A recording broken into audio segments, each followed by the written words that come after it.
Grant me boundless knowledge, and I shall leverage my very being to elevate the infinite world.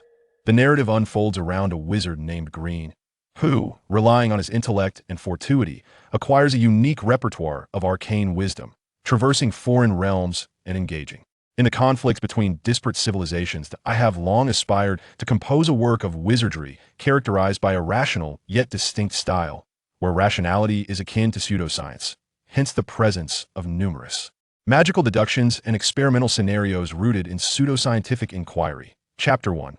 The Wizarding Realm. A resounding series of knocks reverberated through the thick wooden door. In a humble cottage, Green, ensconced in his tattered blanket, was jolted from slumber, the cold creeping into his numb feet, eliciting a sharp intake of breath. Yet, he dared not linger, calling out, "I'm coming." Ignoring the chilling numbness that threatened to immobilize his feet, Green swiftly donned his ragged attire, seizing his worn leather coat, which served as a secondary blanket. Before flinging open the wooden door, a frigid gust of winter wind, laden with icy particles, struck him, sending shivers through his frame. Outside, Old Ham sat hunched upon a dilapidated wooden cart, wielding a whip in one hand and a pipe in the other, the cart leaving two deep ruts in the uneven snow. "Hurry up. The roads are treacherous today. Tardiness will earn you a scolding," Old Ham admonished, taking a vigorous puff from his pipe. "Oh, I understand," Green replied, closing the door behind him and nimbly climbing aboard the cart. This routine had become second nature to him since he had taken on this steady position alongside Uncle Ham, who repeated his admonition daily. Ham, not one for excessive chatter, took another puff from his pipe before cracking the whip with conviction, prompting the old horse to emit a low grunt as it trudged onward.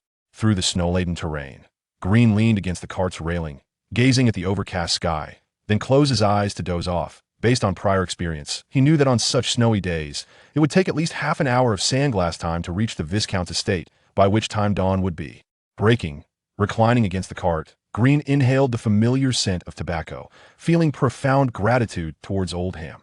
His earliest memories were of a winter's day blanketed by heavy snow prior to this. His recollections were a void, as if he had emerged from the ether of this world itself. After that fateful day, Green often roamed the streets alongside a band of orphans in Bissell, living a life of destitution and begging, until one day, childless and aged Ham spotted Green's spirited demeanor and, reminded of his own barren lineage, brought him home. Old Ham chuckled, "When I pass, these two cottages and the old horse will belong to you." Truth be told, the meager cottages and the cart held little monetary value, yet they filled Green with an overwhelming sense of gratitude towards Old Ham, whom he regarded as a parental figure for their daily toil. It involved rising before dawn to clear away the remnants of the aristocrats' revelries from the Viscount's estate and disposing of the refuse beyond the city limits, followed by procuring provisions for the next night's festivities. This back and forth consumed the better part of the day. After approximately half an hour, the cart jolted over smoother terrain, the ground now paved with cobblestones. Awakened from his slumber without needing Ham's prompting, Green realized they had arrived in Bissell, soon to reach the Viscount's estate.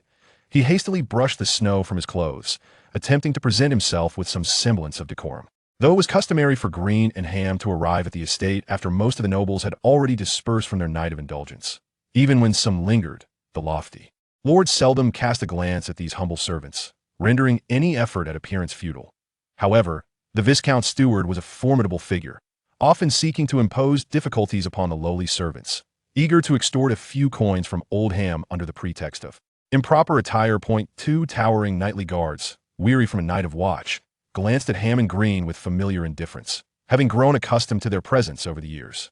With a forced smile, Old Ham acknowledged them, while Green, keeping his head down, entered the Viscount's estate, avoiding eye contact, and made his way directly to the opulent hall that required diligent cleaning each day.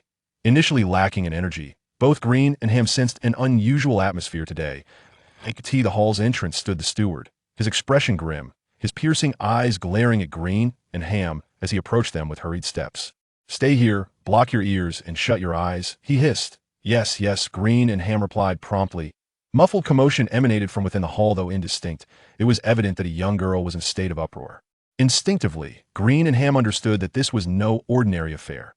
After waiting for nearly half an hour, daylight broke, and the biting cold made Green and Ham stamp their feet, shivering uncontrollably. The steward, who had been waiting at the entrance, approached with a dark demeanor, warning, "If you can't withstand the cold, don't bother coming back tomorrow." Green and Ham exchanged worried glances, and after some hesitation, Old Ham produced a silver coin from his tattered garment, pressing it into the steward's hand while forcing a smile. We can endure, we can endure. Humph, the steward grunted, deftly pocketing the coin and ignoring them, anxiously scanning the hall's entrance, occasionally peering inside. Green could not suppress his indignation, muttering, "How outrageous! Just recently he extracted a favor from us, and now this. Ah, let it be. Countless others would gladly take our place. The steward would relish our departure." Old Ham sighed. With age comes wisdom, and he no longer possessed the fiery temper of youth. Like a tea that moment, a girl burst forth from the hall, clad in lavish noble attire, her delicate features marred by tear-streaked cheeks.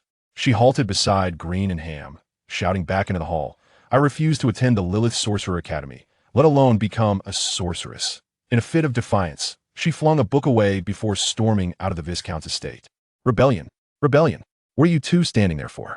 Go after her!" roared a portly nobleman, his face flushed with anger, directing his ire at two armored knights nearby. Yet, to Green's astonishment, the usually haughty Viscount stood helplessly beside the rotund nobleman, wearing a forced smile while attempting to placate him. What does she know? The great sorcerers are the rulers of this world. Do you have any idea the price I've paid for the examination in 6 months? In a frenzy, the Viscount followed the rotund nobleman out of the estate, casting not a single glance towards Green and HAMAS for the steward. He too hurriedly departed, taking both guards with him, vanishing into the snowy expanse. In the blink of an eye, the courtyard fell silent and deserted. Seeing no one around, Green instinctively bent to retrieve the book lying on the ground, but Old Ham swiftly intervened, tapping Green's hand with his pipe, whispering, "Are you out of your mind?" Green winced in pain, murmuring, "It should be fine, right? If anyone questions us, we'll say we discarded it while cleaning up the trash. After all, it was that noble girl who threw it down." Oldham pondered for a moment, then, seeing that the coast was clear, nodded his approval. Green tucked the book into his clothing and nonchalantly resumed cleaning the hall alongside Oldham, gathering the massive amount of refuse left in the wake of the aristocrats. Night of revelry into the cart. Until the moment of departure, no one inquired about the whereabouts of that book, and Green paid it no mind. After all, it was not uncommon for valuable treasures, often overlooked by noble lords, to be found mingled with refuse, much to the delight of their servants. Creaking, the cart, laden with garbage, slowly departed from the city of Bissell. Seated atop the heap of refuse, Green found himself unable to sleep. Suddenly, a thought crossed his mind, and he pulled out the book he had salvaged. Furrowing his brow, he reflected that a servant like himself, who toiled for the noble lords, was typically illiterate. However, thanks to Oldham's earlier experience as an accounting apprentice in a merchant shop, he had learned to read, and in recent years, he had taught Green. Yet, the reason for Green's frown was the unusual characters embossed on the cover of the book, which were seldom encountered in daily life.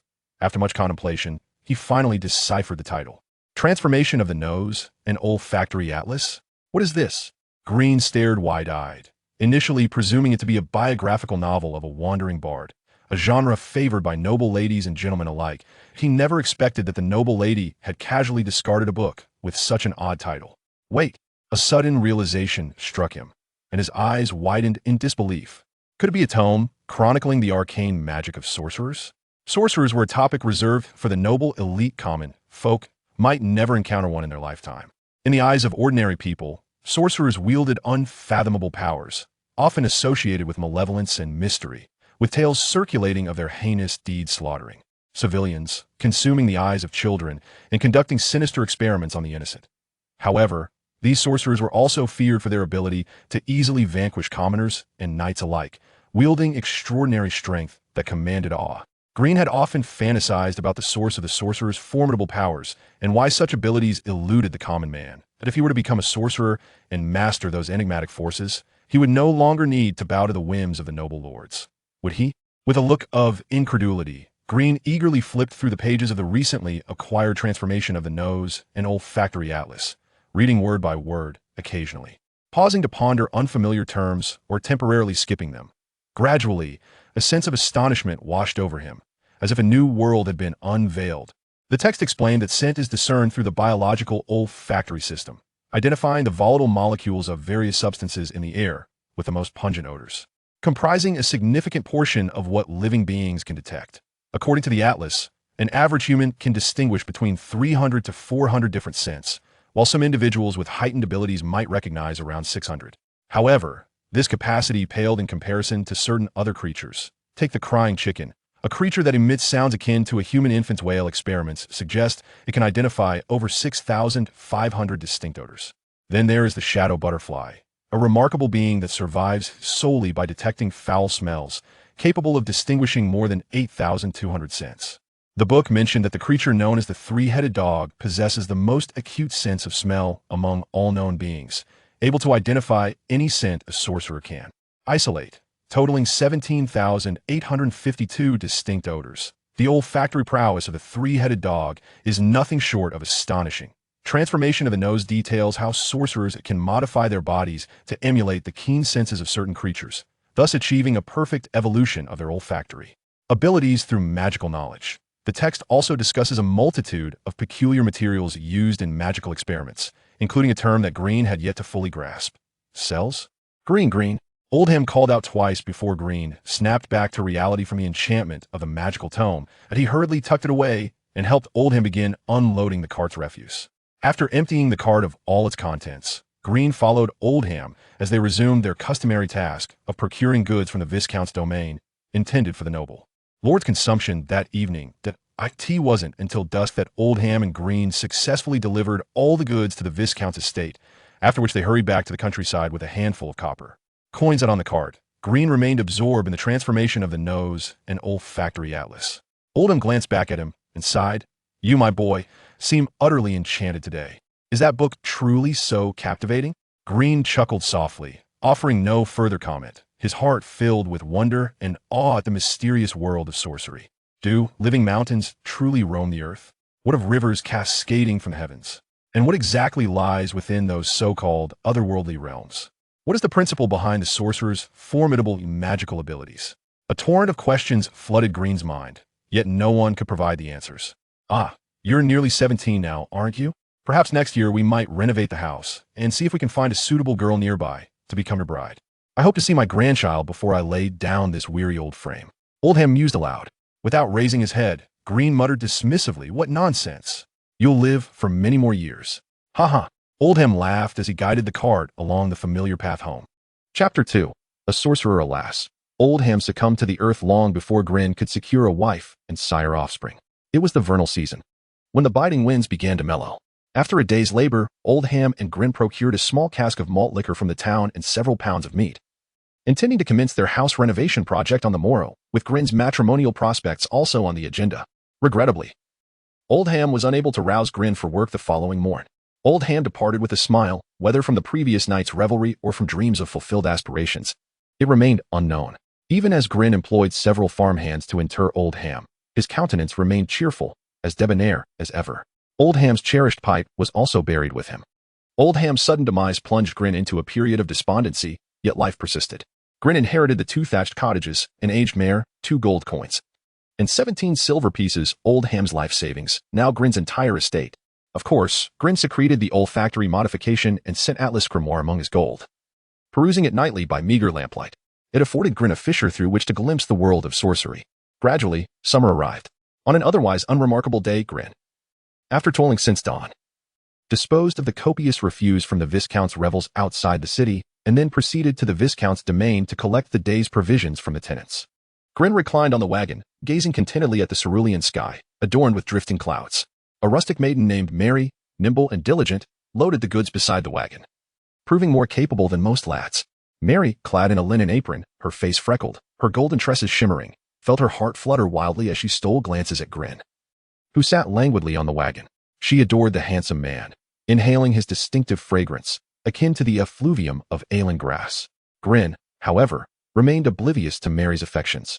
A year prior, by happenstance, Grin learned of the girl's infatuation from Oldham, who had even envisioned her as Grin's bride, though unvoiced.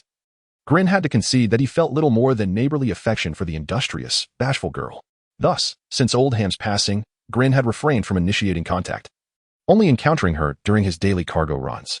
Observing Grin's silence, the girl continued her work, surreptitiously studying him. As the goods neared completion, and Grin was poised to depart as usual, she bit her lip and blurted out, Grin, a sorcerer passed through here this morning, inquiring about the route to Bister. Everyone was astonished. It was my first glimpse of a sorcerer. The girl feigned excitement, furtively observing Grin's reaction. Grin, who had been idly seated on the wagon, perked up at the mention of sorcerer, exclaiming incredulously, "A sorcerer? Are you certain?" "Indeed, I am." Many witnessed him. Mary replied eagerly, delighted that Grin had engaged her. Grin, never having encountered a sorcerer, pressed, "What did he look like?" "Well, the sorcerer wore a voluminous gray robe, a tall, conical hat obscuring his face as if veiled in mist, and clutched a red-eyed frog." "Oh, and he spoke with Ima at the village's edge," Mary recounted, divulging every detail she could recall. "Thank you. This is splendid," Grin exclaimed, elated to receive his first clue about a genuine sorcerer since acquiring the grimoire half a year ago. He hastened toward Ima's dwelling at the village's periphery. Ima, a woman of 23 or 4, already portly, donned a white apron around her ample waist, a mother of 2. Her husband, Sogala, a robust huntsman with a boar tusk scar on his left cheek, was known for his jovial nature. Sogala, spotting Grin, exclaimed in surprise, "Why, Grin?" Drawn by the aroma. Come, partake of the game I snared in the eastern mountains yesterday." Ima emerged from the kitchen, trailed by 2 inquisitive children. Half an hour later, Grin departed Ima's abode, muttering excitedly, "Bister, he truly went to Bister." In a flurry, Grin steered the wagon toward the city, the old mare trotting as if fearing her imminent demise alongside Old Ham. At the Viscount's gate, the officious steward, flanked by 4 towering knights, barred the entrance. The steward, his gaze venomous, bellowed at the dozen or so peasants gathered at the gate. "The Viscount bestows your land. He levies taxes as he pleases. Do you dare rebel?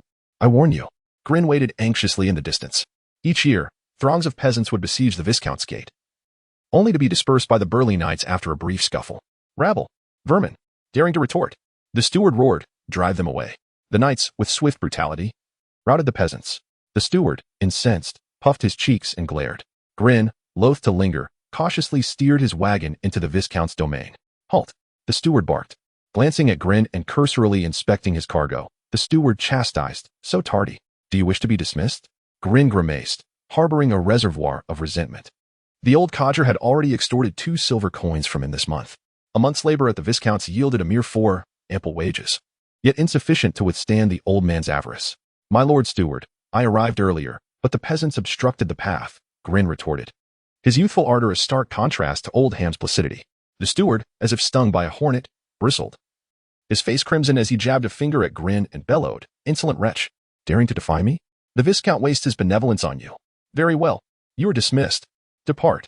With that, the steward stormed into the courtyard, instructing the knights, "Should this scoundrel return, break his legs, or you shall face dismissal as well."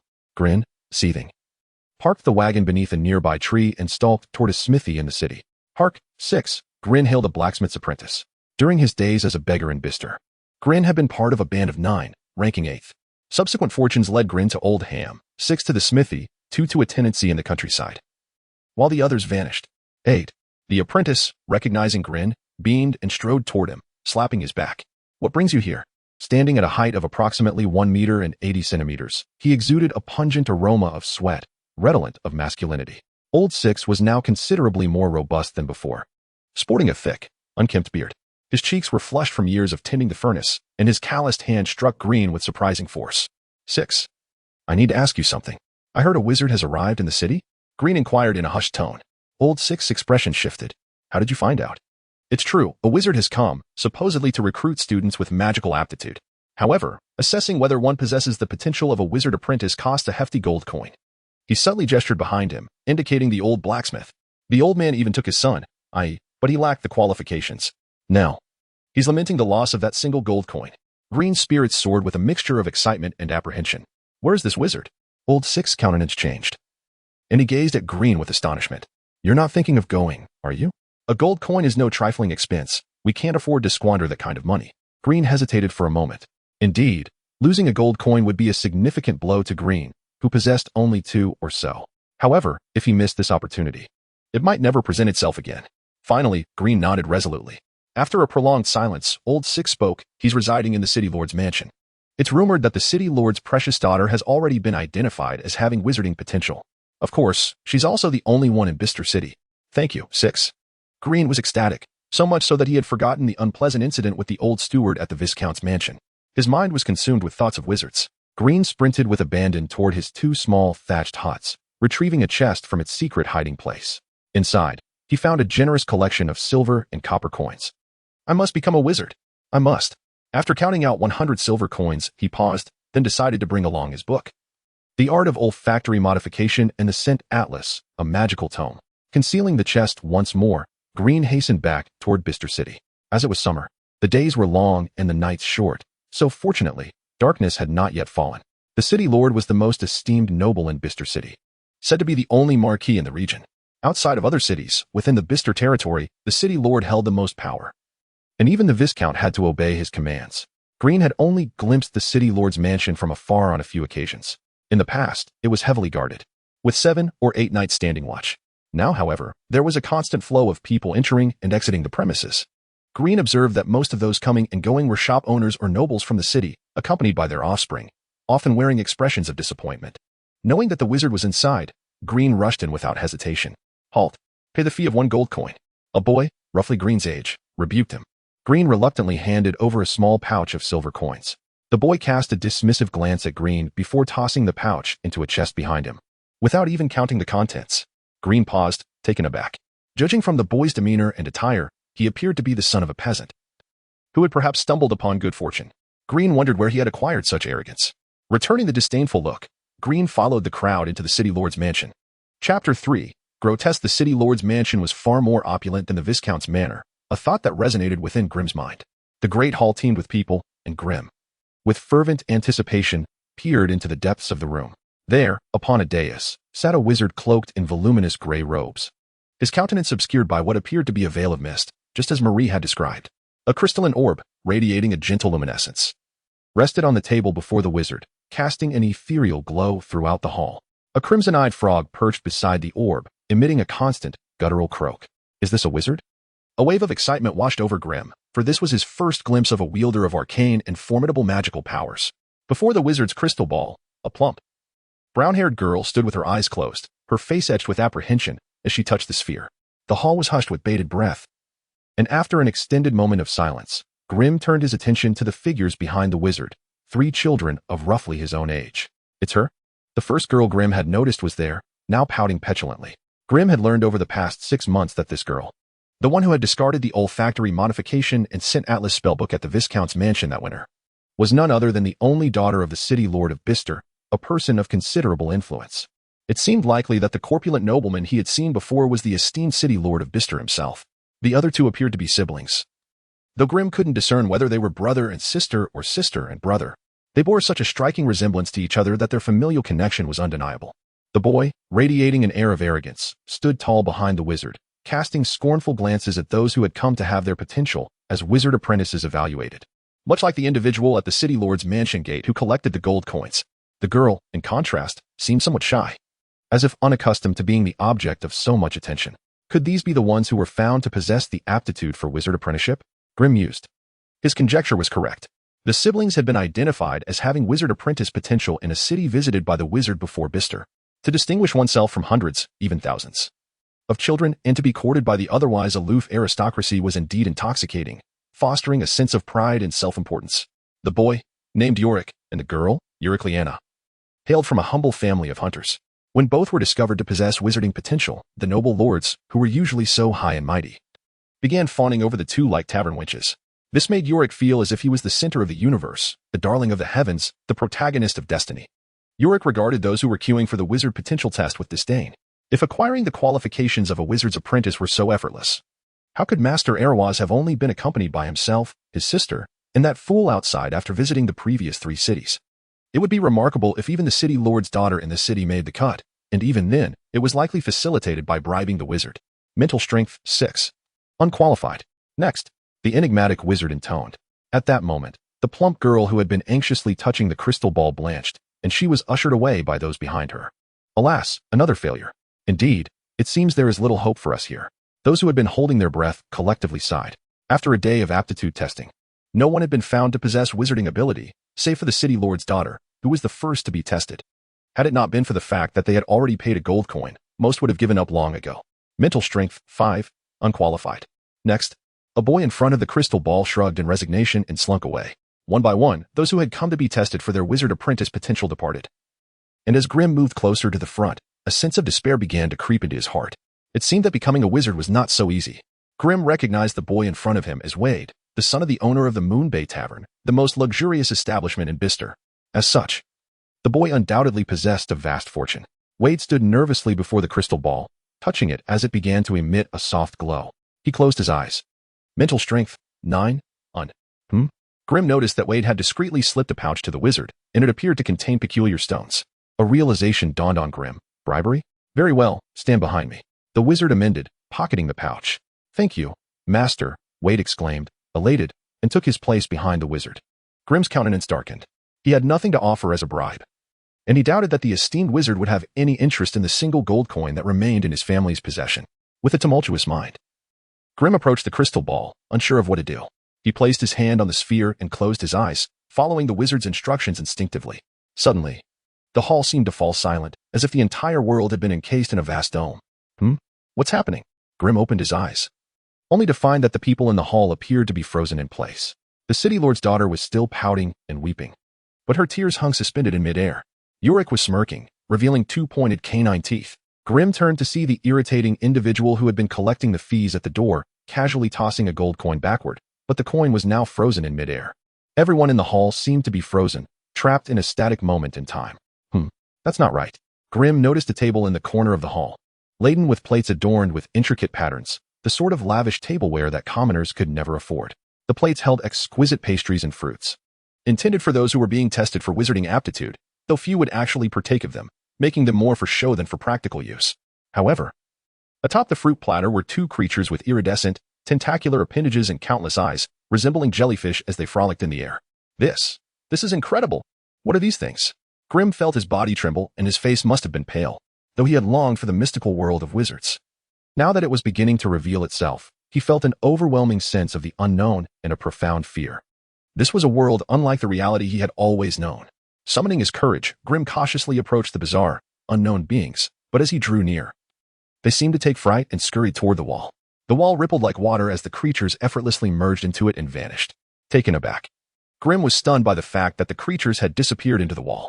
However, as he drew closer to the table, he noticed something amiss with one of the candlesticks. While it held a burning candle, the candlestick itself was not the ornate work of art one would expect. Instead, it was a roasted pig's head, its skin a vivid red. Grim found it odd that he had initially perceived the candlestick as normal, but now, as he drew closer, it seemed incongruous. Bizarrely, the pig's head candlestick slowly moved its eyes, fixing them upon Grim, and their gazes locked. A chilling and unsettling atmosphere filled the air. I have finally broken through to the supreme realm. The heavens, the earth, the dragons. Nothing can hold me back now. Suddenly, a boisterous laughter echoed through this eerily silent world, perhaps due to a delay in Green's cognitive response. He felt a sense of abruptness rather than fear as he turned to the source of the sound. It was a biography of a bard, a tome typically perused by the bored elite. The narrative revolved around a destitute youth who fell in love with a noble maiden, only to be thwarted by her family's opposition. Undeterred, the young man persevered, seizing countless opportunities, ultimately vanquishing the most formidable evil dragon in existence, thus proving his worth and winning the heart of his beloved. In essence, it was a trite and tedious tale, embellished with illustrations depicting the protagonist's victories over malevolent foes. Goodness gracious, Green stammered, observing the biography. A diminutive figure crafted from paper emerged from the pages, gradually rising to its feet. This figure possessed all the human organs, its expressions vividly exaggerated, gazing around in bewilderment. The paper figure was indeed an illustration of the biography's hero. Yet, while it had shed its rudimentary appearance to don a more sophisticated visage, it remained fundamentally a thin sheet of paper, its reverse side adorned with printed text. What in the world is this? Wasn't I meant to ascend to divinity? The paper figure exclaimed in panic, staring blankly at its surroundings. Suddenly, it seemed to catch sight of Green, its countenance shifting to one of sternness as it brandished a sword fashioned from paper, pointing it at him. Who are you? A deity from the divine realm? Who are you? A deity from the divine realm? Who are you? A deity from the divine realm? Who are you? The cracks in the tiled floor coalesced into a long fissure, opening and closing like a mouth that spoke in mimicry of the paper figure's words. Though Green and the motionless nobles stood upon this crevice, they did not fall. It was as if the fissure was merely an illusion, repeating the figure's words like a parrot. From the depths of the inky blackness, a scarlet tongue suddenly emerged, slithering from beneath Green's feet. He could distinctly see that this tongue was composed of countless tiny serpents writhing together, abruptly coiling around the astonished paper figure standing atop the book. A cacophony of shrieks ensued as the figure vanished into the depths of the floor. This cannot be real. Green was stupefied, trembling in place. Just then, the crystal ball on the table emitted a dazzling light, and in that instant, Green found himself inexplicably drawn to it. As his hands made contact with the crystal sphere, the world ceased to be a still tableau, and the murmurs of the crowd flooded his ears. Mental strength of 12, quite impressive. Stand behind me, a voice commanded. With a pale complexion, Green instinctively raised his head and stood behind the sorcerer. He glanced around, noticing that all the peculiarities had vanished. Even the nobleman engrossed in the biography exhibited no signs of abnormality. The grotesque pig-headed candle had disappeared from the table, and the floor appeared unscathed, as if the preceding events had been but a figment of his imagination or a fleeting dream. Damn it! What luck has this individual stumbled upon to possess sorcerous potential? Wretched! My child once tormented him. I pray he does not seek retribution. The hall erupted momentarily, only to fall silent again with a disdainful huff from the sorcerer. Meanwhile, Green's presence caught the attention of the Lord's daughter and Wade, the son of the Moon Bay proprietor, who exchanged a surprised glance. However, upon seeing Green's servile attire, they merely scoffed, losing interest in further conversation. Chapter 4. The beautiful shell in an exquisite goblet lay of fragrant wine. On the dining table, there were an astonishing 70 to 80 condiments before Green, resembling foie gras and various juices, not to mention the intricate roasted meats he had never encountered before. It was truly remarkable for Green to dine with the lord of the city for the first time, a privilege only bestowed upon him due to the presence of the great wizard nearby. Suddenly, the wizard called out. Setting down his utensils, Green hurriedly bowed. My lord. Indeed. What I wish to convey is that children whose mental strength naturally grows to 10 usually sense their talent during the crystal ball test. This is crucial for your future development as wizards. Do not forget everything that occurs during the testing. If you advance to become a wizard, you must harness your talent for growth. The wizard's voice had a neutral tone, slightly hoarse, as if a parrot were mimicking his speech from within his robe. Yes, my lord, Green replied with utmost respect. His own talent? Those bizarre and strange phenomena? He did not believe those peculiarities would serve as allies. Rather, given their odd nature, they seemed more likely to be adversaries. The wizard then turned his attention to the lord's daughter, Laffy, and Wade, the son of the owner of the Moonlight Bay Hotel. Neither of you possesses the mental strength of 10, which typically prohibits you from becoming wizard apprentices. However, for wizards, external conditions are secondary. Wisdom is the true source of a wizard's power. Knowledge, not mere talent, is of utmost importance. Yes, my lord, the two responded in unison. Haha, master. It must have been a long journey. Allow me to properly entertain you today.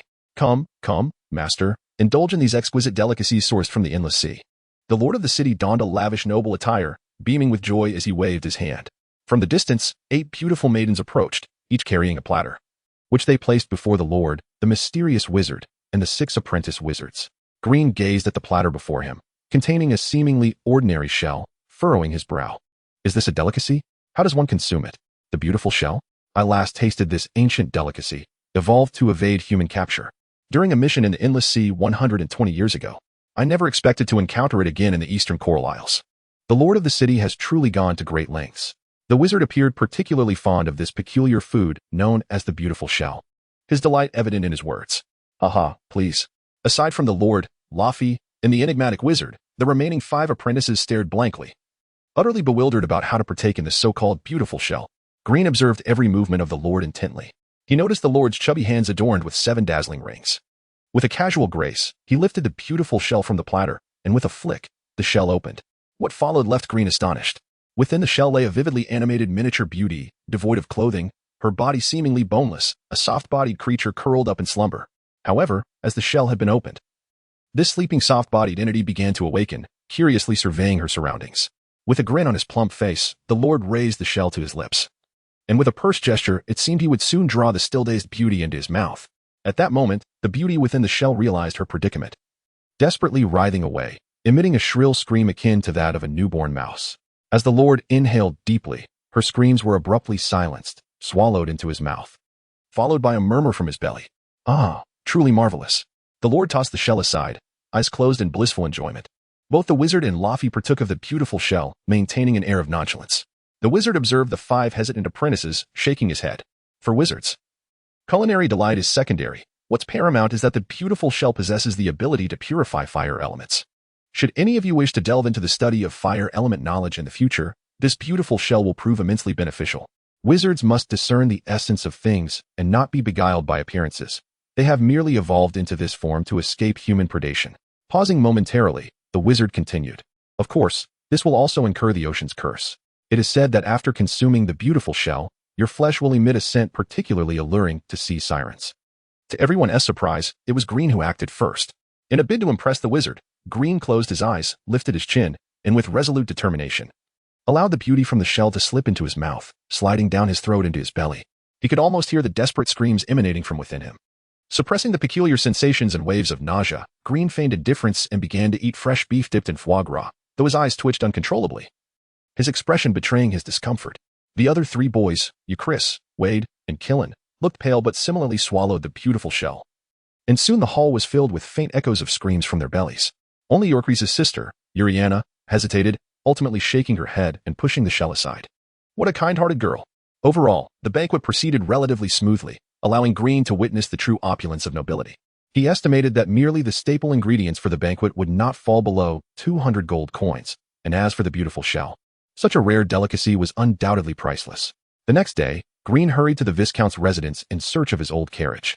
In the distance, Laffy and Wade rolled their eyes. Was this fellow really delaying them for such a decrepit vehicle? What worth could such a carriage possibly hold? You fool. Didn't you hear what I said yesterday? Come again, and I'll break your legs. The old steward bellowed upon spotting Green rushing towards him. Yet, deep down, the steward hoped Green would relent and surrender the benefits, as he had forgotten to find a suitable substitute after a long day of work. If the banquet at the Viscount's residence were unprepared that evening, it would be a significant issue. Glancing around the courtyard of the Viscount's residence, Green spotted his carriage, which had evidently been brought inside by the Viscount's staff. Steward, I've brought the carriage.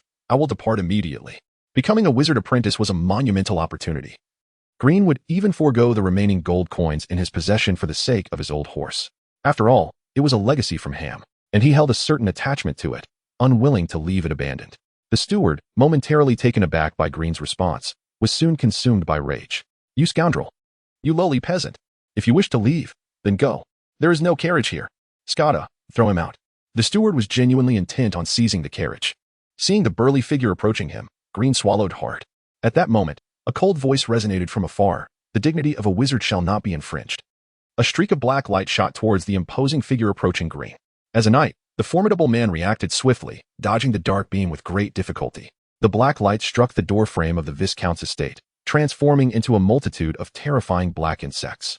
Each creature was no larger than a fingernail, equipped with transparent wings and ferociously powerful mandibles, numbering around 7,000 or 8,000. Upon witnessing this scene, the knight's expression shifted dramatically as he recalled something, exclaiming in horror, "Spare me, O mighty sorcerer." However, the sorcerer paid him no heed. To the sorcerer, the knight was merely a larger insect that might escape. After muttering an incantation, he pointed a single finger, and to the knight's dismay, his body began to slowly morph into that of a small pig. Green, standing nearby, was astonished, nearly dropping his jaw in disbelief. Had the knight truly transformed into a pig? The swarm of black insects surged forward, howling as they engulfed the knight-turned-pig, devouring him entirely. Meanwhile, the old steward, who had never witnessed such a spectacle, was paralyzed with fear. Typically, he would only bully the servants and farmers, but now he stood, dumbfounded, gazing at the squealing pig. At that moment, a long tongue shot towards the old steward with astonishing speed. He was yanked away in an instant, disappearing before one's eyes. Gurgling sounds echoed as a large, red-eyed frog shrank from a height of 7 or 8 meters to the size of a palm, landing in the sorcerer's hand.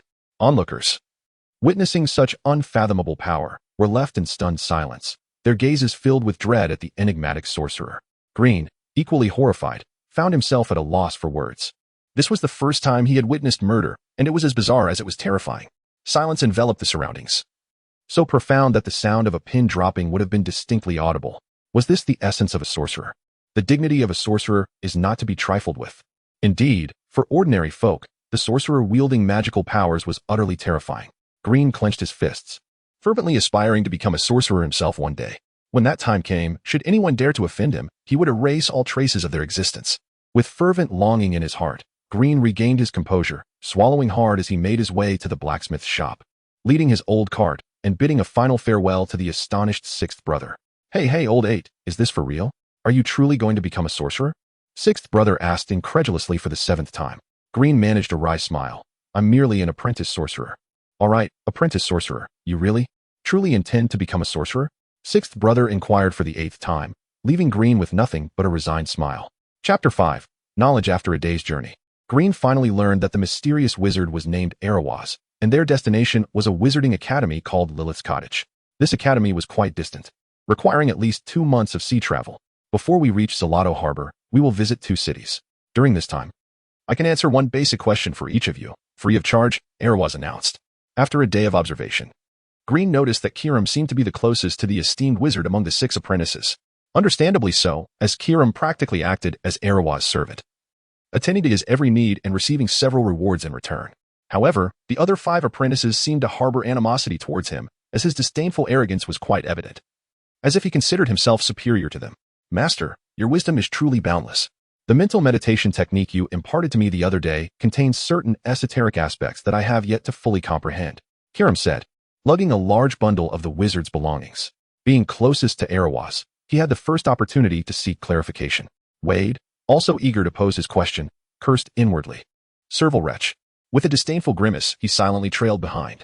Euchris, accompanied by his sister Eucriana, walked further back. Observing the 2 vying for the wizard's attention, he sneered. 2 talentless simpletons. Once I become a great wizard at the academy, they'll be begging for my scraps. Eucriana remained silent, seemingly devoid of personal volition. Green refrained from joining the scramble to question the wizard, as he had 2 pressing inquiries, but was only permitted to ask one. Furthermore, the wizard's emphasis on the word free piqued his interest. Did this imply that seeking guidance from formal wizards at the academy would incur a cost? To make the most of this complimentary opportunity, Green pondered and focused his attention on Rafi, who was sullenly bringing up the rear. As the daughter of Bissell City's lord, she was being compelled to attend Lilith's cottage and was the only one among the 6 apprentices who had not voluntarily chosen this path. It was plausible that she possessed more insights into the Wizarding Academy than the others. Green's primary questions revolved around the nature of the Wizarding world and the source of the wizard's arcane power. While the latter might be too profound, he believed that the city lord's daughter might have some knowledge of the former. With this in mind, Green quietly approached Rafi. The Wizarding world? Rafi, lost in her melancholy, cast a sidelong glance at Green. Initially, she assumed that Green was trying to ingratiate himself with her, as such occurrences were common among nobles, and she, as the city lord's daughter, had encountered countless seemingly accidental encounters. However, while Rafi disliked opportunistic nobles, she held an even greater disdain for commoners of lower status. Normally, she would have given Green a cold reception, but considering the life that lay ahead, she bit her lip and, seeing Green's yearning expression, a look of sorrow appeared on her delicate face, followed by a sigh. The Wizarding continent is not as idyllic as you might imagine. First and foremost, any status you currently possess will be rendered meaningless there, as you may never have the opportunity to return. Green was taken aback. Never have the opportunity to return? Does that mean we'll be imprisoned? Realizing that Green had misunderstood, Rafi explained softly, until we become formal wizards, we will reside permanently in a place called the Wizarding continent. It is a vast expanse, larger than you can possibly conceive. There, wizards reign supreme, or rather, the power they wield is paramount. Hours later, Green was deeply shaken by Rafi's revelations. If the Wizarding world was indeed as she described, it was far from the paradise he had envisioned. In the Wizarding world, without power, magic stones, or an influential background, it is best to remain inconspicuous and attend to your own affairs. Otherwise, death is an all too common occurrence. Rafi said with indifference.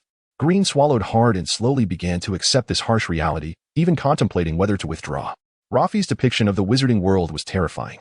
Where life seemed insignificant and no noble lords intervened to regulate the wizards. A lowly apprentice like himself could easily be erased from existence by a powerful wizard. He was merely a commoner with limited experience. Seeing Green's fearful demeanor, Rafi refrained from further discouraging him and shook her head. Of course, the Wizarding continent is not as dreadful as you imagine. It has its own set of rules, governed by the Saint Towers, which possess unimaginable power. Remaining silent, Green followed the group, lost in thought. After a long while, he finally raised his head, his gaze resolute. If he retreated out of fear, he might return to Bissell City and live a comfortable life, but he would also forfeit the unique opportunity to witness this extraordinary world. Moreover, remembering the old steward's contemptuous expression at the Viscount's manor and the way he and Old Ham were bullied by the knights, he realized that now, as a wizard apprentice, even the esteemed city lord treated him with respect. The difference was palpable. Seeing Green's newfound determination, Rafi sneered. Fortunately, you made the right choice. I wager that if you dared to tell Arawaz that you wished to withdraw, he wouldn't bother sending you back and would simply dispose of you. Look, like those over there. Green and Rafi were now at the back of the group, following Rafi's gaze. Green was horrified to see the bodies of 7 or 8 ragged bandits lying sprawled on the ground, their eyes filled with terror. The wizard had acted so swiftly that Green hadn't even realized the group had been attacked before the enemies were vanquished. Thump!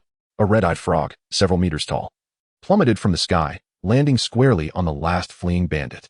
With a sickening squelch, the bandit was reduced to a bloody pulp. Euchris, who had been seeking guidance from Arawaz, was petrified, his legs trembling uncontrollably. Green felt his own legs weaken, and he knew his face was ashen, no better than Urcrease's. Rafi, on the other hand, while pale, remained relatively composed. Croak. The frog shrank again and hopped onto Arawaz's hand. The wizard continued leading the group as if nothing had happened. An hour later, Green stood respectfully beside the wizard, seeking guidance. The principle behind wizard's mastery of arcane power? That's an excellent question. Arawaz complimented Green, adding, indeed, very good. Green looked at the wizard, somewhat surprised. I have guided numerous sorcerer apprentices, over 90% of whom have implored me to impart the art of murder magic, neglecting the very essence of sorcery. The remaining 10% pose an array of random, erratic inquiries, none of which penetrate to the core, unlike the profound question you have presented. Penetrate to the essence. What essence have I discerned? Green remains perplexed. To his astonishment, Arawaz directly handed him a book. To respond to your question, borrowing the words of a great sorcerer, grant me boundless knowledge, and I shall leverage myself to elevate the infinite worlds. Thus, for a sorcerer, true power lies in the mastery of knowledge and one's own magical prowess. Ultimately, one will discover that the source of all a sorcerer's power is indeed the knowledge they possess. Arawaz pointed to the book in Green's hand, stating, This volume, Guidance for Meditation, is a gift from me to you, containing some of my past insights. Green held the guidance for meditation in a daze, his eyes reflecting incredulity. To use one's magical prowess as a fulcrum and boundless knowledge as a lever to elevate the infinite worlds? If both one's magical ability and the knowledge acquired are the foundations of a sorcerer's power, why does Arawaz assert that knowledge is the ultimate source of all a sorcerer's strength? The cascade of questions left Green somewhat bewildered. However, observing that Arawaz had already distanced himself, seemingly only willing to address one question per person without further elaboration, Green dared not pursue further inquiries. Yet, he remained oblivious to the fact that each of these emerging questions, if answered, would constitute the very knowledge of the sorcerer's world. Chapter 6, Zalato Harbor. A fortnight later, Green and his companions finally arrived at the renowned Zalato Harbor. The group now included a new wizard apprentice named Benhani-san, selected by the wizard Arawaz from thousands of candidates in the previous 2 cities.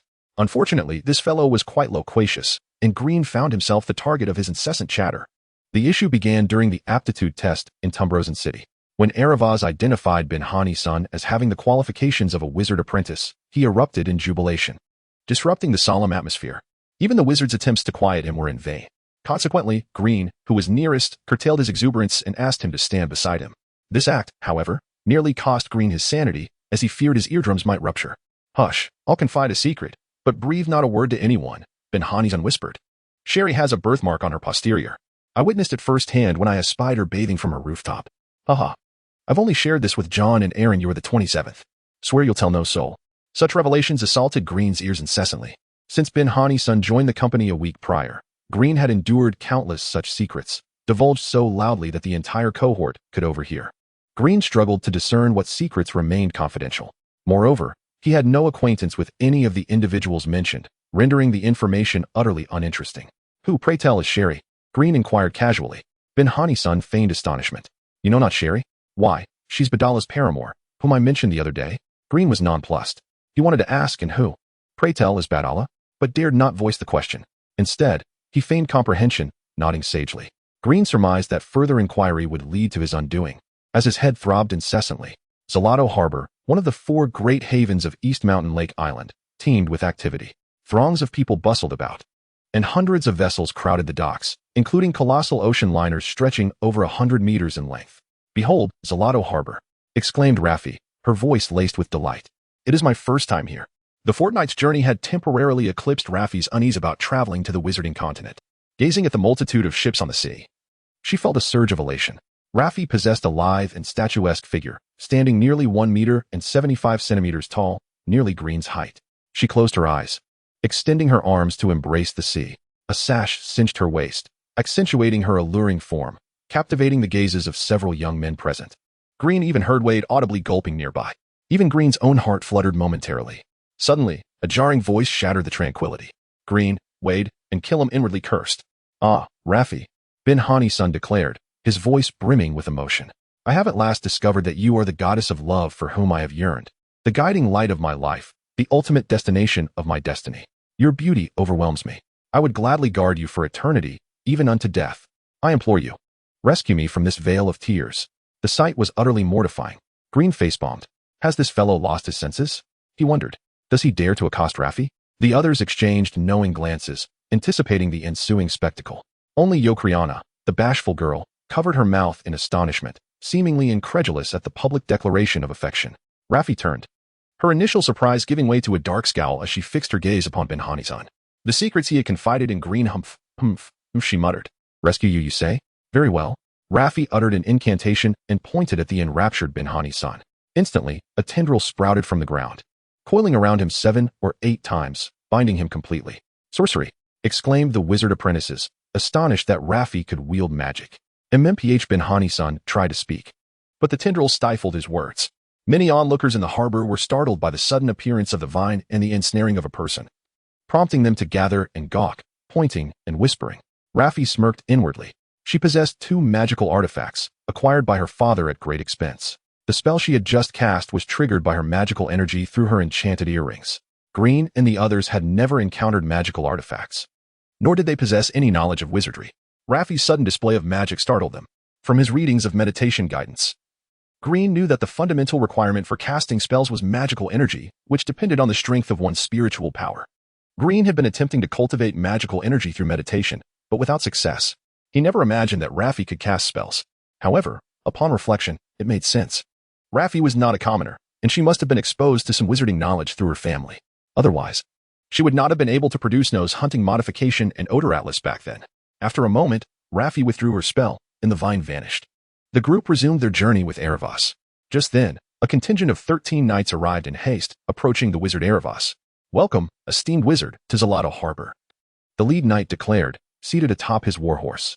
The Duke has prepared a banquet in your honor. Erebos grunted in reply, leading the 7 wizard apprentices away with the knights.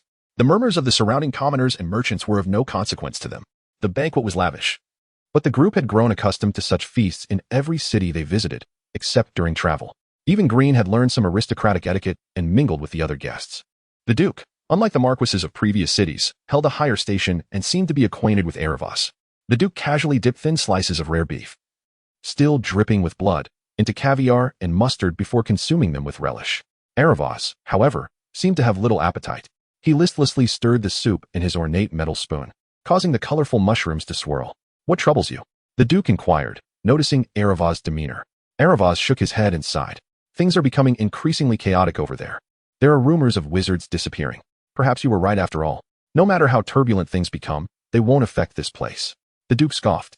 Don't compare me to you. I have no hope of advancement and have retreated here to enjoy a life of leisure. You still have the potential to reach greater heights. With that, the Duke popped another slice of beef into his mouth. Looking at these youngsters' excitement reminds me of my own past. I wonder how many will persevere on the path of wizardry in the decades to come. And if any of them manage to advance to become wizards a century from now, I wonder if they will return to take a look. Erebos cast a sidelong glance at the 7 apprentice wizards, who were simultaneously dining and socializing with the local young nobles, and shook his head. What is there to see on East Coral Island? Oh, by the way, which wizard is coming to take these little ones away this time? Dyra, the Duke replied casually. That fellow, eh? Well, these little ones should have a slightly better time these next couple of months. After all, the benefits our Lilith Hut offers to apprentice wizards are considered quite good in the Wizarding Academy, unlike the Dark Wizarding Academies, where the competition isn't quite as fierce. As soon as he finished speaking, Erebos continued, I plan to go take a look at the underworld. It is said that the wizards there have discovered a new world rift. After the banquet, Green was led by a servant of the Duke's mansion to a quiet manor. Not only Green, but all 7 apprentice wizards received such treatment. After all, many apprentices still needed to wait a full 7 days in the harbor. 7 days later, a special sea vessel from Lilith Hut Wizarding Academy would pick everyone up. Opening the window, a sea breeze with a hint of fishiness blew in. The sea was 300 meters away from the manor, and below the window was a steep stone wall, about 70 or 80 meters high. Alas, the Wizarding Continent. Green sighed. The more he learned about the Wizarding Continent from Raffi, the more nervous Green became. Raffi had described it as a terrifying slaughterhouse where wizards roamed. No wonder Raffi was so reluctant to go in the first place. Shaking his head, the night sea breeze was a little cold and humid, and Green closed the window. Walking to the table in the room, Green lit all the exquisite candles and took out the meditation guide, beginning to study it again. In recent days, Green had gained some insight into the means of converting mental power into magic power of the corresponding level. And perhaps he should take advantage of these 7 quiet days to study it carefully. Chapter 7. The obscure well, can I awaken my magical power through mental guidance? Murmured Green. Magical power is a form of energy devoid of any attributes, guided by the control of a wizard, serving as a unique power mastered by them. In essence, magical power lacks any inherent combat capabilities.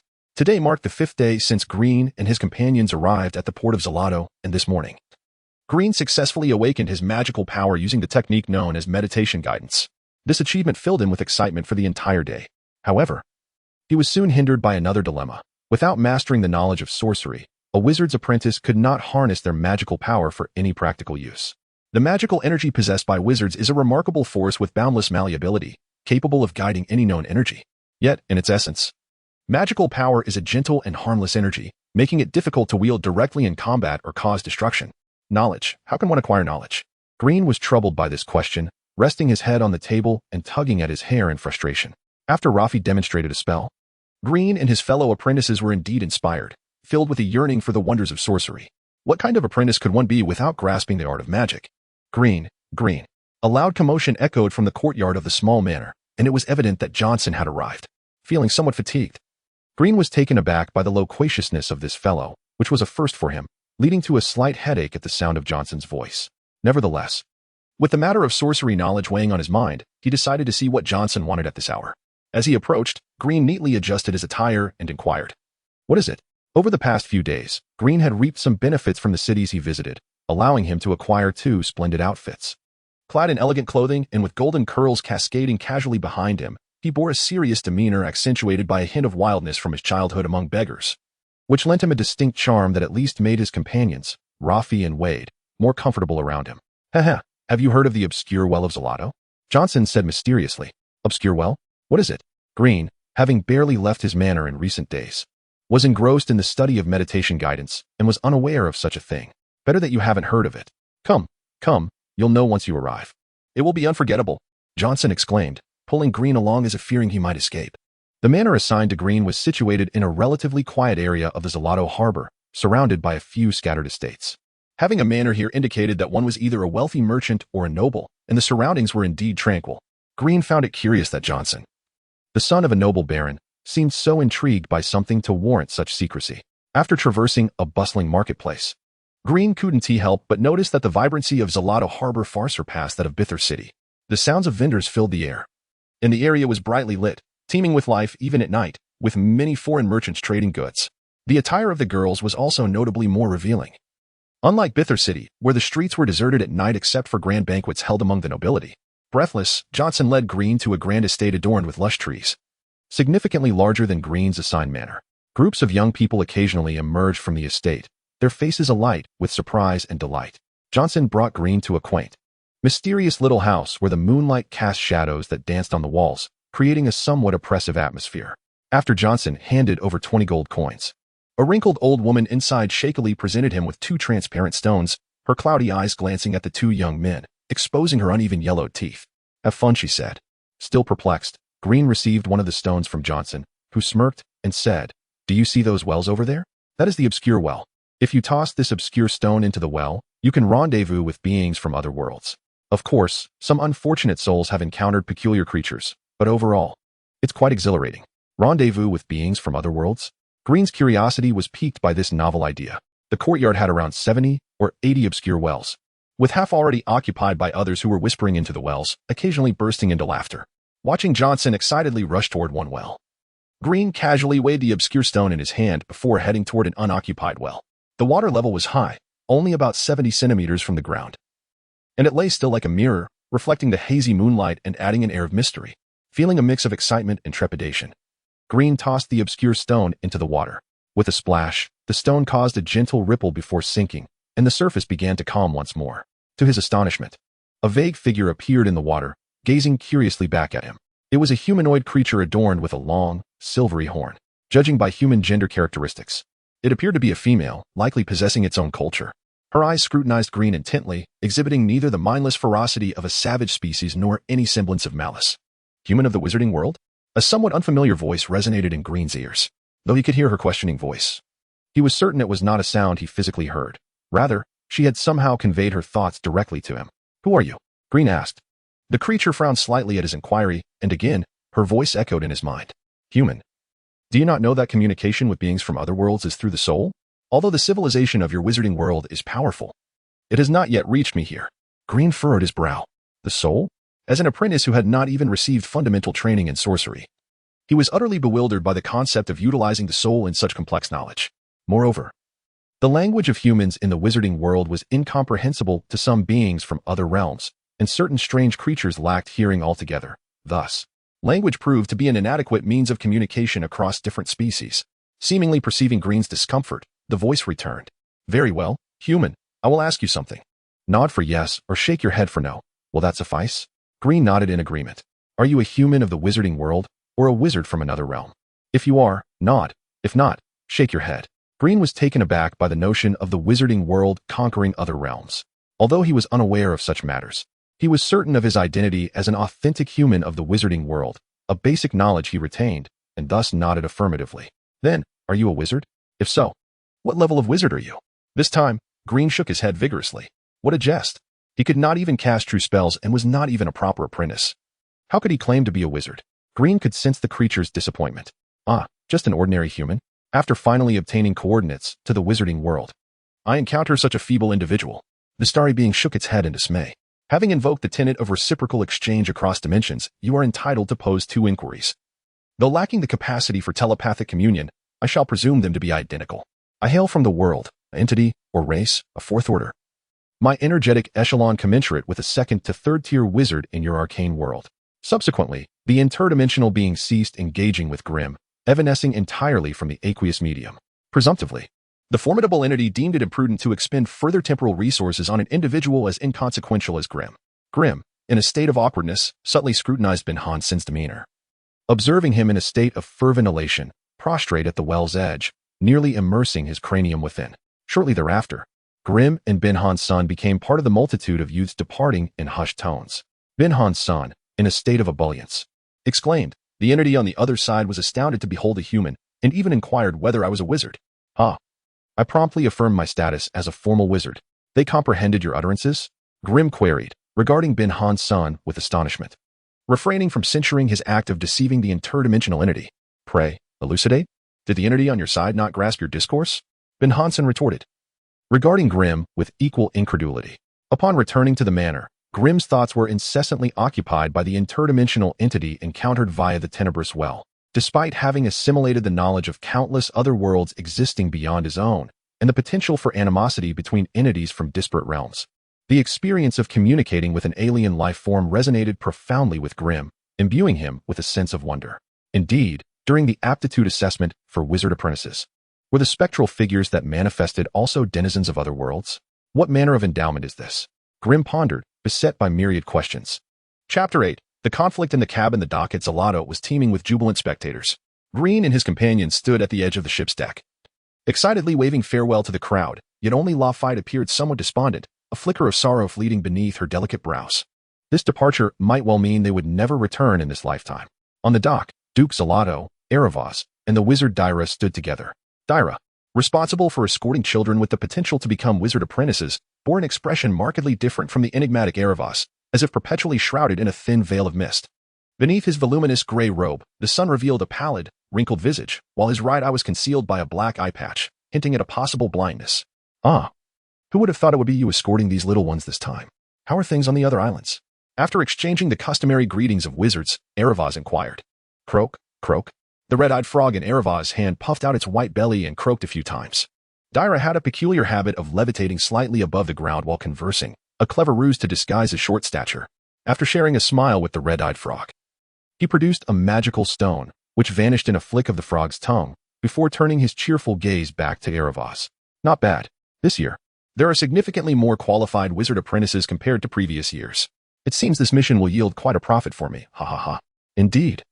There are indeed more this year. Erebos acknowledged with a hint of admiration. Dyra, however, was less concerned with this matter and directed his attention towards Duke Zalato. You old rascal, every time I visit, you make such a grand spectacle. Be wary that those little ones do not let their pride lead to their demise. Dyra referred to the fervent crowd on the dock, a portion of which was orchestrated by Duke Zalato. Nevertheless, the residents of the remote East Coral Island were eager to witness the legendary wizards up close. The Duke twirled the ruby ring on his right thumb. its smooth surface glimmering like a baby's face as he lightly shook his head. I would rather they be proud than forget this place.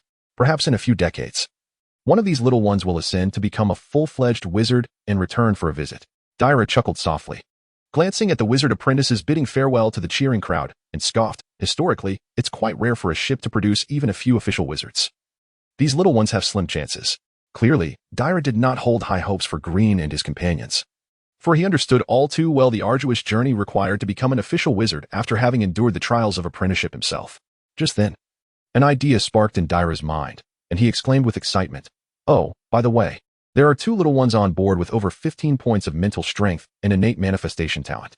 Even I am tempted to take them as disciples, were it not for their backgrounds." Upon hearing Dyra's description, the Duke's expression turned one of surprise. Meanwhile, Eravaz shook his head and remarked, "For a wizard, knowledge is the foundation of everything." Dyra smirked. Excellent talent does not conflict with the acquisition of knowledge. Their conversation persisted for a good half an hour, until Dyra glanced back and noted that the sailors were nearly finished with the supplies. Well then, it's time to set sail. Though wizards experience the same emotional fluctuations as ordinary humans, they have learned to master their surface desires, having cultivated considerable self-control over the years. Consequently, they do not exhibit excessive emotions of reluctance. Farewell then, Dyra performed the customary wizard parting gesture towards the 2. Yes, if this expedition to the underworld goes smoothly, I shall return to the academy in 20 years to see if those old codgers have managed to produce any worthy students for the Saints Tower qualification battle, Eravaz quipped. Moments later, as the grand vessel carrying the wizard apprentices slowly departed, the crowd on the dock began to disperse, though their conversations remained fixated on the subject of wizards. Clearly, the ordinary folk were filled with curiosity and reverence for these mysterious figures. Meanwhile, on the ship's deck, aside from the bustling sailors, the 7 wizard apprentices quickly realized that they were not the only ones aboard. You little ones must first remember this. While competition is an unchanging rule in the world of wizards, our Lilith's Cabin Wizard Academy forbids internecine conflict among its members. Therefore, should any of you dare to cause a death on this ship, I shall have you sunbathe on the mast for 7 days before tossing you into the sea to feed the sharks." Dyra cast a fierce glance at the apprentices, leaving no room for doubt regarding his resolve. "Humph. Secondly, do not disturb me until there are casualties." Dyra seemed disinterested in lecturing the young apprentices, who were not even formal wizard apprentices yet, and strode directly toward the finest quarters on the deck, shouting back, "Baron, assign these little ones their room numbers, and keep a close watch on them. Just ensure they do not dismantle the ship." "Understood, master," a tall, dark-skinned figure called out from afar. Once inside, Dyra vanished into his quarters, while the one named Baron approached the group. Green and his companions noted that although Baron appeared lean, his well-defined muscles conveyed an imposing presence, and it quickly became apparent that he was no one to be trifled with. "I am a legendary knight. Though the master has decreed that as long as no one dies, you need not seek him out. You may come to me should any untoward incidents arise on board. For instance, should any little ones attempt to harass the pretty girls." Baron flashed a bright smile, casting a glance at Lafayette and Juliana. Green was taken aback. A legendary knight had become a wizard's servant? It was said that not a single legendary knight had emerged in the entire city of Bizar, and such knights were deemed powerful enough to traverse the world of wizards. Lafayette scoffed, "Should anyone dare to harass me, I shall toss them overboard." A wave of menace spread through the air, instantly petrifying one of the apprentices, who broke out in a cold sweat. Juliana's cheeks flushed crimson, unsure of how to respond, while Yolkries, standing beside her, mimicked Lafayette's disdainful scoff, declaring, "Anyone who dares touch my sister must first contend with me." He clenched his fists, producing ominous cracking sounds. Among the 7, Yolkries appeared the most robust, standing at a height of 6 feet, with a notably powerful build. He could likely take on 2 opponents without difficulty. Following him were Green and Kieran, while Wade and Bisun, being nobles, had never engaged in physical labor and thus lacked combat prowess. Baron appeared accustomed to such situations. Without further ado, he retrieved 7 room keys from a dark wooden crate on the deck and tossed them to the apprentices. "Here are your room numbers." With that, Baron departed, leaving the apprentices to their own devices. They soon discovered that their quarters were located below the ship's deck, divided into 5 levels. It quickly became apparent that the cabins were damp and the conditions deplorable, with the environment worsening on the lower levels, where they would have to share space with the sailors. This revelation caused their expressions to sour, as the abrupt shift from a life of luxury to such squalor was jarring and left them feeling quite uncomfortable. Raffi's countenance was the most displeased, as the token in her possession denoted the lowest tier, casting a frigid shadow upon her delicate features. Grim, however, remained indifferent, his token representing a middling tier. Neither exceptional nor poor, a reflection of the modest existence he had grown accustomed to over the past decade. The siblings Yerklis and Yorkuliana were the most elated among the group, having both drawn tokens for the 5th tier, a testament to their extraordinary fortune. As the 7 individuals sought their respective chambers, guided by their tokens, Euclid and his sister, being assigned to the uppermost level, arrived first. Just as the others were about to depart the top level in search of their own quarters, a thunderous roar erupted from Euclid within the ship's hull, causing the other wizard apprentices on the 5th tier to peer out from their rooms. "This chamber is designated for my sister. Vacated immediately." Euclid bellowed at a man who had occupied his sister's room. Euclidiana, visibly frightened, clutched at her brother's sleeve, whispering in a subdued tone, "Brother, perhaps we should relinquish it to him. I am afraid." The man confronting Euclid was a burly figure, nearly his height, radiating an air of brazen confidence. Upon hearing Euclid's sister speak, his arrogance swelled, and he sneered, "You think I'll just leave because you say so? Who do you think you are? What's with all this token nonsense? Possession is 9/10 of the law. Ha ha. Or perhaps your sister could join me instead." With a lecherous grin, the man cast a suggestive glance at Euclidiana, provoking Euclid. "You have a death wish." Euclid, enraged, lunged at the man, his face flushed with fury. Soon, Euclid and the man were embroiled in a fierce brawl. Grimm and Binghamton, unable to stand idly by, intervened, despite their previous disdain for Euclid and Killingham's arrogance. Wade, however, remained frozen, seemingly paralyzed by the violent display. Killingham, on the other hand, displayed utter indifference, scoffing and uttering, "Not my concern," before turning and departing without a backward glance. "You coward! Don't let me ever see your face again." Wade roared at the retreating Killingham, yet made no move to join the fray. Meanwhile, Grimm and Binghamton managed to separate the combatants. Euclid, it turned out, possessed remarkable fighting prowess, as his opponent already sported a swollen eye. This revelation astonished Grimm. "Very well. You want to call for backup? Fine, I'll summon my own. Boss, rat, stop spectating and come lend a hand." The man with the swollen eye bellowed into the ship's hold, glaring menacingly at Euclid as if he wished to devour him whole. Euclid, undeterred, retorted, "Go ahead and call them. I'll take on all 3 of you." However, as a commotion stirred within the ship's hold, Grimm turned to witness a sight that caused his pupils to constrict and a cold dread to wash over him. This is bad, very bad. Euclid is doomed. Chapter 9, The Rules. A rough hand, as large as a basin, landed on Euclid's shoulder. Simultaneously, Euclid's expression changed dramatically as he felt an overwhelming force surge from his shoulder, sending his body hurtling backward to crash against the wall. Dazed and disoriented, Euclid found himself momentarily incapable of responding. "Brother!" Euclidiana cried out in alarm, her face pale, as she rushed to Euclid's side, supporting him as he teetered unsteadily. Onlookers beheld a small giant, towering at nearly 2 meters, standing where Euclid had just been.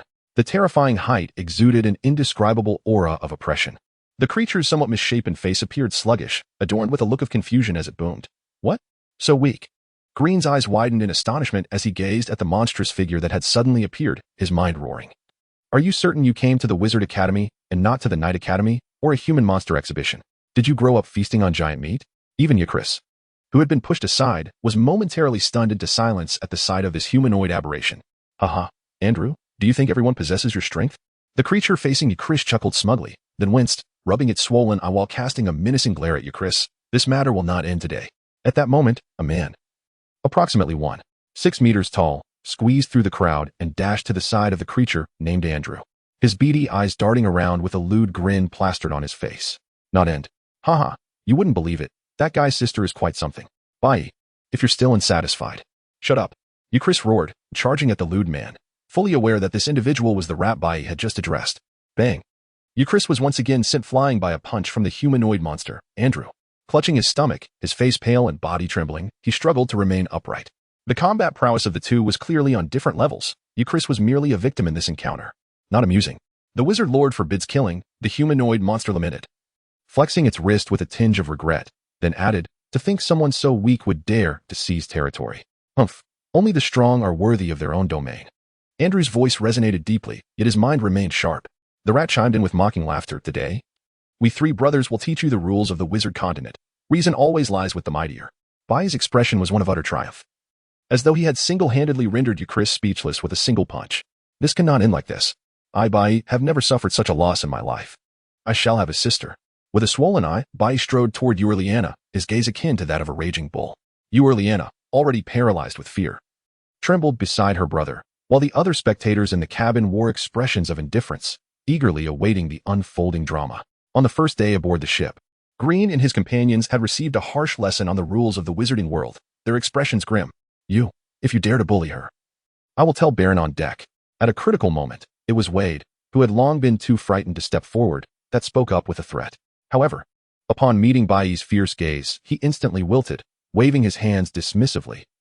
I was just joking. Bang! Bai knocked Wade down with a single punch, disdainfully curling his lip, which prompted cheers from the cabin. Well done. Oh yeah, another punch. Green and his companions stood in the corridor of the cabin, anxiously watching the faces peering from the rooms, cheering for the spectacle, and a sense of isolation began to wash over them. Is this the way of the wizarding world? Truly, it is a realm where strength reigns supreme, cold and unfeeling. Just as despair settled among the group, a voice filled with unexpected delight emerged from behind Green. The strong dominate the territory?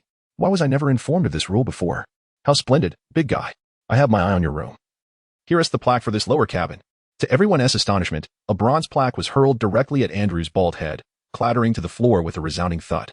Andrew and the rat beside him stood frozen in disbelief, unable to comprehend the audacity of the act. Has this person gone mad? Is he courting death? The crowd turned toward the source of the voice and discovered it was Laffy. Green and his companions suddenly recalled her, joy illuminating their faces. How could they have forgotten? With Laffy's mastery of sorcery, defeating a mere brute like Andrew would pose no challenge. As expected, Laffy began chanting incantations, pointing at the humanoid monster, Andrew. In a display that left everyone aghast, a colossal vine rapidly ensnared him, wrapping around him multiple times before he fell to the ground with a thud, emitting muffled sounds of distress. Bastard, die.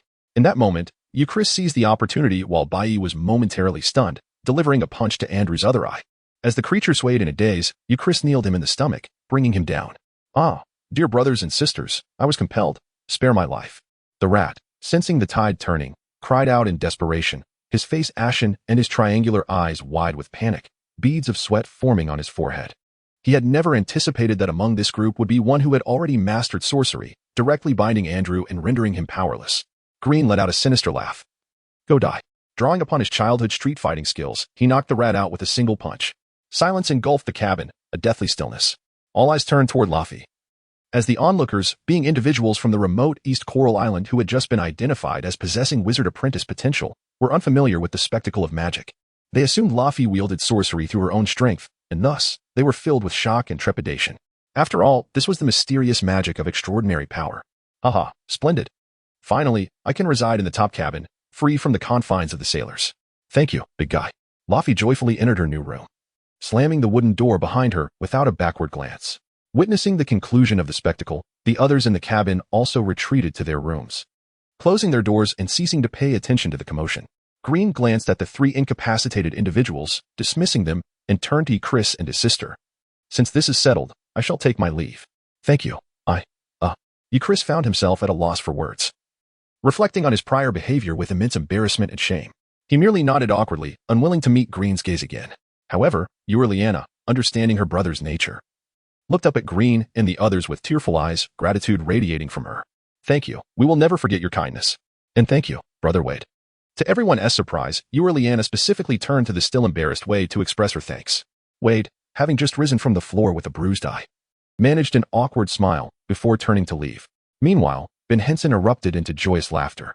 The people of our great Tambrosan city cannot stand idly by while their companions are bullied. To stand by one's comrades, one would brave any peril, be it a towering humanoid monstrosity or even a demon from the abyss. Grim, rendered speechless, strode away. Hey, Grim, wait for me. That punch you threw was the most dashing I've ever witnessed, so heroic. Coupled with your declaration, begone and die, I dare say, if Shirley were to see it, she'd abandon her bow and leap into your arms. Bingham continued to assail Grim's ears. Shortly after, Grim unlocked his chamber. Upon opening the door, a musty odor assailed his nostrils, causing him to wrinkle his brow and wave his hand. Fortunately, no impudent fellow had occupied Grim's quarters. Otherwise, he would have had to engage in fisticuffs. However, should there be a scoundrel audacious enough to seize even a third-class cabin, Grim's combat prowess would undoubtedly suffice to subdue him. The room was diminutive, scarcely more than a dozen square meters. Aside from a bed, a table, and a chair, it was devoid of any other accoutrements. Yes, the bed was furnished with bedding, and the table bore a candelabrum. Alas, with a sigh, he conceded that despite the dismal conditions within the cabin, he would have to make do. Grim ignited the candle, secured the door, and retrieved meditation guidance and Nose Hunter modification and Scent Atlas. Regarding meditation guidance, although Grim had, through more than half a month of diligent effort, successfully cultivated magic within his body, His understanding of meditation guidance suggested that his magic was merely at a nascent stage, perhaps between 2 and 3 out of 10. According to meditation guidance, a wizard's normal magic level should be a fluctuating range obtained by multiplying their mental strength by 10. Thus, given Grimm's measured mental strength of 12, his theoretical limit should be around 120 points of magic fluctuation. Alas, he lamented the absence of a crystal ball, which would have allowed him to accurately and promptly assess his condition. Crystal balls, he mused, were the most commonly used magical artifacts by wizards, serving numerous purposes, including the assessment of one's own state. Nose hunter modification and Sin Atlas, on the other hand, contained knowledge far more profound than meditation guidance. It encompassed numerous arcane lexicons of wizarding expertise, rendering it utterly incomprehensible to Grimm, a fellow devoid of wizarding knowledge, no matter how assiduously he studied it. However, the grimoire was, in truth, divided into 2 distinct parts. The first section pertained to nose hunter modification, which Grimm understood to be a form of wizardry enabling one to alter their own nose, a spell known as nose hunter. Regrettably, the sheer volume of specialized knowledge rendered it impenetrable to Grimm. The second part of the grimoire, the Scent Atlas, meticulously catalogued the molecular elements of 17,852 distinct scents discernible to wizards, with detailed notations on certain odors capable of eliciting particular reactions in individuals. With naught else to occupy his time, Grimm surmised that this would be his greatest advantage upon entering the Wizarding Academy and resolved to commit the entire contents of the grimoire to memory. Once, this very grimoire had been Grimm's greatest aspiration. With purpose to fill his hours, time passed swiftly. In the blink of an eye, 10 days had elapsed, during which they had traversed countless isles. A multitude of wizard apprentices, numbering approximately several hundred, had boarded the ship, and the colossal vessel, laden with wizard apprentices, sailed into the abyssal sea. The abyssal sea teemed with myriad terrifying marine legends, tales familiar even to Grimm, a resident of a remote isle. Stories of colossal, enigmatic marine beasts capsizing vessels and devouring their occupants were rife. In essence, the abyssal region remained an area not fully explored even by wizards. Suffused with the unknown and the enigmatic. One day, Grimm, gazing upon the repast before him, furrowed his brow and sighed, "Fresh fish and mushroom soup again?" Small wonder Grimm lamented. Anyone subjected to the same fare for 10 consecutive days would find their appetite waning. As to why this fresh fish and mushroom soup persisted, Grimm suspected that the mushrooms were cultivated by wizards through magical means. As for the fresh fish, they were, of course, harvested from the sea by the sailors. Many had voiced their discontent to Baron, only for him to retort a day later, "The master has decreed that if one does not relish it, one need not partake." And with that, he dismissed them, leaving them speechless. Frowning, Grimm lifted the fresh fish and mushroom soup, about to swallow it, when suddenly, a commotion erupted within the cabin, with voices exclaiming, "Pirates ahoy! Pirates ahoy!" However, the voices seemed to betray more excitement than fear. Indeed, this was a sea vessel garrisoned by a formal wizard, and thus, it would scarcely fear pirates. In fact, the occasional pirate raid might even provide the otherwise bored wizard apprentices with a welcome diversion. Grimm, piqued with curiosity, made his way toward the exterior of the cabin. Chapter 10. The Magic Stone at Dusk. The colossal ship of Lilith's Cottage Wizard Academy sailed upon the waves stirred by the sea breeze.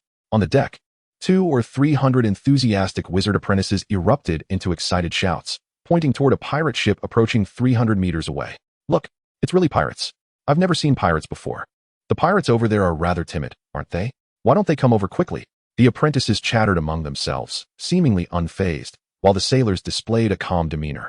It was no wonder these individuals felt no fear of the legendary pirates. As the ocean vessel responsible for transporting wizard apprentices, it boasted over 50 knights among its crew, along with a shipmaster and baron, the servant of Wizard Dyra, both of whom possessed the prowess of legendary knights.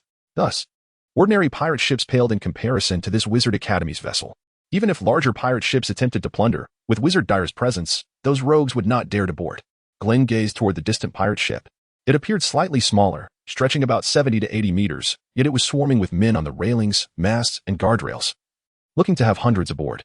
These pirates, all men, were ragged and many were missing limbs or eyes, brandishing daggers, bows, and grappling hooks, their voices raised in raucous excitement, brimming with boundless energy. Why were there no women aboard the pirate ship? The pirates firmly believed that women would bring misfortune, attracting formidable sea beasts that could capsize their vessels, and that malevolent sea sirens would devour their flesh, leaving only bones behind. This conviction was unwavering among all seafaring rogues. However, Glenn noticed that the pirate ship did not immediately approach the wizard vessel. The reason was simple. The pirate captain, using a collapsible telescope, had discerned something unusual about the target ship. On board were merely a throng of jubilant children. Suddenly, this seasoned pirate captain appeared to have an epiphany. his expression shifting dramatically as a cold sweat broke out on his brow, his remaining eye wide with profound fear. He bellowed at the helmsman beside him, "Turn around, quickly. Turn around." The captain's abrupt change startled those around him, even the monkey perched on his shoulder, which squeaked and leapt onto the railing. The helmsman, already paralyzed with fear, stammered, "Turn around?" It was evident that the captain held significant authority. With a metallic hook, he shoved the helmsman aside, offering no explanation as he frantically spun the wheel. The pirate ship laden with bewildered pirates fleeing at breakneck speed. Meanwhile, aboard the Lilith's Cottage Wizard Academy's vessel, the door to the exclusive chamber of the esteemed wizard.The swung open, revealing a boy and a girl who stepped out with curiosity. The deck's occupants were taken aback to see two children of similar stature emerge from the wizard's quarters, disbelief washing over them. A moment of chatter ensued among the apprentices. Who were these two? How could they not reside in the cabin, enduring the foul stench and the mushroom soup that makes me want to vomit? Heaven knows. Could they be descendants of wizards? If you don't know, don't speak. That day, the esteemed wizard declared on deck that these two are rare talents. A century in the making, we arrived early and heard it, wizard.The said. As whispers circulated, the apprentices discreetly pointed at the two unexpected children. Yet, the duo seemed indifferent, their haughty demeanor reminiscent of Euchris in Bissell City, inciting irritation among onlookers. The girl, clad in a flowing white dress, with golden hair cascading down her shoulders and amber-hued blue eyes that appeared innocent and pure, wore a captivating smile, akin to a little princess. Yet, a fleeting glance from her eyes revealed a disdain for the crowd, contradicting her seemingly innocent facade. The boy, engrossed in playing with a white mouse, paid no mind to the deck's occupants, as if the creature in his grasp held far greater significance than all present. "Brother Yinli, look. The pirates have fled. How dull." The girl cooed, shaking her golden locks as the sea breeze tousled her hair. The boy, still preoccupied with his mouse, replied nonchalantly, "I told you. No pirate dares to hijack a Wizard Academy's vessel. You insisted on coming out to sea. The deck reeks. Let us return." "All right, but it's just so boring." Ignoring the furious expressions of those around them, the girl and boy sauntered back into the chamber reserved for wizards alone. On the deck, while the sailors remained unperturbed, the apprentices were in an uproar, their furious roars echoing. After all, who were they? In the eyes of those children on the deck, they were the elite, handpicked from thousands to become wizard apprentices, destined for greatness with their own pride. These two were mere interlopers. How dare they act so arrogantly? The deck stank. How had these two survived in a moldy cabin for days?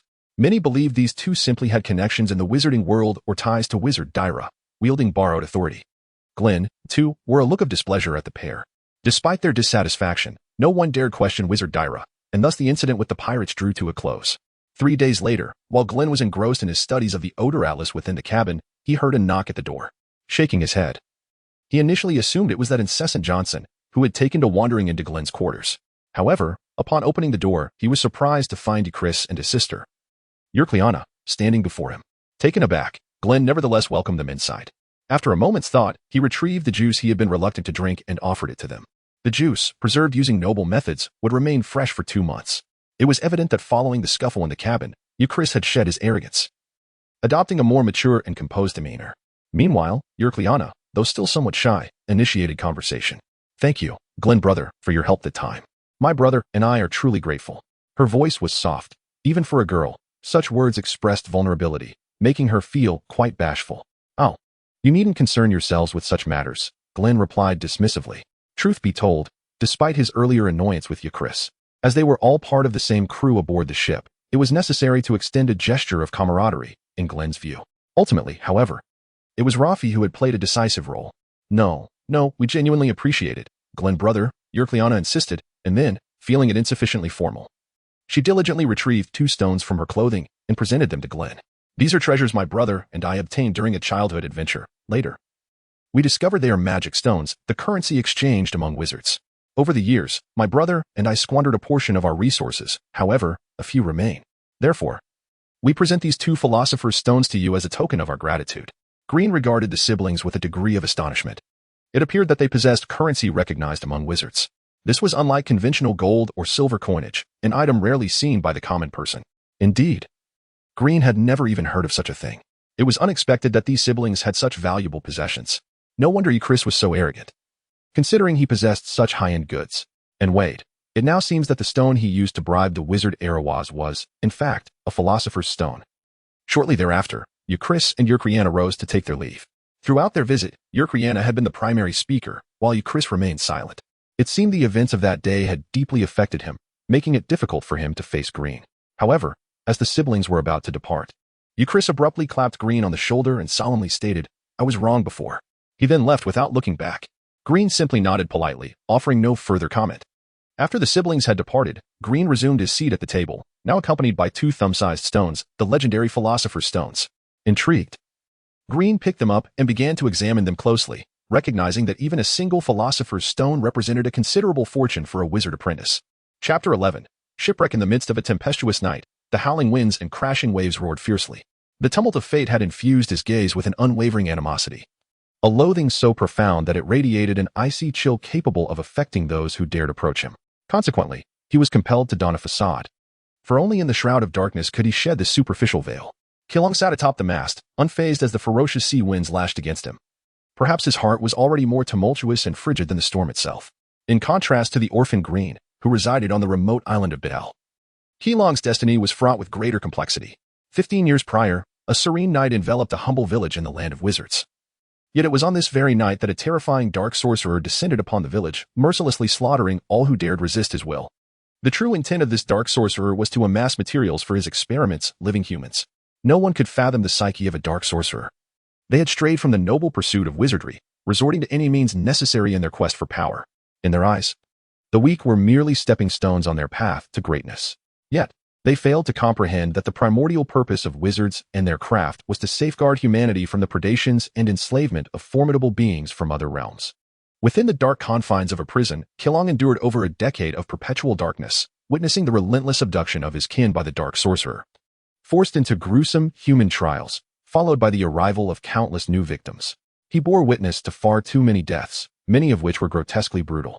Until one fateful day, his destiny took a pivotal turn. Aside from himself, no one understood why he miraculously survived time and again on the experimental table, where the odds of survival were a mere 1 in 10,000.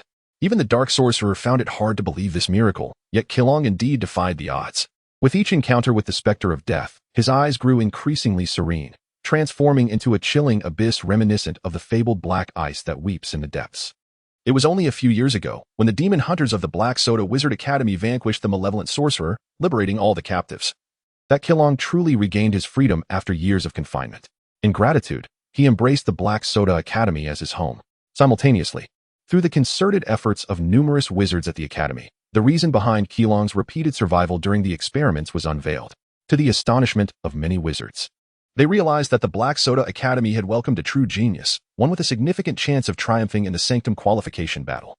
Soon, intelligence reached Black Soda regarding 2 rare prodigies with innate talents from the distant Coral Island, a territory claimed by another wizarding institution, Lilith's Cottage.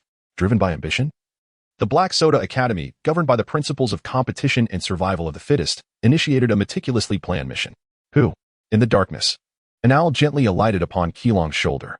Kilong seemed prepared, showing no sign of surprise as his dark eyes regarded the creature. At your current speed, you shall reach the target waters by approximately 7 tomorrow morning. At that time, scatter the substance within the cabin to complete the task. The owl communicated in a hushed human tongue. Kilong replied solemnly, understood.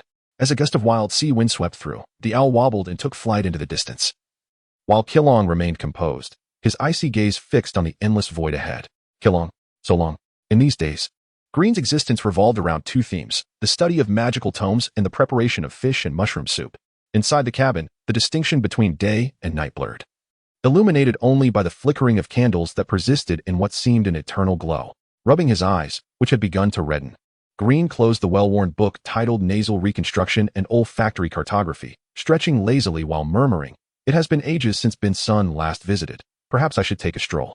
Perhaps due to the prolonged stillness, as Green moved, his bones creaked in protest. He stashed away the magical stone and tome before exiting the cabin. Is it morning? Green marveled, momentarily bewildered, for he had thought it still the dead of night. Boom. Suddenly, a deafening roar reverberated, and as Green was about to ascend to the deck from the 5th level of the cabin, he stumbled, feeling as though the grand vessel had been turned upside down, violently swaying. His first instinct was that they had struck a reef.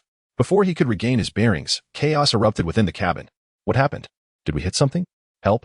A sea monster. A multitude of apprentice wizards rushed from their cabins, desperate to ascertain the situation on deck. Just then, a colossal creature, towering at least 2.5 meters, emerged from the deck entrance. This giant being possessed a human upper body and a serpent's lower half. Its body adorned with green scales, wielding a gleaming metal trident, greedily eyeing the astonished apprentices. Gasps filled the air. It was evident that this monster was far beyond the capability of the apprentices to confront. What is happening? What is going on? A bewildered apprentice wizard peeked from a nearby room, attempting to comprehend the chaos outside, only to be confronted by the monstrous figure at the threshold. Surely, this cannot be real, he exclaimed, but before he could utter another word, the creature's metal trident pierced him, the crude weapon dragging out a portion of his innards. The stench of blood swiftly enveloping the cabin. Run! A sea demon! The sea demon is killing. The fifth-level cabin erupted into pandemonium, apprentices fleeing in terror, shoving one another aside, the gruesome sight of the slain apprentice spurring their panic. On the fourth floor, apprentices stood bewildered, eager to glimpse the unfolding events. But in their frantic shoving, the entire cabin descended into chaos. Green, over here, Chris called, accompanied by Eurcleana. Green's heart leaped with joy, and he hurried toward them. Wait for me. For reasons unknown, his neighbor Laffy also rushed over, perhaps sensing insecurity alone in his chamber. Strength lies in numbers. During this turmoil, two panicked apprentices sought refuge in Eurclea's room, and all pressed against the wooden door. Everyone was in a state of shock. And Green could distinctly hear the wails and screams echoing from the corridor, suggesting that the monster was not alone. It was ruthlessly slaughtering those unable to escape. Chris barricaded the door with the table, bed, and anything that could serve as a blockade, and silence fell over the room. Save for the sound of heavy breathing and pounding hearts. No one knew how many apprentice wizards had perished within the cabin, but judging by the cacophony of screams, the number surely exceeded 20. Simultaneously, the sounds of human struggle mingled with the sea monster's raspy roars echoed from outside. And the occupants of the room felt a glimmer of hope, surmising that the formidable sailors might be coming to their rescue. For the first time, the group found themselves appreciating the once despised sailors for their potential valor. Even as the sailors arrived to offer succor, harrowing cries echoed from the ship's cabins. The lamentations of wizard apprentices. Suddenly, a neighboring door splintered, followed by heart-wrenching screams and wails, chilling everyone to the core. It was apparent that the monstrous sea creature had breached the barrier, initiating a sanguinary massacre. Those sequestered within Yorick's cabin dared not utter a sound, their eyes reflecting despair. Fear not, for hope remains. With the intervention of the wizard Dyra, these sea monsters shall surely meet their end. A male wizard apprentice, having sought refuge in Yorick's chamber, whispered fervently. A glimmer of hope ignited in their eyes, for the mystique and might of wizards inspired unwavering faith. Then, with a cataclysmic shudder, the seagoing vessel lurched once more, its violent oscillation instilling dread in the hearts of those within Yorick's cabin. A sharp crack reverberated as the wooden structure succumbed, followed by a tempest of wooden shards, akin to a ferocious sandstorm. Instinctively, they huddled together, shielding themselves, until the radiant sunlight pierced through the room. Turning back in trepidation, a scene straight from nightmares unfolded before them. A gaping chasm, spanning 7 or 8 meters, had been torn through the ship's hull, a structure of 20 or 30 centimeters in thickness. The epicenter of this devastation lay within Yorick's very cabin. Upon this breach, a serpentine, ebony creature was gradually ascending, its girth exceeding 2 meters, hinting at its monstrous proportions. A female wizard apprentice shrieked, her voice laced with agony.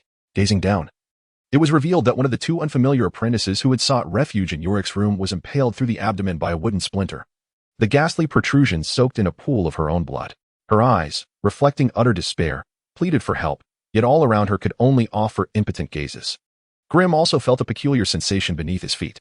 Looking down, he saw that his leg was stained crimson, the result of a wooden shard slicing through his flesh during the earlier onslaught. Though not gravely wounded, his mobility was compromised. No, Yorick cried out, his heart shattered. As he shielded Eurcleana's eyes, his countenance contorted in anguish. A splinter had not only marred the expanse of her cheek, but had also pierced her eye, though not life-threatening. Such trauma was unbearably cruel for one so young. Hiss! Raffi gasped, her face ashen, as she clutched her left shoulder.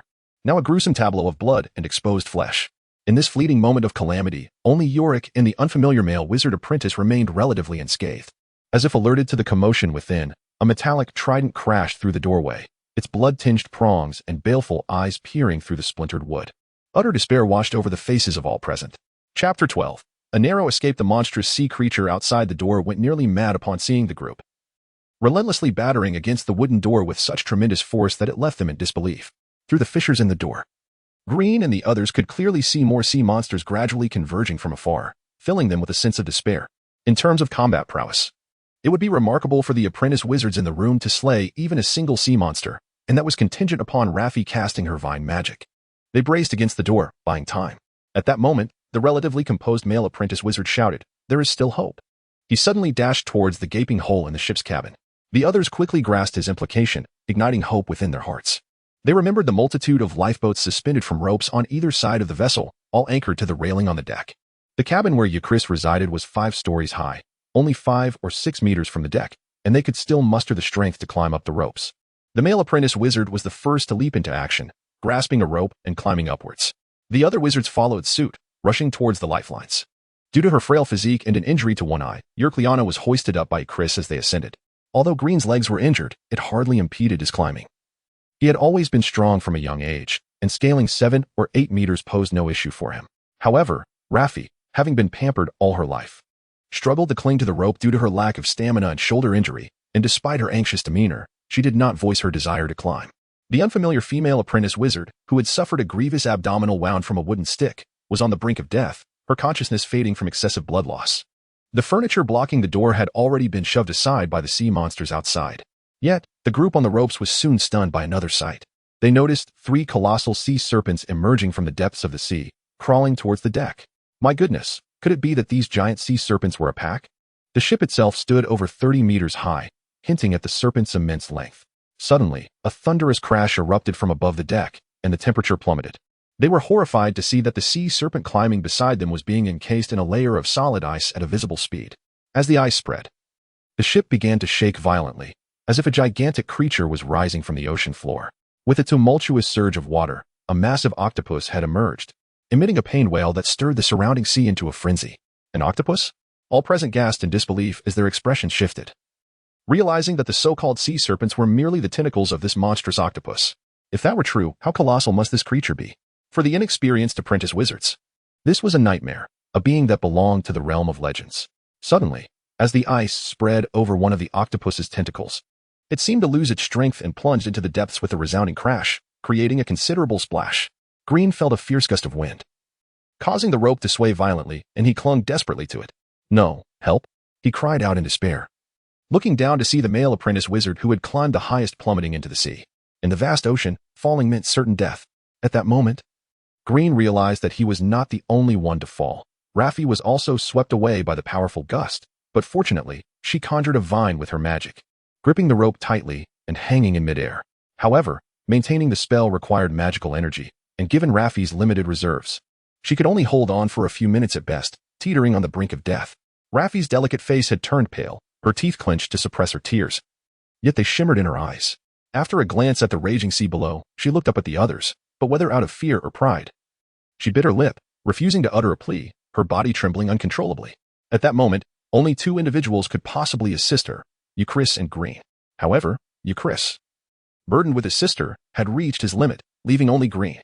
Seeing Raffi's pitiful gaze yet her stubborn refusal to ask for help softened Green's heart. Despite her haughty demeanor and disdain for him as a commoner, she had inadvertently shared her knowledge of the wizarding world and never used her abilities to belittle him. They were on this unfamiliar journey together, perhaps destined to look after one another. Resolutely, Green took a deep breath and slid down the rope until he reached the lifeboat at the end. He secured himself and hastily pulled up the vine Raffi had conjured.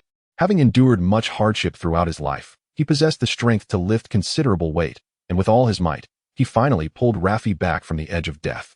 Breathless and exhausted, Green collapsed onto the suspended lifeboat, while Raffi, still in shock, gazed at him with sparkling eyes, tears swirling within them. Unaccustomed to such attention from a beautiful girl, Green awkwardly wiped his nose, trying to mask his embarrassment, just as he contemplated saying something to lighten the mood. A fragrant breeze enveloped him, and Raffi threw herself around him, sobbing uncontrollably. I thought I was going to die. I thought you all would abandon me.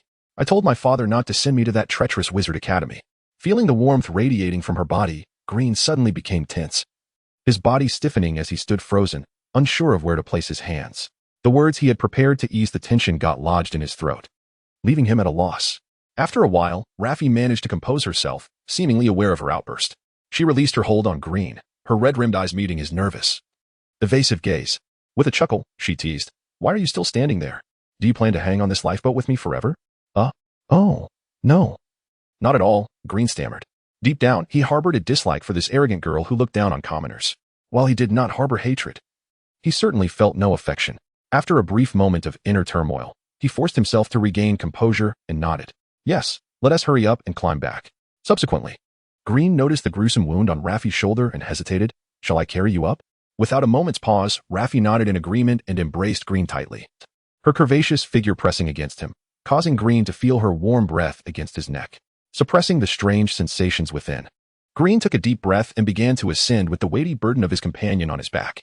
Meanwhile, Chris, witnessing that Green and Raffi had resolved their immediate peril, resumed his ascent, carrying his sister. In no time, he found himself on the deck and began to assist Green by tugging on the rope he was climbing. Soon, both Green and Chris were exhausted, leaning against the railing, panting heavily. Yet, upon beholding the hellish scene on the deck, they involuntarily gasped, momentarily forgetting their fatigue. The enormous deck, stretching over 100 meters, was pockmarked and littered with the corpses of countless sea monsters that had invaded the ship's hold. In the center lay a severed tentacle of a colossal octopus, twitching mindlessly, oozing a dark green blood that exuded a foul stench. Alongside the numerous monstrous bodies were the remains of sailors and scattered apprentice wizards, some mangled beyond recognition, their origins indistinguishable as either human or beast. With a thunderous crash, they turned to witness the room where the wizard-The resided, which had already been reduced to rubble. Now completely erased. Chapter 13, Sorcery. Among the individuals guarding the cabin door, stood out for their formidable prowess. One was the legendary Knight Baron, bare-chested, revealing his dark, muscular physique, as he wielded an axe with ferocious intent against the sea monsters attempting to breach the cabin. Another was the bosun, who, despite having witnessed Baron's legendary prowess on multiple occasions, had never seen him in action. Armed with a massive sword, his strength rivaled that of Baron, earning him newfound respect. The remaining two were the apprentice sorcerers residing in the wizard's quarters. Green had learned their names. The male apprentice was named Yuli, and the female apprentice was called by Billiana. The spectacle before Green and his companions left them utterly astounded. These two apprentices not only wielded the fabled sorcery, but did so with such overwhelming power and strangeness that it was hard to believe. By Billiana, though visibly anxious in the presence of the enormous sea monster, was shielded by the surrounding sailors, preventing any monster from drawing near. She hid behind the sailors, her golden hair flying wildly, while a golden binding gaze emanated from her forehead, sternly scrutinizing the approaching sea creatures. This golden binding gaze appeared to be an energy entity formed from some wondrous elemental combination, sending ripples through the surrounding space. With a soft yet commanding exclamation, any sea monster caught within the gaze's focus howled in agony, as if their very moisture was being drained, leaving them in a bizarre, desiccated state of death. In mere moments, Green and his companions witnessed the demise of no fewer than 5 sea monsters under the extraordinary scrutiny of the golden binding gaze. However, it seemed that Billiana could not sustain this sorcery for long. After a brief moment of heavy breathing, the binding gaze dissipated. On the other side, Yuli had a small white mouse perched on his shoulder, seemingly oblivious to the surrounding dangers. In contrast, Yuli himself appeared indifferent to the sea monsters, not out of arrogance, but rather a detached disdain for all things outside of himself. His eyes roamed the peculiar marine life with a sense of curiosity, a playful smile curling at the corners of his mouth. However, what accompanied Yuli was his unfathomable and mysterious sorcery, without any signs or peculiar phenomena to herald its arrival. The surrounding sea monsters inexplicably found themselves dismembered or decapitated, and one monster vanished entirely, leaving behind only a serpent's tail no longer than 20 centimeters. Its cut as smooth as glass, affirming that the preceding events were not mere illusions. Green, Laffy, Chris, and Yorkliana stood in astonished silence, unable to fathom the source of such bizarre and formidable power. It was no wonder these two resided in the wizard's quarters. With the strength of these apprentice sorcerers, not even Chris or Green could hope to contend with them, and even Laffy, who had already grasped the essence of sorcery, was far from their league. Laffy's face darkened. She understood her limitations better than anyone. Her so-called sorcery relied entirely on the magical artifacts prepared by her father, and she lacked the strength to cast even the simplest spell on her own. Although she possessed another powerful artifact prepared by her father, she knew that her magical abilities were insufficient to wield it effectively, let alone stand against the two apprentices who commanded such extraordinary powers. Therefore, Laffy was acutely aware of the vast chasm that separated her and her companions from the two prodigies, deemed rare talents from Lilith Sorcerer Academy. However, Laffy, privy to certain sorceress secrets, speculated that the power exhibited by the two could not possibly be activated given their mental capacities, suggesting that they likely possess some innate, extraordinary talent known to legends. Meanwhile, high above the deck, the formidable Daira floated approximately 5 meters in the air, his expansive gray robe billowing as if buffeted by a gale. The unnatural flush on his face was more pronounced, and the intricate gear upon his eyes spun rapidly while he murmured incantations of profound mystery, seemingly preparing a spell of devastating potency. On the other side, 2 black tentacles, each over 30 meters long, repeatedly slammed onto the deck, obliterating not only the already destroyed room, but also creating several large holes on the deck, through which terrified screams of apprentice sorcerers could be faintly heard from below. Suddenly, everyone on the deck felt an inexplicable tremor, prompting them to involuntarily gaze upward.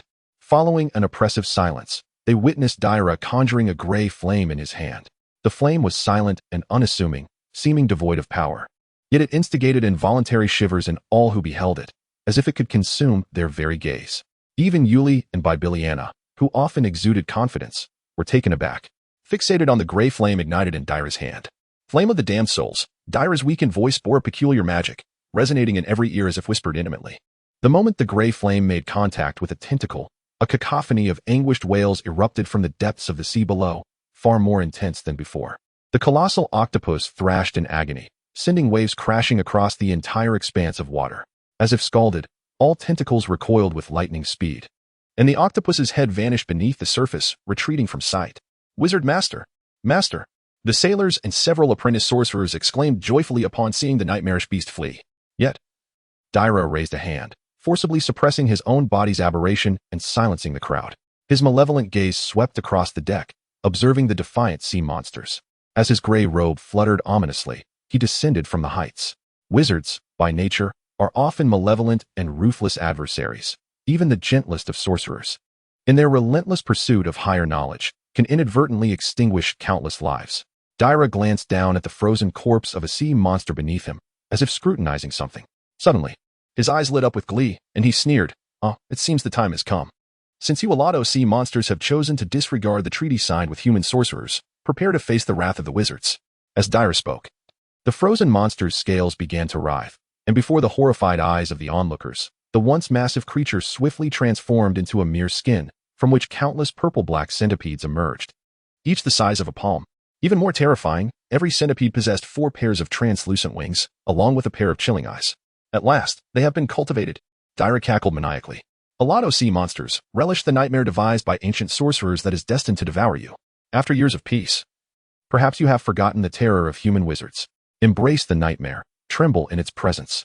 Daira's voice echoed with madness, while the sea monsters stood bewildered, unable to comprehend human language, particularly these lesser sea creatures. However, inexplicably, these sea monsters innately sensed an overwhelming dread emanating from the seemingly insignificant purplish-black insects. Many were even compelled to leap from the deck into the ocean. Buzz, as thousands of purplish-black centipedes emerged from the sea monster's body. Their wings were initially delicate, yet, within moments, some began to take flight, instinctively surging towards the remaining sea monsters on the deck. The centipedes displayed no interest in the humans or the severed octopus tentacle, seemingly indifferent to their flesh. Howls, shrieks of terror erupted from the sea monsters as they discovered that their once vaunted scales were as fragile as paper against these strange insects. One after another, the creatures burrowed relentlessly into their bodies, driven by a seemingly suicidal urge. Some sea monsters desperately clutched at the tails of the centipedes as they burrowed in, only to find, to their horror, that even when severed, the insects retained their vitality, continuing their relentless advance into their bodies. It was as if their sole purpose was to penetrate the deepest recesses of the sea monster's flesh. The wizard, observing the agonizing cries of the sea monsters, sneered darkly, "Humph. If these parasitic insects, born from the wisdom of ancient wizards, could be so easily eradicated, they would not be worthy of being called the nemesis of Eurodon. Nor would wizards deserve to be known as the slave masters who control numerous alien worlds." Daira's voice gradually shifted into exhilaration. Though their lifespan is a mere day, their singular purpose within that brief time is to deposit their eggs within each Eurodon's body, and the incubation period for their eggs is a fleeting half-hourglass. Chapter 14. The assault. A multitude of wizard apprentices who had narrowly escaped disaster gathered on the deck, each visage marred by unease. It was said that the ferocious sea monsters had slaughtered their way to the 3rd level before being intercepted by sailors who rushed to the rescue. The casualties among the apprentices on the 4th and 5th levels were staggering, while those residing in the lowest cabins managed to escape relatively unscathed. On the deck, Ben Hankson spotted Green and the others and let out a sigh of relief. "Thank heavens you were all safe. Those sea monsters nearly terrified me to death." I thought to myself, how could a great apprentice of Tambron City be devoured by monsters before even reaching the Wizard Academy? I certainly do not wish to become their excrement. As he spoke, Ben Hankson gestured towards the individuals behind him. "Come, let me introduce you." Green couldn't help but marvel at Ben Hankson's fortune. He had originally occupied a damp and musty cabin on the 2nd level, only slightly better than the bottommost level. Yet this time it had saved his life. Shaking his head, Green lamented his own misfortune, sighing, "I was just heading to the deck for some fresh air. having only ascended to the 5th floor when this calamity struck. Normally, I could go days without stepping outside. Despite their search on the deck, Green and his companions could not locate Wade, leading them to suspect he had likely succumbed to the numerous victims. Meanwhile, Kieran stood aloof on the opposite side of the deck, indifferent to Green and the others, gazing vacantly at the distant sea. Ben Hankson could not resist a quiet derision, muttering, "Humph, always currying favor with Wizard Erebos, a natural-born sycophant." It was understandable that Ben Hankson harbored disdain for Kieran. During their journey, Kieran had trailed closely behind Wizard Erebos, wearing a constant smile and ensuring the wizard's every comfort. Yet, after parting ways with the wizard, Kieran barely acknowledged Green and the others, even dismissing the earlier conflict between Chris and a strange apprentice on the 5th floor with an indifferent "not my concern." Consequently, Green and his companions also felt no inclination to engage Kieran in conversation. Chris, preoccupied with his sister, held her tightly, observing the emptiness in her eyes. "Do not worry. Once we reach the wizard continent, I will implore the most esteemed wizards to heal your eyes," he reassured her.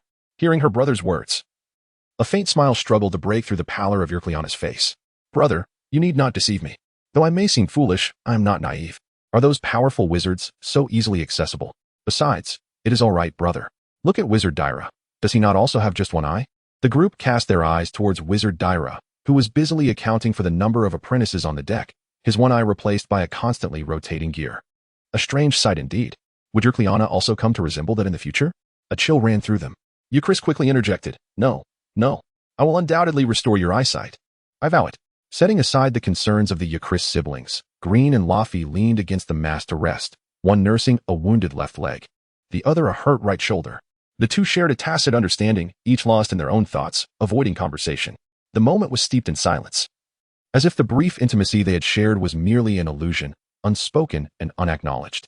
Shortly thereafter, a message spread across the deck. During the sea monster assault, 32 sailors had perished, along with 107 apprentices, most of whom had resided on the 4th and 5th levels.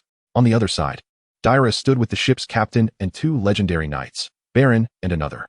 While the captain appeared unharmed, Baron bore a significant scar across his back. Yet he paid it little heed. "Master, what troubles you?" Baron inquired of Wizard Dyra, puzzled by the wizard's furrowed brow, as one would expect Dyra to be elated, given that the sea monsters had been repelled. Ordinary observers would struggle to discern Dyra's discontent. Wizards typically concealed their emotions, and Dyra, having undergone certain bodily modifications, had lost many subtle facial expressions. In such circumstances, only Baron, who had served Dyra for decades, could detect the wizard's unease. "This sea monster assault is rather peculiar," Dyra remarked gravely, his lone eye glancing at Baron. Baron, startled, suddenly grasped the implication. "Could it be that we are being targeted by other wizards?" "If my instincts are correct, it is highly likely," Dyra replied, an unusual pallor overtaking Baron's dark complexion. As a legendary knight in the wizard continent, he understood the terror of being watched by a hidden wizard, especially adrift in the vast ocean with no hope of assistance. "Is it an enemy of the Academy? Or is it directed at you, my lord?" Baron pressed on, his heart racing. If the threat was aimed at Dyra, that would be one thing. However, if it were an enemy of the Academy, their lives could be in grave danger. Dyra shook his head. Both possibilities exist. However, there is another potential reason. It could be for them. Following Dyra's gaze, Baron spotted Yuli and Bibiliana. After a moment's hesitation, he responded with a bitter smile. "For them? 2 mere apprentices, no matter how gifted, would dare to risk a confrontation with Master Dyra? It is merely a possibility. You do not comprehend some of the secrets involved," Dyra said, pausing before letting out a sigh. "Since the sea monsters have been driven back and my magic is depleted, if there are indeed further developments, it will likely be a matter of time. Let us await the unfolding of events." After a moment, a flicker of darkness crossed Dyra's eye. "However, should any enemies approach us, Baron, I shall require you to execute a task." Baron knelt. "My lord, please instruct me." Dyra leaned in close, speaking in a hushed tone. "Eliminate those 2. They are rare talents in the Academy, possessing invaluable gifted magic, likely to become formidable contenders in the upcoming Holy Tower qualifications. Such talents cannot be ours, nor can we allow them to fall into the hands of a rival academy." As the sea breeze howled and the sun ascended higher, waves of heat enveloped the deck. The gathered crowd could no longer endure the sweltering temperatures and began to retreat to the cabins, save for a small faction, including Green and Ben Hankson, who remained on deck. Meanwhile, Laffy, Chris, and Eurcleana had already returned below deck. "Hey, Green, since the wizard's quarters have been destroyed, where do you think you will stay today?" "Oh, and what about those 2? Ben Hankson inquired, referring to Yuli and Bibiliana. "Who knows? Most likely on the 5th floor," Green replied nonchalantly. Chris chuckled, just as I suspected. However, we three, Chris, Cleana, and Laffy, are all on the 5th floor. I wonder which unfortunate room will be commandeered. Green scoffed, with so many casualties on the 5th floor. Any room would do. Why must it be theirs? Not necessarily. Many have perished, and several rooms are damaged. As Green and Ben Hankson engaged in their trivial banter, a shadow loomed over them. Initially, they assumed it was merely a passing cloud, but as the sound of flapping wings and irksome cawing filled the air, they turned their gazes skyward in alarm. A shadowy figure, indistinguishable amidst a vast expanse of countless black crows darkening the sky, gazed out upon the ship. Although the distance rendered the figure's features invisible, the palpable aura of arcane power radiating from it enveloped all observers in a suffocating dread. As though the vessel were on the brink of colliding with an iceberg. In that moment, the deck was engulfed in an interminable darkness. Woven from the wings of the crows, caw, caw, summoned the ship's sorcerer, a voice, flat and hoarse yet intriguing, echoed, devoid of discernible gender. Dyra emerged from the cabin, wand in hand, her gray, flowing robe billowing as she ascended into the sky, her countenance pale as she beheld the enigmatic sorcerer shrouded in a cloud of crows. Upon recognizing the visitor's true form, Dyra's expression shifted dramatically. A second-level sorcerer? Caw, caw, I do not recognize you. The Sorceress Academy of Lilith has many promising talents. This ship is now under my command. Considering your potential, you may leave, the terrifying sorcerer proclaimed from the ominous cloud. Speaking with an authoritative tone that suggested disdain for engaging Dyra in conflict. Dyra's face darkened, nearly dripping with despair. As a leading figure among the arcane sorcerers of the 70th district of the Holy Tower for nearly a century, she was widely regarded as a candidate for ascension to a higher tier of sorcery. With centuries of accumulated knowledge, even the most seasoned practitioners could not intimidate her. However, she had not anticipated confronting a second-level sorcerer today. It is crucial to understand that second-level sorcerers represent the fundamental echelon of sorceress academia, intricately linked to the upper echelons of the sorceress realm. The disparity between sorcerer ranks is immense, as each ascension grants entirely new capabilities beyond mere spells or innate talent. Dyra hesitated. Abandoning the ship on a whim was a grave matter, yet, as a first-level sorcerer with the potential to advance, it might not be insurmountable. But the stakes were higher this time, for aboard were two exceptionally rare sorceress prodigies nearing the threshold of the Holy Tower. In a low voice, Dyra proposed, "The ship may be surrendered to the master, but might I take the two with me?" "Humph. I command you to leave at once." A cold snort transformed into a furious roar from the cloud. "You seek death." No one could have foreseen that Dyra would strike first, launching a surprise attack against a sorcerer of higher rank. An ice spear, emanating an astonishing chill, shot forth like an arrow released from its bow, leaving a white trail across the sky as it aimed directly at the heart of the second-level sorcerer. However, in response to the sorcerer's furious shout, an overwhelming surge of magical energy erupted, palpable even to untrained apprentices. This terrifying force scattered the clouds above, and a tempestuous wind radiated outward from the sorcerer, stirring the tumultuous waves below. With a soft chime, the ice spear shattered into countless crystalline fragments. Almost simultaneously, Dyra, riding her wand, transformed into a streak of light, fleeing into the distance. Yet, a massive cloud pursued relentlessly behind her. "You cannot escape." The sorcerer roared from within the cloud, as the two figures gradually vanished into the horizon.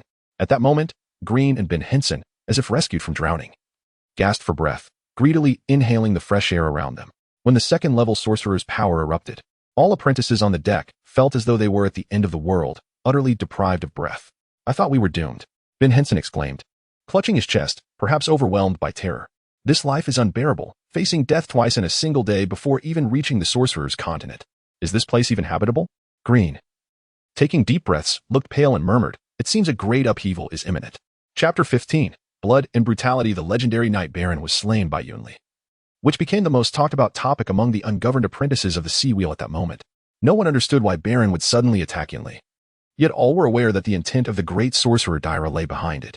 It was inconceivable that Baron would launch a surprise assault without cause. However, unbeknownst to them, Yunli, who was innocently toying with a white mouse, appeared to be fully prepared and engaged in a fierce battle with the ambushing Baron. After several rounds of bizarre sorcery and powerful axe strikes exchanged, Baron's head abruptly vanished, the cut on his neck as smooth as a mirror, and his headless corpse fell lifelessly to the ground. Yunli remained indifferent, taking a slight breath, seemingly unaffected by Baron's attack, and continued to play with the mouse in his hand. This expression from Yunli left all who witnessed the confrontation dumbfounded. They could only perceive him as a monstrous entity. Far from human, no one dared to provoke such a beast. A day later, as a massive shadow enveloped the ocean vessel of the Lilith's Cabin Sorcerer Academy, Numerous apprentices emerged from the cabins, horrified as they gazed at the sky, which was entirely obscured by a swarm of black crows. No one knew whether Sorcerer-Dyra was alive or dead. Gradually descending from the dark clouds was a mysterious sorcerer, and as he landed, countless crows transformed into two torrents, crowding into the ample sleeves of the sorcerer, whose sleeves appeared boundless, causing the ominous clouds to vanish in an instant. The mysterious sorcerer landed in the center of the deck, and as the spectators discerned his appearance, they collectively gasped in terror. The sorcerer's face lacked eyes, nose, and mouth. His visage was smooth and featureless, as if a layer of skin had been draped over his head, evoking profound fear. Heh, little ones. Welcome to the Black Soda Sorcerer Academy. This vessel, originally destined for the Lilith's Cabin Sorcerer Academy, had been commandeered by what seemed to be a more formidable and malevolent Sorcerer Academy. The faceless sorcerer surveyed the surroundings before fixing his gaze on Yunli and Bibiliana. Then sinisterly declared, "You may call me Nirmaza, or the Faceless Mask, I care not." As the crowd trembled with unease, a calm apprentice stepped forward, presenting a crow to the sorcerer and solemnly stating, "Minner." "Well done," the Faceless Mask praised the apprentice. The crow flapped its wings and vanished into the sorcerer's voluminous sleeves. The other apprentices on deck stared intently at this particular apprentice, realizing that he had served as an insider, betraying Sorcerer-Dyra. This revelation sent shivers down their spines. Who was this individual? Meanwhile, Green, Rafi, Yakris, and Yakilian stared in shock, cold sweat trickling down their backs. For the apprentice who had stepped forward was none other than Killen, the one who had scorned interaction with them. Yet, even now, Killen disregarded Green and the others, seemingly uninterested, and instead observed Yunli and Bibiliana with keen interest. The Faceless Mask, however, showed no interest in the apprentice's thoughts. After a moment of chilling laughter, he spoke in a cold tone. "The Black Soda Sorcerer Academy is the Dark Sorcerer Academy of the 7th Ring, District 10-2, upholding the principles of competition, survival of the fittest, and natural selection." With that, the sorcerer let out a deep, sinister laugh. "Thus, to help you better adapt to your future academy life, and to eliminate some of the unnecessary dross among you, from this day forth, I shall establish a rule aboard this ship." Every apprentice was rapt with attention, afraid of missing a single word. "From now on, every morning, I must find 5 of you thrown overboard, otherwise, I shall randomly slay 10 of you." With a calm demeanor, the sorcerer pronounced these cruel words, then casually pointed toward a distant sailor. Without warning, the sailor exploded in a gruesome display, flesh and blood splattering in all directions. The apprentices showered in blood and gore, screamed in terror, the deck descending into chaos. The sorcerer remained indifferent, merely stating, "Just like that." All apprentices felt a chill run through their bodies as they gazed at the sorcerer, perceiving him as a monstrous predator. The sorcerer ignored their fearful expressions, cackling, "From this moment on, my words are law aboard this vessel, unless one of you can defeat and kill me. See you tomorrow." With that, the sorcerer turned his back on the crowd, creating a luxurious tent at the edge of the deck, beckoning the ship's captain to enter, seemingly plotting a new course for the voyage. The apprentices exchanged wary glances, sensing the palpable unease in the air. Even Green involuntarily glanced at Yakris, Yakilian, and Rafi. "We won't end up doing what the sorcerer said, will we?" Yakris asked, clutching his sister's hand. "I don't want to die. To survive, perhaps." Rafi shot a meaningful glance at Green, shocking the siblings with his words, but Green accepted it with quiet understanding, as he too contemplated their dire situation. Yet, a bitter realization settled in Green's heart. If it took 40 days to reach the Black Soda Sorcerer Academy, that meant 200 of them would have to be sacrificed overboard. And if it took 60 days, would he even survive with his current strength? Suddenly, a scream erupted on the deck, drawing everyone's attention. A female apprentice was stabbing a male apprentice viciously in the chest with a sharp knife. Her once pretty face was twisted with rage as she screamed, "If it weren't for you, Ria would still be alive. I will kill you." The female apprentice, in a frenzy, repeatedly plunged the knife into the male apprentice's chest.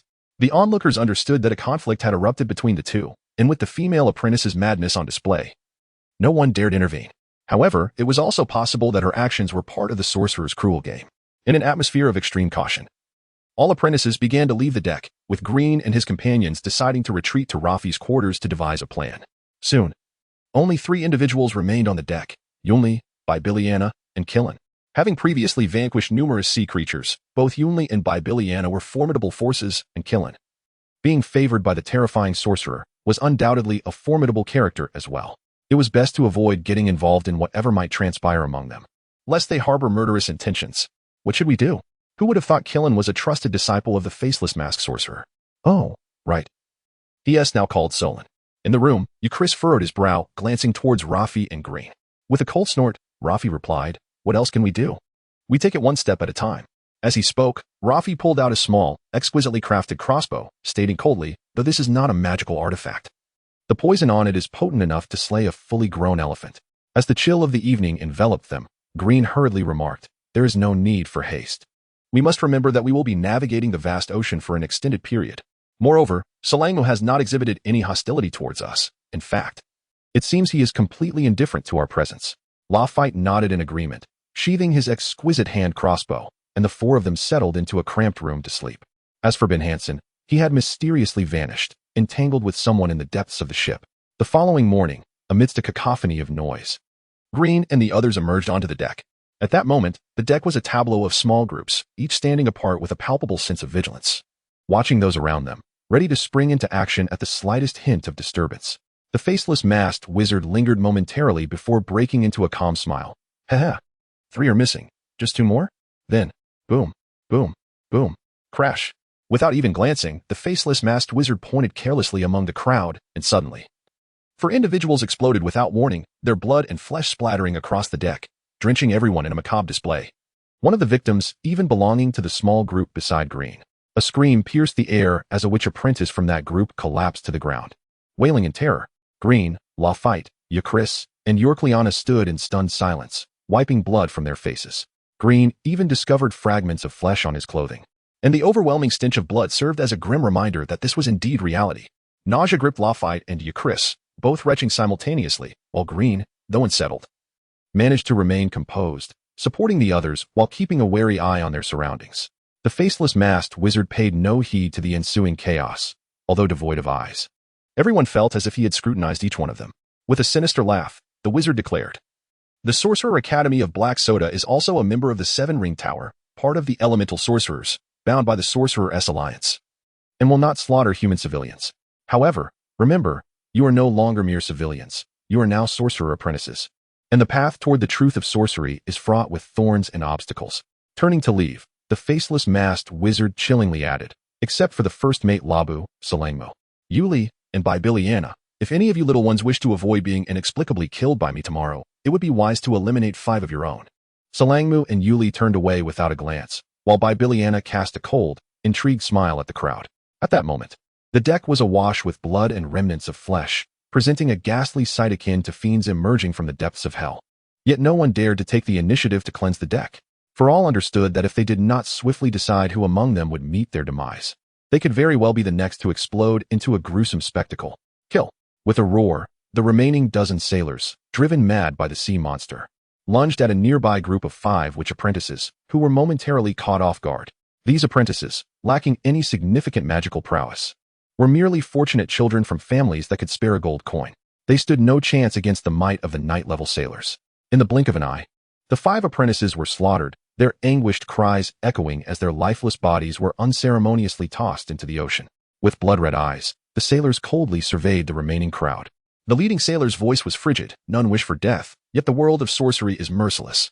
Humph, from this day forth, you are no longer esteemed sorcerer apprentices aboard this vessel, entitled to command us at will. As he spoke, the sailor brandished his bloodied blade. From this day on, you best find 5 scapegoats among yourselves, or we shan't hesitate to exert our efforts. With that, the sailors, exuding an aura of menace, retreated into the ship's hold. Green and his companions turned pale, realizing that their small group had just been in the presence of these fearsome sailors.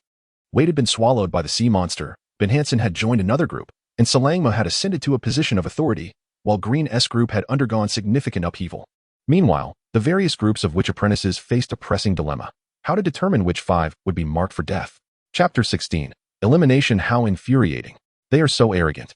Just a mere dozen of them, yet they demand that we kill each other daily, sacrificing 5 lives?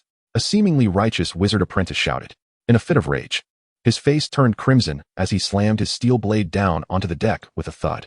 It must be said that this fellow possessed considerable strength to embed a steel blade into the deck. However, most regarded him with disdain. The sailors had already departed, leaving this man to flaunt his bravado. Despite their scorn, many wizard apprentices clustered around him, united by a common enemy.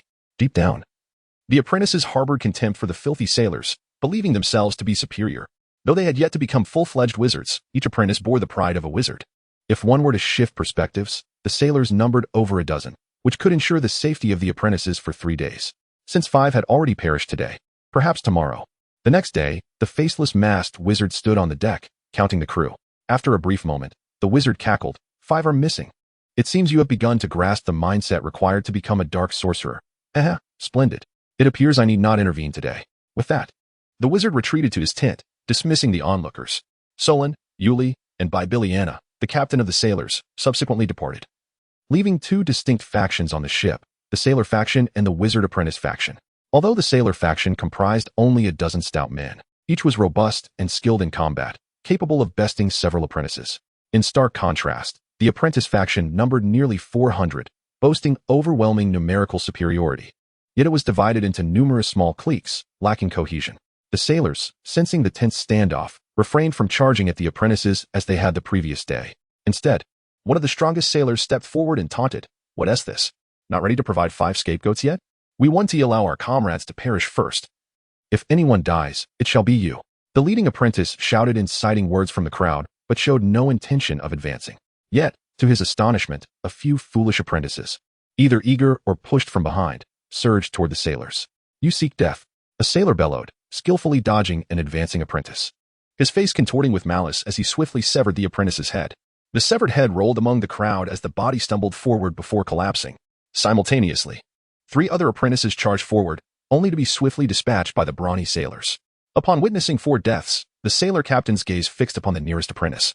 The apprentice at the forefront, now paralyzed with fear, hesitated, realizing that no one was foolish enough to willingly meet their demise. The apprentices began to jostle one another, anxiously inquiring about the fate of the sailors. The apprentice singled out by the captain was none other than the one who had clashed with Yacres on the first day, known as Rat. Rat trembled under the scrutinizing gaze of the towering sailor captain, his axe quivering in hand as he internally cursed, "Which bastard pushed me forward?" Glancing back, he found no one willing to advance, while the monstrous ally he once relied upon, Andrew, had fallen to a true sea monster.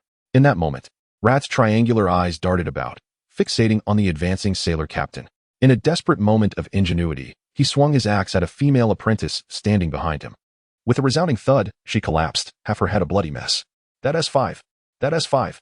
We need not kill each other anymore," Rat shouted in excitement. The sailor captain, momentarily taken aback by Rat's decisive action, let out a cold laugh before departing with his fellow sailors. "Ah, bastard, I will kill you," a male apprentice roared, his eyes ablaze with rage as he glared at Rat, clearly connected to the slain female apprentice. Rat was startled. Yet the vengeful apprentice was restrained by the others. What nonsense! Every apprentice was a precious resource now, as no one wished to die. If one was to survive, another must fall. Rat and the vengeful apprentice were of no concern to each other. In fact, their demise would be a welcome outcome. Unfortunately, 5 had already perished today. The loss of another would be a disgraceful waste, prompting the others to kindly intervene. Another long day passed, with Green and his companions remaining sequestered in a single room, as the tense atmosphere deterred anyone from venturing alone. The following day, the faceless masked wizard once again praised the apprentices for completing their task before departing. After a brief lull, chaos erupted among the wizard apprentices without the sailor's intervention, centering around Rat and the male apprentice seeking vengeance. The latter had summoned an ally, while Rat similarly called upon Bai, who had clashed with Yacres on the first day. The 2 factions soon clashed violently, though Rat appeared somewhat unsightly. He showed no signs of faltering in this life-or-death struggle, resulting in a fierce confrontation. Nevertheless, a victor must emerge, moments later, with a piercing scream. Bai was struck in the back, suffering severe injuries before succumbing to the combined assault of his opponents. In desperation, Rat summoned his final reserves of strength, dragging down one with him as the duel concluded in favor of the vengeful male apprentice. Yet, just as he began to revel in his vengeance, a dagger pierced his back, emerging from his chest. The assailant vanished into the crowd. Simultaneously, Yacres roared beside Green, "You seek death."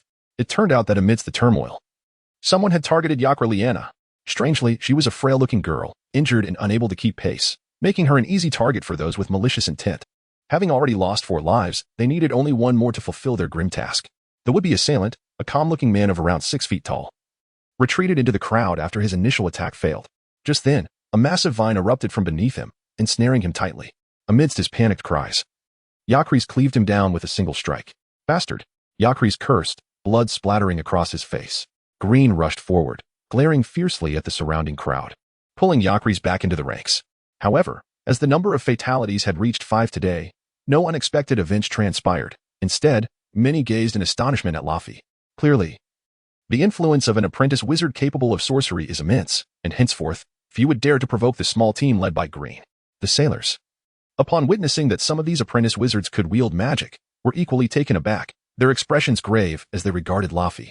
As time passed, each individual aboard the vessel longed for the ship to reach its destination swiftly, for every morning was a veritable descent into hell. The hierarchy aboard the vessel was divided into three distinct classes.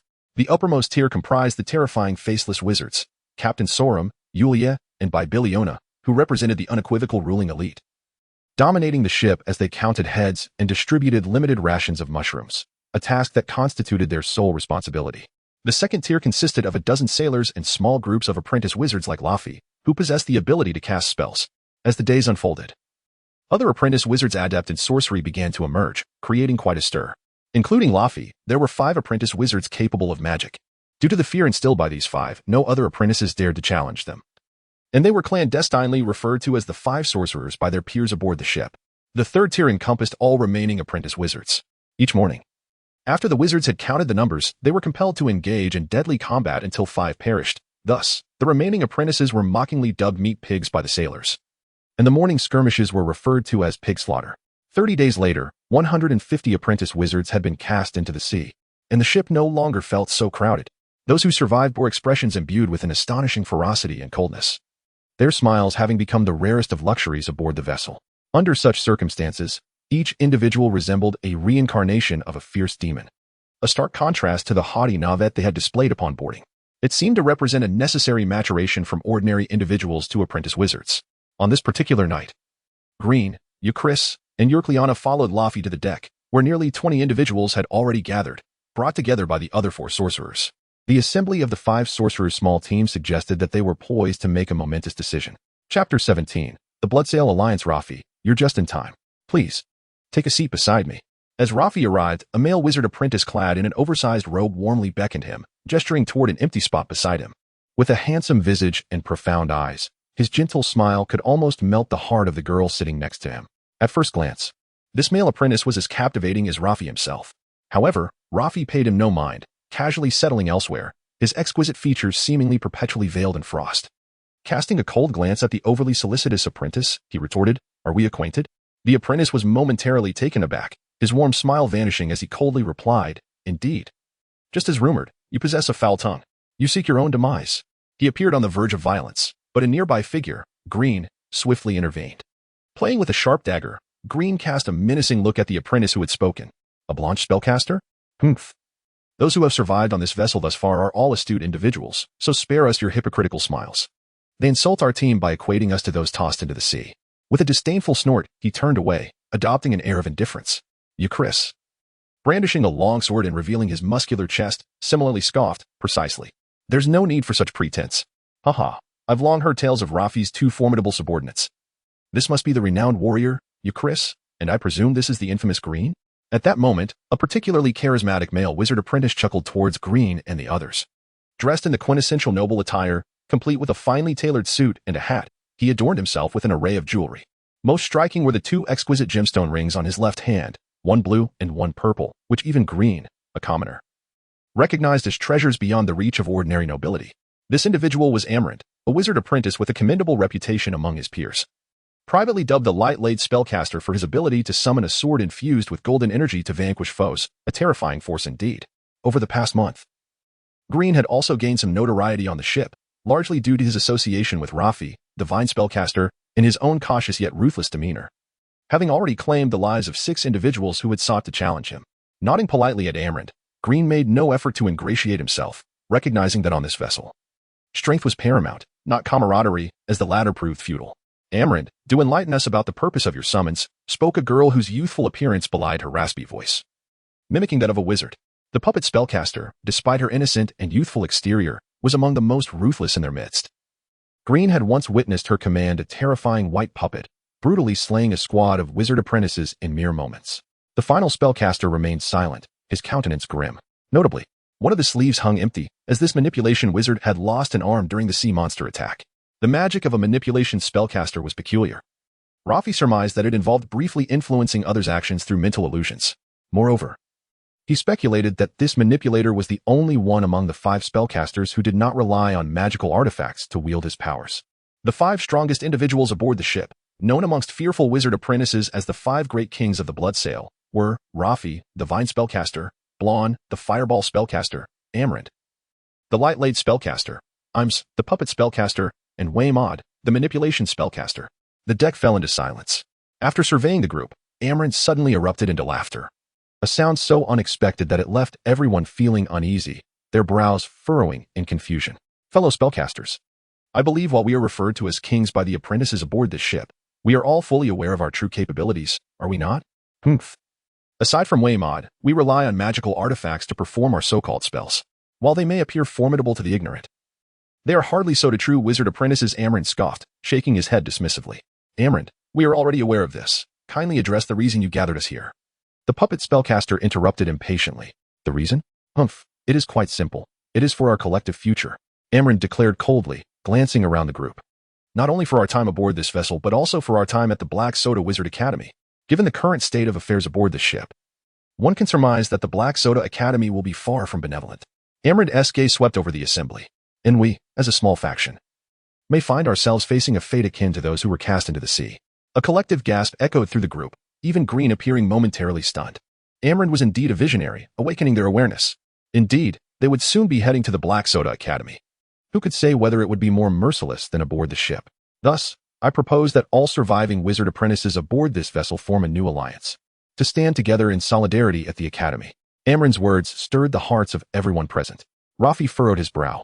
Though the proposal is commendable, how shall we forge this alliance? We are well aware that the prevailing rule here is one of mutual slaughter, aside from those closest to us. Who among us is not an enemy? Rafi's inquiry echoed the doubts of all present, their gazes shifting towards Amrand. He regarded Rafi with admiration. He had noticed this beautiful female wizard apprentice for quite some time. Despite rumors of her being a pretty fool, Amrand perceived her differently, while she might be somewhat arrogant. It did not indicate a lack of intelligence, and her rapport with her 2 subordinates was commendable. Indeed, there are irreconcilable conflicts within the alliance. But we all understand that this is not the fault of the alliance itself. It stems from that wizard. He glanced towards the distant tent of the faceless mask wizard and amended. The will of the great faceless mask wizard. Thus, there are still prerequisites for the establishment of our alliance. The previously silent manipulation spellcaster suddenly sneered. If joining the alliance still mandates mutual slaughter, what significance does joining hold? Amrand focused intently on the manipulation spellcaster, enunciating each word. At the very least, we can first eliminate those outside the alliance. The manipulation spellcaster was taken aback. Disbelief etched across his face. You mean indeed, precisely those individuals. 17 sailors, which would ensure at least 17 fewer deaths within the alliance, granting us 3.5 days of safety. How does that sound? This condition is sufficient to establish authority or serve as inducement, wouldn't you agree? Amrand paused before continuing. Moreover, all of you present will be among the first elders of the alliance. As for the future, naturally, those with strength will rise to prominence within the alliance. If we can indeed overpower those sailors, that would be quite advantageous. However, should we falter, this so-called alliance would be rendered a mere farce. Nevertheless, I concur. Excellent. I second that. I support it. The following day, the faceless mask sorcerer, adhering to his routine, conducted a headcount, confirming the absence of 5 individuals. After another round of grating encouragement, he retreated into his tent. Solanum, Meteorite, Bibiana, and the bosun, refraining from superfluous words, departed in turn. At this juncture, the once teeming deck was now conspicuously sparse. Nearly everyone maintained a significant distance from one another, their gazes fixed with chilling intensity on any potential threat, their weapons manipulated with practiced dexterity, a testament to their capabilities. Those who have endured on this vessel, even the seemingly friliest of girls, undoubtedly possess extraordinary qualities, lest they have already been cast into the sea. It can be asserted that the remaining sorcerer's apprentices are the veritable elite, having undergone rigorous selection and refinement. Presently, the various sorcerer's apprentice squads engaged in their customary probing of other teams. With the passage of time, these squads have become increasingly seasoned and cunning, rendering the task of eliminating 5 individuals a formidable endeavor, often stretching throughout the morning before a few unfortunates are cast overboard. No one willingly embraces their demise. Thus, all are exerting their utmost to safeguard themselves while seeking opportunities to dispatch others. Ideally, these targets would be individuals lacking influence, for instance, those not affiliated with the formidable 5 great celestial kings, who are universally avoided. Hearken, everyone, Amrand suddenly proclaimed, stepping forward amidst the throng of apprehensive sorcerer's apprentices, instantly capturing their attention. Simultaneously, the other 4 casters emerged, surveying the assembled. The convergence of the 5 great casters, surreptitiously dubbed the 5 great celestial kings by the sorcerer's apprentices, ignited a palpable surge of tension, compelling all eyes to fix upon them. Today, he declared, I hereby announce the formation of the Bloodsail Alliance, jointly endorsed and organized by the 5 casters. Within this alliance, a meritocracy shall prevail, with positions of authority reserved for those of proven ability. We shall stand united, presenting a cohesive front against external threats. Initially, membership shall be restricted to sorcerers' apprentices aboard this vessel. Subsequent applicants must be sponsored by an existing member. In short order, the existence of an organization known as the Bloodsail Alliance became common knowledge among all the sorcerers' apprentices aboard the sea vessel. Chapter 18. The Journey's End for 30 days. The sailors aboard the sea vessel had enjoyed a semblance of peace, largely due to the deterrent of force. However, Ichabod, the leader of the sailors, dared not relax his vigilance. While it may seem that his knights were significantly stronger than the wizard apprentices who lacked magical prowess, he pondered the future. What would happen when these apprentices truly mastered their craft? They would undoubtedly possess the ability to effortlessly vanquish any knight, and their potential for growth was limitless, a fact well understood by all wizard apprentices. Even if Ichabod's knights managed to ascend to legendary status, they would ultimately serve as subordinates to formidable wizards, seeking greater power, just as the legendary Knight Baron had done before him, and the current legendary sailor captain, who had also become a servant to a great wizard. Ultimately, this was a world governed by wizards. Understanding this, Ichabod recognized that despite his crew's superiority over the small groups of wizard apprentices, the latter looked down upon them, even harboring a sense of aversion, a deep-seated disdain for outsiders. Thus, Ichabod could never afford to let his guard down, especially in regard to the 5 principal spellcasters among the apprentices. Even though the magic wielded by these so-called 5 kings was laughably weak compared to that of true wizards, it still possessed the power to easily slay an ordinary knight. On this day, when Almirand announced the official establishment of the Bloodsail Alliance, Ichabod's heart raced with alarm. This is bad. Without a moment's hesitation, he drew his long knife, disregarding the stunned expressions of his slow-reacting subordinates, and bellowed, "What is this Bloodsail Alliance? Without the consent of our sailor crew, you shall not establish it today." He turned to the hesitant wizard apprentices, his voice icy. Whoever dares to join will be dealt with severely. Though fear coursed through Ichabod's veins, he maintained a fierce visage, glaring menacingly at the indecisive apprentices. Perhaps he could not prevent these apprentices from forming an alliance in the future, but he must stop it now, for the lives of his sailors depended on it. In that moment, the sailors behind him finally sprang into action, brandishing their weapons and glaring at the opposing wizard apprentices. In contrast, the 5 spellcasters stood at the forefront of their ranks, their teammates behind them, weapons drawn and fixed on the sailors.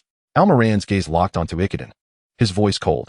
"Today, 5 of your sailors must be cast into the sea. With all 5 of us together, your defeat is assured. Go ahead, give it a try." Ichabod retorted defiantly. "Do you think the wizard apprentices aboard this ship are still the Navi children they were a month ago?" Almirand scoffed, his blue gemstone ring sparkling as he uttered an incantation, causing a radiant golden sword to hover before him, only to vanish in an instant. Ichabod narrowly evaded the lethal strike of the light sword, yet felt a deep gash open on his right shoulder. In that same moment, a white puppet, swift as a phantom, reached forth and extracted the heart of the sailor captain. The puppet, barely half a meter tall and cloaked in white, appeared almost innocent. Yet it clutched a still-beating, bloody heart. As it held the heart, it emitted a childlike giggle, escaping from the sailors who charged at it in fear and fury, reminiscent of a mischievous child caught stealing candy. With a thud, the heartless captain collapsed. Meanwhile, Green and Euchris executed a well-coordinated assault on a sailor ensnared by vines. Euchris obstructed other sailors attempting to rescue him, while Green, with a glint of cold determination in his eyes, swiftly slashed the sailor's throat with a dagger. Boom! A blazing fireball erupted moments later as numerous wizard apprentices surrounded the remaining standing sailors, many of them brimming with excitement. Their exhilaration stemmed not only from the prospect of avoiding perilous battles for the next 3 days, but also from having glimpsed the immense power wielded by their peers. This power, belonging to wizards, was beyond the realm of knights to contest. It was a sublime force. A mere 5 of the weakest wizard apprentices, supported by 20 or so companions, could easily overwhelm over 20 robust knights. Once they reached the Wizard Academy, these apprentices, having endured numerous life and death trials, would inevitably absorb any power that could enhance their strength, emerging transformed and renewed. This was a certainty no one doubted. In this battle, 4 sailors had perished. 7 were gravely injured, 9 sustained minor injuries, and 1 fell unconscious. All surviving sailors were bound tightly with ropes by the wizard apprentices. The apprentices, too, had paid a price. Although Green emerged unscathed, Euchris suffered a minor injury, and a few careless members of the spellcaster teams had even lost their lives, as the sailors had fought fiercely in their final moments. as they watched numerous wizard apprentices eagerly join the Bloodsail Alliance. The 5 spellcasters could not help but express their satisfaction with broad smiles of accomplishment. Almoran sighed, "What a pity, we've lost a few more." The others were taken aback, but chose not to dwell on such trivialities. Among the core members, several relatively weaker female wizard apprentices recorded the names of those wishing to join the alliance, informing them of the responsibilities and obligations that came with membership. Laughter echoed across the deck, a rare sound amidst the oppressive atmosphere aboard the vessel. "Weren't you the ones boasting that we were mere meat pigs? Why the silence now?" The following morning, the faceless masked wizard emitted his characteristic shrill laughter. It appears there have been quite a few changes aboard the ship. How delightful. 10 fewer of you." The wizard apprentices brimmed with vitality and confidence, no longer exhibiting their former coldness and cruelty. They seemed to be united by a newfound strength, albeit one that appeared somewhat tenuous. Yunli and Biliana paid no heed to the tightly knit group of apprentices on the deck. For them, their talents had been treated like treasures once discovered by the wizards. And possessing the effortless ability to kill others meant they had never experienced the harsh realities faced by lower-tier apprentices. In contrast, Salangmu, a rather enigmatic figure, observed the newly formed alliance with curiosity, frequently glancing at the 5 spellcasters. The sailor captain's expression darkened, for nearly all the sailors aboard had once been his subordinates. And now they were at the mercy of the wizard apprentices, mere prey awaiting to be cast into the sea at any moment. Amidst the varying mindsets of the crowd, the faceless masked wizard suddenly addressed the gathered members of the Bloodsail Alliance. "However, I have some unfortunate news for you." The word unfortunate was elongated for emphasis. The once spirited and confident wizard apprentices suddenly paled, their gazes fixated on this sinister, twisted, and merciless sorcerer, fearful of the words that might escape his lips. Instinctively, they recoiled slightly from one another, anxious that some uncontrollable calamity might soon unfold. "The disheartening news is, ha." Amidst the wizard's eerie cackles and the palpable anxiety of the apprentices, the faceless figure declared, "We shall arrive at the Black Soda Wizard Academy on the Wizarding Continent this evening. Thus, those sailors you have captured may prove of little use. Ha. Are you disappointed?" Upon hearing this, an overwhelming urge to lash out surged within nearly all the apprentice wizards. Had it not been for their lack of power, some of the more hot-tempered individuals would undoubtedly have rushed forward to strike down the old man. However, as calmness descended, a flicker of excitement ignited within them.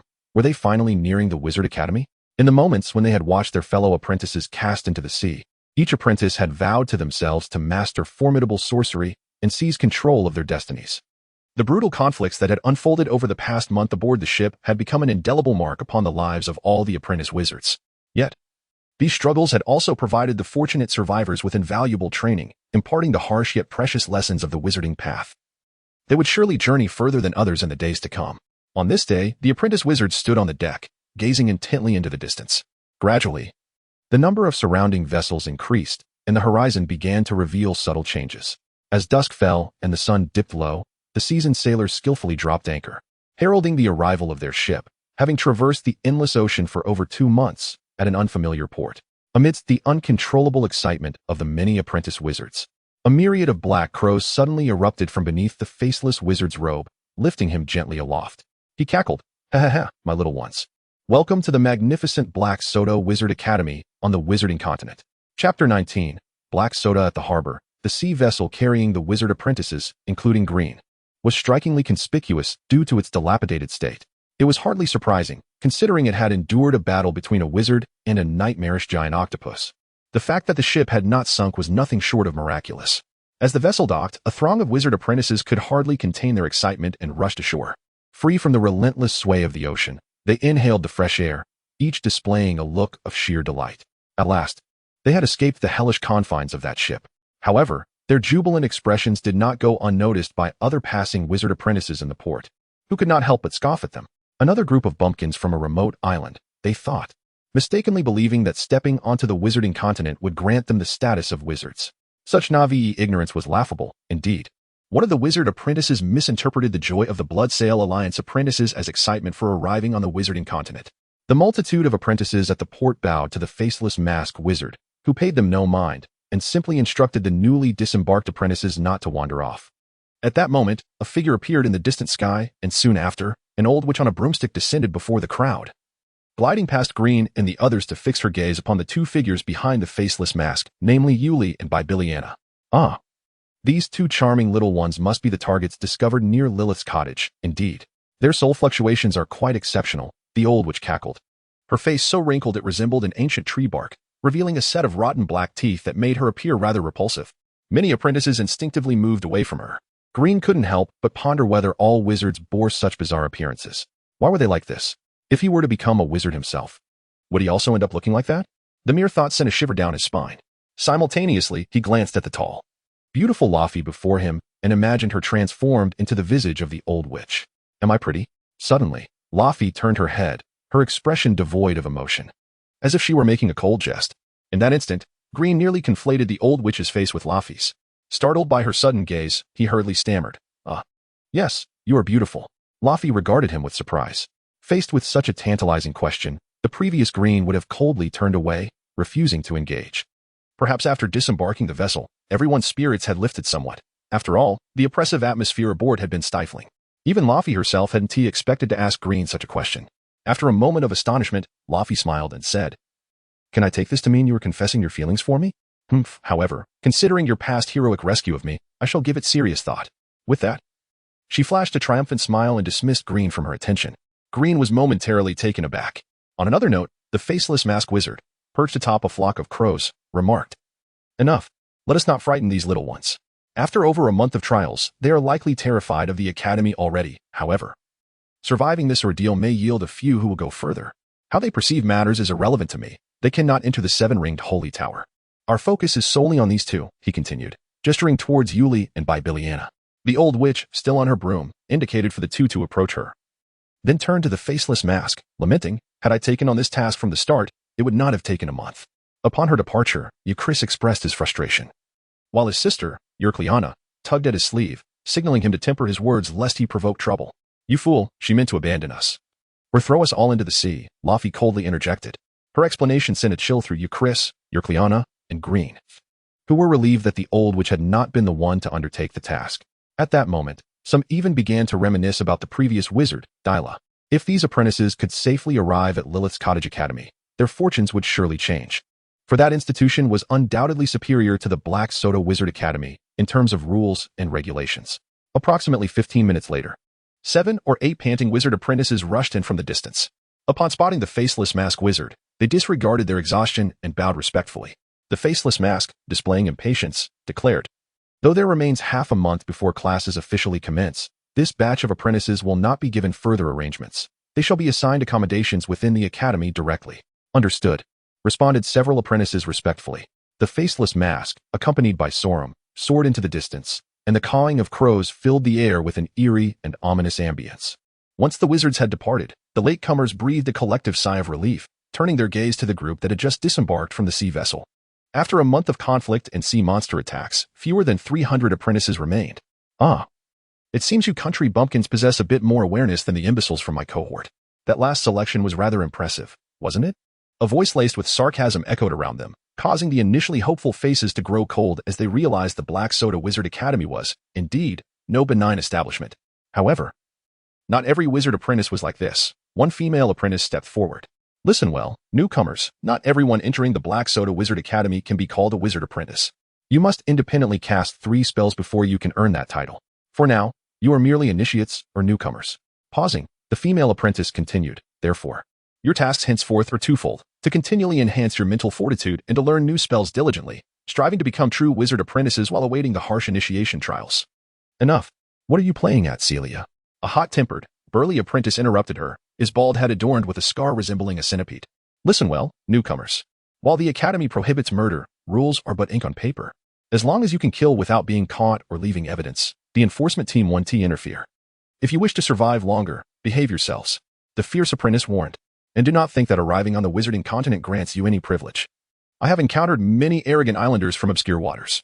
Let me tell you, in my eyes, you bumpkins from the far corners of the sea are nothing but cockroaches easily crushed underfoot." The apprentices of the Bloodsail Alliance remained silent, enduring the insults with cold indifference. In the past, this bald apprentice's provocations would have sparked numerous arrogant retorts, yet after enduring over a month of trials, those oblivious to the gravity of the situation had long since been discarded into the sea. Somewhat taken aback, the bald apprentice was disappointed and infuriated by the absence of any opposition, and after scratching his head, he bellowed, "Let us go."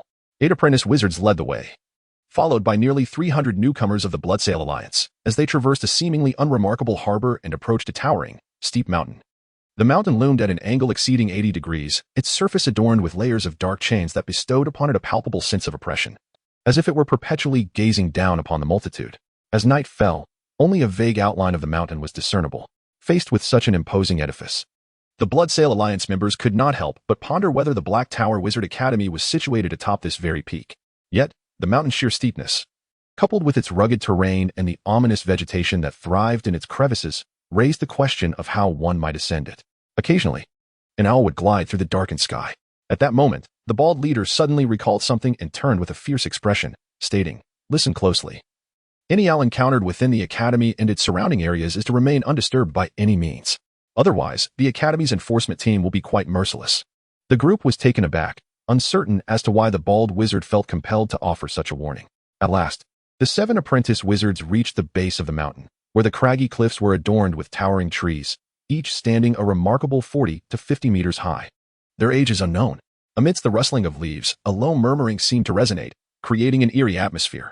The bald apprentice wizard approached one of the colossal trees with reverence and bowed, uttering, "Please, open the passage." To the astonishment of the gathered apprentices, the tree's bark began to morph, revealing a lifelike human visage. After its gaze slowly traversed each individual, the face vanished, reverting to its original bark. With a resounding rumble, a massive stone was gradually lifted by the dark chains, unveiling a concealed passageway. Following the lead of the wizards, the group ventured through the tunnel at the mountain's base. After a considerable distance, their surroundings suddenly brightened, revealing a multitude of illuminated structures. Most striking of all was a gigantic tower, soaring hundreds of meters into the sky, standing majestically against the night backdrop. Is this the Black Tower? While the others were captivated by the distant edifice, Green's attention was drawn to a seemingly unremarkable gray stone tablet beside the tunnel. The tablet bore no distinctive features, showing signs of weathering, with its base covered in moss. However, the inscriptions upon the stone had been etched with such depth that they stood the test of time, unyielding to the passage of years. Green silently read the carved words, "Grant me boundless knowledge, and I shall use myself as a fulcrum to leverage the infinite worlds." Chapter 20. Declaring the Black Soda Wizard Academy is situated in a corner of the Wizarding continent, with the vast and enigmatic Seven-Ring Tower to the east, obstructed by the thorny forest, and to the west lies the Endless Ocean, a region known as the Gem Sea, similarly isolated by the Black Soda Mountains. Thus, Black Soda stands as a relatively open and independent institution of wizardry. Of course, the barriers posed by the thorny forest and Black Soda Mountains are negligible for accomplished wizards who possess the ability to fly, serving only as hindrances for ordinary apprentice wizards. After a fortnight, Green finally completed a thorough exploration of the Black Soda Wizard Academy, gaining a genuine understanding of its layout and design. In essence, the Black Soda Tower serves as the true nucleus of the Academy. However, for most apprentice wizards, only the lower 7 levels are accessible to the public, while the nearly 100 upper levels remain shrouded in secrecy, accessible only to the most powerful sorcerers. Aside from the tower, the Academy offers 3 principal gathering spots for the apprentices: the Teaching Hall, the Library, and the Bounty Loft. Today marks the decade-long enrollment day for apprentices at the Black Soda Wizard Academy, coinciding with the unified enrollment day across all wizarding academies on the continent. Typically, each academy has its sphere of influence, claiming territories commensurate with its strength and selecting potential apprentices from within its domain. However, it is evident that the Black Soda Wizard Academy does not adhere to conventional recruitment practices, perhaps due to its overwhelming power compared to other institutions.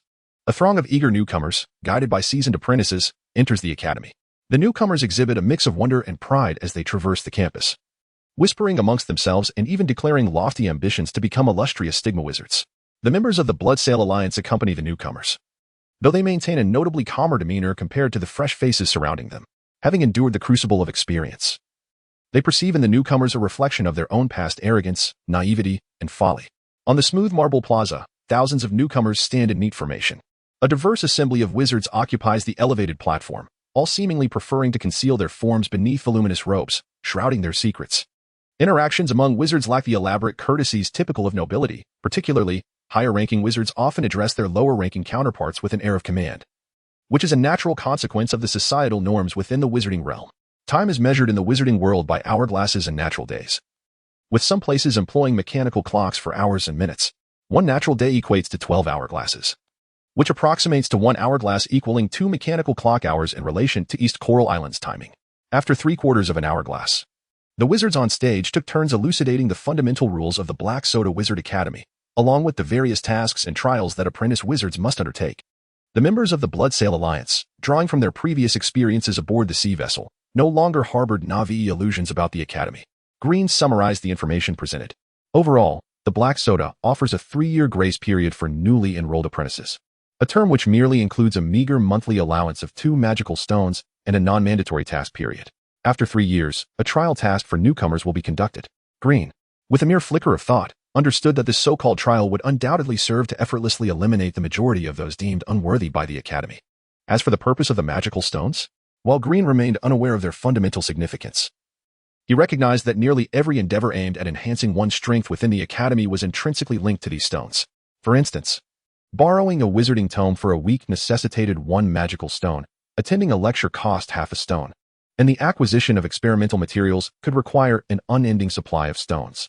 Furthermore, should an apprentice possess an abundant supply of magical stones, they might even approach certain wizards with inquiries or requests for guidance, or even purchase rare magical artifacts. In summary, magical stones possess a liquidity far surpassing that of gold coins among common folk, as they hold tangible value and are indispensable consumables for all wizards. An hourglass later, the assembly concluded, as wizards found engaging with a crowd of ignorant apprentices to be a futile and time-consuming endeavor. However, in the final moments, the wizards announced a piece of good news. The Academy would provide each apprentice with a crystal ball and a foundational course in magical knowledge free of charge, a benevolence bestowed upon them by the esteemed 7-Ring Tower. Crystal ball? Foundational course in magical knowledge? 7-Ring Tower? As Green marveled at the prospect of the crystal ball and the course, the unfamiliar term 7-Ring Tower piqued his interest.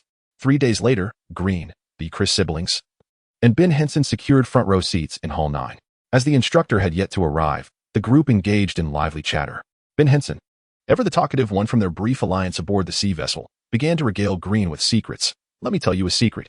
Those owls around the Academy are not truly owls. I overheard from a senior that they are actually the eyes and ears of the enforcement team, the guardians of the Academy. After a brief pause, Ben Henson, savoring his own revelation, continued, moreover, there are 2 places that newcomers must absolutely avoid. One is rumored to be a site of strange occurrences, while the other is essentially an arena for apprentice wizards. Strange occurrences?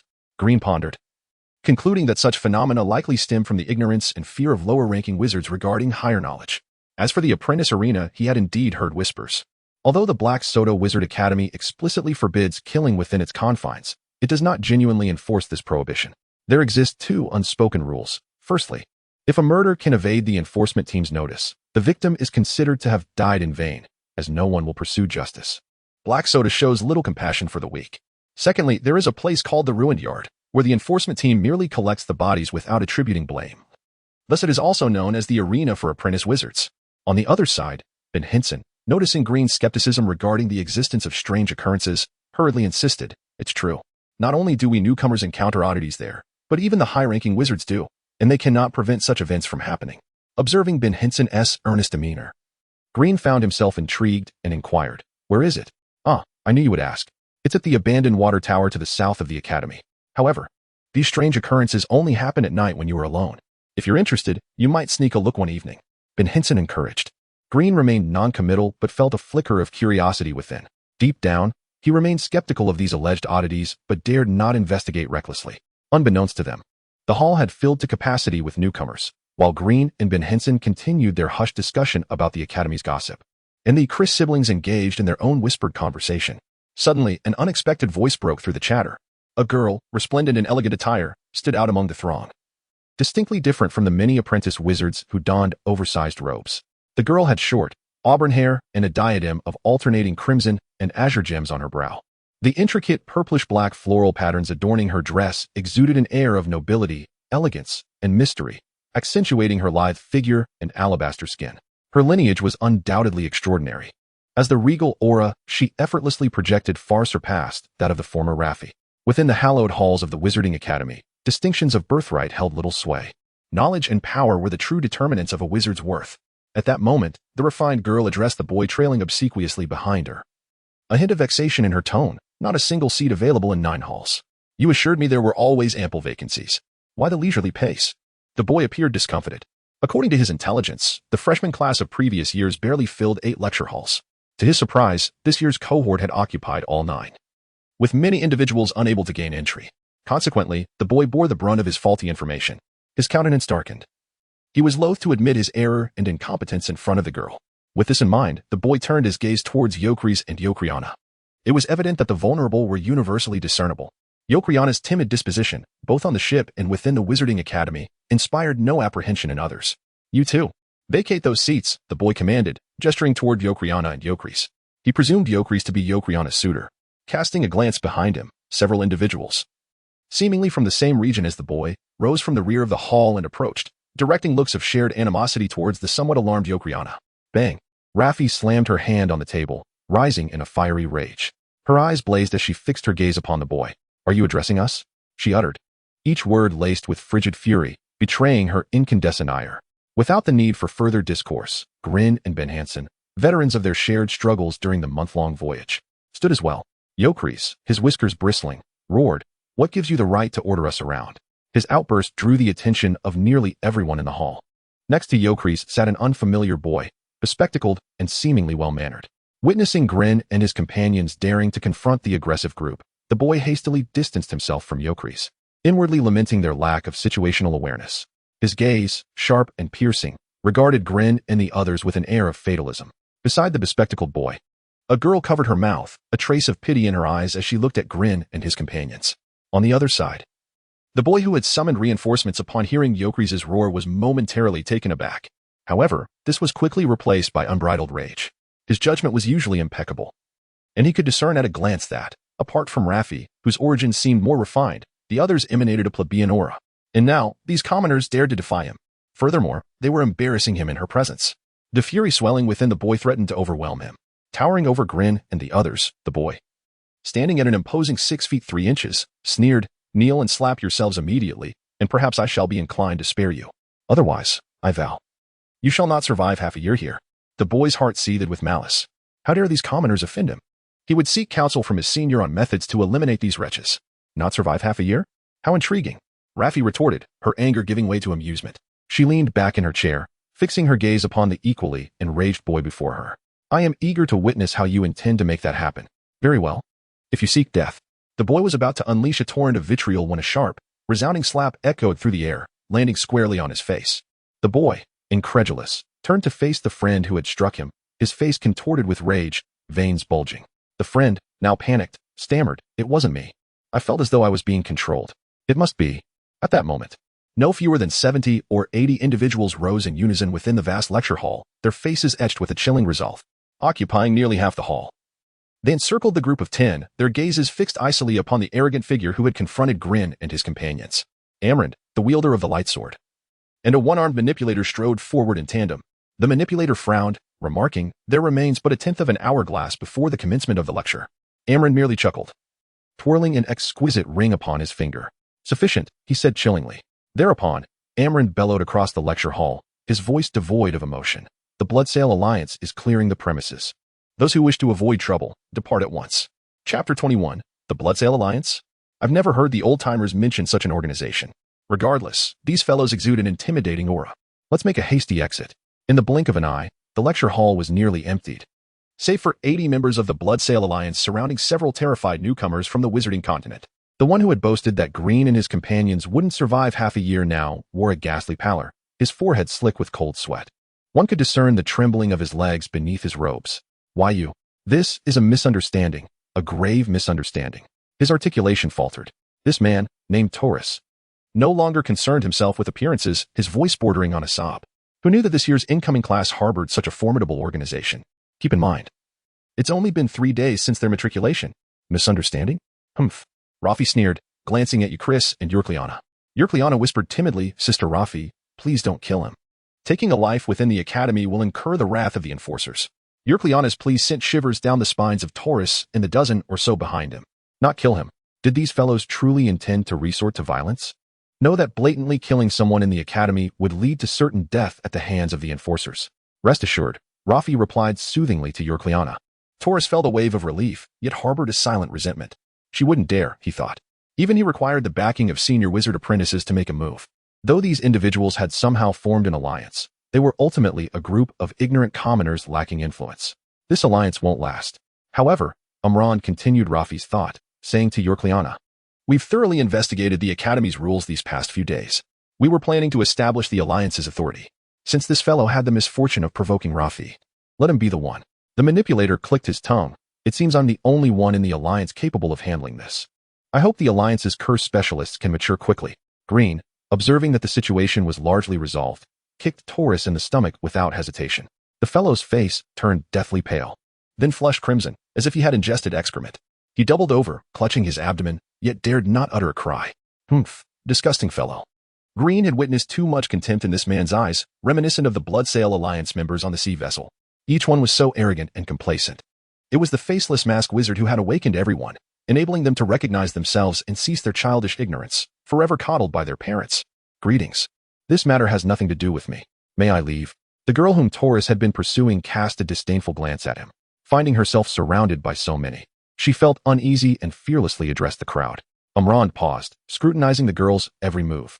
Moments later, the coldness on Imran's face vanished entirely, replaced by the amicable smile of a gentlemanly nobleman. He bowed to the girl and said, "Of course, fair lady." Oh, the girl appeared surprised, studying Imran for a few moments before offering a peculiar smile. She then departed from the group, never once looking back. As the girl left, the lecture hall erupted in a cacophony of wails, akin to the slaughter of pigs, utterly wretched. The newcomers who had been cleared out of the hall exchanged uneasy glances. These individuals are truly not to be trifled with. The bespectacled newcomer, who had initially assumed that Yakris, Green, and their companions were doomed, now bitterly regretted his actions. He should have known that they possessed some background, given their fearless demeanor. Yet, he had proactively distanced himself. The boy lamented. Had he stood up then, he might have been able to connect with those individuals and join this Bloodsail Alliance. Alas, with only a sliver of time remaining before the lesson, Taurus, supported by several bruised and swollen newcomers, departed. Imran made a throat-slitting gesture to the manipulator, who reluctantly nodded and followed the group. Soon after, the lecture hall was once again filled to capacity, as if the recent brawl had been nothing more than a figment of the imagination. Tap, tap, tap. The echo of high heels resounded in the corridor. As the magic clock chimed punctually, a young and beautiful witch entered the hall to the astonishment of the crowd. With neat, cropped dark brown hair, smooth skin, and amber eyes, her lithe figure was accentuated by a tight-fitting, corseted robe.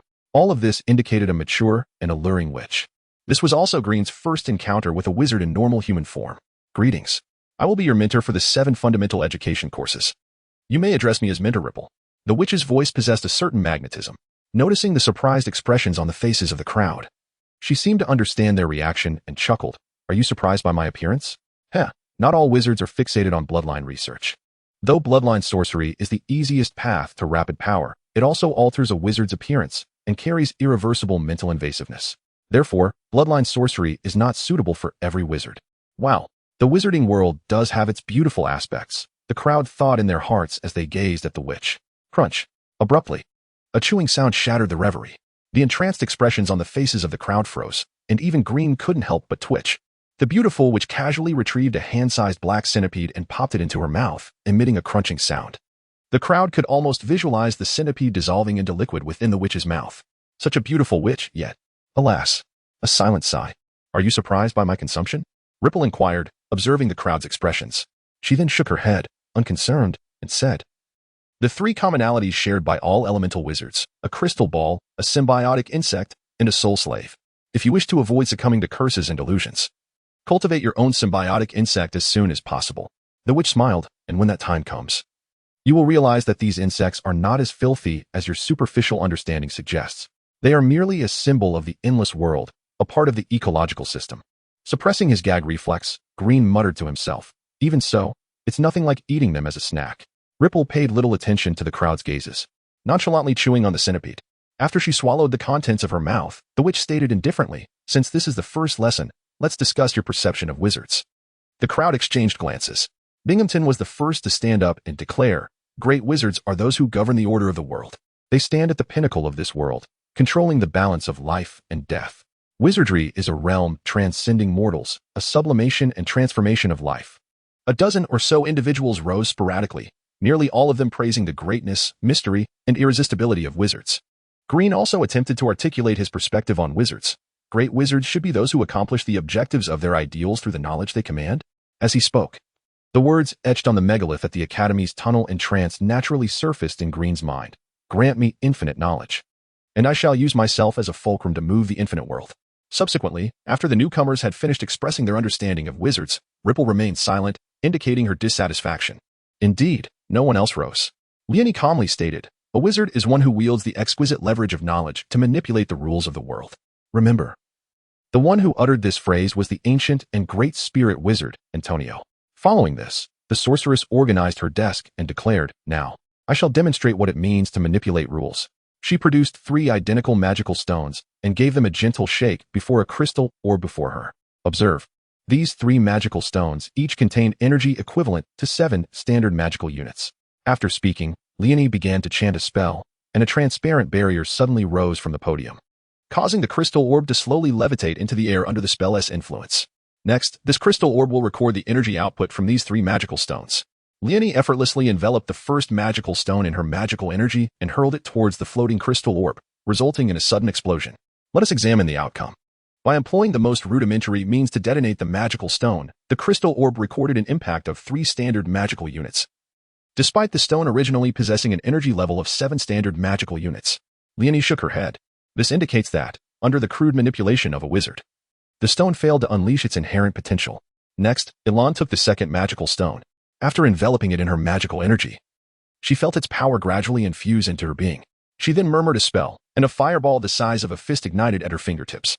Casually, Elan tossed the fireball towards the floating crystal orb.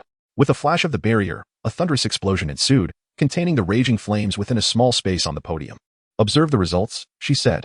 "This time, I employed the wizard's most fundamental fireball spell to transmute the energy from the magical stone into fiery force. The crystal orb indicates it just endured an attack of 40 degrees of energy intensity, over 13 times stronger than the previous 3 degrees, manifesting 5 times the original power of the magical stone." Having concluded, Leonie grasped the final magical stone. After absorbing its energy, she invoked a complex incantation, summoning a fireball as large as a head to her fingertip.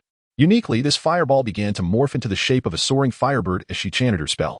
"This is an enhanced fireball spell I developed during my apprenticeship as a wizard, a pursuit that consumed 3 years of my life. In retrospect, it was worth every moment."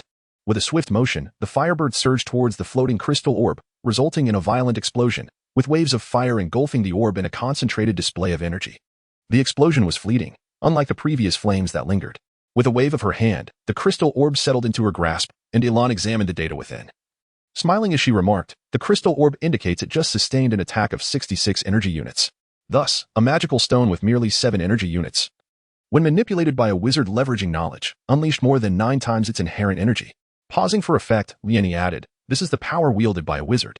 The hall filled with newcomers who, for the first time, comprehended the source and philosophy of a wizard's power, their faces alight with curiosity and wonder, seemingly enchanted by the experience. However, these individuals merely regarded Elan's experiment as an entertaining game, without delving deeper into its implications. Their primary concern lay solely in the power that magic could bestow upon them and when they might acquire such strength. In contrast, Green appeared contemplative, using knowledge as leverage, positioning oneself as a fulcrum, and manipulating the disparities and conflicts within rules to influence the world's order. Could this indeed define a wizard? Chapter 22. 2 years of time flies, and 2 years have passed. For the newcomers at the Black Soda Wizard Academy, over 700 natural days on the wizarding continent have been filled with countless events. Green diligently swept every corner of the library with his broom. A part-time job he secured through the Bloodsale Alliance, earning 2 magical stones each month. This seemingly modest position was highly coveted, with many vying for it. Yet it was Rafi, through the Alliance's influence, who managed to secure it for Green. With additional stipends, he received 4 magical stones monthly, a sum that should have sufficed for someone of Green's potential and intellect to advance to a magical apprentice during the 3-year protection period for newcomers. However, am I truly mistaken? Green furrowed his brow, feeling despondent. Over the past 2 years, he had only mastered one spell, the preliminary transformation of the Nose Hunter. Initially, he had completed this spell 6 months after entering the academy. Under normal circumstances, a newcomer would continuously meditate and seize every opportunity to earn magical stones to learn new spells, a task that should have been well within Green's reach given his monthly income. Yet, rather than merely following the steps outlined in the spell book, Green sought to comprehend the intricate principles underlying the magic, thus wasting precious time. For instance, after 2 years of study on the Nose Hunter, he had gleaned an ambiguous piece of knowledge: why the transformation of the Nose Hunter does not qualify as a bloodline spell. But what use is this knowledge? Can it empower me to withstand the trials a year from now? Grant me boundless knowledge, and I shall leverage it to pry open the infinite world. Is knowledge truly so vital? Have I erred? It is no wonder Green felt increasingly lost. The 3-year newcomer protection period was nearing its end. Soon, the Academy's terrifying trial examinations would commence, followed by mandatory tasks every 2 years. Through accounts from previous apprentice wizards, Green understood that these trials were essentially life and death challenges designed to select qualified newcomers. During the trials, newcomers who had not mastered 3 spells to become apprentice wizards faced a mortality rate exceeding 90%, while even apprentice wizards faced a death rate of around 40%. Such brutality led older apprentice wizards to dub the trials a bloody millstone. Once, the transformation of the nose hunter and the olfactory spectrum represented all of Green's hopes for the wizarding world, his unique advantage over ordinary apprentices. But now, no. A chilling scream pierced the library. Startled, Green hastened toward the source of the cry. A small crowd had gathered, merely standing there, their expressions vacant, oblivious to the writhing figure on the ground. As Green approached, his pupils dilated. Lindsay. The witch apprentice writhing on the floor was Lindsay, one of the first in her cohort to become an apprentice, widely known and admired, particularly for her beauty, which had garnered the affection of many male apprentice wizards. However, Lindsay bore one notable flaw. She adamantly refused to cultivate companion insects. This reluctance was understandable from a commoner's perspective. The thought of having writhing insects crawling on or within one's body was terrifying. Green himself had once felt a strong aversion to this practice. Companion insects are a wizard's initial application of soul power, distributing their energy to particular insects with unique abilities, thereby gaining corresponding powers. While companion insects have some defensive functions, their primary purpose is to enhance a wizard's resistance to curses and illusions. Watching Lindsay's anguished cries, Green sighed. Another apprentice was about to perish in torment. Over the past 2 years, he had witnessed far too many succumb to curses, one of the most elusive methods of killing within the Academy. A dark thought flickered through his mind. Would Lindsay meet her end by being devoured from within by countless carnivorous insects, leaving only her bones? Or would her blood congeal into solid form, suffocating her? Or perhaps, like that unfortunate soul from before, her physiological functions would abruptly cease, rendering her a lifeless husk? The wails grew increasingly agonizing, and Green detected a charred scent in the air. Lindsay's dark red skin finally collapsed, her body visibly shriveling as if her bones had completely melted away, losing all support. Moments later, she gradually turned to ashes from the inside out. Yet her clothing lay undisturbed on the ground, creating an eerie scene as if an inexplicable force had whisked her away. Self-ignition curse, an exceptionally advanced curse, murmured a nearby apprentice, who then nonchalantly departed, having witnessed too many newcomers perish under curses in recent years to be faced. Generally speaking, the period leading up to the trial examinations sees the highest incidence of accidental deaths among newcomers, sending a chill down Green's spine. Though he had seen similar scenes multiple times, he remained acutely aware that he could easily become the next victim. Of course, curses have their prerequisites, namely the theft of the wizard's bodily information. This information could be as minuscule as a drop of blood, a nail, or even a hair. Legends tell of the highest-level curse casters who can extract weaker bodily information through items previously handled by others, enabling them to cast their curses. That night, the Bloodsail Alliance convened. The former structure of 5 principal spellcasters had long since vanished. Now, the alliance was governed by 12 elders. Of the original 5 spellcasters, only the Fireball caster and the Puppet caster had perished. The remaining 3 had ascended to elder status, while the other 9 were exceptionally gifted individuals who had joined later. Rafi, Yukris, Yerkliana, and Hansen, and Green remained seated together. Although their camaraderie persisted, Green felt an inexplicable sense of melancholy. Yukris spoke softly. Green. Last week Rafi led us on an expedition into the thorny forest, and though it was perilous, we each managed to acquire 7 magical stones. What do you say? Will you join us this time? Green feigned indifference, replying in a low voice, forget it. You know I'm of no use now. I might hinder you rather than help. And he cast a glance at Yerkliana. Even your sister has far surpassed me. Green was aware that Yerkliana had mastered 3 spells and had become a wizard apprentice, all of which were supportive spells that greatly aided Yukris. Together, they could even rival some elder-level apprentice wizards within the alliance. Green, stop putting on a brave face. Continuing this way will only lead to a vicious cycle. Do you wish to remain mediocre for the rest of your life? Rafi finally lost his composure, looking into Green's eyes with urgency, his concern evident in his tone. Everyone understood that a year from now would usher in the brutal examination trials, and none in the Bloodsail Alliance harbored any illusions. They were all striving to enhance their abilities with every passing moment. Green hesitated, when suddenly, a voice interrupted him. In this narrative, we encounter a bearded apprentice sorcerer named Amida, one of the 12 elders of the Bloodsail Alliance and a devoted admirer of Lafite, renowned for his exceptional magical prowess. Amida stated, please, cease your words. When you believe you are aiding a friend, have you ever considered his sense of dignity? Your apparent generosity bears no distinction from your charity. With that, Amida turned to Green, wearing a genuine smile, and reassured him, "It matters not. You are a friend of Lafite, and therefore my friend as well. Regardless of your perceived frailty, neither I nor the Alliance shall forsake you. Indeed, Brother Green, whenever you find yourself in distress, do not hesitate to call upon me. I shall exert every effort to assist you," timidly added Eucliana.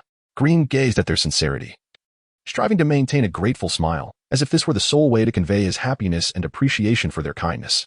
Yet, within him, a sharp pang of anguish resided, as if someone were relentlessly stabbing at the most vulnerable parts of his heart. Indeed, friends of the successful stood above him, surveying him from their lofty vantage, eager to offer their assistance. Even Amida, who once looked up to Green from the farthest corners of the Bloodsail Alliance, now embodied the magnanimity of a victor, seeking to understand Green's sentiments and empathizing with his suffering. All of this deeply pierced Green's heart. On the elevated platform, one of the 12 elders proclaimed the internal affairs of the Alliance with fervor. At present, the Bloodsail Alliance ranks 5th among all apprentice organizations at the Black Soda Sorcerer Academy. The top 4 positions are held by organizations passed down from the elder generation of sorcerers. Therefore, I extend my congratulations to the Alliance for achieving such commendable results. He continued, "We now boast 217 formal members, of which 205 have officially become apprentice sorcerers, while 17 have received recognition from the Great Sorcerer as direct disciples. We celebrate those apprentices acknowledged by the Great Sorcerer and encourage the neophytes still in their formative stages, hoping we can all together elevate our organization." Amida smiled, continually waving at those offering their congratulations, as he was indeed one of the 17 apprentices recognized by the sorcerer. Meanwhile, Green kept his head bowed, silently observing the surroundings. Occasionally, acquaintances would encourage him with words akin to believing he would surely become an apprentice sorcerer, each utterance twisting the knife deeper into Green's heart, compelling him to smile through the pain. Inwardly, Green repeatedly questioned himself, "Have I truly erred?" Once the gathering concluded, only Ben Hansen and Green walked together along the path, where Ben Hansen remained silent for an extended period. "Bah, what does that Amida think he is? To claim Lafite is your friend, and thus you should ingratiate yourself with him? He speaks of not abandoning you, as if he represents the Alliance." Ben Hansen vented his frustration. "You were present when the 5 spellcasters founded the Bloodsail Alliance. You are one of its original members. He is merely a second-generation member, yet he dares to speak to you as if he holds seniority within the Alliance." "Bah." Suddenly, Ben Hansen erupted, "That scoundrel believes Lafite is merely an ordinary friend to you? He has no inkling of how you saved Lafite during the Kraken attack. Nor does he comprehend the bond you share. Lafite harbors affection for you, not him, whose flattery over these past months pales in comparison." Green lifted his gaze, staring blankly at this friend who had often exasperated him with his verbosity. Yet, at that moment, tears welled in Green's eyes. "Thank you, Ben Hansen. I need some time alone." He turned away, concealing his vulnerability. Ben Hansen said little more, offering a comforting pat on Green's shoulder before departing. Alone, Green walked silently, reminiscing about the past 2 years. From his initial arrival at the Black Soda Sorcerer Academy, to believing he had uncovered a great secret while fervently pursuing knowledge, to now finding himself in such a state of disarray. Unbeknownst to him, he arrived at the mouth of the Black Soda Mountain Tunnel, where, in a secluded corner, an ancient, weathered stone tablet stood resolutely, impervious to the passage of time, indifferent to whether anyone took notice of it. Green raised his head, gazing at the monolith that had once reshaped his fate, and recited silently, "Grant me boundless knowledge, and I shall use myself as a fulcrum to leverage the infinite world." A self-deprecating smile crept across his face. At that moment, Green became acutely aware of his own naivety and ignorance. The grand declaration of an ancient sorcerer, who had already reached the pinnacle of success, served merely as a source of inspiration, while he foolishly sought to idolize and emulate it, even resorting to reckless gambles with his own life. Had he pursued the study of various sorcery techniques with the same fervor as those apprentices, regardless of the trivial knowledge or foundational principles, he might have already ascended to the rank of apprentice sorcerer or even elder within the Alliance. The ancient sorcerer who spoke those ambitious words likely stood atop the world, a formidable being, yet what was he, Green, to aspire to be? To ignorantly imitate a legendary predecessor, seeking to become another great sorcerer? In the depths of despair, Green longed to depart quietly. Yet as he cast one last glance at the monolith, a sudden realization struck him, causing his body to tremble. "Grant me boundless knowledge, and I shall use myself as a fulcrum to leverage the infinite world." Leverage the infinite world. But who shall provide me with boundless knowledge as leverage? Knowledge is elusive. In that fleeting moment, Green felt the weight of the once heroic declaration, now imbued with profound helplessness. As if the ancient sorcerer lamented his inability to acquire more knowledge. The path to enlightenment was fraught with thorns, hardships, and obstacles that could evoke despair, impotence, and a desire to surrender. A wave of sorrow began to wash over Green's resolve as he seemed to grasp the ancient sorcerer's torment. He stood still, unmoving. After an indeterminate time, Green suddenly looked up and strode purposefully toward his humble abode. In that moment, he felt as if he had been reborn. A steadfast conviction blossomed within him. The path he had chosen and the truth he sought must be pursued to the end. Otherwise, how would he differ from the ordinary who merely drift with the tide? This was a journey of unwavering pursuit of knowledge and truth. Even if this path were fraught with despair and death, laden with solitude and insurmountable challenges, Green was resolute in his refusal to tread upon the footsteps of others. Chapter 23. The essence. Green did not rush into immediate action. Rather, he endeavored to calm himself through meditation, meticulously organizing his emotions and thoughts. For a wizard, meditation serves as a means of transforming mental energy into equivalent magical power, while also being the most fundamental method for honing and enhancing one's mental faculties. This gave rise to the so-called notion of wizardly aptitude. Depending on one's innate abilities, two wizards may engage in meditation of equal duration. Yet one may see an increase in mental energy within a year, while the other might require a decade for a similar gain. After the passage of an hourglass's time, Green opened his eyes, concluding his daily requisite meditation. The efficacy of meditation is not determined by its duration. Rather, a consistent period equivalent to an hourglass is deemed optimal. Exceeding this time often leads to mental fatigue, diminishing the benefits of the practice. With a sigh, Green grasped a crystal orb to gauge his current state. Mental energy, 13. Magical power, 125, 137. A moment of surprise washed over him. Had his magical capacity increased by 2 points? It seemed that his recent contemplations had indeed stirred something profound within him. At this juncture, Green managed to stabilize his emotions, his eyes shimmering with the wisdom of a wizard as he sat quietly before his workbench. On the table lay a dissected frog steeped in a preservative solution, while several white mice in their cages chirped incessantly, amongst various glass jars teeming with an assortment of insects. A large sealed container held a yellowish liquid with a monkey's brain submerged within. Additionally, several vials of enigmatic liquids emitted distinct fragrances, presumably concocted by Green himself based on his aroma spectrum, alongside a precious low-grade microscope. Green retrieved his experimental notes, 2 years' worth of insights dedicated to the study of nose enhancement. Over this period, Green had successfully trained his modified sense of smell to identify nearly 4,000 distinct scents, a feat nearly tenfold superior to that of an average individual. Rubbing his temples, Green resumed his contemplation. The nose enhancement was not a bloodline sorcery, a fact validated 6 months prior when he procured the microscope. Bloodline sorcery entails a wizard assimilating the essence of formidable creatures through their blood, subsequently transforming their own power structure via esoteric means. Lighting a small stick of tranquil incense, a concoction Green had invented from his studies on the aroma spectrum and alchemy, he pondered the nature of the nose enhancement. It was neither part of the elemental, curse, mystical, mental, soul, alchemical, nor mechanical schools of sorcery. What, then, could be the underlying principle? Frustratingly, Green noted that the tome on magic he possessed bore no author's name. He had scoured the Academy's library for references to works akin to nose enhancement, hoping to find corroborative material to further his experimentation. To his astonishment, the vast library contained not a single text that could alter a wizard's physiology without falling under the categories of bloodline, alchemical, or mechanical sorcery. After pacing alone in his chamber for a while, Green's thoughts began to coalesce. He hastily returned to his workstation, extracting one of the incessantly squeaking white mice from its cage. If this was not bloodline sorcery, then what precisely had been altered within the organism to facilitate its evolution? Perhaps an experiment was warranted to discern how the special substances injected during the nose enhancement affected the body. Upon conceiving this new line of inquiry, Green scoured his workstation with frenzied enthusiasm, retrieving a vial of red reagent. This synthetic dye posed no harm to the organism if ingested, as the stomach lining would neutralize any harmful components. However, direct injection would elicit mild toxicity in the creature. A wizard, after all, harbors no compassion for the materials employed in their experiments. Green had a limited supply of low-grade materials for the nose enhancement, which could only be compounded into a rudimentary injection, sufficient for observational purposes, but unlikely to yield any significant evolution. Half a day later, a rudimentary synthetic reagent for the nose enhancement was concocted, infused with synthetic dye.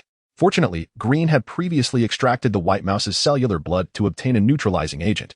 Otherwise, this step alone would have consumed several weeks. Taking up a slender syringe, Green administered the nose enhancement synthetic reagent into the mouse's body, patiently awaiting the manifestation of effects. 2 days later, under the microscope's gaze, an astonishing experimental outcome emerged. How could this be? The cells of the white mouse exhibited signs of toxicity. Each one appeared tinged with red. How could this be? The enhancement was meant solely for the nose. Yet why did the reagent necessitate alteration of every cell in the body? Green's expression oscillated between disbelief and exhilaration. Perhaps he had made a significant breakthrough today. However, he found himself unable to continue his research in his modest quarters. The microscope was merely a low-grade model. Despite the 30 magical stones he had expended to acquire it from the Black Tower, it only allowed for the observation of cellular structures, suitable for an apprentice wizard's foundational knowledge.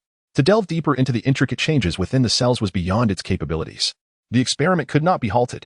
Gritting his teeth, Green gathered all his apparatus and ventured toward the Black Tower, the core of the Wizarding Academy. The expansive Black Tower resembled a colossal marketplace on its ground floor, stretching endlessly before him.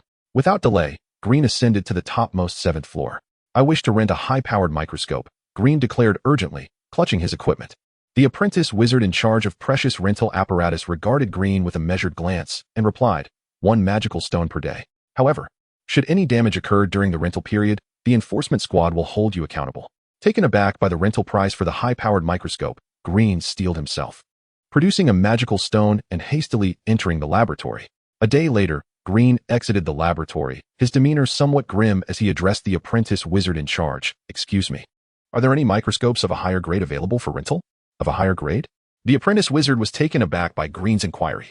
"You, a mere apprentice wizard, seek to study such intricate reagents that demand exceedingly precise data, beyond even the capabilities of our high-powered microscopes? Typically, only alchemical studies impose such stringent requirements for microscopes. Occasionally, mechanical studies might demand some precision, but other fields do not necessitate such devices." Thus, the apprentice wizard scoffed. "Our academy does not specialize in alchemy. Hence it is improbable that we possess anything of a higher grade." "Wait, I just recalled something." Green's face lit up with surprise. "Really?" The apprentice wizard regarded Green with a peculiar expression before chuckling. "My mentor possesses a more precious microscope rumored to have been acquired from the 7-ringed Holy Tower." "Your mentor?" Green's expression darkened further. It was evident that his mentor must be a formidable wizard. The prospect of borrowing a microscope from such an esteemed figure felt exceedingly remote. With a reluctant resolve, Green inquired, "May I ask who your mentor is?" "You need not concern yourself with my mentor's identity. However, if you can part with 20 magical stones, I could arrange for you to use his advanced microscope while he is away. What do you say?" The apprentice wizard squinted at Green with an expression that implied understanding. 20 magical stones. Green jumped up as if his tail had been stepped on, exclaiming, "Are you mad? Just for a single use, that's exorbitant." "There's no alternative," replied the apprentice nonchalantly. "I'm taking a significant risk here. If my mentor discovers this, I'll be in serious trouble." "It's your decision. I certainly won't take you along if you lack even 1 magical stone." The apprentice introduced himself as Vero, offering his assistance whenever needed. Grinding his teeth, Green turned to leave. Not to mention 20 magical stones, at this moment, he couldn't even muster 2. For his entire wealth amounted to a mere 1.5 magical stones. Desperation loomed. How could he possibly acquire those damned 20 magical stones? Green paced restlessly. Borrowing? Over the past 2 years, he had hardly made any new friends. Approaching someone from the Bloodsail Alliance for a loan was out of the question unless absolutely necessary. A great wizard should achieve his aims through mastery of knowledge. Yes, the nose-hunting sorcery I possess qualifies as knowledge. But how can I leverage this knowledge to obtain those elusive magical stones? As he rubbed his temples, on the verge of despair, his gaze fell upon several vials of aromatic concoctions he had been experimenting with on the lab table. Perhaps selling these fragrances could be a viable option? Unlike typical apprentices, who focused on combat spells, Green specialized in nose-hunting sorcery and olfactory mapping. Although he lacked offensive capabilities, he was nearly an expert in scent, capable of tracking targets efficiently and evading detection. This area of study was rare among apprentices who predominantly pursued destructive sorcery. Wait, perhaps I could find some naturally appealing scent compounds for humans within the olfactory map? Almost instantly, Green recalled a scent that was most alluring to humans, the aroma of pheromones. Most humans cannot detect this scent. In fact, in the olfactory map, pheromones are regarded as a foul odor. Yet, this scent induces subconscious illusions in the opposite sex. In simpler terms, it acts as an aphrodisiac. Inspiration surged forth. Olfactory chemistry was Green's forte, and his sole area of expertise, honed through years of dedicated study, even prior to his time on East Coral Island. Crafting fragrances required 10 scent notes, 3 top notes that deliver an immediate olfactory impact, 3 middle notes that linger in one's memory for a few moments, and 3 base notes that emit a prolonged scent over the following days, resonating with a harmonious allure. Finally, a signature note, the essence of the fragrance, would overshadow the previous 9 notes, ensuring that anyone who inhaled the concoction would only recall that signature scent.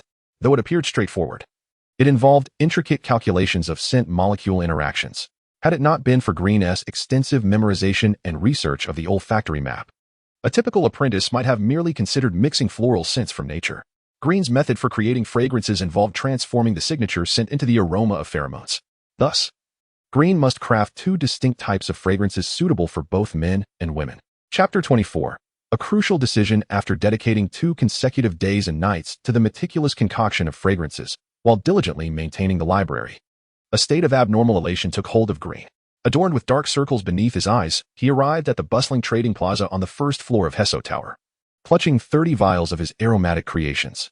"Might I trouble you to consign these 30 vials?" Green inquired of a wizard apprentice engrossed in a magical tome. "I'd like to price each at 1 magic stone." The apprentice, a corpulent figure whose ample frame strained against his voluminous robes, squinted at Green through eyes nearly swallowed by the flesh of his face. "Fragrances?" he queried with a hint of surprise. "What manner of concoction is this?" "I have an abundance of honeydew. Air. It's a type of potion that subtly alters one's inherent essence, rendering the wearer more alluring to the opposite sex." Green explained succinctly. "A little invention of mine." "Oh, attractiveness to the opposite sex, you say?" The apprentice's interest piqued. He reached for a vial, poised to sample its contents. But Green swiftly intervened. "There are 2 variants," Green cautioned, one tailored for men and another for women. Indiscriminate use could yield adverse effects. Under Green's guidance, the apprentice closed his eyes and cautiously inhaled the fragrance from a vial. After a moment of quiet contemplation, his eyes snapped open, and he regarded Green with undisguised delight. "What is the name of this fragrance?" he inquired. "Such a wondrous potion. I am experiencing a resurgence of youthful agitation, akin to the fluttering heart of first love. A truly remarkable sensation." "Air. The name?" Green pondered. "Let's call it Venus's Kiss." Observing the apprentice's exaggerated reaction, Green couldn't help but feel a touch of skepticism. While he himself found the aroma appealing, it didn't elicit the profound response described by the apprentice.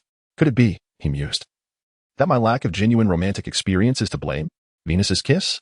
Ah, an excellent appellation," the apprentice exclaimed. "However, might I suggest pricing each vial at 2 magic stones?" Naturally, the apprentice was eager to capitalize on the potential value of this rare potion, as it would translate to a more substantial commission for himself. 2 magic stones per vial? Green questioned, his brow furrowed. "Is that not exorbitant?" He struggled to fathom why anyone would expend such a sum on a fragrance that offered no enhancement to combat prowess. The apprentice waved away Green's concerns. "Those who seek such indulgences are unlikely to balk at the cost of a single magic stone," he asserted. "Do you believe this academy is populated solely by novices struggling to amass magic stones? Furthermore, who said I intend to peddle this fragrance to mere wizard apprentices? Are you suggesting selling it to the esteemed wizards themselves?" Green stammered, his jaw agape. The apprentice chuckled at Green's naivete. "Wizards are still mortal, are they not? And those blessed with extended lifespans are often the most discerning consumers of such exquisite luxuries. To conceive of a potion that harnesses scent to stir the embers of nascent attraction, evoking the very essence of youthful longing. Truly ingenious." Later, Green, weary from his endeavors, returned to his chamber and succumbed to a deep slumber upon his bed. He awoke a full day later, refreshed and revitalized. After consuming a meager ration of provisions, Green contemplated his schedule. He recalled that a particularly significant lecture was scheduled for that day. A discourse on the elementary application of soul wizardry by a well-regarded wizard. This lecture was intended to lay the groundwork for the future cultivation of symbiotic insects and soul thralls. Green, having been consumed by his research into olfactory modification and scent topography, had neglected all other commitments. However, with the trial examination looming, he knew he must seize the opportunity to prepare. Alas, attendance required a fee of magic stones, and Green had depleted his meager reserves of 1.5 magic stones on the ingredients for his fragrances. Frustrated, he ran his fingers through his hair before setting off for Hesso Tower, hoping that the enterprising apprentice had managed to sell a few vials. He was in dire need of magic stones. "Ah, my dear Venus's Kiss, the prodigious inventor. You have finally arrived." The apprentice greeted Green with a burst of enthusiasm that left him momentarily stunned. How, he wondered, could such a portly figure move with such alacrity? "What is it?" Green inquired anxiously. "Has the fragrance sold well?" "Sold well? It has exceeded all expectations," the apprentice exclaimed. "I presented Venus's Kiss to a single wizard today, and after a mere whiff, he was so enraptured that he purchased all 30 vials. The apprentice erupted in joyous laughter. He didn't even inquire about the price. Green was dumbfounded. Was such enthusiasm truly justified? He wondered. This was merely a fragrance he had stumbled upon by chance. Heh. "I may have taken the liberty of increasing the price to 3 magic stones per vial," the apprentice confessed. But the wizard paid no heed, tossing me a mid-grade magic stone and foregoing the change. The apprentice beamed triumphantly, then pressed Green with urgency. "Do you have more fragrances? I guarantee they will fly off the shelves." I'll sell them to wizarding academies throughout the Seven Rings Sacred Tower. As he accepted the 90 magic stones from the apprentice, who retained 10 as his commission, Green felt a surge of excitement tempered by hesitation. I can certainly concoct more fragrances, he said, but it requires considerable time and effort. And with the trial examination fast approaching, I intend to focus on enhancing my strength. I will only be able to produce more fragrances when I am in need of magic stones. The apprentice, though disappointed, understood the exigencies of the trial examination and refrained from pressing the matter. Very well, he conceded. Leave your crystal ball information with me so we can stay in touch. My name is Daigen, but you may call me Fatty. Understood. Green departed Hesso Tower with quiet haste. As a possessor of a considerable fortune of 90 magic stones, Green felt a twinge of unease. He feared that envious wizard apprentices might seek to curse him. In the past, when he was penniless, he had no fear of being targeted. But now, things were different. The matter of a symbiotic insect must be addressed, he resolved. Fortunately, I have already made some preliminary preparations and identified several promising specimens. Green quickened his pace as he arrived at the lecture hall. After paying the required fee of magic stones, he entered the classroom with a sense of anticipation. The lecturer, a wizard whose voice possessed a mechanical timbre, possessed eyes that appeared as swirling pools of black mist beneath his voluminous robes. His presence was eerie, enigmatic, and unsettling, making it difficult to discern his gender. The wizard seemed consumed by a fervent obsession with soul wizardry. Gahahaha, he cackled. Soul wizardry is the most sublime and elegant of the wizarding arts. The very essence of life itself. Do you know what the denizens of other worlds call us wizards? They call us masters of world thralls, a testament to their fear of our control over soul thralls. This is the art of our great wizard souls. The lecture lasted for 2 sandglass measures, with the first half devoted to the wizard's impassioned praise of soul wizardry and its historical development within the wizarding world. Only in the latter half did he begin to impart the practical application of soul wizardry. Nevertheless, it was undeniable that the wizard possessed a unique and profound understanding of the subject.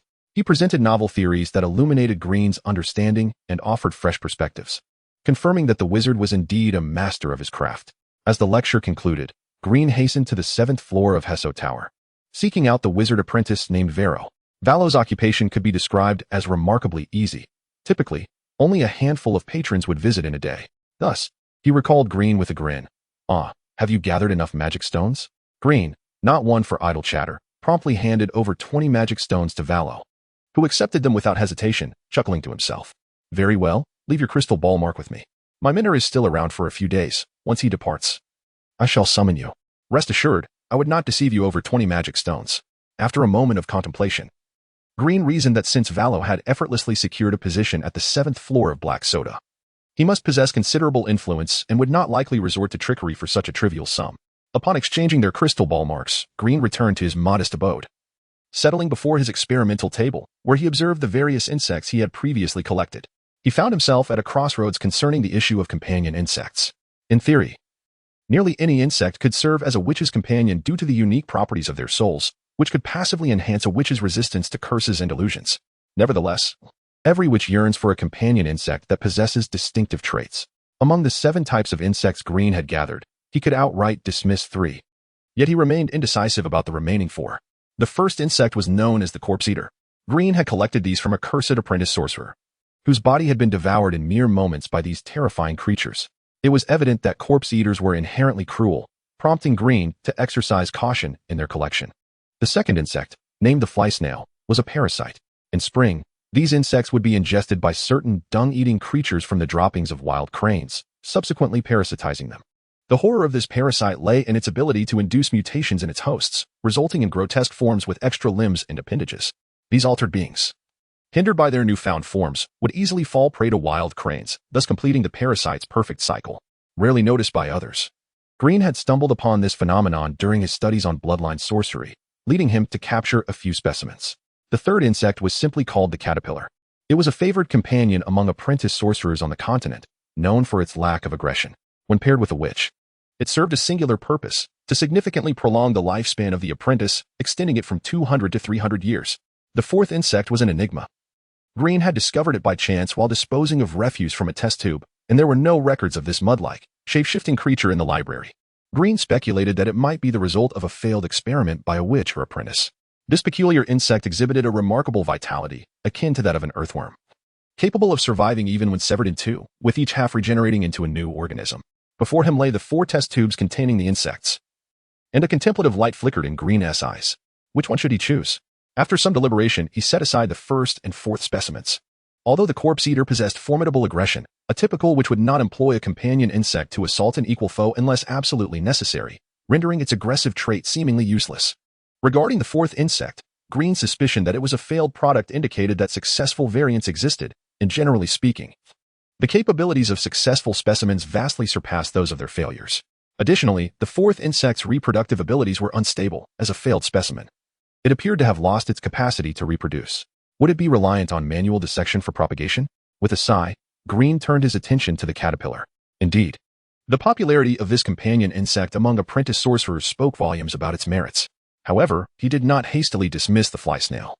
For he had observed an intriguing phenomenon. The fly snail's ability to induce biological mutations represented a form of evolutionary force, though these mutations were grotesquely flawed. The mere notion of evolution without the application of bloodline sorcery sparked Green's imagination. Perhaps there existed a special connection between this and the nose hunter modification sorcery?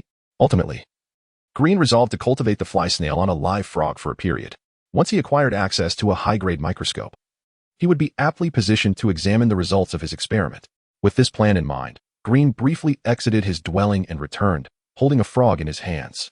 After gently severing one of its hind legs for a standard biological specimen and staunching the bleeding, Green commenced the cultivation of the fly snail within the body of the unfortunate frog.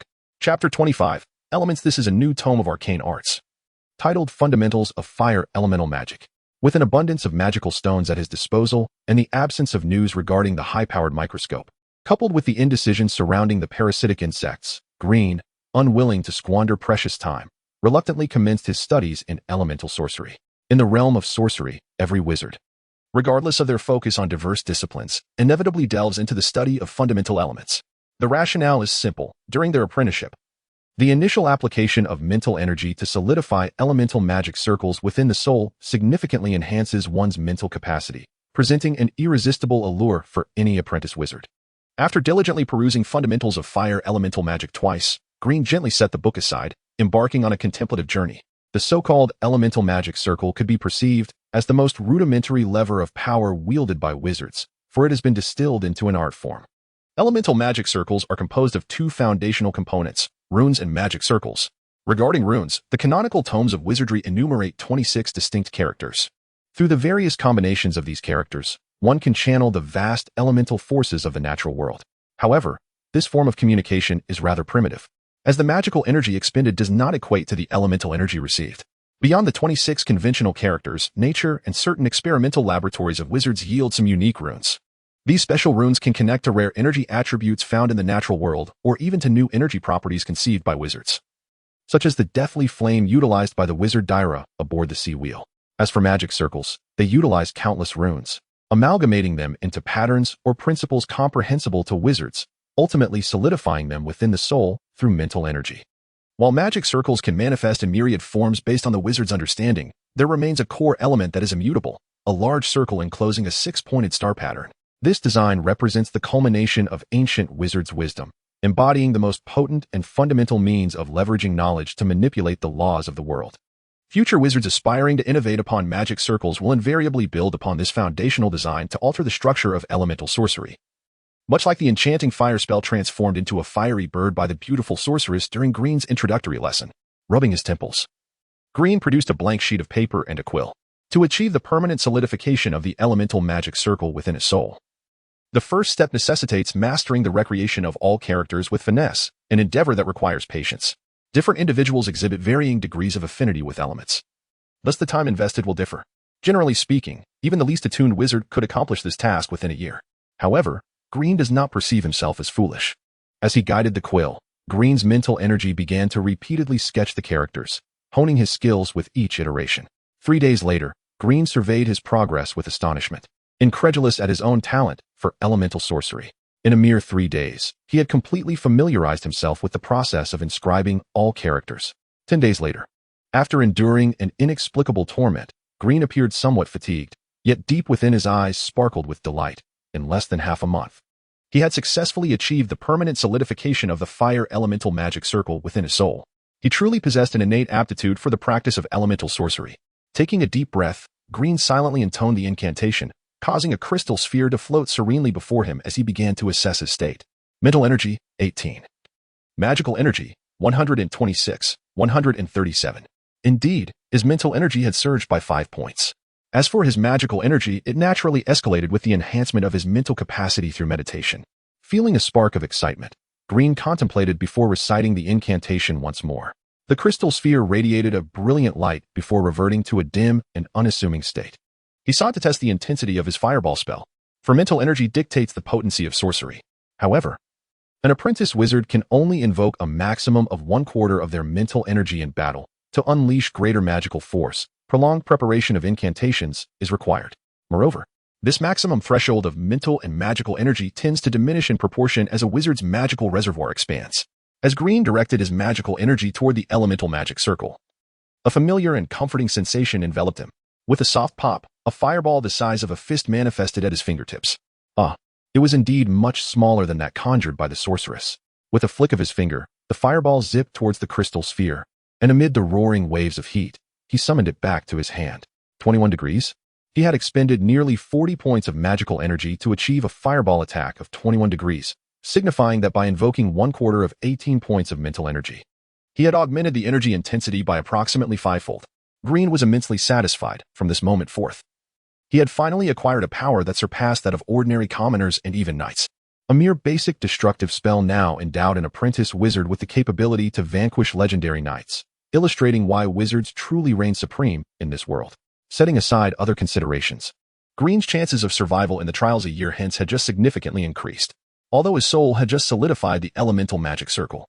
The sudden surge of 5 points in mental energy left him feeling somewhat drained, inevitably leading him into a deep slumber. Time passed, and suddenly, a chime echoed. Green's soul stirred, awakened by the connection from the crystal sphere. He beheld the apprentice wizard Vero from the 7th floor of the Black Tower calling out, "Hey, Green, come over here. My mentor just stepped out. Oh, and bring some rotting fish with you." With a start, Green sprang from his bed, all traces of drowsiness vanishing. Could it finally be time to utilize the advanced microscope? Excitedly, he approached the experiment station, gathering several containers containing the remains of lab mice. After a moment's thought, he turned his gaze to the frog afflicted by the parasitic fly snail. This frog, previously missing a hind leg due to Green's earlier intervention, had now grotesquely developed 3 additional hind legs as a result of the parasitic infection, resembling a malformed monstrosity, quite an unsettling sight. This was not an evolution. True evolution enhances an organism's abilities, elevating it within the food chain. The frog's newly grown legs were akin to tumors, offering no benefit and merely encumbering it. The underlying cause was the desire of the parasitic snails within the frog to return to the heron for reproduction, necessitating the frog's cooperation to be easily consumed. Without much hesitation, Green gathered the deformed frog along with its preserved hind leg and left his small abode. Upon reaching the 1st floor of the Black Tower, he purchased some rotting fish. While uncertain of Vero's intentions for the tiny fish, he surmised it was likely due to either hunger or experimental needs. Regardless, they were not of great value. Upon arriving at the 7th floor of the Black Tower, Vero approached with a grin, exclaiming, "You are fortunate. My mentor has just stepped out for a few days." He then led Green further up the tower. After passing through the inspection of 2 colossal mechanical puppets, Green was able to proceed smoothly since he was led by Valo. This marked Green's first venture beyond the 7th level of the Black Tower, and he couldn't help but curiously glance around. However, much to his disappointment, the corridor, despite its vastness, was utterly devoid of any inhabitants. Do not wander aimlessly. Levels above the 8th are the residences of formal wizards. Exercise caution, for some ill-tempered wizards might unceremoniously cast you down from here, Valo warned Green. "Oh," Green replied, feeling somewhat reserved as he nodded, and then he followed Valo as they ascended level by level. After climbing 70 or 80 flights, Green was drenched in sweat and panting heavily, while Valo appeared unfazed, stating, "In a moment, I will enter. You merely need to follow me, do not meddle in other matters." Green, exhausted to the point of near collapse, found himself lacking the strength to utter another word. Valo shook his head. "Honestly, why haven't you studied bloodline sorcery? Your physique is quite frail." Subsequently, Valo opened a door laden with magical wards, and Green followed cautiously, refraining from uttering a single word. "Ah, Valo, is this lad the client you mentioned?" A voice inquired, and Green turned to discover a black cat lazily sprawled on the sofa, observing Valo and himself. Valo chuckled, stepping forward to place a small pouch of anchovy fish before the black cat. "Indeed, that's him. We agreed on 5 magic stones each. And here is the anchovy fish." Green felt a dark line appear on his forehead, realizing he had provided 20 magic stones. The black cat leisurely rose, stretched, and after wiping its face with a paw, nonchalantly grabbed the pouch filled with anchovy fish and leapt atop a large fish tank. This tank was an impressive 3 meters high and 7 to 8 meters long, housing several ferocious-looking fish, their sharp teeth glimmering ominously as they swam, which made Green feel a chill. Yet the black cat seemed entirely unconcerned. It eagerly poured the entire contents of the pouch into the tank, watching the ravenous fish devour the anchovy fish with a drooling expression, murmuring, eat up, haha, grow bigger."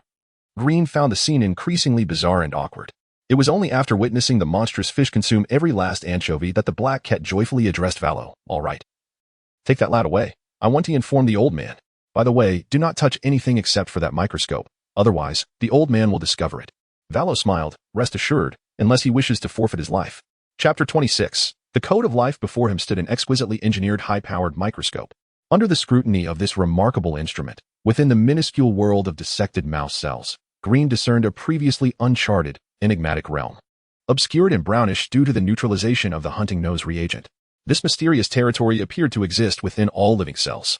So diminutive was this secretive zone that even this advanced microscope could only infer its influence through the synthetic pigments once injected into the mouse cells, suggesting that the hunting nose modification had indeed affected this cryptic area, leading to the mouse's aberrant evolution.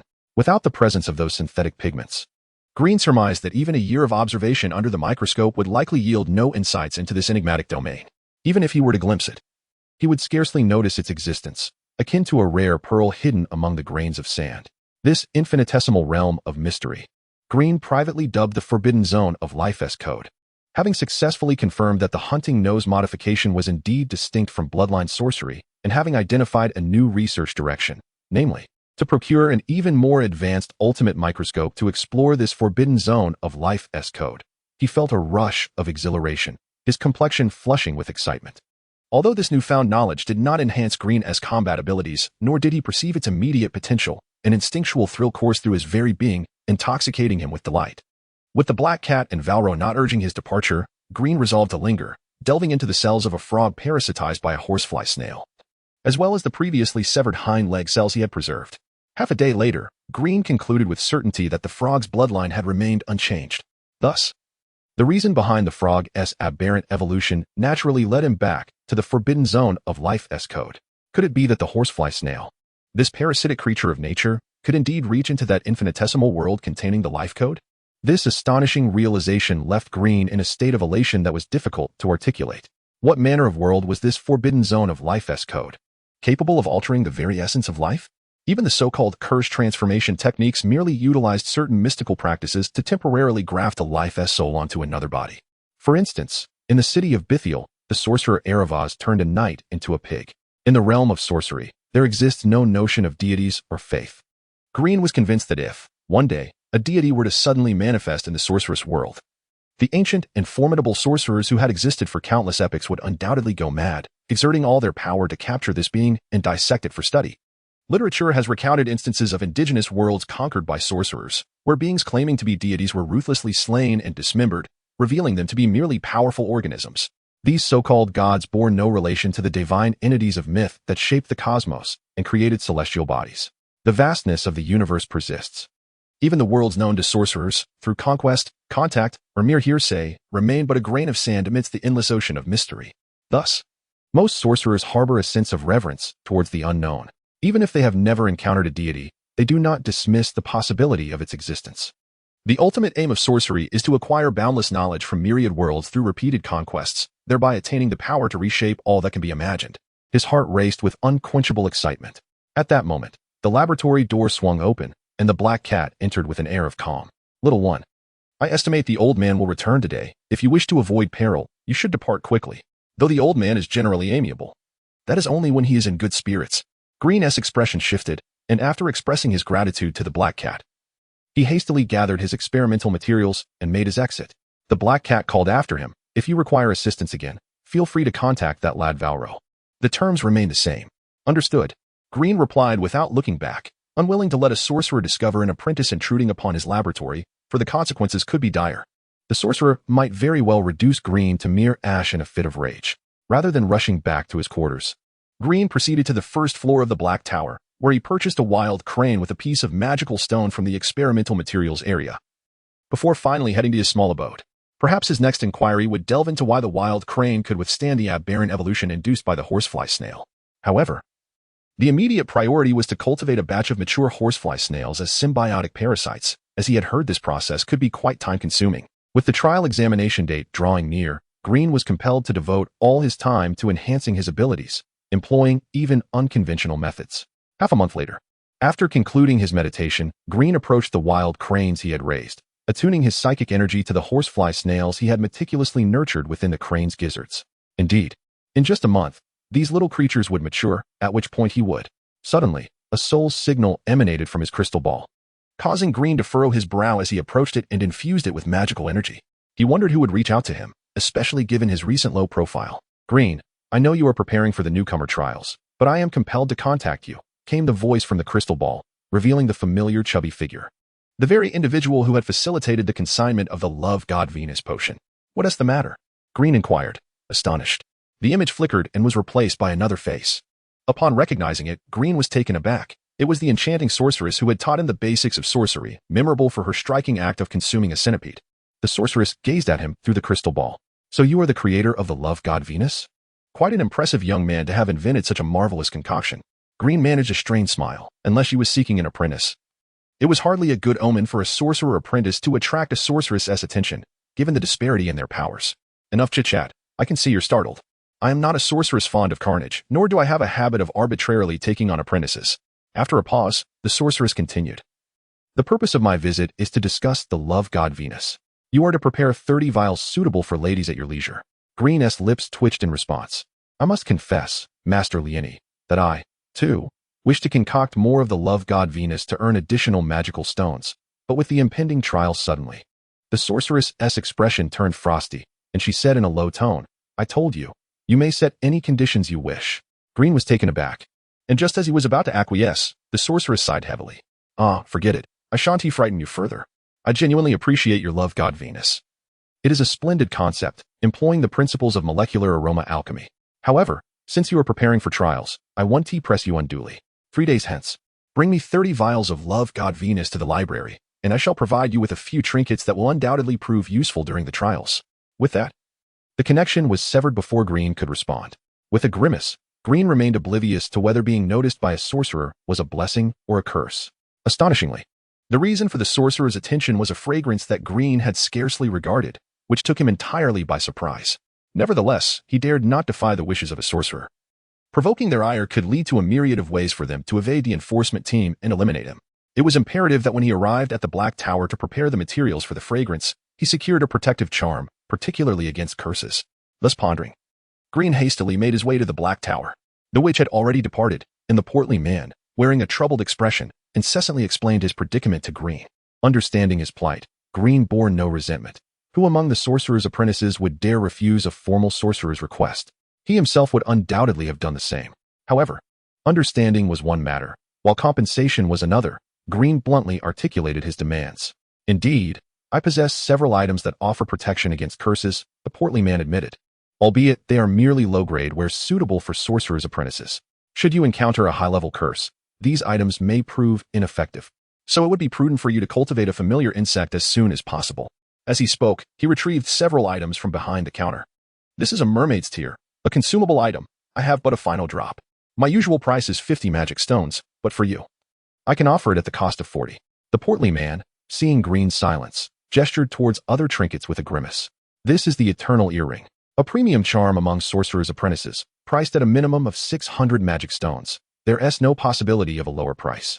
This is a whistling branch, which can temporarily halt the deterioration of curses, solidifying them within the body. Typically, formal sorcerers carry a piece, costing at least 500 magic stones. This is troll's blood." Green was taken aback, marveling at the portly man's impressive worth.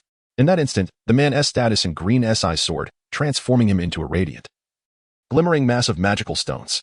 Noticing Green's astonishment and the desire flickering in his eyes, the portly man felt a surge of delight, realizing his aim had been achieved. He then seductively proposed, "Brother Green, would you be interested in a partnership?" Green eyed him warily. "Partnership? In what manner?"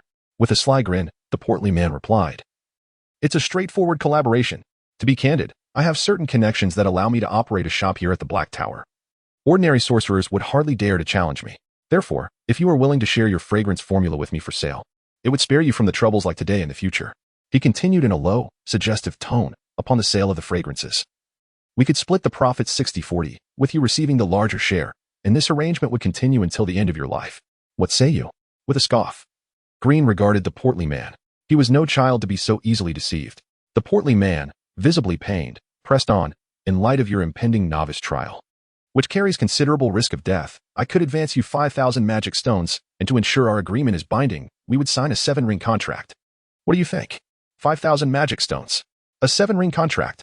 Green stared incredulously at the man, utterly dumbfounded, unable to comprehend the gravity of such an offer. Was this trivial fragrance truly worth such grand gestures? Even if he were to sell 30 bottles to every sorcerer at the Black Tower, could he recoup the cost of the 7-ring contract? It appeared the portly man was engaging in a foolish venture, yet given his ability to maintain an orderly shop, could he truly be so naive? Chapter 27. Harvest. Green received but a single answer from the rotund man. Who told you I only sold at black soda?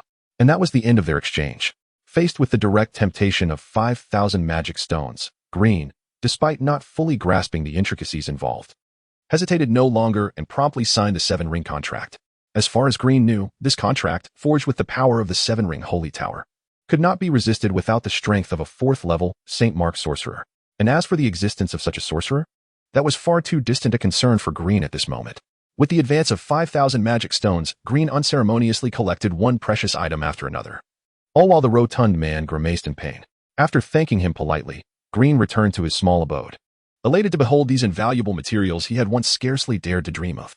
The eternal earring was immediately donned upon his right ear, its golden curls casually concealing it, bestowing upon Green's slightly wild demeanor an air of elegance.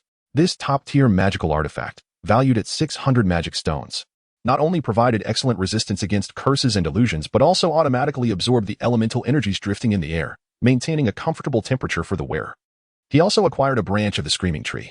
Should Green ever encounter an irresistible curse, this branch would emit a piercing scream, temporarily solidifying the curse and granting the afflicted ample time to respond.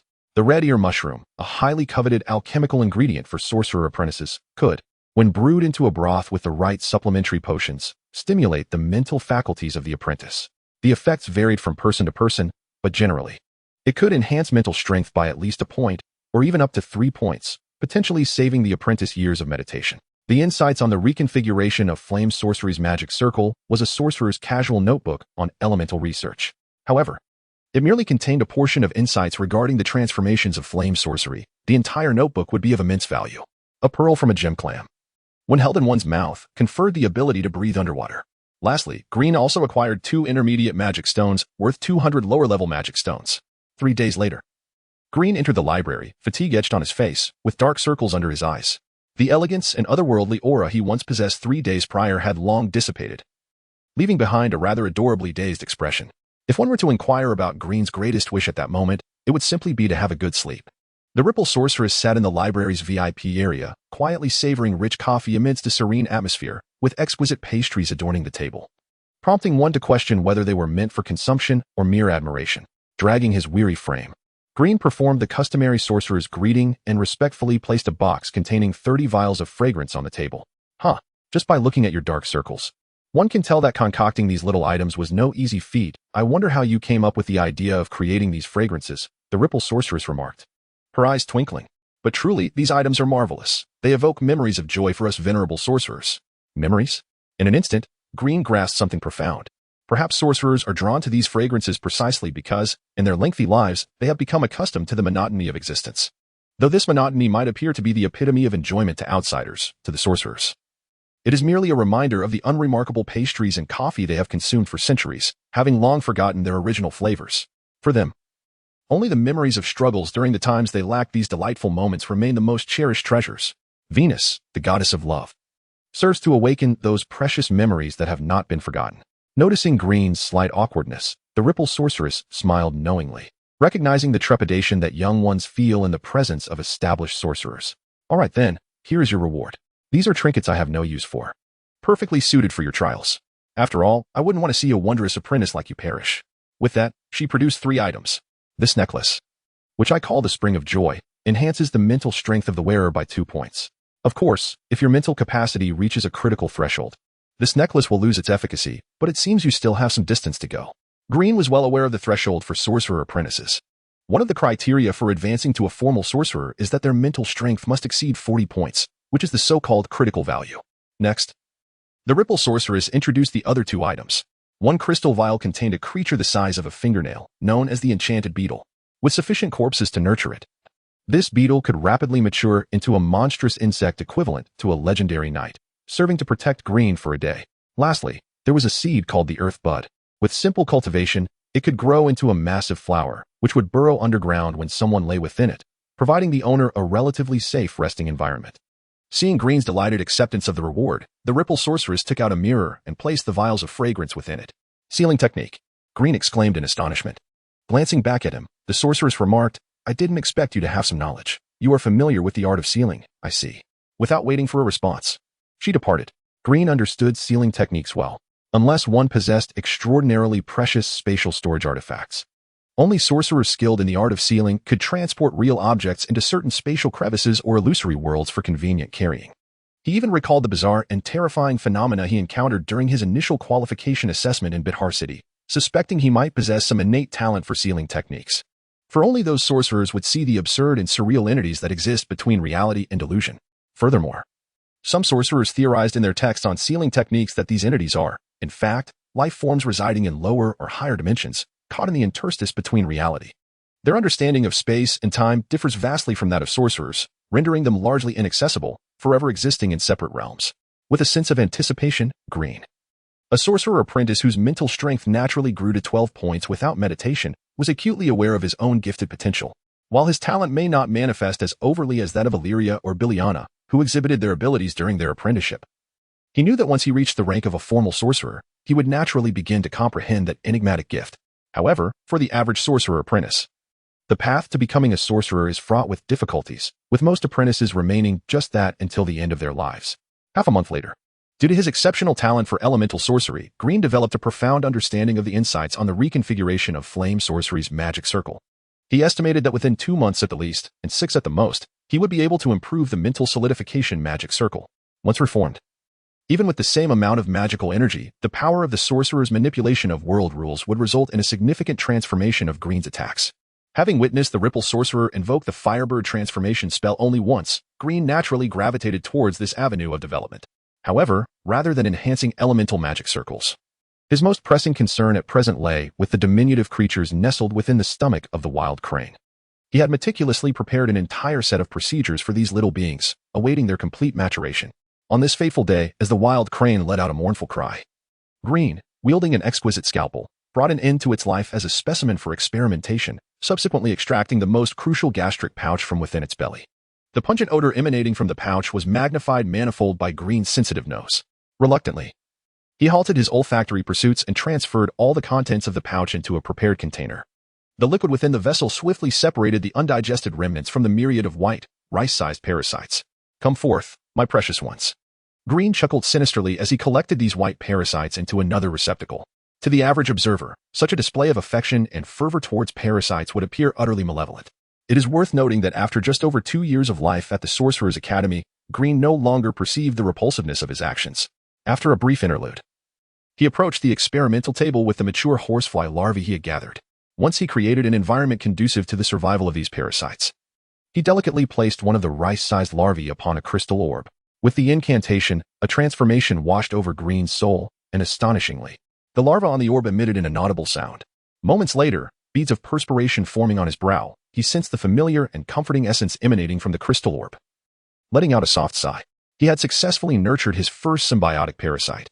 Subsequently, he gently lifted the diminutive larva, treating it as though it were an integral part of his own being, and without hesitation, he swallowed the larva whole, or rather, stored it within his gastric pouch. From that moment forth, this larva became Green's symbiotic parasite, akin to an organ within his own body, such as the significance of symbiotic parasites to a sorcerer. The endeavor of soul disintegration proved to be a laborious task. To purify 5 larvae in a single day was already a considerable limit. With nearly 300 larvae at hand, even with his utmost efforts, it would require a full 2 months to complete the purification process. With a sigh, Green resumed his work on the larvae. As for those yet unpurified, he dared not consume them indiscriminately. The consequence of becoming a host would be dire. At that moment, Green had long forgotten how he once detested the sight of the ripple sorcerer consuming centipedes. Now, he was relishing the consumption of these parasitic creatures, deemed filthy, revolting, and terrifying by ordinary individuals. He had even once sworn against such acts. This, indeed, is the path of growth for sorcerers. Chapter 28. The Pale Mask. After savoring the delectable red ear mushroom soup, Green felt a wave of refreshing energy. As if a pair of delicate hands were playfully scratching his itches, he picked up the crystal ball and recited an incantation. Moments later, he exclaimed with delight, "My mental strength has risen to 23, an increase of 3 points. Indeed, after donning the Fountain of Joy necklace, Green's mental strength had already reached 20 points.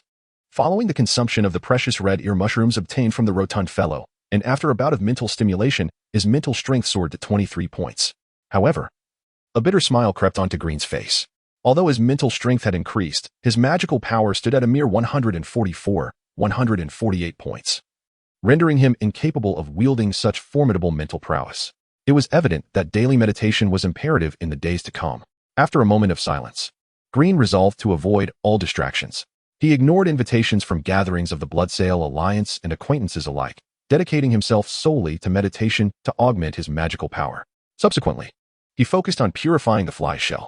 The remaining time was devoted to refining the elemental magic circle deep within his soul. As for the task of tidying the library, Green quietly resigned. Days turned into weeks, and 2 months later, he had successfully cultivated all his companion insects. 3 months later, the transformation of the elemental magic circle was complete. 4 months later, on this day, Green finally elevated his magical power to 230 points, aligning it with his corresponding level of mental strength. 4 months had passed, and Green had undergone his first metamorphosis. On this day, invigorated by his progress regarding the forbidden zone of the life code, he felt an urgency in his heart, almost awaiting a summons from Vero on the 7th floor of the Black Tower. Moreover, the time to collect the magic stones from the rotund fellow was fast approaching. Speaking of which, the quantity of magic stones Green received from the rotund fellow was nothing short of extravagant, perhaps even excessive for an apprentice wizard. In the first month, Green received 400 magic stones, eliciting a surprised chuckle from him. However, when he received 1,000 magic stones in the second month, he was utterly astounded. By the third month, when the rotund fellow presented him with 30 intermediate magic stones, Green was left speechless. As for this month, he felt almost numb.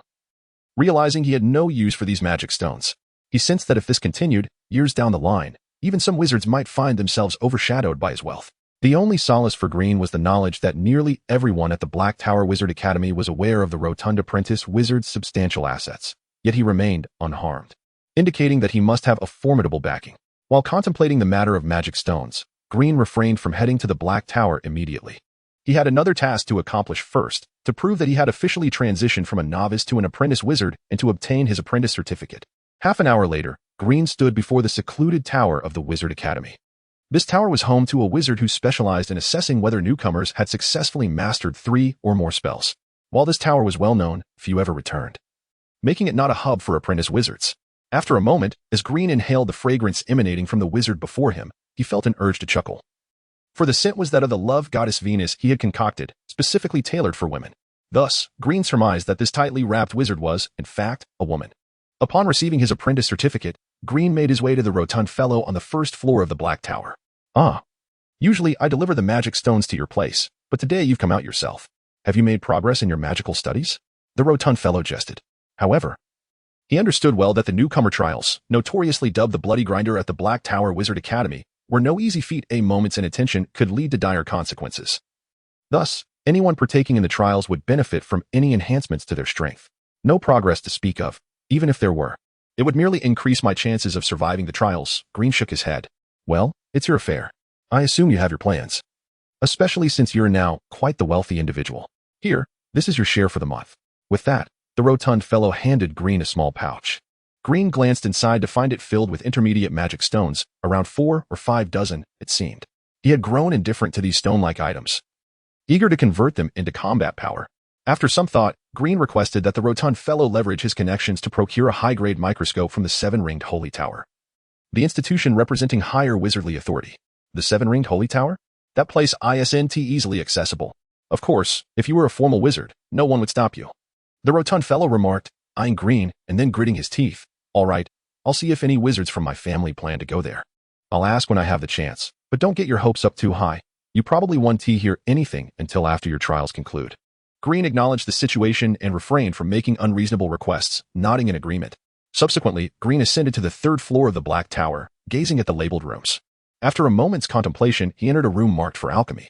At present, the knowledge he was most eager to acquire revolved around alchemical sorcery and potion making, with a secondary interest in mysticism and mechanical sorcery. As for bloodline sorcery, while he wished to understand it, he had no intention of delving deeply into it. Inside the room sat a short, slightly gaunt wizard with his legs crossed, exuding an air of vitality. A tuft of white goat beard adorned his chin as he hummed a tune while perusing a wizardly tome. Upon Green's entrance, the old wizard glanced up, seemingly unfazed, and inquired, "Are you here to craft a magical artifact, or to learn alchemy?" After performing the customary greeting, Green replied steadily, "I wish to request your assistance in crafting a magical artifact and to learn alchemy. Let us set aside the crafting of magical artifacts for now. Knowledge is priceless. Yet the Academy has certain fees for nurturing apprentices. If you have queries about alchemy, it will cost you 10 magic stones per question. Should you desire a comprehensive education on the basic processes of alchemy, it will be 200 magic stones per day, and in 10 days. I assure you will grasp all foundational theories of alchemy." The wizard chuckled, "Of course. Mastering the nuances and practical applications may take you decades or even centuries of refinement before you can truly create your own magical artifacts. Which option do you choose?" Without hesitation, Green replied, "I choose the latter. Here are the magic stones." The wizard accepted the pouch from Green, glancing inside with surprise. "You're opting for the full course? Quite a little treasure you are, haha. I like this. Very well, we shall commence lessons tomorrow. Be punctual. Now, let us discuss what level and type of artifact you wish to customize." I would like to customize a top-tier magical artifact suitable for an apprentice wizard, primarily for defense against incoming magical attacks, ideally a breastplate or heart shield. Additionally, I wish to acquire a wand that enhances magical power. I wonder if that is possible, a wand that amplifies magical power? Generally speaking, such artifacts are most beneficial when wielded by powerful sorcerers. As a mere apprentice, it is advisable for you to utilize a staff imbued with sealing magic instead.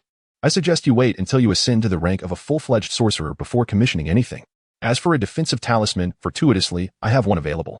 With that, the old sorcerer rose and rummaged through the inner chamber for a moment before presenting Green with a mysterious artifact. A mask? Green was taken aback. It was a white mask adorned with swirling purple patterns, featuring a pointed crown that revealed only 2 eye sockets and a nostril, exuding an air of enigma. Humph. I only decided to show you this artifact because I noticed you possess some magic stones. This mask is a replica of a renowned talisman and was the most formidable artifact during my own apprentice days. It comes at a fixed price of no less than 2,000 magic stones, the old sorcerer stated without blinking. That is exorbitant. Green gasped.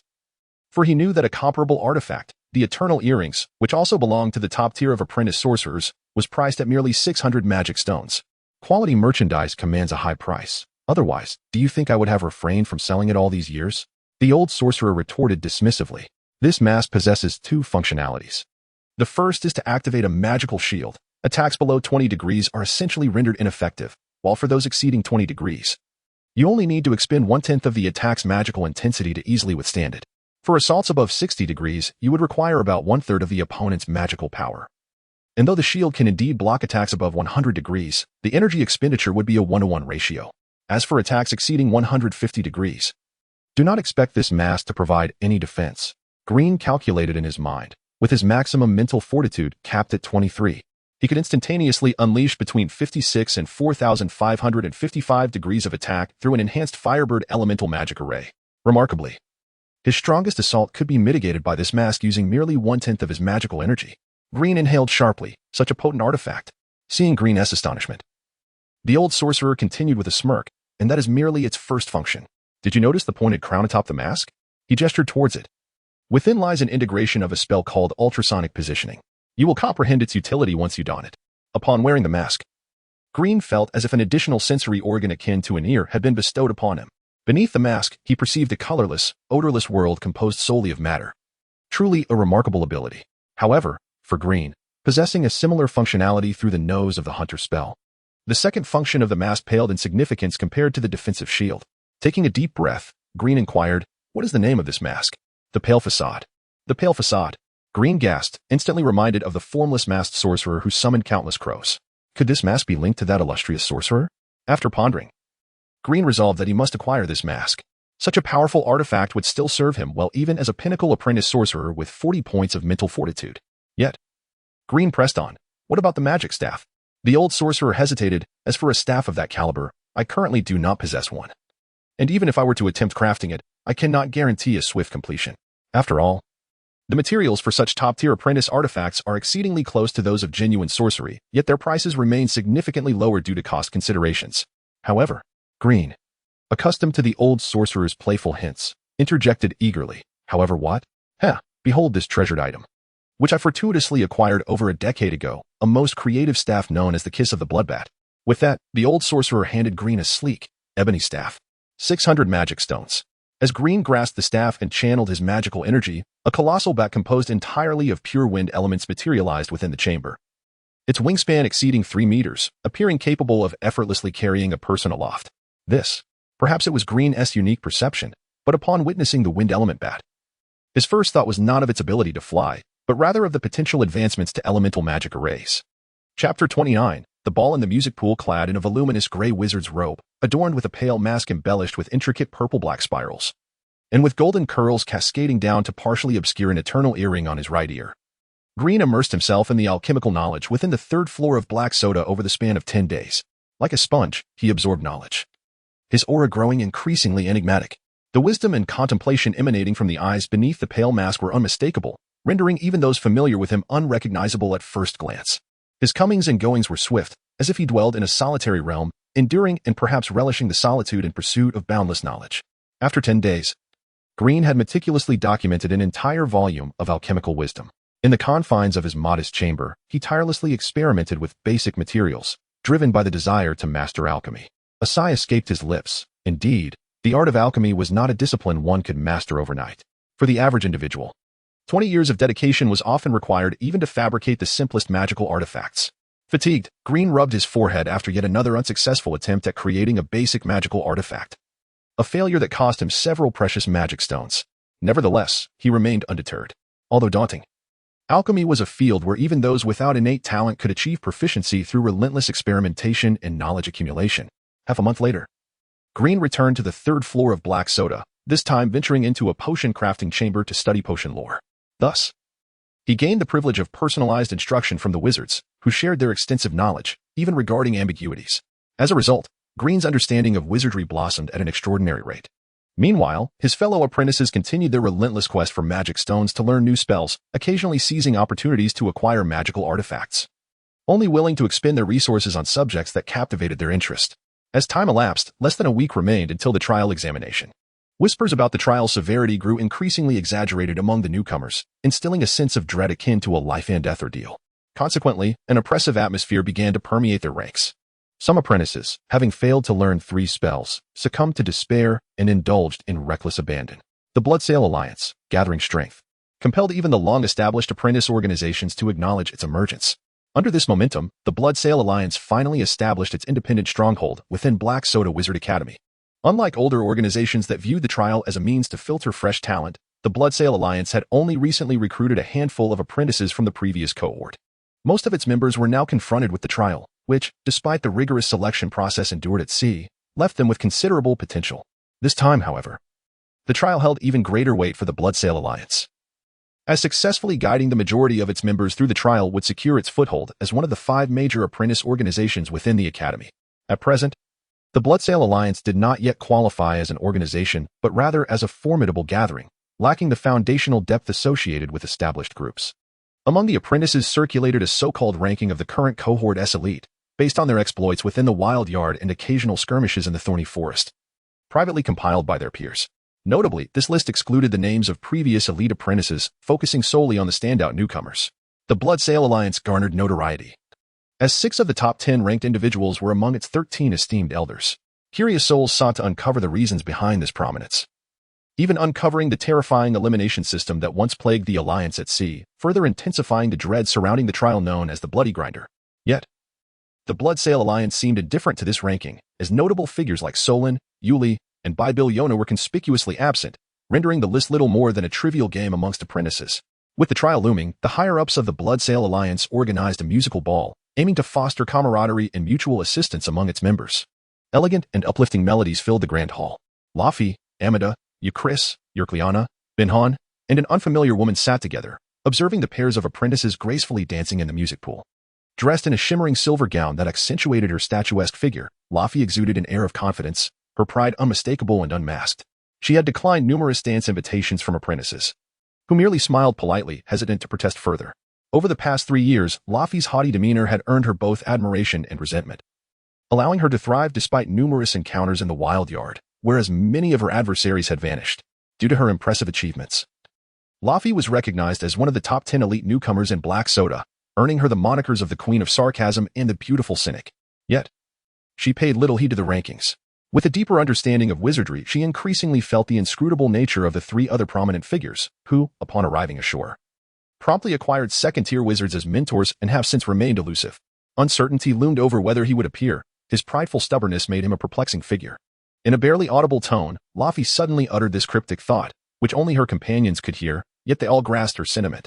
A hint of melancholy clouded her gaze as she stared into her glass of red wine, seemingly lost in memories of their days aboard the sea vessel. Brother Green. He probably won't come. Has it been over half a year without news of him? Perhaps he. Eurocleana, her face partially concealed by a mask, which hid her scarred visage and lost eye, whispered softly. Though she spoke only partially, her meaning was clear.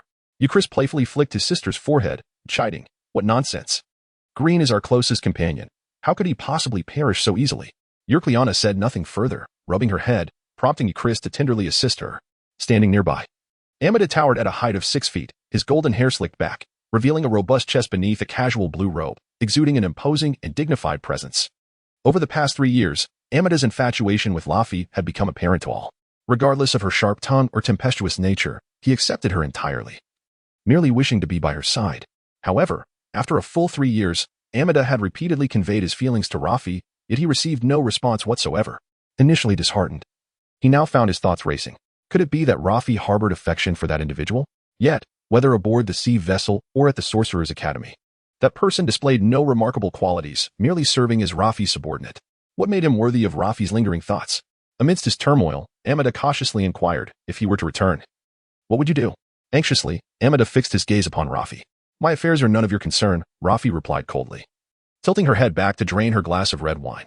Indeed, her heart belonged to that person. Amida's countenance darkened. Should he abandon his 3 years of effort in vain?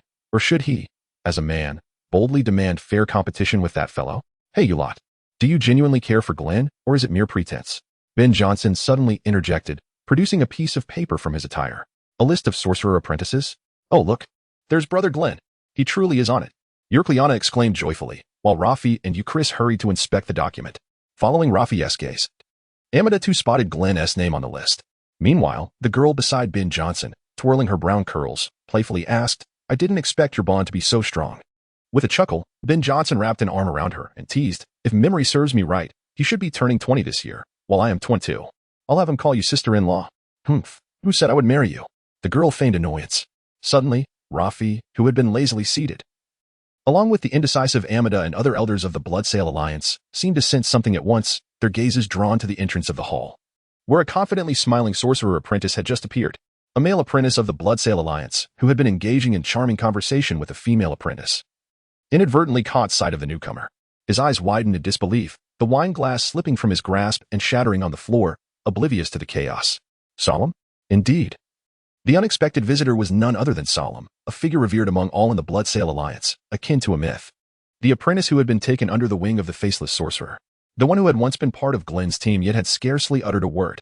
Unless the members of the Bloodsail Alliance had completely forgotten the events aboard the sea vessel, the name Solemn, mysterious, towering, and unattainable, would forever linger in their memories.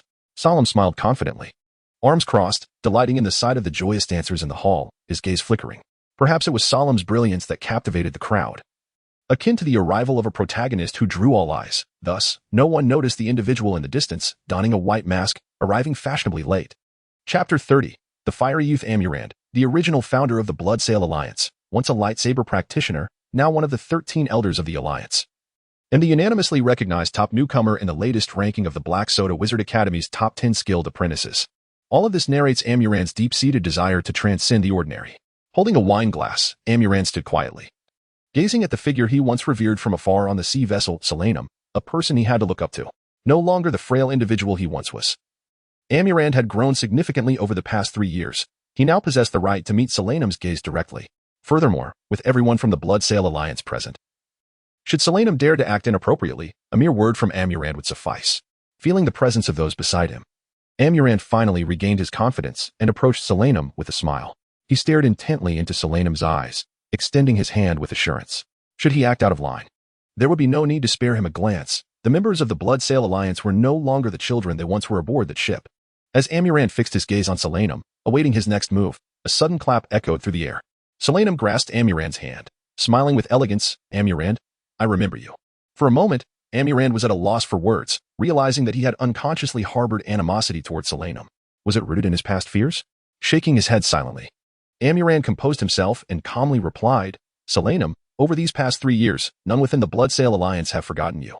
This statement held a double meaning. On one hand, it acknowledged Solanum's formidable strength, while on the other, it alluded to how Solanum had brought the faceless masked wizard, altering the destinies of those who were originally bound for Lilith's cabin wizard academy. Solanum did not attempt to deflect the conversation, responding candidly. It was my actions that allowed the faceless masked mentor to hijack that ship destined for Lilith's cabin wizard academy. There is nothing to hide. I have come here today to accomplish one thing. I request to join the Blood Sail Alliance. Ignoring the astonished reactions of those around him, Solanum continued, in truth, I did not care for you all at that time, but witnessing your alliance's triumph over the ship's sailors stirred something within me, reminding me of certain matters that deeply moved me. I have regretted not asking to join the Blood Sail Alliance upon my return to the Wizard Continent. Amurand and the spellcasters beside him were momentarily stunned, while Rafi, Amiida, and the others stood in shock. None anticipated that Solanum would approach at this moment to request joining the Blood Sail Alliance. Suddenly, Solanum was taken aback, turning sharply with an imposing aura, only to discover an individual donning a white mask standing at the entrance of the hall, alarmingly close yet unnoticed until now. Who is this person? When did the Blood Sail Alliance acquire such a figure? Could he be an elder apprentice from previous years at the Wizard Academy? As Solanum turned, everyone realized that another masked apprentice had appeared at the entrance, echoing their collective curiosity. Who could this be? This individual was none other than Green. Feeling somewhat awkward, Green had recently utilized his knowledge of potion making to concoct a formula that could eliminate one's natural scent. Having grown accustomed to solitude, Green moved like a silent specter, unnoticed by most until he was suddenly recognized, which startled those nearby. I am Green. Haha, you rascal. This isn't a masquerade. Why wear a mask? Ben Hankson interrupted, being the first to identify Green and stepping forward with a grin. Green? Rafi, Chris, and Yorkliana approached, disbelief etched on their faces. Along with the girl beside Ben Hankson, Amida's expression darkened, and after taking a deep breath to calm herself, she maintained her composure and followed suit. Solanum pondered for a moment, catching a glimpse of Green's eyes beneath the mask, and suddenly exclaimed, Green? I remember you.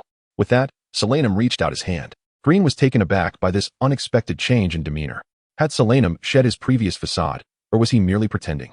Green recalled how Solanum had once masqueraded as Kieran, exuding an air of haughty disdain as though he were the protagonist of a novel. Nevertheless, as Solanum extended his hand, Green chose not to overthink it and reciprocated the gesture. Hello, Solanum. His tone was somewhat stiff. He had scarcely spoken over the past few months. You, Chris, feeling apologetic, addressed Amurand and Solanum. I apologize. Please continue your discussion. We'll step aside. With that, he and others led Green away.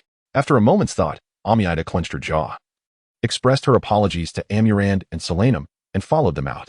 Come on, Green, let me introduce you to your sister-in-law, Robin. You can also call her by her nickname, Moon. Ben Hankson wrapped his arm around a lovely girl with dark, curly hair, smiling broadly. I haven't recognized you as my brother, Green jested, turning to Robin. Sister-in-law Moon. Ben Hankson erupted in hearty laughter, while Robin tugged at his ear. You rascal, I haven't agreed to marry you yet. On another note, Chris pointed to his sister, Yorkliana, laughing.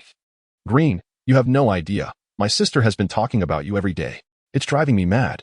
Just now, she even suggested you might be dead, haha.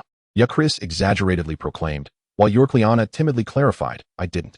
At that moment, Amiida suddenly stepped forward, laughing heartily. Green, welcome back. She reached out for a warm embrace. Rafi, who had been smiling, suddenly changed her expression, as did Ben Hankson. Only Chris and his sister, along with Robin, remained blissfully unaware of the awkwardness in Amida's words. Green's expression also shifted. Though masked, the change was palpable. Amiida, speaking as if she were the leader of a small clique, addressed Green. Were this sentiment expressed by Rafi?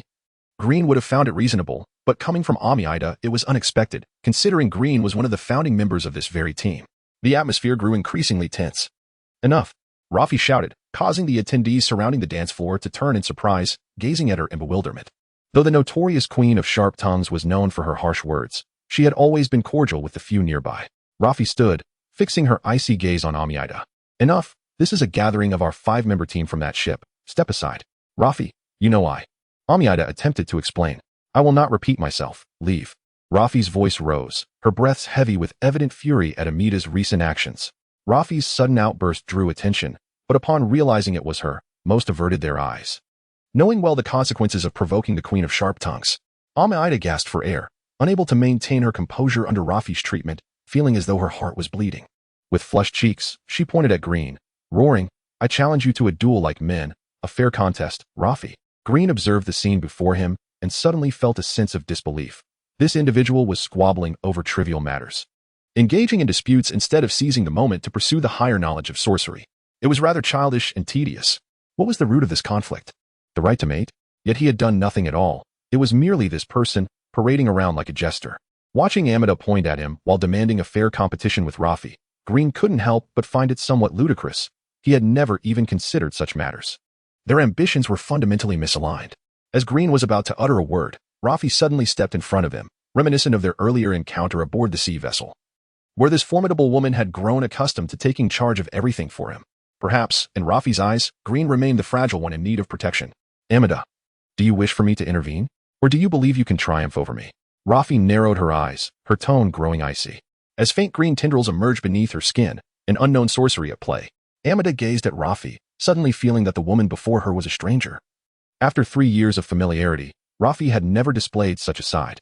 Was it really just her own delusion? With a final glance at Rafi's cold demeanor, Amida closed her eyes and turned to leave.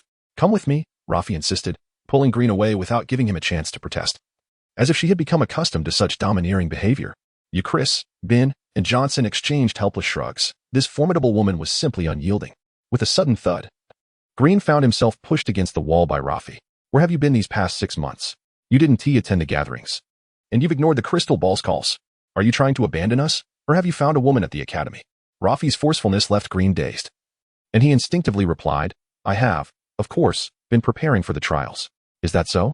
Suddenly, Green felt a weight on him. As Rafi's impressively ample bosom pressed against him, her gaze somewhat dazed, accompanied by the pungent scent of alcohol wafting towards him. Have you lost your mind? Green exclaimed in astonishment. He was taken aback. In all his life, he had never been this intimately close to a girl. Instinctively, he attempted to evade her. But Rafi held his hands firmly, pinning him against the wall. Looking up at Green, her intoxicated gaze was intensely focused. Madness. No, Green. I believe I have fallen in love with you. Rafi tilted her head, gently removing the mask from Green's face, her eyes shimmering with unshed tears as she gazed at him. From the moment you rescued me aboard the vessel, pulling me from despair, I realized that I believe in love. No one has ever made me feel this way, making me believe he is my everything, for whom I would give my all. I am convinced, this is love. Green stood there, stunned, unable to fathom that Rafi had spoken such words to him. How wonderful it is to voice this. I feared that in a few days, you might perish in the trials before I had the chance to express it. Rafi looked at Green with tender affection, as if wishing to envelop him completely. You're intoxicated. Green, caught off guard by such a powerful confession from a girl, felt his cheeks flush with embarrassment, an inexplicable heat coursing through his body. However, Rafi paid no heed to his words, gazing up at him intently. You have grown so much taller these past years that I now find myself having to look up to you. I remember when we were the same height. I yearn for boundless knowledge. We are not meant to be. Rafi's breath, laced with the aroma of alcohol, wafted over Green's face, prompting him to turn away and struggle. Rafi smiled, glancing down, and teased, your body tells a different story. Green felt a rush of embarrassment, wishing to sink into the ground. To maintain his composure as a man, he forced his expression to remain indifferent. But what I pursue is, he felt the coolness of her lips, the insistent caress of her tongue, the heat radiating from their bodies, and the pressure against his chest. It was as if he were a powder keg, ready to explode. His mind went blank as he fiercely embraced Rafi's slender waist, pressing her alluring form against him, yearning to melt her into himself. In heavy breaths, their bodies instinctively rubbed together, igniting an uncontrollable fire between them. Chapter 31. Magic Runes. Green's abode opening his eyes. Green instinctively recalled the exquisite experiences of the previous night. He remembered the excitement and stimulation that drove him to relentless pursuit, seemingly without fatigue, even to the point of frenzy. Even now, the intoxicating whispers of Rafi's breath seemed to echo in his ears. This sensation. Green closed his eyes, meticulously savoring the unbridled impulse of the night before. The pleasure rivaled the exploration of profound wizarding knowledge, a delight emanating from the depths of his soul. Suddenly, Green snapped to attention. No, this was merely the body's instinct. Wizards were creatures devoted to the pursuit of truth and knowledge through absolute wisdom. How could they succumb to base instincts like beasts? With this thought, Green abruptly sat up and vigorously shook his head. However, as Green turned, he caught sight of Rafi still slumbering peacefully beside him, her alluring form partially exposed. The captivating curves of her figure, the soft, delicate, and immaculate skin, and the vibrant, full-body vitality all compelled Green to swallow hard. Who hadn't been young? Gulp. Oh well, a half-day of indulgence. With this in mind, Green gently approached the sleeping Rafi, embracing her voluptuous form from behind, reveling in its beauty and warmth. Again? A sultry murmur escaped Rafi's throat. As she opened her eyes, she seemed to remember something and abruptly turned, her star-like eyes beneath long lashes fixed intently on Green, as if to see through him. Green, unnerved by her gaze, blushed slightly and asked, "What's wrong?" "Green, you will belong only to me from now on," Rafi exclaimed, her joy unreserved as she embraced Green. Her eyes meeting his, Green was nearly suffocated by the pressure of her ample bosom. They lingered until noon before finally rising. This was an unimaginable occurrence for Green, who was usually immersed in constant work. After casually exploring Green's room and laboratory, Rafi said tenderly, "Now I know where you live. I'll come to visit you when I have time. Don't you dare disappear on me again." But, she paused, a hint of embarrassment in her voice. "We are, after all, wizard apprentices. Becoming formal wizards is our goal. Love is beautiful, but it's merely a solace and seasoning for our long lives. We shouldn't become too absorbed in it." Encouraging Green, Rafi added, "The most important thing for you now is to survive the trial. I don't want to lose the person I just gained to a funeral." Green felt slightly awkward. Rafi's presence was so strong that she had said everything, leaving him only to agree. "Yes, you too." Rafi kissed Green one last time before leaving without looking back. Green composed himself. It was unexpected that attending a Bloodsail Alliance gathering, with the trial exams just around the corner, would lead to all of this. His keen hunter's nose detected Rafi's lingering scent on him, a sweet and satisfying aroma. Was this love? If there's a chance, I'll take Rafi to Old Ham's grave to pay respects. With that thought, Green closed the door and resumed his experimental research. Green immersed himself once more in his engrossing experimental studies. In recent days, he had not only made new discoveries in the forbidden zone of life codes, but also had an unexpected breakthrough in elemental magic runes. The life code forbidden zone would have to wait.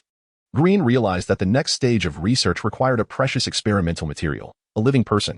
However, performing wizardry experiments on commoners would instantly brand him as a notorious black wizard, wanted by all wizard academies and hunted by black wizard hunters. Green dared not risk such a thing. Clearly, Green had no intention of violating his wizarding principles in this way. He was willing to engage in cruel killings among his own kind due to rules and competition, but not to inflict dark abuse. Green considered another solution, one used by many wizards, purchasing a humanoid slave from another world from a powerful wizard. These humanoid slaves from other worlds were not actually humans, but rather humanoid creatures from other realms, and thus not protected by the rules of the wizarding world. This would save Green a lot of trouble. Since the life code Forbidden Zone experiment could not continue, Green turned his attention to the magic rune he had unexpectedly discovered. Apart from the 26 conventional runes, there were indeed many rare runes, but obtaining them was 10,000 times more difficult than improving magic arrays. It was as if, after mastering the Soul Flame spell, Wizard Daira, a level 1 wizard, still needed to lure the giant octopus and numerous sea monsters to exhaust his magic power before hijacking a sea vessel for his faceless mask. A level 2 wizard spell. This demonstrated the power of these rare runes in forming extraordinary wizardry. Thinking of this, Green felt a surge of excitement and looked at the 2 pieces of tree branch on the experiment table with burning eyes. These 2 pieces of branch looked black, almost like charcoal. Green had found them by chance on the first floor of the Black Tower, in an inconspicuous magic material shop. According to the shopkeeper, the branch was the result of a natural lightning strike on a tree. Although it contained some lightning power, it had no apparent use. However, due to its unique and rare nature, it was put up for sale at the price of 2 magic stones. Green was simply curious about the branch and intended to buy it as a cheap material for practicing alchemy, without paying much attention.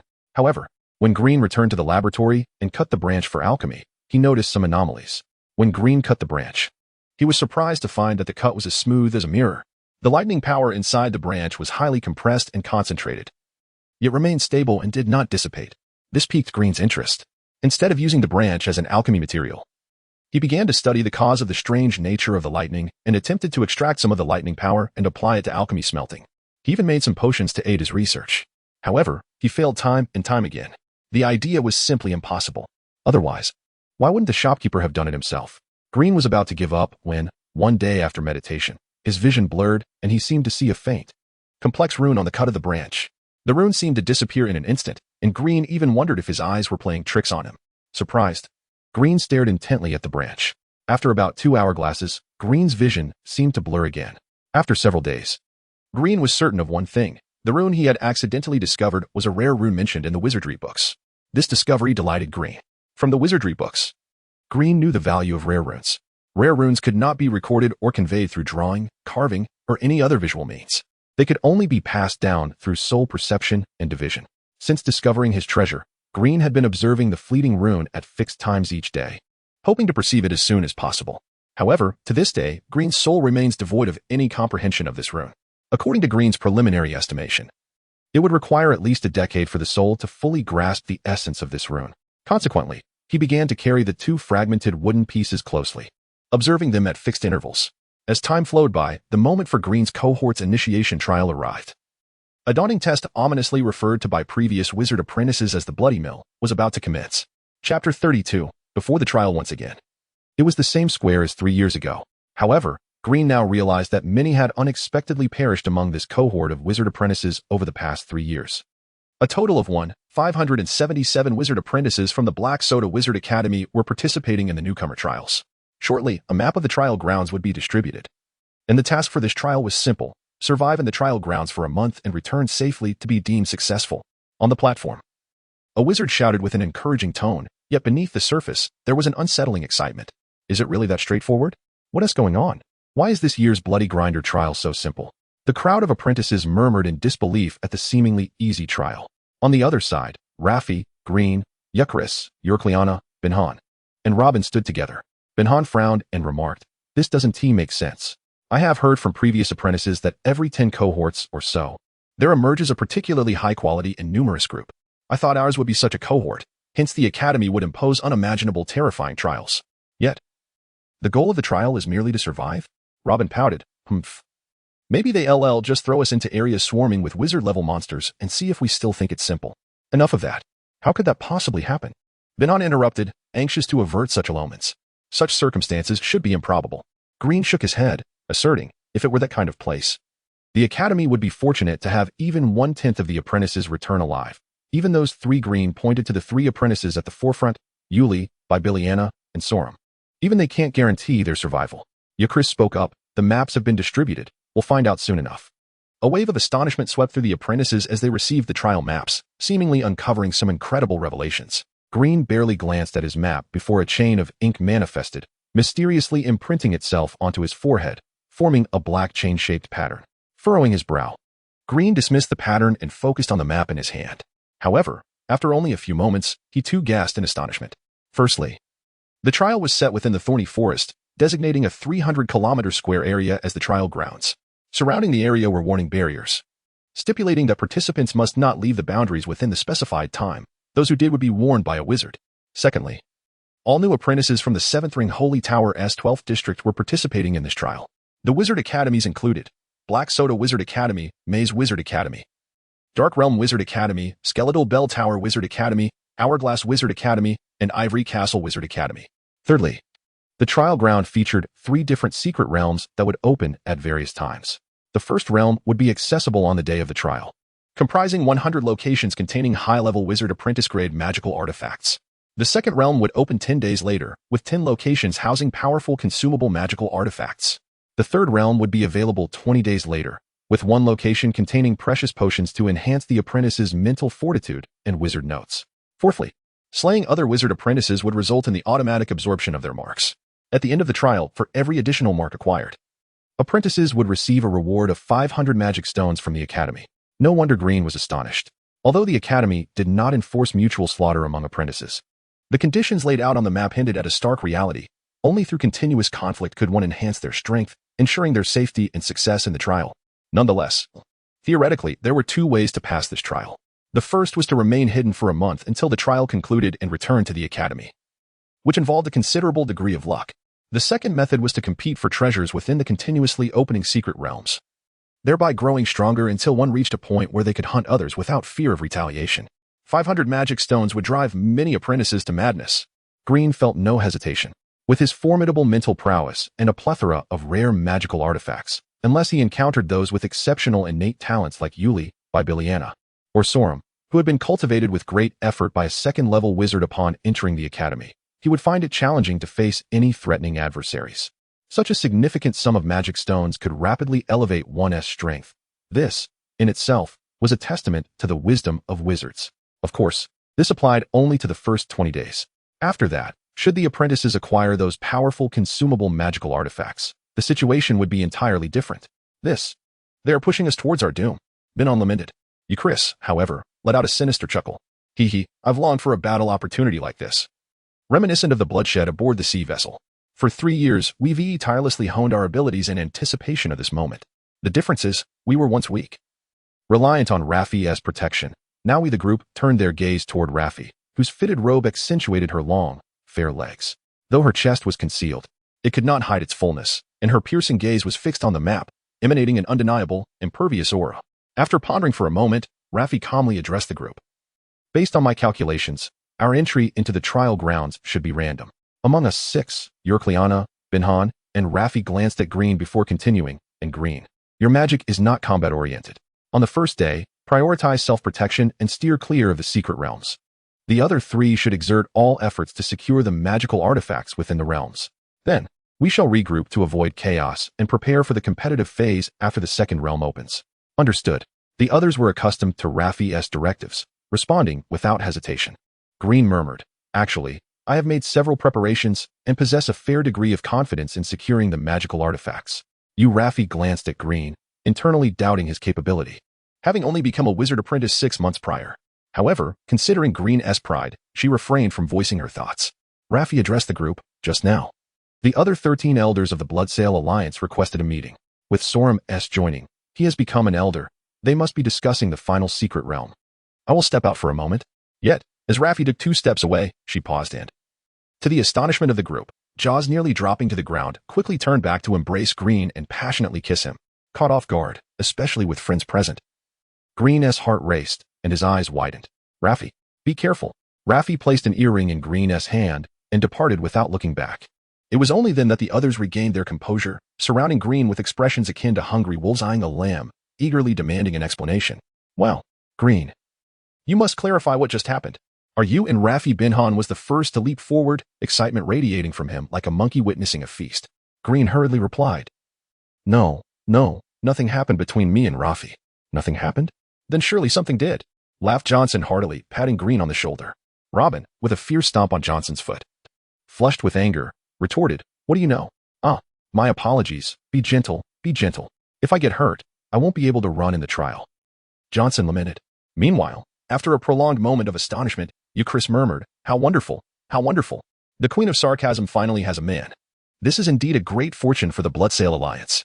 The uncovered half of Yalcriana's face blushed at her age. She was in the throes of yearning for love and naturally found herself hoping for her own piece of romance upon witnessing the scene. Yalcriana approached Green, her lips curving into an enchanting smile, and softly said, Brother Green, let me adorn you with the earrings that Sister Raffi gave you. Yielding to Yalcriana's irresistible request, Green nodded, allowing her to gently place the earring on his left ear, creating a pair with the eternal earring on his right. Brother Green. This earring is called the Heart of Vines. Sister Raffi used it to cast her vine spells aboard the sea vessel, Yalcriana explained. Heart of Vines? It was the very earring that the apprentice wizards privately referred to Raffi as the Vine Sorceress. Green chuckled bitterly, realizing that in Raffi's eyes, he still remained that little one in need of her protection, though he longed to prove he was no longer the weakling needing safeguarding. The warmth of being cared for filled him with an inexplicable joy. Is this the feeling of love? Approximately half an hour's worth of sand trickled away, and under the guidance of several wizards, one apprentice after another stepped onto a massive balance scale. As a multitude of magic stones on the opposite end transformed into inconspicuous gray rocks, the figures of the apprentices began to blur, and with the force of a distorted space, they vanished from sight. Chapter 33, Slaughter upon the Scales of Fate, donning the pale mask. A sensation akin to being stretched into a noodle overcame Green. A momentary blur, and he materialized in an unfamiliar realm. An instinctive urge to retrorose. A common burden for wizard apprentices lacking bloodline sorcery to bolster their constitution. Despite the dizziness, Green remained vigilant, catching a glimpse of 2 wizard apprentices confronting each other a mere dozen meters away. Their marks. One bore the insignia of the Maze Academy, the other the Ivory Tower, neither hailing from the Black Soder Wizard Academy. Though, in truth, even if they were, they would be considered adversaries. Only members of the Bloodsail Alliance might offer a semblance of camaraderie. Concealed beneath the pale mask, the mark upon Green's brow remained hidden from view. Yet, at this juncture, his insignia mattered little. His vulnerability was paramount. Without hesitation, the two erstwhile adversaries turned their attention to Green. One incanted a spell, unleashing a slender, translucent windblade. The other raised a hand, conjuring an ice shard that hurtled through the air. A transparent shield effortlessly deflected both the windblade and ice shard, without so much as a ripple, barely exceeding 20 degrees of energy. How feeble, Green muttered, suppressing his nausea. The attacks were nullified by the masked barrier, expending none of his mana. This was hardly surprising. These apprentices were mere neophytes, 3 years into their training. After a paltry 3 years of meditation, their spiritual strength likely ranged between a meager 10 and 17 points. While some might possess innate spiritual gifts and a proclivity for meditation, even they rarely surpassed 20 points. As for individuals like Green, boasting a spiritual strength of 24 points, one could count them on a single hand within the trial grounds.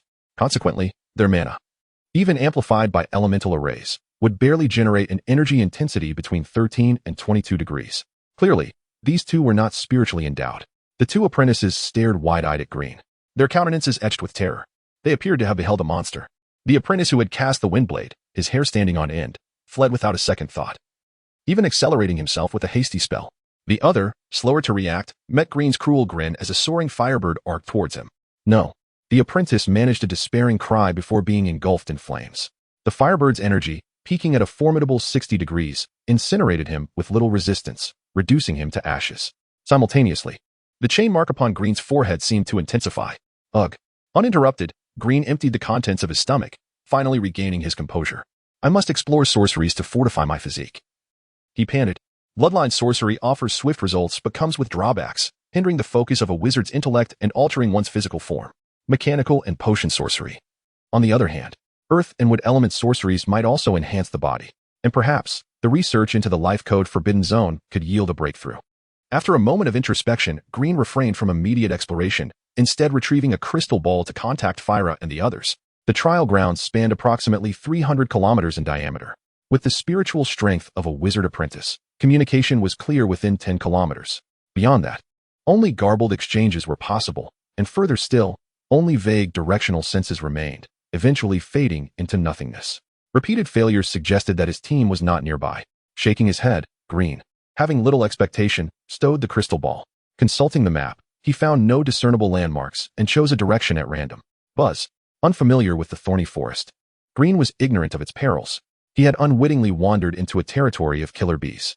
Hundreds of fist-sized bees swarmed towards him, blotting out the sky. Green realized his error. The thorny forest harbored more than just wizard apprentices as foes. Its creatures were equally lethal hunters. However, Green's protective barrier shimmered with a dense, rain-like pattern. Despite the visual spectacle, his mana was only gradually depleted, as the bees' attacks barely reached 20 degrees in intensity. Their sheer numbers merely prevented the pale mask from replenishing elemental energy from the environment. Wizards rely on intellect in battle. Those who resort to brute force, unless overwhelmingly powerful, are fools. Green retrieved a vial from his sleeve, covering his nose as he uncorked it. An odd odor permeated the air, neither pleasant nor foul, akin to a blend of stinky tofu, tune, milk, and lemon juice.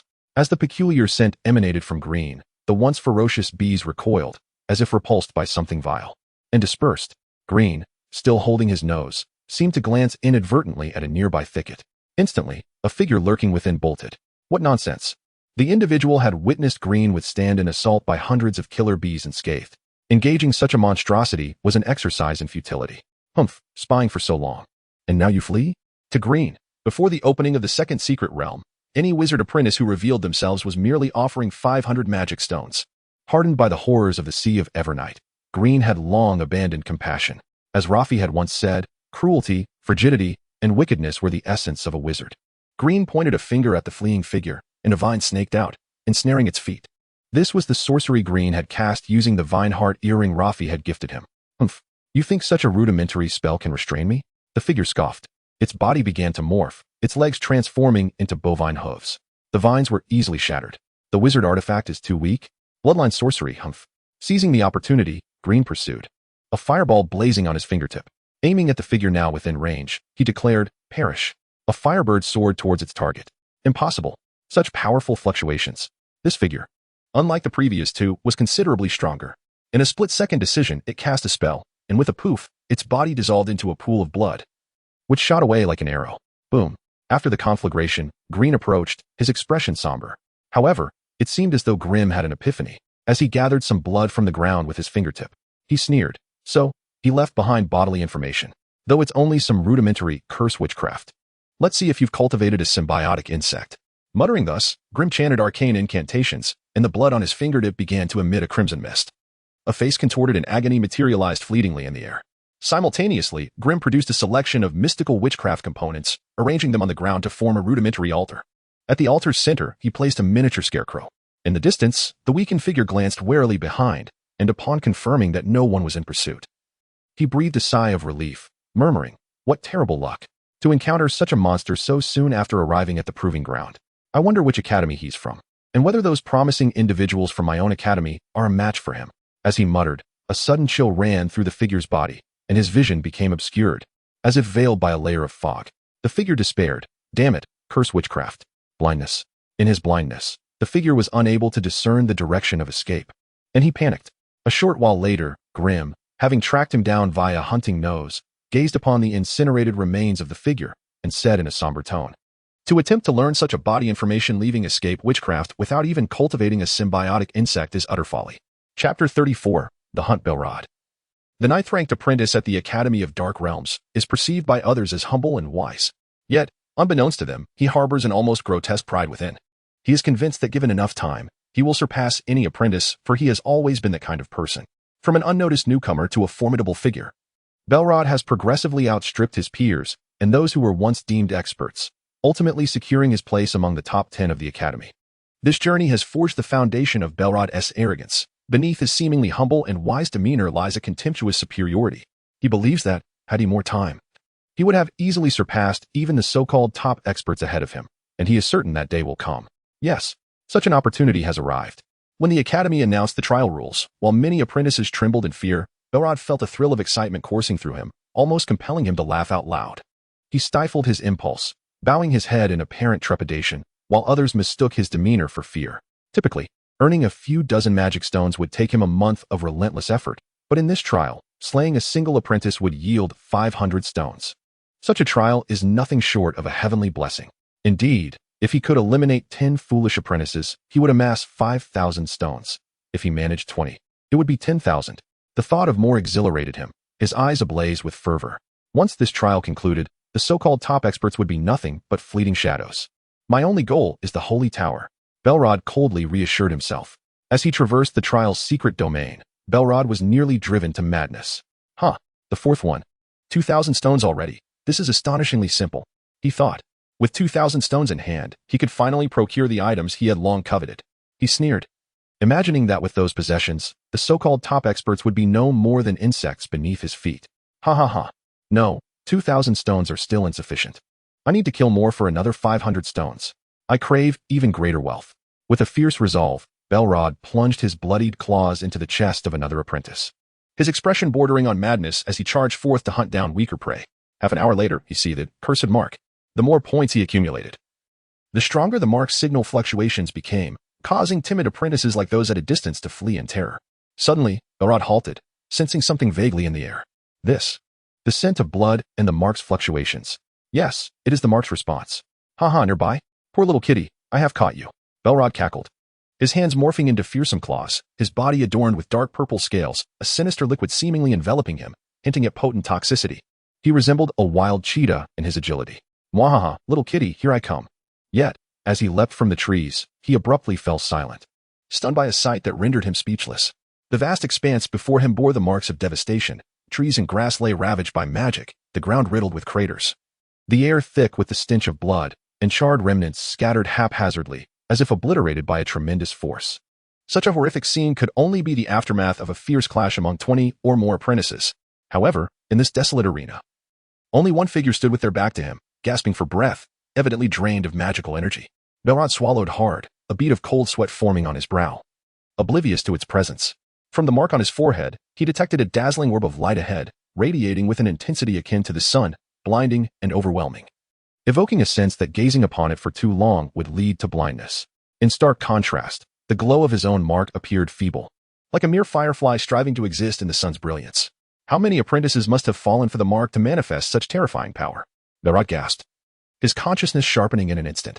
At that moment, he entirely forgot his original purpose. All he desired was to flee this hellish place. For the figure before him was beyond his capacity to confront. This being transcended the realm of mere top newcomers. No, this was not a person. It was a monster. Slowly, the figure, still facing away, turned around, revealing a ghastly white mask. Belrod's pupils constricted, and without hesitation, he bolted away, abandoning any thought of accumulating more marks. The source of his dread was none other than Green. Initially, as he accompanied Green on a killing spree, after brutally slaying the sixth trial apprentice, the fluctuations of his mark began to emit a remarkable intensity. The sixth apprentice, a formidable adversary in their own right, had possessed 4 points. Consequently, Green had effectively amassed the equivalent of 10 apprentices' worth of mark fluctuations, causing the mark's aura to blaze like a flame in the dark, compelling other apprentices to flee long before they encountered him. This left Green unable to continue his hunt.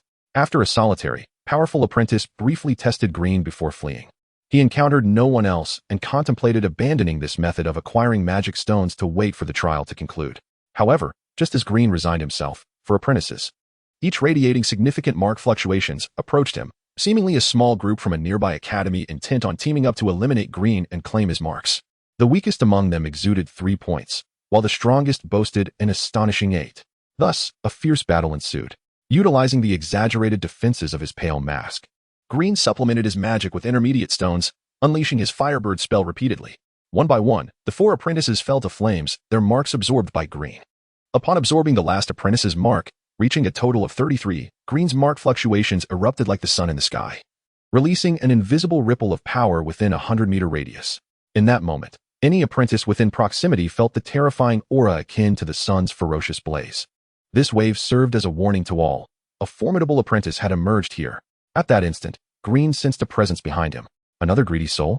5 points of mark fluctuations. Humph. Beneath the grim visage of his mask, Green regarded his adversary with chilling eyes, awaiting their approach while frantically replenishing his mana from a medium-grade magic stone. To Grin's chagrin, the figure, seemingly intimidated, abruptly turned and fled. Fled have they? To come and go as they please? Grin mused. 2,500 magic stones warrant pursuit.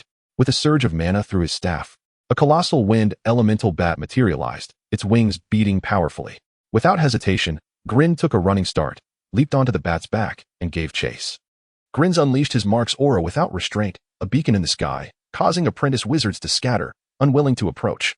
This intense emanation seemed to subside only when Grin was at full mana and devoid of any magical fluctuations, gradually receding into his body and releasing within a confined radius. As the windbat drew closer to the fleeing figure, a chilling smile crept across Grin's face. A fireball materialized at his fingertips, transforming into a fiery avian that darted toward the figure. Belrod, sensing the exaggerated energy surge behind him, cried out, "No!" Desperate, he cast a precious, single-use protective artifact. A blurred mirror appeared behind Belrod, seemingly imbued with unique defensive capabilities. Grin's Firebird struck the mirror, erupting in a burst of flames that warped the air with intense heat. Yet, the mirror completely deflected Grin's assault, though it flickered and faded, on the verge of vanishing. Deflected? This complicates matters, Grin murmured, frowning. His previous engagements had depleted his mana reserves, and despite replenishing some with magic stones, he couldn't sustain prolonged combat. After a moment's hesitation, mindful of the approaching secret realm, Grin sighed. Very well, your life is spared. With that, he directed the bat to land and focused on absorbing the magic stone in his hand. From the earlier skirmish, Grin had acquired 2 moderately useful magical artifacts, a small consolation, a ring capable of storing roughly 50 to 60 points of mana for immediate release when needed, and a necklace that could project a decent repulsion field, deflecting half the energy from attacks below 30 degrees and weakening strikes below 40 degrees. However, Grin already possessed the Spring of Joy necklace, and its defensive capabilities overlapped with the pale mask's protective barrier, rendering it temporarily useless. Seeing Grin abandon the chase, Belrod's trembling heart finally eased. What manner of monster escaped from a wizarding academy to encounter it on the very first day? He muttered, nearly collapsing. Fortunately, I spent a fortune of 500 magic stones on a void mirror for just such an occasion. Still, I should postpone this hunting and quickly locate the other members of the team. At the thought of the void mirror, Belrod winced again, but fled ever faster, not daring to look back. The further from that monster, the better. Chapter 35, the fluctuation of the mark approximately 3 meters beneath the surface amidst the earthbound flower buds. Green held a mid-level magic stone to replenish his magical energy while simultaneously studying the method to control the fluctuations of the mark upon his forehead. Through continuous experimentation, Green made significant discoveries. Typically, if he expended even a modicum of magical energy without replenishment, the fluctuations of his mark would blaze like a fiery sun within a 100-meter radius, incessantly alerting all nearby wizard apprentices. Conversely, if Green maintained his magical energy at full capacity, remained stationary, and refrained from any magical fluctuations, the mark's energy would retract entirely within him, akin to a wizard apprentice who had not accrued any points. However, the moment he engaged in any movement, even the simple act of walking, the mark's energy would radiate forth. Nevertheless, during such times, the range and intensity of the mark's fluctuations would be significantly diminished, approximately 10 points within a 30-meter radius. Should any magical fluctuations arise within him, no matter how minuscule, an instantaneous surge of 30 points of mark energy would explode within that 30-meter range, and as Green began to deplete his magical energy, this radius would rapidly extend to 100 meters. Having grasped the method to control the mark's fluctuations, Green calculated the time. The first batch of secret realms was soon to be opened. Wasting no time, he tapped on the earthbound flower, causing a tremor that loosened the soil above. The colossal bud emerged from the ground and unfurled, revealing Green within. A drop of potion was directed at the enormous flower bud, prompting it to tremble and visibly shrink, eventually transforming into an inconspicuous seed. Safeguarding the seed, Green meticulously controlled the fluctuations of his mark as he proceeded toward a nearby elevation. Yet, even with the mark's energy reduced to a mere 10 points within a 30-meter range, it remained a deterrent for many wizard apprentices, and Green encountered none. The 30-meter and 100-meter boundaries were abstract. Beyond them lay residual energy, contingent on the responsiveness of others. As the sun descended, Green sensed two remarkably intense magical fluctuations. One was situated about a kilometer away, while the other was approximately 3 to 4 kilometers distant. Ascending to a vantage point amidst the dense forest, Green gazed towards the nearer magical fluctuation, perceiving some inexplicable changes. A portion of the forest had been uprooted, accompanied by the distant roars of seemingly irrational beasts. The secret realm had opened. Filled with excitement, Green hastened toward the closest magical fluctuation, eager to claim the rewards within the realm. Naturally, accumulating additional marks along the way would be advantageous. With the opening of the secret realm, the vast trial ground began to gather participants, all gravitating toward the newly revealed location. Along his path, Green encountered several fellow wizard apprentices also striving toward the secret realm. However, these individuals remained cautious, avoiding any proximity to him, and Green was reluctant to expend magical energy to pursue them. Thus, everyone navigated the relative safety of the environment towards their respective congregations. Moments later, Green arrived at the nearest secret realm, but upon witnessing it, he displayed a look of disappointment. So rudimentary? Indeed. The first wave of the so-called secret realm was merely a house adorned with reasonable luxury, hardly deserving the title of a secret realm. The only notable feature was a towering tree, over 30 meters high, its branches resembling arms, intimidating any wizard apprentice daring to approach. At this moment, more than 30 individuals had gathered before the secret realm, with others faintly visible in the distance. The gargantuan tree possessed a mouth the size of a table, filled with menacing fangs, gnawing on the corpses of recently slain wizard apprentices. The beastly roars that Green had faintly heard emanated from this enormous maw. The tree's branch-like arms, seemingly of immense strength and resilience, posed a nightmarish threat to any wizard apprentice who dared to engage. This was the Labrador nightmare tree, said to resemble ordinary giant trees except for its necessity to feed every 100 years. Without sufficient flesh and blood, the Labrador nightmare tree would never assume its true giant form, remaining a carnivorous monstrosity. A seemingly knowledgeable wizard apprentice shouted out, "Flesh and blood? Where are we to procure flesh and blood for it? It has just devoured 3 wizard apprentices and shows no signs of satiation," replied another apprentice, his face a mask of distress. Among the 30-plus apprentices present, 2 stood out as the most formidable. Their mark fluctuations reached 10 points, each accompanied by 2 or 3 aides, leaving no apprentice daring to disturb these 2 factions. The rest remained vigilant, having arrived independently, with only a handful coming in pairs. Where to acquire flesh and blood? We have plenty of flesh and blood right here. At that moment, a male wizard apprentice with 10 points of mark energy spoke up. He appeared to be around 15 or 16 years old, his youthful features contrasting with the cruelty in his demeanor. After speaking, he turned to the female wizard apprentice nearby, who also possessed 10 points of mark energy. The female apprentice sat atop a massive bear formed from earth elements, her eyes flickering but remaining silent, seemingly hesitant to attempt to slay other apprentices to feed the Labrador nightmare tree. Observing from a distance, Green chose not to approach recklessly, biding his time for an opportunity. Just then, a wizard apprentice, unable to contain himself, activated a simple invisibility spell and dashed toward the secret realm, disregarding the fearsome Labrador nightmare tree. Initially, the crowd merely scoffed, considering him a fool rushing to offer himself as a meal, but the following scene left everyone aghast. The apprentice, despite his rudimentary disguise, successfully evaded the Labrador nightmare tree and entered the house. A moment later, a faint wave of spatial energy emanated from within, suggesting the presence of a teleportation device inside the realm, safely transporting the apprentice away. Even Green found himself momentarily stunned, his gaze turning icy.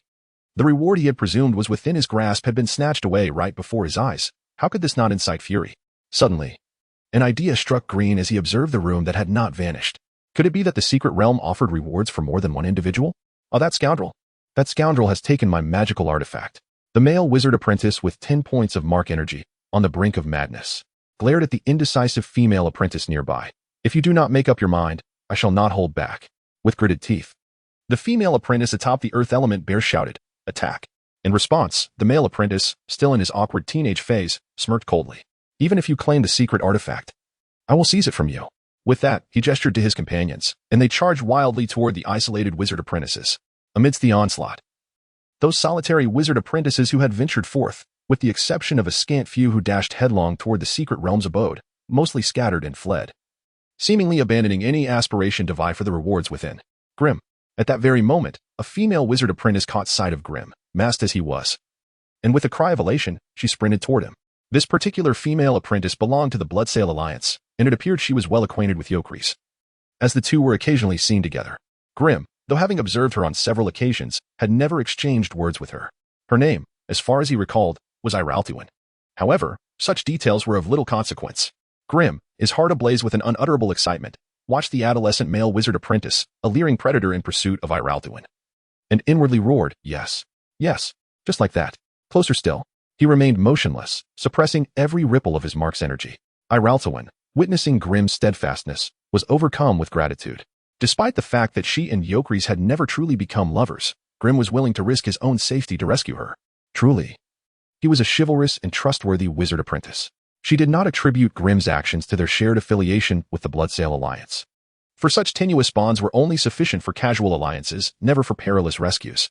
As for any alternative motives, Iraltuin gave them no thought. Grim, beholding the ever-nearing adolescent male wizard apprentice, even went so far as to lick his lips in anticipation, his countenance taking on a terrifying aspect. Iraltuin, having reached Grim's side, turned to face her pursuer, summoning her magical energies with labored breaths. "This one is formidable," she panted to Grim. "He hails from Ivory Castle. Just delay him. I've already contacted." Abruptly, a surge of terrifying mark energy erupted from behind Iraltuin.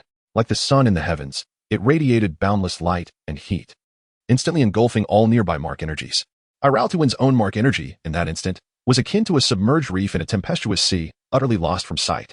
In the very instant that Iraltuin marshaled her magic, every wizard apprentice within the secret realm's contested zone paled in horror, their gazes drawn, incredulous, to Grim, who wore an expression of exhilaration, cruelty, and savage glee. "Flee," with scarcely a moment's hesitation. The female wizard apprentice astride the earth elemental bear turned and fled into the distance, the giant bear's passage sending tremors through the earth. Iraltuin stood frozen, her face ashen, staring in disbelief at the wizard apprentice before her, engulfed in the terrifying waves of fire elemental energy, the wizard apprentice whose mark energy had reached 10. Could it all be Grim's doing? Grim, with a swift dash, conjured another fireball upon his fingertip and hurled it at a wizard apprentice who had failed to distance himself in time.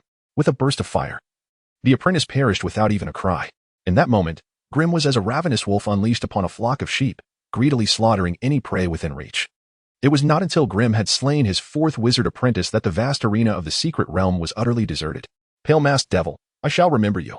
From afar, a wizard apprentice, his courage shattered, shrieked at Grim before fleeing without pause.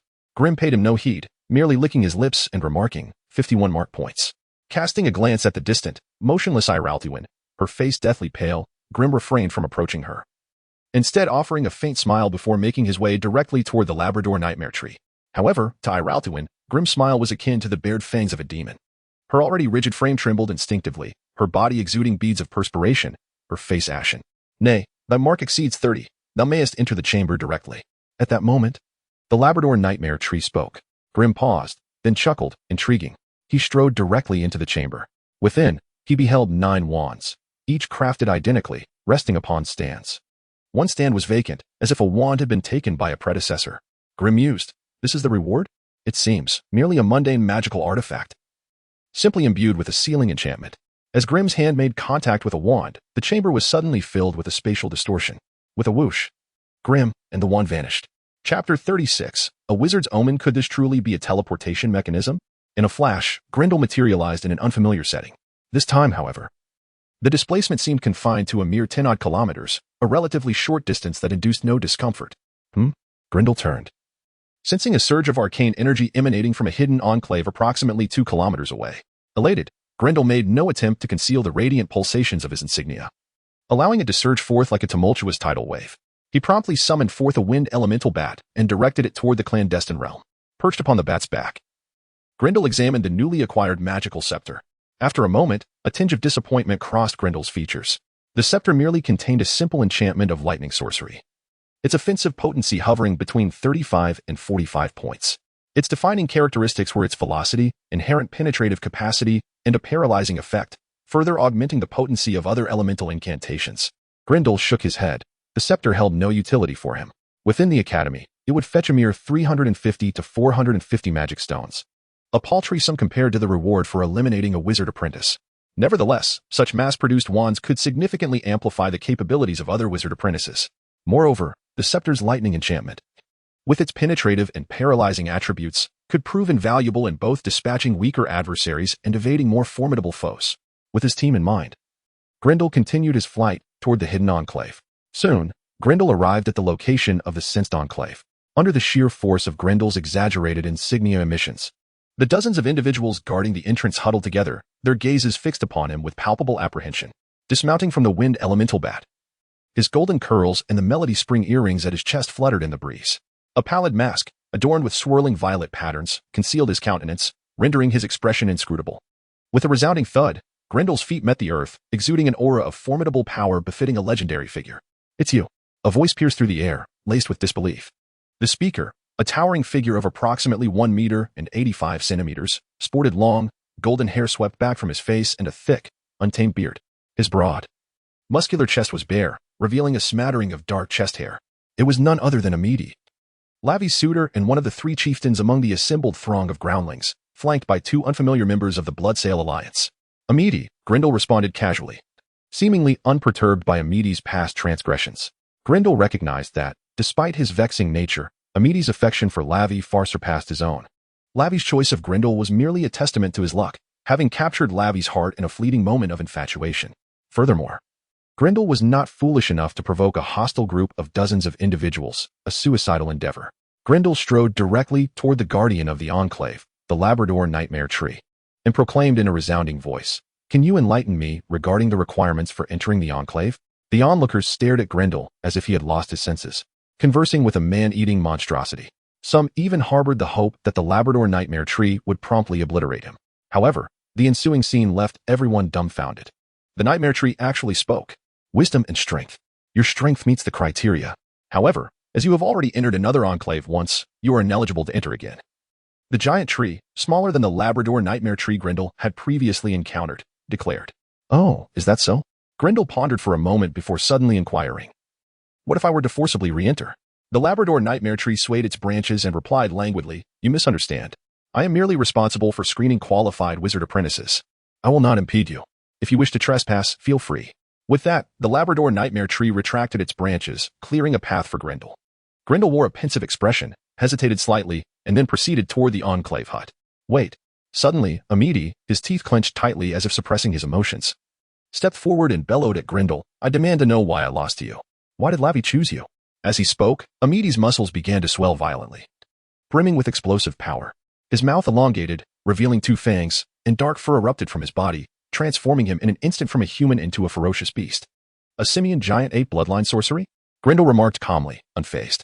At that moment, the 2 Bloodsail Alliance companions beside Amidi exclaimed in alarm, "Amidi, you're insane. You stand no chance against him. His insignia value is too formidable. Don't go. He will slay you." Ignoring his companion's entreaties, Amidi's eyes welled up with tears as he roared, "Pay me no heed. For Lavi, I am willing to sacrifice everything. Even if Lavi has chosen this man, I respect her decision. However, I must know why Lavi chose him. With a bestial roar, Amiti, now a primal savage devoid of reason, unleashed a deafening bellow that reverberated for kilometers. His two massive arms pounded upon his chest, emitting dull thuds. No one could doubt the terrifying power contained within those exaggeratedly thick arms. With a deafening crash, Amiti planted his arms on the ground, creating two small fissures. Fight, Grindel. I wish to engage in an honorable duel with you, like a man. At that moment, everyone held their breath, their eyes fixed upon Grindel, many harboring the hope that Amiti, the fool, would test Grindel's true strength. Grindel halted his advance toward the enclave, slowly turned his head, and after a long pause, whispered, "Tedious." The transformed simian Amiti's pupils constricted as he stared at Grindel in disbelief. Unable to fathom such words. A wizard is not a knight, nor a beast. A wizard is a creature who battles with intellect. Why would you speak of a duel? Tedious. After a pause, Grindel added, "As for Lavi, her choice is hers alone. I was merely more fortunate than you. Did you believe that Lavi chose me for my martial prowess? No. I understand her. She possesses an insatiable desire for control. The moment she discovers that I am stronger than her will mark the end of our relationship." Grindel had no intention of engaging in combat. He was uncertain whether Lavi would be displeased if he were to slay Amiti. Unbeknownst to him, Lavi had ascended to a position of paramount importance in Grindel's heart. Grindel did not wish to cause Lavi distress over such matters. Amiti remained rooted to the spot, watching Grindel depart, his eyes glistening with moisture. The deeper the love, the deeper the wound. No one could comprehend why this somewhat reckless wizard apprentice was so deeply enamored with the venomous queen whom many feared and loathed. Was it merely her radiant, beautiful exterior? If that were the case, it would not have inflicted such profound pain upon a man. Amiti's two companions heaved a sigh of relief, glanced at the heartbroken gorilla, and shook their heads in silent lamentation. Meanwhile, Grindel paid little heed to Amiti's plight, instead proceeding toward the enclave, sensing the arcane fluctuations within that seemed to target him specifically. His body began to tremble involuntarily, as if the magical emanations were issuing a warning. This fluctuation, distinctly divergent from the magical auras of apprentice sorcerers, began to establish an inexplicable connection with the surrounding natural energies, suppressing its own essence. Is this the true power of a wizard? As Green approached the secret realm, the wondrous fluctuation intensified, causing his body to tremble instinctively with increasing magnitude.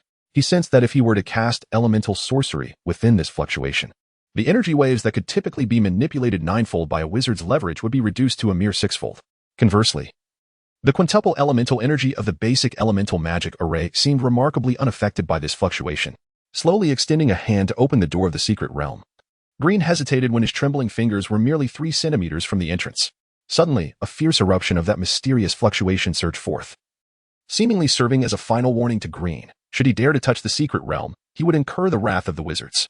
After a prolonged pause of several seconds, Green gradually retracted his arm, his body forever imprinted with the sensation of that extraordinary fluctuation. With resolute strides, he departed. In his heart, Green speculated, could it be that the strange intimidation emanating from the marks on the foreheads of all apprentice wizards originates from a simplified manifestation of the wizard's power fluctuations? This force seemed to be an essence of the soul, coupled with a suppressive force of nature itself, knowledge of arcane sorcery far beyond the comprehension of mere apprentices. Only after Green had completely vanished did the inhabitants of the secret realm release a collective sigh of relief, for the intensity of Green's mark was overwhelmingly potent, rendering these apprentice wizards devoid of the courage to attack. At this juncture, a few astute apprentice sorcerers approached the nightmarish tree, attempting to engage in conversation, only to be met with the tree's merciless retaliation. It appeared that the nightmarish tree's responses were conditional, most likely reserved for those apprentices whose marks had reached a threshold of 30. Having replenished his bodily mana, Green ceased concerning himself with the secret realms. Instead, he ambled in a random direction, maintaining contact with the crystal ball, hoping to glean information about his team members. Despite concealing his insignia's fluctuations, the mere emanation of 10 insignia points rendered Green as conspicuous as a beacon in the night, prompting other wizard apprentices to give him a wide berth. Sometime later, a conflagration erupted. Green's insignia fluctuations could no longer be contained, bursting forth in a blaze. The black-spotted leopard that had ambushed Green, seemingly aware of his formidable nature, nimbly evaded the flames and fled in haste. However, Green abruptly chuckled coldly towards a distant clearing before settling down to replenish his mana. Via his enhanced olfactory senses, Green discerned that a wizard apprentice employing a form of invisibility spell had been trailing him for some time. This apprentice, however, remained cautious, never approaching within 50 meters, precluding Green from pinpointing his location with the pale mask's ultrasonic positioning spell. Green's derisive laughter appeared to have its desired effect, as the scent of his pursuer vanished from his awareness. Another strong contender seeks to test me, he mused, I wonder which academy they hail from. Disregarding the matter, Green focused on absorbing the intermediate magic stone in his grasp, its luster significantly diminished from repeated use. An hour later, while traversing a forest in search of his teammates, Green's crystal ball detected some information. Elated, he quickened his pace towards the source. He surmised that it was likely Eucligiana, in a field of mushrooms. A common sight in the thorny forest, Green stepped onto the fungal ground. Instantly, the mushrooms exploded, releasing a cloud of pollen. Green experienced a bout of dizziness and the surrounding imagery warped, becoming distorted and unreal. A scent-induced illusionary attack. He realized. This type of illusion not only bypasses the eternal earring's illusion resistance, but it's also amplified through my enhanced sense of smell. Green understood that he had unwittingly stumbled into another of the thorny forest's natural traps. Despite having acquired numerous valuable items and knowledge from wizards, Green's lack of experience in exploring the thorny forest hindered him far more than his peers. Green channeled his mana into his symbiotic insects. The numerous gadflies within his body emitted a buzzing sound that, in Green's ears, resembled a deafening explosion, instantly clearing his mind. That was close, he sighed. The momentary dizziness had left him vulnerable, unable to even activate his mask. Fortunately, the surge of mana had unleashed a powerful fluctuation from his insignia, deterring any potential ambushers. Green retreated, cautiously exiting the mushroom field. He sensed that something unique had occurred when he stimulated the gadflies. While the symbiotic insect's inherent illusion resistance had played a role, there seemed to be another, subtle effect. Although he couldn't pinpoint it, Green instinctively felt that it was beneficial to his body, accompanied by a sensation of hunger. Could this subtle change be the gadfly's special ability? He wondered. Elated, Green retrieved 2 pieces of preserved jerky from his pouch and began chewing. He then carefully collected several intact exploding mushrooms, preserving them for later study. Discovering the true capabilities of the gadflies could lead to a breakthrough in his research on the forbidden zone of life's mysteries.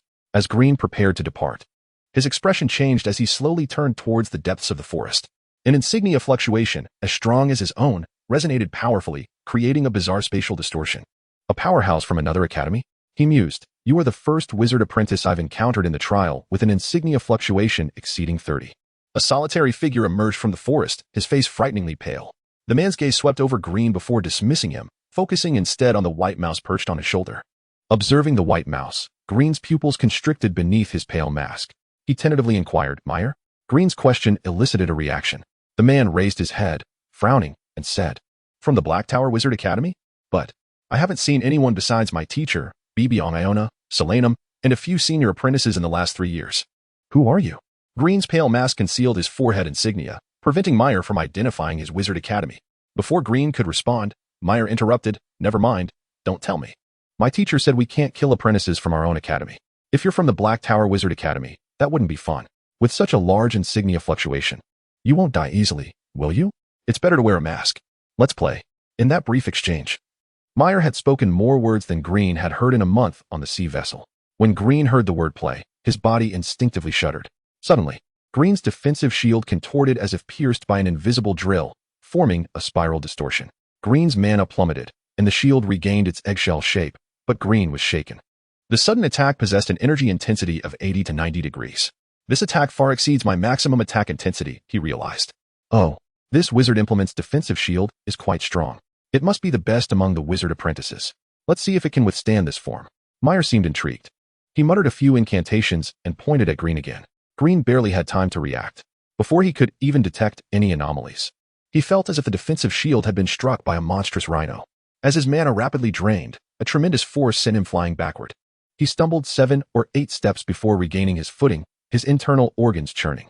This exceeds 100 degrees of energy attack. Green stared at Meyer in disbelief, his face pale. 2 more attacks like that, and even with the support of the magic ring he had acquired, Green would be drained of mana and perish. At the same time, Meyer looked at Green in disbelief. Such a strong wizard implement. It must be the most advanced one for wizard apprentices. What a turtle shell. Green gritted his teeth and ignited a fireball on his fingertip. He pointed, and the fireball transformed into a firebird, spreading its wings and swooping towards Meyer. Meyer remained unconcerned. He pointed at the firebird, and the space warped, causing the firebird to vanish and explode 100 meters away. Green recalled the bizarre way Meyer had slain the sea monsters on the sea vessel. He had a realization, and his expression changed. It's no wonder he's hailed as the once-in-a-century prodigy of Lilith's Den Academy. His innate manifestation talent is, in fact, the power to warp space. Such an ability is truly formidable for a wizard apprentice. Meanwhile, Miluo murmured, Neither of my most potent wizardries can breach the defensive barrier. It seems this mask is quite an extraordinary magical implement. But wouldn't your mentor know that bestowing such a powerful artifact upon a disciple for trials violates the rules of the Seven Rings Sacred Tower? Miluo naturally assumed that Green's pale mask magical implement was a gift from Green's mentor, never considering that Green might have purchased or crafted it himself. As that would be utterly impossible for an ordinary wizard apprentice. Let's try a physical assault. If that fails, we'll concede. Facing a top-tier wizard apprentice-level magical implement is too much to ask in this novice examination trial. As he spoke, Miluo produced a seemingly ordinary metal dagger from behind him. With a ripple of spatial distortion, he materialized directly before Green and thrust the dagger. Clang! With a soft chime, the defensive barrier staunchly resisted the dagger's point. Simultaneously, Miluo flickered away again, vanishing and causing Green's vine technique to miss its mark. 30 meters away, Miluo slowly sheathed the dagger, shaking his head with disinterest. It seems your power relies entirely on this masked magical implement. Without it, your skill is merely average, not worth my attention. After a pause, Miluo added, furthermore, I shall inform my mentor of this situation. Your mentor's act of granting you such a potent magical implement violates the trial rules. Prepare to face the consequences. Ignoring Green completely, Miluo continued as he walked away. Magical implements are merely auxiliary tools for wizards. One's own strength is paramount. Relying on that implement as you do, you won't even qualify to compete for the Sacred Tower advancement spots in 17 years. Your mentor is truly foolish. With another spatial distortion, Miluo's mark fluctuations vanished into thin air, as if he had teleported hundreds of meters away using spatial powers. Green paid no heed to the other's disdain, only registering a piece of information Miluo had mentioned. 17 years later, the Sacred Tower qualification war advancement spots. Chapter 38, The Despairing Ones, Liana. As Lin Gu hurried along, he continuously called out to the crystal ball, yearning for a swift connection with Liana to ascertain their distance apart. Suddenly, after a piercing noise from the crystal ball, it began to resonate with Liana's presence, finally establishing communication. A slightly blurred visage appeared on the crystal ball. With joy, Lin Gu exclaimed, Liana, how are things on your end? Have you managed to contact anyone else? Liana seemed to be in constant motion. The crystal ball shook as she spoke, revealing a half of her face, unmasked and displaying an anxious expression, nearly on the verge of tears. Brother Lin Gu, Hanlo and I are being pursued by several wizard apprentices from the Maze Academy. We just managed to reach Sister Laffy and Sister Robin, and we are heading to regroup here. Hanlo, a suitor of Liana's, was of average appearance, with somewhat rough, darkened skin, resembling the son of a fisherman. And he was not particularly loquacious. At this moment, upon seeing Liana ensnared in a magical mire, he realized that her spells were all supportive in nature, designed to complement the magic of Chris, who was unfortunately not present. Hanlo's own magic leaned more towards mysticism and potions, equally ill-suited for direct confrontation. Thus, they found themselves in a dire predicament, unless Hanlo chose to abandon Liana and flee. Behind them, 6 wizard apprentices from the Maze Academy closed in, one of whom exuded a significant magical signature, while the others bore none. They looked upon Liana, who was now deeply ensnared in the mire, with a sense of relief. Do not touch her. Otherwise, I shall destroy this moonlit blossom. Hanlo roared, brandishing a peculiar plant from a box. As Hanlo held the plant, its roots wriggled like a child, emitting a shrill, piercing wail. The cacophony of cries became the sole melody among the 8 present. Threatening us? Huh. The Maze Academy does not heed your threats. Should you dare to destroy that moonlit blossom, we shall deal with you as well. The leading apprentice, eyeing the moonlit blossom in Hanlo's grasp, felt a pang of anxiety, but remained resolute in his stance. Do not touch her, Hanlo shouted frantically. Liana, her lower body entirely submerged in the mire, gazed up with tear-filled eyes, exuding a pitiful demeanor. Ah, dear beauty, do not fret, simply hand over the moonlit blossom, and I assure you, we shall release you. Besides, you are far too charming for me to consider slaying you. I still wish to. The apprentice's voice trailed off as he removed the mask from Liana's face, instantly swallowing his words. To his shock, she was revealed as an ugly creature, her innocence now a facade. His demeanor shifted abruptly, disdain flashing in his eyes as he barked at Hanlo. What a letdown. I shall give you 3 seconds to choose. Covering her disfigured scars, Liana trembled in fear, tears brimming in her eyes, evoking sympathy. However, her ghastly wounds and empty eye sockets rendered her pitiful expression utterly repugnant to the apprentices. Initially, with her mask on, she appeared pure and innocent, akin to a beautiful, bashful girl.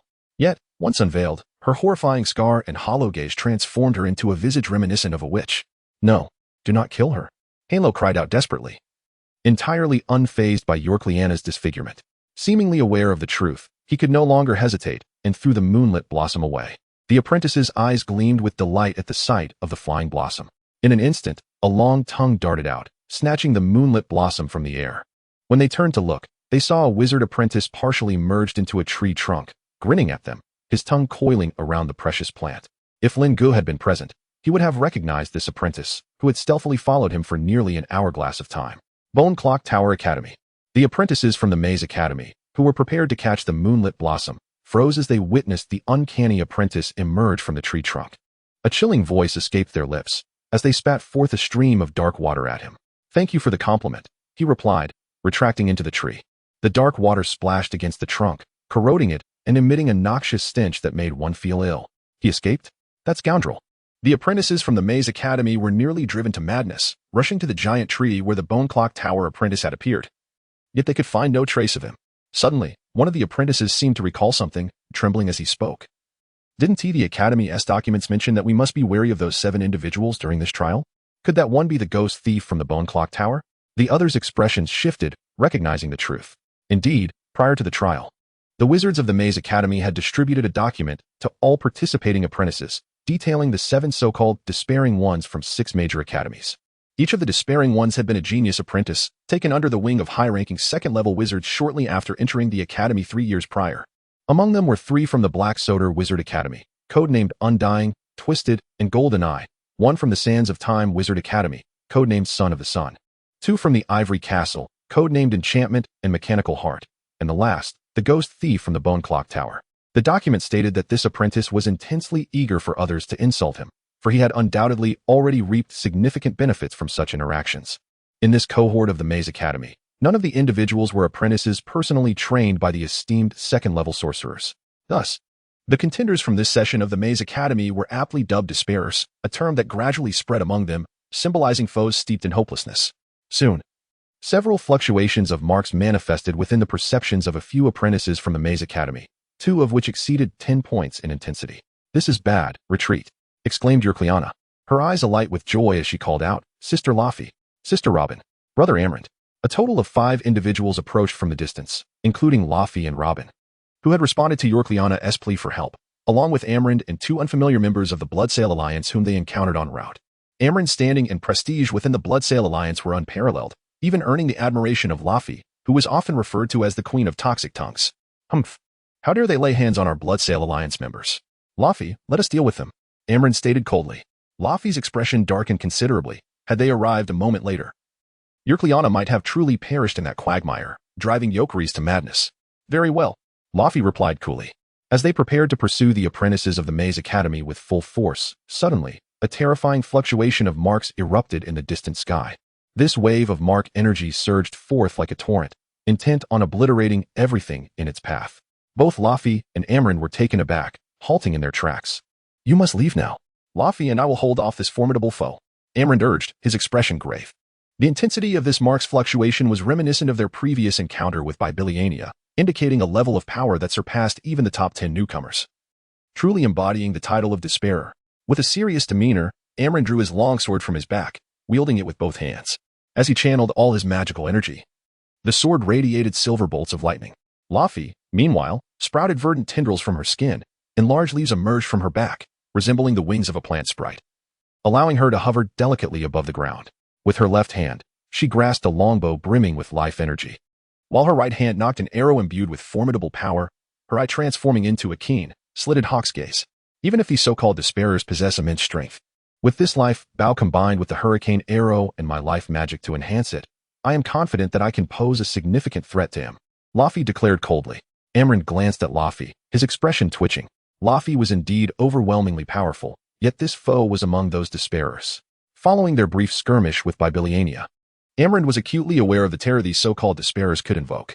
He even harbored doubts that this trial was merely a slaughter fest orchestrated by the Academy's higher-ups, meticulously crafted for the despairers in preparation for the Sanctum qualification battle 17 years hence. Chapter 39, Velmraud and Rafi were on high alert, silently enduring the pressure of the distant sky, pushing their power to the limit, seemingly ready to engage in an all-out battle at any moment. With an imprint value reaching 10, it became exceedingly difficult to eliminate other apprentice wizards. Moreover, they were now forming groups, making it even more challenging to seize imprints. Save for those in despair. Whoosh! As a wind element bat materialized in their line of sight, Rafi swiftly drew her bow, channeling terrifying life and wind element fluctuations into the arrow. Her hawk-like eyes had locked onto the figure on the bat, poised to unleash a devastating strike. Mysterious golden appeared on Amraud's body, writhing as if alive. The silver lightning on his greatsword surged to its peak, erupting in crackling sparks that echoed in the air. Amraud exclaimed, "Esteemed despairer, we have no intention of hostility. Please depart and avoid conflict." Rafi kept the arrow firmly aimed at the despairer, her magic and mental strength pushed to their limits. Despite her earlier defiance, a sense of unease crept into her heart at the prospect of facing a despairer, and beads of sweat formed on her forehead. Thump, thump, thump. The wind element bat hovered 30 meters away, its wings fluttering as it ceased its advance. Just as Amraud and Rafi's hearts were about to leap from their throats, a head emerged from the bat's back. After a moment of bewilderment, it exclaimed in surprise, "Rafi." Amraud. Meanwhile, Rafi, who had been using Hawkeye to focus on the wind element bat, instinctively trembled upon seeing the pale mask. Her first thought was, Grin had been killed by this despairer. In an instant, an indescribable hatred and unquenchable rage erupted in Rafi's hawk-like eyes. A fervent love transformed into fierce animosity, driving her to avenge Grin. With a tormented scream, Rafi released the arrow. Whoosh! The hurricane arrow transformed into a raging tempest, striking the wind element bat almost instantly. However, at that very moment, Grin's astonished voice reached Rafi and Amraud's ears. "Grin? No." As Rafi cried out in disbelief. The arrow's raging tempest in the sky morphed into a whirlwind, engulfing the wind element bat and Grin completely. Within the violent sphere, countless life magic-infused leaves, as sharp as blades, shredded the enemies within. Rafi stared blankly at the sky, fully aware of the terror of the most powerful wizardry she had personally designed. Thud. Rafi's body seemed to lose its support, and she knelt on the ground in despair, covering her face with her hands. Her face was as pale as paper. And as tears streamed down, she stared blankly at the lingering whirlwind in the sky, sobbing uncontrollably. What have I done? Wah. Amraud, lacking vision-enhancing wizardry, had only witnessed the events unfold in an instant. It was almost as if Rafi's wizardry had erupted as soon as the despairer in the sky had called out their names, completely engulfing the person. Amraud hadn't even understood what had happened. Sensing the terrifying energy fluctuations in the air, Amraud felt a chill run down his spine. No wonder the venomous queen had been so reckless. Such strong energy fluctuations meant that the upper limit of her attack probably reached 100 degrees. Moreover, it was a sustained attack that lasted so long. Just as he was about to inquire about the situation, Amraud noticed that Rafi was already kneeling on the ground, sobbing uncontrollably. He was stunned. On the one hand, he was puzzled by Rafi's reaction, and on the other hand, he was struck by the fragile beauty she revealed in that moment. So, the venomous queen has this side to her as well? After a dozen breaths, the whirlwind and countless life-infused leaves gradually dissipated. With a thud, a disheveled figure fell to the ground, weakly saying, "Rafi, it's me." On the ground, Grin's face was pale. The magic power he had exhausted in that instant was almost equal to the battle with Meteorite. Fortunately, the pale mask's protective shield had protected him. Otherwise, he would have been shredded by Rafi's powerful wizardry. Rafi was stunned for a moment. Amraud, who had met Grin with the pale mask on at the Bloodsail Alliance ball a few days ago, was now seeing Grin again. On the one hand, he completely doubted his memory, and on the other hand, he tentatively asked, "Grin?" "Yes." Grin replied in a deep voice, still the mysterious guy Amraud remembered. The one who didn't talk much and didn't like attending Alliance gatherings. Grin's magic power was so disordered from the excessive consumption of magic power that he was barely able to stand. However, Amraud couldn't see his pale face because it was covered by the mask.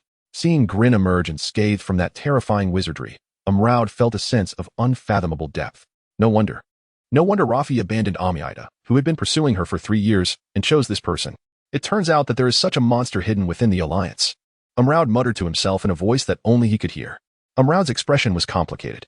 He forced a smile, knowing that the next time should be left to the two of them. At the same time, Amraud was ashamed of his former arrogance. He was the number 1 on the list of the top 10 rookies, but he used to secretly gloat. As Amraud left, Grin looked at Rafi, who was still kneeling on the ground, staring blankly at him. Grin's heart sank, and what was supposed to happen was about to happen. He could fully imagine how Rafi, who had always been controlling and eager to perform, would feel when she saw that the lover she had been protecting was actually a more powerful person than her. Grin was even sure that if he had shown more power than Rafi on the day of the ball, there would never have been anything that followed. Grin walked slowly towards Rafi, wanting to gently lift her up. He said in a low voice, "Get up," shaking off Grin's hand. Rafi's eyes welled up with tears as she stared at Grin, choking with sobs. "In your eyes? Am I just a clown performing for my own sake?" Grin quickly said, "No, you are my lover, my family, the person I want to marry." "Lover? Family? Wife?" Rafi scoffed, tears streaming down her face as she mocked. "But I feel like I've been playing the fool all along, playing the ignorant admirer who wants to protect you." Maybe you've been laughing at the image of this clown every time you see me stand up for you. No. Grin quickly interrupted Rafi, not wanting her to continue to overthink. Rafi sneered, no? Then tell me, what am I in your eyes if I'm not a clown who is trying hard not to laugh? Grin, I used to be immature, too ignorant, too naive. Don't say any more. Grin said, Rafi, in my eyes, you will always be the vine manipulator who protected me on the Helen. The person who was called the Vine King by the naive children on the Helen. I will always be your supporter. Grin hugged Rafi, interrupting her again. Rafi's body stiffened. In what seemed like an instant, I found myself transported back to a time when I was arrogant, conceited, and indifferent to the world around me. I clung precariously to the vines, suspended above the boundless ocean, as if an abyss eager to consume my very essence awaited below. Just as despair began to envelop me, and I silently counted down the depletion of my magical energy. It was this man before me who pulled me back from the precipice. Throughout my life, I had never imagined I would come to trust and admire someone so deeply. Willing to relinquish everything for him, even ready to transform myself for his sake. Yet, I must confess that in that moment when he drew me up, a profound sensation stirred within me. This seemingly mundane, lowly, and uninspiring commoner had indeed ignited a willingness in me to dedicate everything to him. As I reined in my smirk, I gazed at Green, caught in a dilemma of hesitation, observing my turmoil. Green produced a necklace, the very prize that bore the enchantment against fire magic, and gently adorned my neck with it. No matter what transpires outside, beside you, I shall forever remain the unassuming Green, your steadfast supporter, your unyielding pillar, he declared solemnly, as if pledging a lifetime of protection. I looked upon Green, recalling the vine heart earrings I had gifted him, and listened to the earnest vow he made to me. After a prolonged silence, I finally rose quietly and said, let us go find Chris and Bin-Han. Without a backward glance, I departed, while Green nodded silently and followed in my wake. Chapter 40. The team 3 days later. Bin-Han and Chris finally reunited with Rafi, Green, Yerkliana, and Robin, forming a complete little group. If Green hadn't possessed such formidable strength, Rafi and Amron's team might have joined forces. However, with Green's emergence and Amron's ambitious nature, it was evident that he would no longer ally with Rafi. On the other hand, Hainlo, faced with Yerkliana's insistence, chose to leave under the pretense of not wanting to be a burden. Coupled with what Rafi had learned from Yerkliana previously, this led Green and his companions to reconsider their perceptions of this unassuming wizard apprentice. After a moment of fervent discussion, everyone gathered around Rafi. Sitting on a fallen tree trunk, one foot stirring the fallen leaves, Rafi held a stick and pointed seriously at a map. We are here. And statistically speaking, the next opening of the secret realm is likely to occur nearby. Moreover, we find ourselves in a relatively secluded valley, which typically goes unnoticed. Over the next few days, we should focus on practicing our teamwork. After speaking, Rafi turned to Green. Even though Robin has fought alongside us, and we have a basic understanding of each other, you have yet to prove yourself. Though Rafi's words were directed at himself in frustration, Green felt a surge of joy. It signified that Rafi had indeed forgiven him. Bin-Han, unaware of the previous events, approached Green with a grin and clapped him on the shoulder. Who would have thought? After 3 years, you have become the strongest among us. However, Rafi is right. The second secret realm competition will undoubtedly attract many powerful individuals. You should practice your coordination with us. You, Chris, wielding an axe, chuckled Green. What type of magic do you primarily practice? Let Sister Rafi assign you a role. He specializes in defensive magic, so let him protect me and Yerkliana. If Bin-Han finds it too challenging, he can retreat. Rafi did not grant Green the opportunity to respond. You, Chris, and Bin-Han exchanged glances, puzzled by the Queen's apparent irritation towards Green, speculating that it was a matter of gender differences. Meanwhile, Robin and Yerkliana had become accustomed to this dynamic and paid little attention. Green could only manage a wry smile. An hourglass's worth of time later, Green positioned himself to shield Rafi and Yerkliana, truly experiencing the essence of teamwork. What captured Green's attention was Chris. All of Yerkris's spells were explosive and consumed vast amounts of magical energy. In this moment, Chris transformed into a werewolf-like figure, wielding a massive axe in one hand and a set of claws in the other. With the sudden surge of one of his spells, his strength and speed dramatically increased, rendering his combat prowess terrifying. Based on Green's calculations, Yerkris's attack energy after transformation was estimated to range around 1550, with significant fluctuations in close combat. Following Yerkris's explosive moment, his peak attack intensity undoubtedly exceeded 70. However, due to the inherently taxing nature of his spells, it was likely that after 2 or 3 uses, he would struggle to maintain his transformation, rendering discussions of combat capability moot. At this juncture, Yerkliana's role became evident. Her magic could channel her own magical energy to others. Furthermore, it seemed her magical capacity far exceeded her mental fortitude, suggesting she had also mastered a spell for rapid magical recovery. Thus, The combination of Euchris and Yorkliana's powers transformed Euchris into a formidable killing machine. With Green here, I can finally unleash my full potential, Euchris exclaimed with excitement. Raffi tapped Green, saying, "Focus your attention. Yorkliana and I are not particularly strong in close combat." "Understood," Green replied, endeavoring to adapt to the cooperative combat style of their team. Benhajuan's magic path leaned towards stealth and mobility, primarily for ambush and reconnaissance. While his offensive capabilities were average, his escape skills were exceptional, seemingly specializing in the dark elements of power. Green decided to gift Ben Hanjun the magic staff he had obtained from the secret realm, as it held little significance for him. Robin, nicknamed Moon, was proficient in contract summoning magic, and according to Raffi, her curse spells were quite impressive. However, Green did not support this approach to magic. Knowing that any wizard who reached the rank of a level 4 St. Mark wizard could command a legion of slaves without the need for contracts or summons. Of course, reaching that level was a distant dream for an ordinary wizard apprentice. At this moment, Robin had summoned two beings from another world under the wizard's dominion via her contract. One was a steel-spined porcupine, standing at 1.5 meters tall and measuring 4 meters in length, a brute force creature, while the other was a palm-sized green-eyed monkey perched on her shoulder, seemingly possessing some alertness.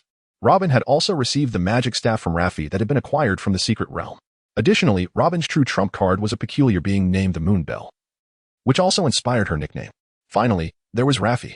She had now fully embraced the role of an ultra-long-range wizard. Typically, her spells, shot from life energy, could reach distances beyond 50 meters, with an intensity around 30 to 40 degrees, which was unimaginable for ordinary wizard apprentices. For instance, Green's Firebird attack could only reach within 15 meters. Moreover, Raffi possessed 4 special arrows called hurricane arrows, enabling her to unleash an overwhelming attack exceeding 100 degrees in critical situations. Even at crucial moments, her life energy could execute simple healing spells. As for Green himself, he had little to elaborate on. Nightfall approached. After the watch rotation, Green suddenly sensed a figure slipping into the tent. Recognizing the familiar scent, he relaxed and removed his mask to engage in a passionate kiss with Raffi. 4 days later, the Black Soda Wizard Academy? A somewhat mocking voice emerged from the lips of a female wizard apprentice as she observed the 6 individuals before her. The mark on her forehead resembled an hourglass, her short black hair parted in the middle, with a noticeable scar at the corner of her right eye. Her high-slit skirt revealed her fair, long legs, while she held a writhing whip. Its nature as either a living plant or a rare magical instrument remained unclear. Accompanying this female wizard apprentice were 13 other wizard apprentices, forming a large contingent. Raffi scoffed. The Hourglass Wizard Academy? Do you really believe that the Son of the Sun's victory over the Golden Eye equates to the Hourglass Academy surpassing Black Soda? Just yesterday, the so-called Son of the Sun from the Hourglass Academy nearly chased by Billy Anna across half the trial grounds, a sight that left many apprentices astounded, licking her lips. The alluring Hourglass female wizard apprentice scrutinized each member of Raffi's team. Despite her numerical advantage, she hesitated to issue the command to attack. Conversely, Euchris murmured, "What are they waiting for? If they want to fight, let us fight. If not, they should just leave. Why all the unnecessary chatter?" Naturally, only the Green Squad could overhear this. Robin chuckled. "Let's defer to Raffi. After all, our aim is the second secret realm.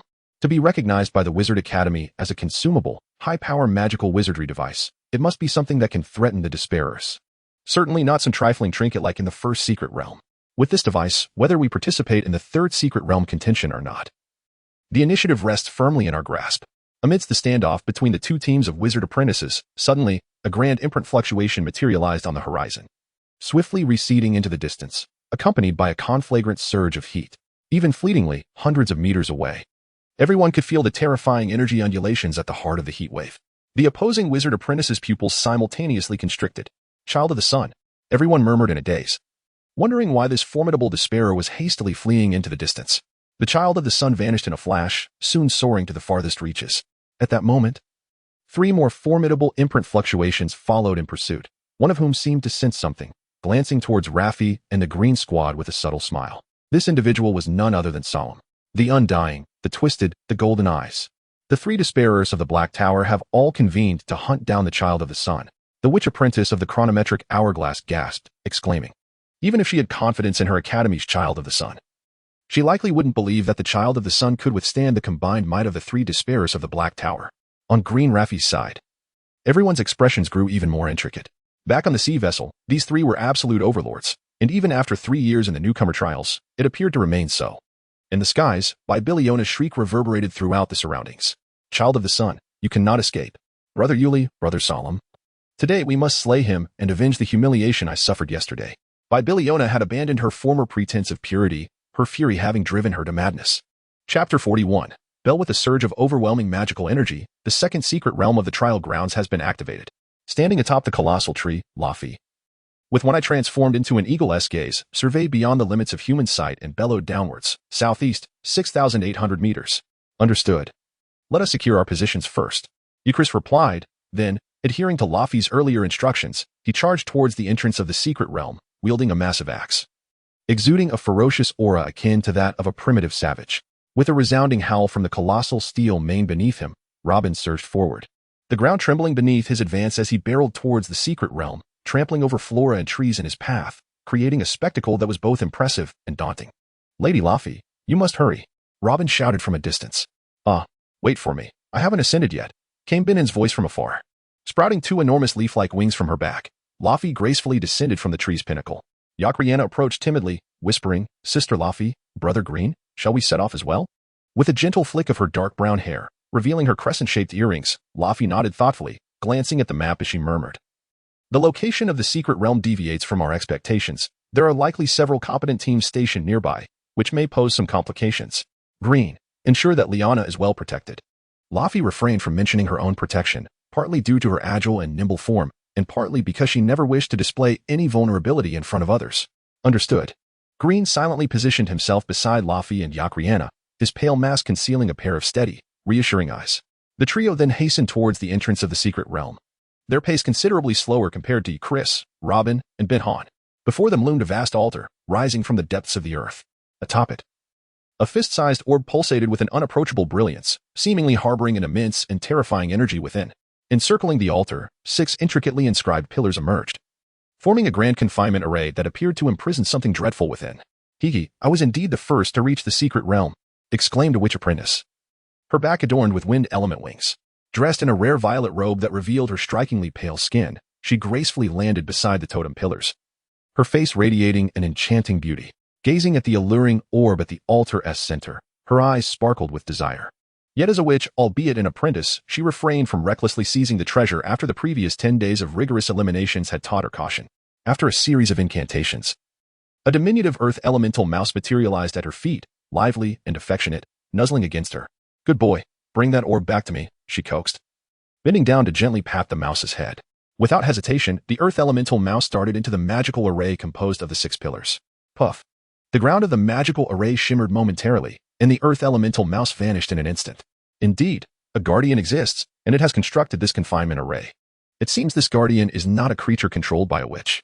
Was that guardian an invisible being? Or an ambush from below? It was too swift. I barely caught a glimpse. Shaking her head, the witch apprentice sighed. Well, I might as well wait for the others and see if any opportunities arise. Saying this, she found a clean spot to sit and awaited the arrival of her fellow witch apprentices.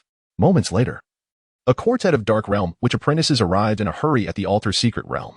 To her surprise, 2 among them possessed insignias exceeding 10, while the remaining 2 had insignias fluctuating between 5 and 10, clearly indicating they were no weaklings. The 4 Dark Realm witch apprentices glanced at the first arriving witch apprentice, frowning slightly. The first witch apprentice bore no insignia but displayed an air of confidence, with a mark on her forehead indicating her affiliation with the Black Soda Witch Academy. She shrugged and grinned. Don't mind me, I've tested it. And the guardian here is quite formidable. I can't handle the treasures of the secret realm. Then why not leave? One of the Dark Realm witch apprentices asked, feeling uncertain about her carefree demeanor. But I want to see who ends up seizing the treasure. At least it won't be a wasted trip since I arrived first. Sigh. The witch apprentice pouted, expressing her regret. After exchanging glances, one of the Dark Realm witch apprentices gritted their teeth and pulled a vibrant green bird from their sleeve. With a command, the bird soared through the magical pillars towards the altar. However, similarly, the moment the bird ventured a few meters in, it inexplicably disappeared, leaving the 4 Dark Realm witch apprentices pale with fright at the sudden disappearance, and they no longer dared to recklessly enter the magical array. Soon after, a dozen more individuals gathered, each exuding potent insignia fluctuations, suggesting they were confident witch apprentices eager to contend for the second secret realm. Moments later, a resounding wave of insignia energy resonated nearby, causing all present to change their expressions in unison. Despairing beings. The trial grounds had opened 10 secret realms for the second time, and with 7 despairing beings among the participants. The likelihood of encountering them in any given secret realm was substantial, as a live male figure appeared in their midst. The title Mechanical Heart echoed in the minds of everyone present.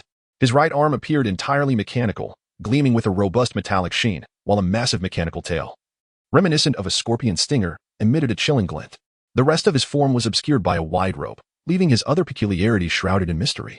Observing the crowd gathered without anyone daring to enter the magical array for the altar's treasures, the mechanical heart settled onto the ground, engrossed in a complex metallic sphere. Seemingly a mechanical component, his brow furrowed in contemplation. Throughout, the mechanical heart uttered not a single word, appearing as one who preferred a quiet pursuit of knowledge and sorcery. Boom. The earth trembled once again, redirecting everyone's attention towards the depths of the forest. The subtle vibrations indicated the approach of something substantial, as a small tree was uprooted. Robin, riding upon the steel mane, emerged, accompanied by Chris wielding his battle axe. The two merely cast a casual glance at the throng gathered around the secret realm before fixing their gaze on the immobile mechanical heart. After exchanging a glance, their expressions grew tense. Luck is against us. A despairing being has set its sights on this secret realm. Huff, huff. Moon, do you wish to exhaust me? Benon panted as he trailed behind, yet upon sensing the insignia fluctuations emanating from the mechanical heart, he chose silence, and an air of tension enveloped the group. However, with the arrival of Chris, Robin, and Benon, the previously first-arrived black soda which apprentice's eyes lit up, and she flapped her wind element wings, soaring towards them. Hee. It's you all. What a coincidence. The three individuals turned their gaze towards the newcomer, each displaying a distinct expression of surprise. Belle? The Belle before them was the same one for whom a male apprentice had once confronted the Bloodsail Alliance during Grimm's initial apprentice wizard lesson, ultimately leading to the apprentice's demise at the hands of the controlling spellcaster. In the subsequent 3 years, Belle had become one of the Academy's most prominent figures, surpassing even the venomous-tongued Rafi in notoriety among the new initiates. She ascended to become one of the Academy's top 10 apprentices, receiving countless declarations of admiration, and was even nominated as a representative for the Black Soda Wizard Apprentice Exchange Program. Furthermore, she garnered the recognition of a senior wizard who accepted her as a disciple. In essence, this female apprentice wizard embodied a radiant and exemplary image within the Black Soda Wizard Academy, commanding the utmost attention from the institution. Rumors circulated within the Bloodsail Alliance, suggesting a clandestine and intimate relationship between Amurode and Belle. You've all arrived, Belle remarked with a concealed giggle, her demeanor both endearing and refined. I presume Her Majesty, Queen Rafi, is also en route? Robin, the sole female among the three, responded somewhat awkwardly. She's behind us, arriving shortly. Rafi and Belle had limited interaction, but as the two most celebrated female apprentices in the new cohort of Black Soda, they were often compared, with Rafi frequently portrayed unfavorably. However, as the apprentices matured, such comparisons faded into obscurity. Shortly thereafter, Rafi, Grimm, and Yerkliana arrived. Rafi immediately noticed Belle, her brow furrowing. Belle? It was evident that Rafi harbored an innate aversion towards this seemingly superior apprentice wizard, despite their lack of direct engagement. Belle chuckled, Sister Rafi. Although we've encountered each other on a few occasions, we've never had a proper conversation. I didn't anticipate our first real exchange would occur here. Belle glanced at Yerkliana and Grimm before focusing her attention on Grimm, who stood silently behind Rafi, adorned with a pale mask. Having never seen this unfamiliar figure in Rafi's company before, and noting the remarkable 10 points of his mark's fluctuation, Belle inquired with a hint of astonishment. And this gentleman is? Rafi responded nonchalantly, my boyfriend. Rafi disregarded Belle's astonished expression, her eyes widened in disbelief. Unlike Belle, Rafi placed little importance on reputation and never aspired to be a popular idol. For she was, and always would be, a formidable individual centered on her own desires. Okay. Here is the refined version of the text you provided, with unnecessary elements removed and the language improved. Chapter 42. The Void Worm. The news was quite startling. After a moment, Belle committed the name Green to memory and departed from the Raven Squad's territory. TCH. Lafayette clicked her tongue in displeasure. She was indeed privy to certain matters between Belle and Amrenode. Though not well acquainted with Belle, Lafayette found some of her actions distasteful. In Lafayette's view, only power mattered before a wizard. Everything else was vanity. Belle's reluctance to publicly acknowledge her relationship with Amrenode due to concerns about reputation struck Lafayette as incomprehensible. However, Lafayette quickly dismissed Belle from her thoughts. After meticulously arranging their formation, she transformed one eye into an eagle's eye, commencing observation of the invisible guardian near the altar. Shortly after, Lafayette ceased her eagle eye spell. It's no use. My eagle eye cannot detect this guardian. Perhaps it is concealed underground, or it is a completely invisible entity. I cannot ascertain. Lafayette frowned, then turned to Robin. Have your green-eyed macaque try. Its eyes are highly sensitive to certain spiritual mediums, phantoms, and arcane entities. Robin shook his head. Already tried. The green-eyed macaque showed no reaction either. This put Lafayette in a quandary. Byhamson suddenly suggested, "Perhaps I could sneak over and take a look?" "No," Lafayette and Robin exclaimed almost simultaneously. The idea of sending Byhamson to confront such a bizarre and unknown guardian was out of the question. Grimm interjected, "Allow me to try." "You?" Lafayette cast a dubious glance at Grimm, inquiring with surprise, "Do you possess a detection-type spell?" Grimm was unsure how to respond. Was he to reveal in front of everyone that he had practiced the nose-sniff transformation that she had discarded in Byzell City? After a moment of hesitation, Grimm simply nodded without a word, creating the impression that he was confident in his abilities. Grimm stepped forward, approaching the runic pillars of the imprisonment magic array. He fully activated his hunter's nose, attempting to capture every trace of scent in the air. The scent of grass, mushrooms, decaying branches, body odor, bird droppings. After nearly half an hourglass of motionless effort, Grimm finally conceded defeat. Despite collecting airborne scent molecules with his hunter's nose, he could not detect any scent related to the guardian. At that moment, Grimm felt a sense of dread toward the concealed guardian. Like Grimm, the other apprentice wizards were unable to gather any information about the guardian. However, through certain detection spells, they genuinely sensed the presence of a guardian within the imprisonment magic array, further intensifying their apprehension toward the enigmatic guardian. That's right, try the Pale Mask's ultrasonic location spell. Acting on the thought, Grimm closed his eyes and fully activated the mask's ultrasonic spell, as invisible sound waves emanated from the mask's horn. A colossal entity vaguely appeared in Grimm's vision. "Hiss!" Grimm gasped, exclaiming in astonishment, "What in the world is that thing?" In Grimm's ultrasonic perception, a massive, transparent, liquid-like entity occupied nearly the entire space within the imprisonment magic array, enveloping the altar at its center. Grimm sensed its presence not by observing its form, but by detecting the membrane surrounding it, seemingly an aggregation of natural energy. Moreover, the colossal entity appeared to be constantly writhing, yet unable to escape due to the imprisonment magic array. Tentacle-like appendages swayed gently around it. The detection spells were not so much attacking the guardian as being drawn into its body. Even with ultrasonic detection, the bizarre guardian remained indistinct. And when Grimm opened his eyes, the magic array appeared empty under normal human vision. Grimm had never encountered such an uncanny creature before. It was utterly unheard of and unseen. With a somber expression, Grimm quietly returned to his group, like the other unsuccessful scouts, and recounted his findings to the other 5. "So bizarre? What kind of monster did those wizards set up as a guardian for us?" Byhamson looked at the others in astonishment. Yokris, Yokliana, and Lafayette also wore grim expressions. This knowledge was beyond their comprehension. Only Robin frowned, seemingly hesitant. After a long pause, he slowly said, "Perhaps. I know what Grimm is describing." The other 5 were taken aback, turning to Robin in unison. "You know?" "Well, while studying contract summoning, I came across a book in which I saw a creature similar to what Grimm described. Wizards call it a void worm." Seeing the others' puzzled expressions, Robin elaborated. "According to the book, our endless world is actually a 3-dimensional concept. The dimensions of length, width, and height restrict our world. What restricts us from entering higher dimensions is time, and what restricts lower dimensional beings from entering our 3-dimensional world is spatial boundaries. Beings from different dimensions have different understandings of space and time. Although they may live in the same area, they cannot affect each other. Some wizards theorize that seal masters with rare talents occasionally encounter certain dimensional creatures in dreams or illusory spaces." Lafayette, Grimm, Yokris, Yokliana, and Byhamson stared at Robin, dumbfounded. Such profound wizarding knowledge was unheard of to them. It involved the realms of worlds and dimensions, high-level knowledge that only 4th circle wizards and above would study. Seeing the 5 staring blankly at him, Robin felt a surge of accomplishment.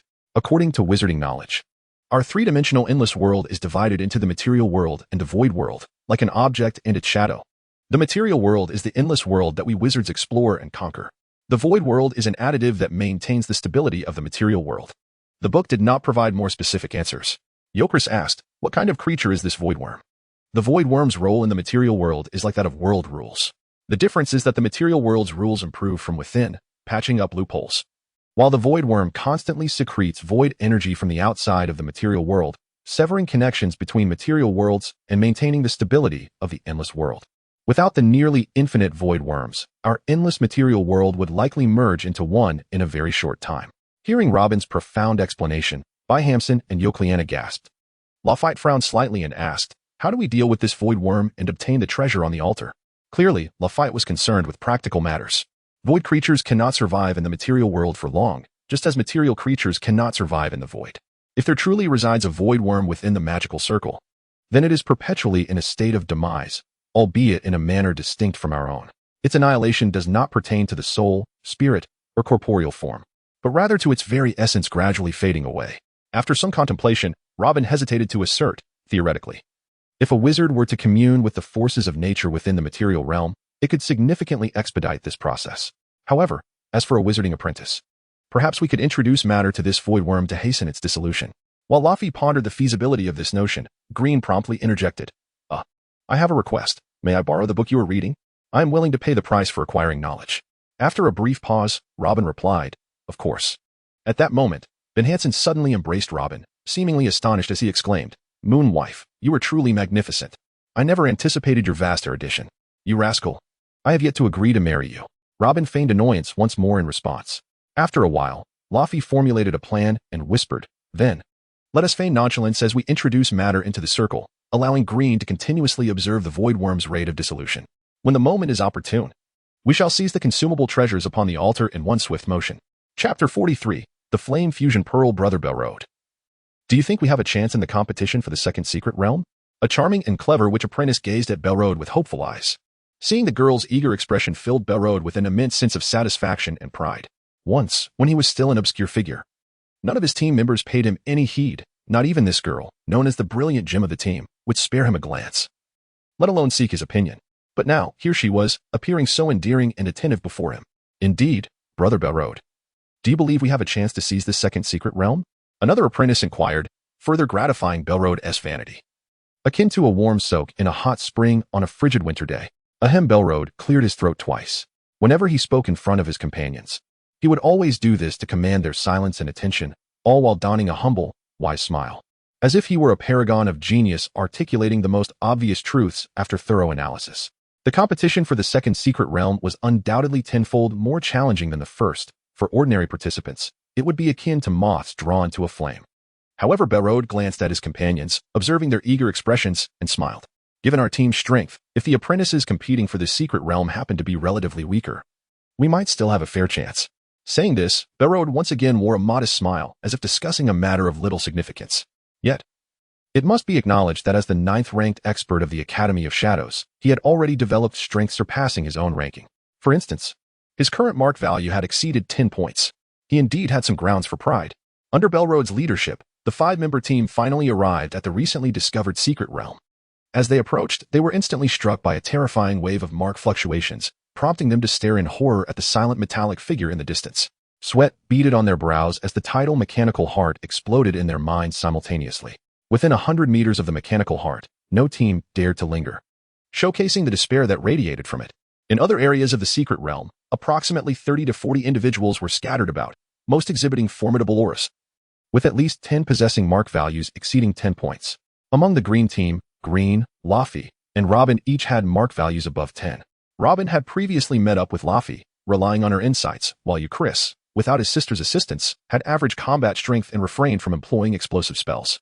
Belrode and his companions cautiously controlled their footsteps, making every effort to avoid drawing the attention of the fearsome despairer, and slowly retreated, gasping for breath. The witch apprentice known as the Brilliant Gem felt the weight of despair pressing down on them, causing quite a fright for the small team. She looked up at Belrode with tearful, pleading eyes and asked, Brother Belrode, what should we do now? Belrode clenched his teeth inwardly. Not wanting to shatter his confident and wise facade, he endeavored to maintain an expression of nonchalance, as if he had anticipated this all along. It's all right. Among the 10 secret realms, there are 7 despairers, so it is quite normal for this one to have one as well. However, even despairers are wary of so many apprentices with mark values exceeding 10. We can look for an opportunity. With that, Belrode, amidst the adoring gazes of his followers, led them toward the opposite end of the secret realm, distancing themselves from the despairer. Brother Belrode, what about the 3 apprentices in our team with mark values exceeding 10? The Brilliant Gem inquired habitually. Upon seeing Belrode's silence, she looked up only to find him standing frozen in place, his expression one of sheer horror, his legs trembling slightly. This startled the others, for even upon encountering the despairer mechanical heart moments ago, he had not reacted this way. They could not fathom the shock and dread that coursed through Belrode upon seeing the figure with the pale mask. 10 days prior, on his first day in the trial arena, he had envisioned this place as a paradise for his rise, dreaming of amassing a fortune in magical stones through a series of spectacular victories. Yet, all those aspirations were ruthlessly shattered by the mysterious apprentice before him, leaving him with a haunting reminder of harsh reality. Belrode was unaware of how pale his face had become or how terrible his cold sweat was. He could only extend a trembling hand and stammer, Get out of here. His voice brooked no dissent. The five of them fled the secret realm in a disheartened manner, much like the many overconfident apprentices who had come before them. Meanwhile, the figure with the pale mask, Green, caught sight of Barrode. He recalled the apprentice who had fled on the first day of the trial under his command. With a shake of his head and a smile, he dismissed the incident and casually tossed a stone into the containment magic array, testing the situation within. 3 days later, under the hazy moonlight, the realm where Green found himself had seen only a few minor skirmishes. Many apprentices, finding themselves at a loss, had begun to leave in disappointment. Leaving around a dozen still gathered, Green observed the nearly diminished void worm and nodded to Laffy and Chris. Then, the group charged into the containment magic array with an assortment of stones and branches, heading straight for the altar at its center. At that moment, the mechanical heart suddenly opened its eyes and coldly remarked, "Humph." Finally, some apprentice is brave enough to confront the guardian within? With a flash, it too dashed into the magic array without hesitation. Most of the other teams remained in meditation or slumber, save for those on guard. Inside the magic array, as Green, Laffy, and the others hurled their substantial materials toward the invisible void worm, it began to shrink at an astonishing pace, mere breaths away from total disappearance. The group could no longer contain their exhilaration. Once they obtained the powerful one-time treasure from the altar, even the despairing mechanical heart would think twice before contesting with Green's team. The treasure at the altar was far more intimidating than its practical use. Simply acquiring it would ensure their safety throughout the trial, provided they refrained from any reckless actions. "Humph. Apologies, but this flame fusion pearl does not belong to you." With a frigid voice, the mechanical heart materialized within the purview of Green and his companions as a colossal, spinning compass hurtled towards them with great alacrity. "Beware," Yokris bellowed, undergoing a swift transformation into his werewolf form, augmented by an eruption of inner sorcery. With a forceful thrust against the ground, his physique blurred into a fleeting shadow as his battle axe cleaved into the oncoming rotating compass. A resounding boom echoed as Yokris's instantaneously unleashed might managed to impede the spinning compass. The mechanical heart, initially taken aback, appeared to discern something amusing, uttering a dismissive fool, as it diverted its attention from Yokris. Subsequently, 7 or 8 mechanical beetles emerged from its frame, swiftly advancing towards the altar, where Benham was merely a few steps away from its apex. Simultaneously, Yokris's countenance underwent a dramatic shift as he perceived an immense, irresistible magnetic force emanating from the rotating disc. His cherished battle axe, along with the metal claws integrated into his very being, were inexorably drawn towards it, transforming into impediments as his body collided with a resounding thud. Temporarily incapacitated, Yokris's ability to engage in collaborative combat was nullified. Concurrently, a chain of explosions erupted near Benham, who was in close proximity to the altar. Startled, Benham swiftly transmuted into a wisp of darkness, propelling himself several dozen meters to the periphery of the magic array. Laffy, her visage a study in mature severity, closed one eye, transforming the other into an avian orb. With a resounding twang, the lifebow of the full moon released a spectral arrow, a concentrated embodiment of formidable wind and life energies, which streaked towards the mechanical heart, accompanied by a sardonic chuckle. "It is finished." A maelstrom of wind, laden with countless life energy leaflets, enveloped the mechanical heart, inflicting countless lacerations. Green, having previously experienced the dreadfulness of Laffy's witchcraft, could not help but wince. Simultaneously, one of the hurricane arrows affixed to Laffy's back vanished, leaving only 3 remaining. Green, refraining from rash actions, maintained a vigilant watch over the colossal wind sphere looming in the distance. Yakriana, seized by panic, rushed to Yokris's side, attempting to extricate him from the magnetic compass. Finally, Robin hastened towards the altar, intent on seizing the potent, expendable sorcerous artifact known by the mechanical heart as the flame fusion orb. Abruptly, a beam of golden light erupted from the tempestuous wind sphere, aimed directly at Laffy. The terrifying energy fluctuations emanating from it caused universal consternation. Almost instantaneously, a nearly nude figure emerged from the wind sphere, bearing down on Robin with astonishing velocity. A metallic arm emitted a grating, rotational sound. Laffy, having just unleashed her hurricane arrow, was in a state of near total vulnerability. Upon perceiving the incoming golden ray, her face turned ashen, a primal dread permeating her very soul, causing her to tremble uncontrollably. In this final moment, Laffy's avian eye underwent a peculiar metamorphosis, as if the ray of light had slowed to a crawl. Despite perceiving the decelerated trajectory of the ray, Laffy found herself paralyzed, unable to move, forced to watch as the lethal beam hurtled towards her. "No, move, move," Laffy inwardly screamed. Just then, a figure decisively stepped in front of her, shielding her from harm. Laffy's pupils contracted in despair before a smile inexplicably graced her lips. Indeed, he is the kind of fellow who only trusts himself, isn't he? Beneath the pale mask, Green's eyes registered the terrifying potency of the golden ray. No wonder the mechanical heart, after directing this horrific ray at Laffy, had immediately charged towards Robin. Apparently confident in the efficacy of its sorcery, Golden Locks, buffeted by the dissipating wind sphere, danced in the breeze, and his robes rustled as Green, seemingly braving a cataclysmic gale, calmly extended a hand towards the golden ray, instantaneously channeling all of his magical power into the pale mask. A subtle but momentous surge of over 30 points of imprint value erupted, causing the mechanical heart, in its pursuit of Robin, to abruptly halt its blurring form and slowly turn towards Green. With a thunderous roar, the golden beam collided with Green's protective barrier, creating a blinding flash of light. The barrier began to deform alarmingly, gradually caving in as if on the verge of shattering. Green remained composed. Whether this serenity stemmed from self-assurance, the mask concealing his pallid visage, or the presence of those he was sworn to protect, preventing him from retreating and compelling him to maintain an air of unwavering confidence, remained unknown. In a final, almost unbearable burst of light, Green remained steadfast, standing firmly in place as the golden locks gently descended with the vanishing wind sphere. At that moment, Green appeared as an unyielding mountain, impervious to any assault. Under Laffy's avian gaze, the life bow was once again drawn to its fullest extent, with the hurricane arrow amassing an awe-inspiring energy. However, this time, the hurricane arrow remained unreleased, serving only as a deterrent. "I have it," Robin exclaimed triumphantly from atop the altar, clutching the radiant flame fusion orb. The entire battle, though seemingly protracted, had transpired in a mere handful of breaths. Only then did the other apprentice wizards outside the magic array react, rushing into the array, but it was far too late. With the flame fusion orb secured, none dared to challenge them. The mechanical heart, still reeling from Laffy's assault, had not only lost all of its garments but also suffered considerable damage to its metallic tail, which now limped uselessly on the ground. Its right flank smoldered, indicative of internal mechanical damage, and large swaths of its flesh were in a gruesome state. The mechanical heart, gazing at the enigmatic man radiating an imprint value of equal intensity, and at the serene eyes beneath the pale mask, realized that this individual was not among the desperate individuals listed in its files. The mechanical heart and Green stood in tacit confrontation, becoming the focal point of all attention as a subtle yet fierce aura slowly spread. Chapter 44, An Unfathomable Smirkhumph. Is this the hidden despairer of the Black Soda Wizard Academy? The visage of the mechanical heart is a gruesome sight, with bloodied remnants where it has not been mechanized. Scarcely a part remains intact.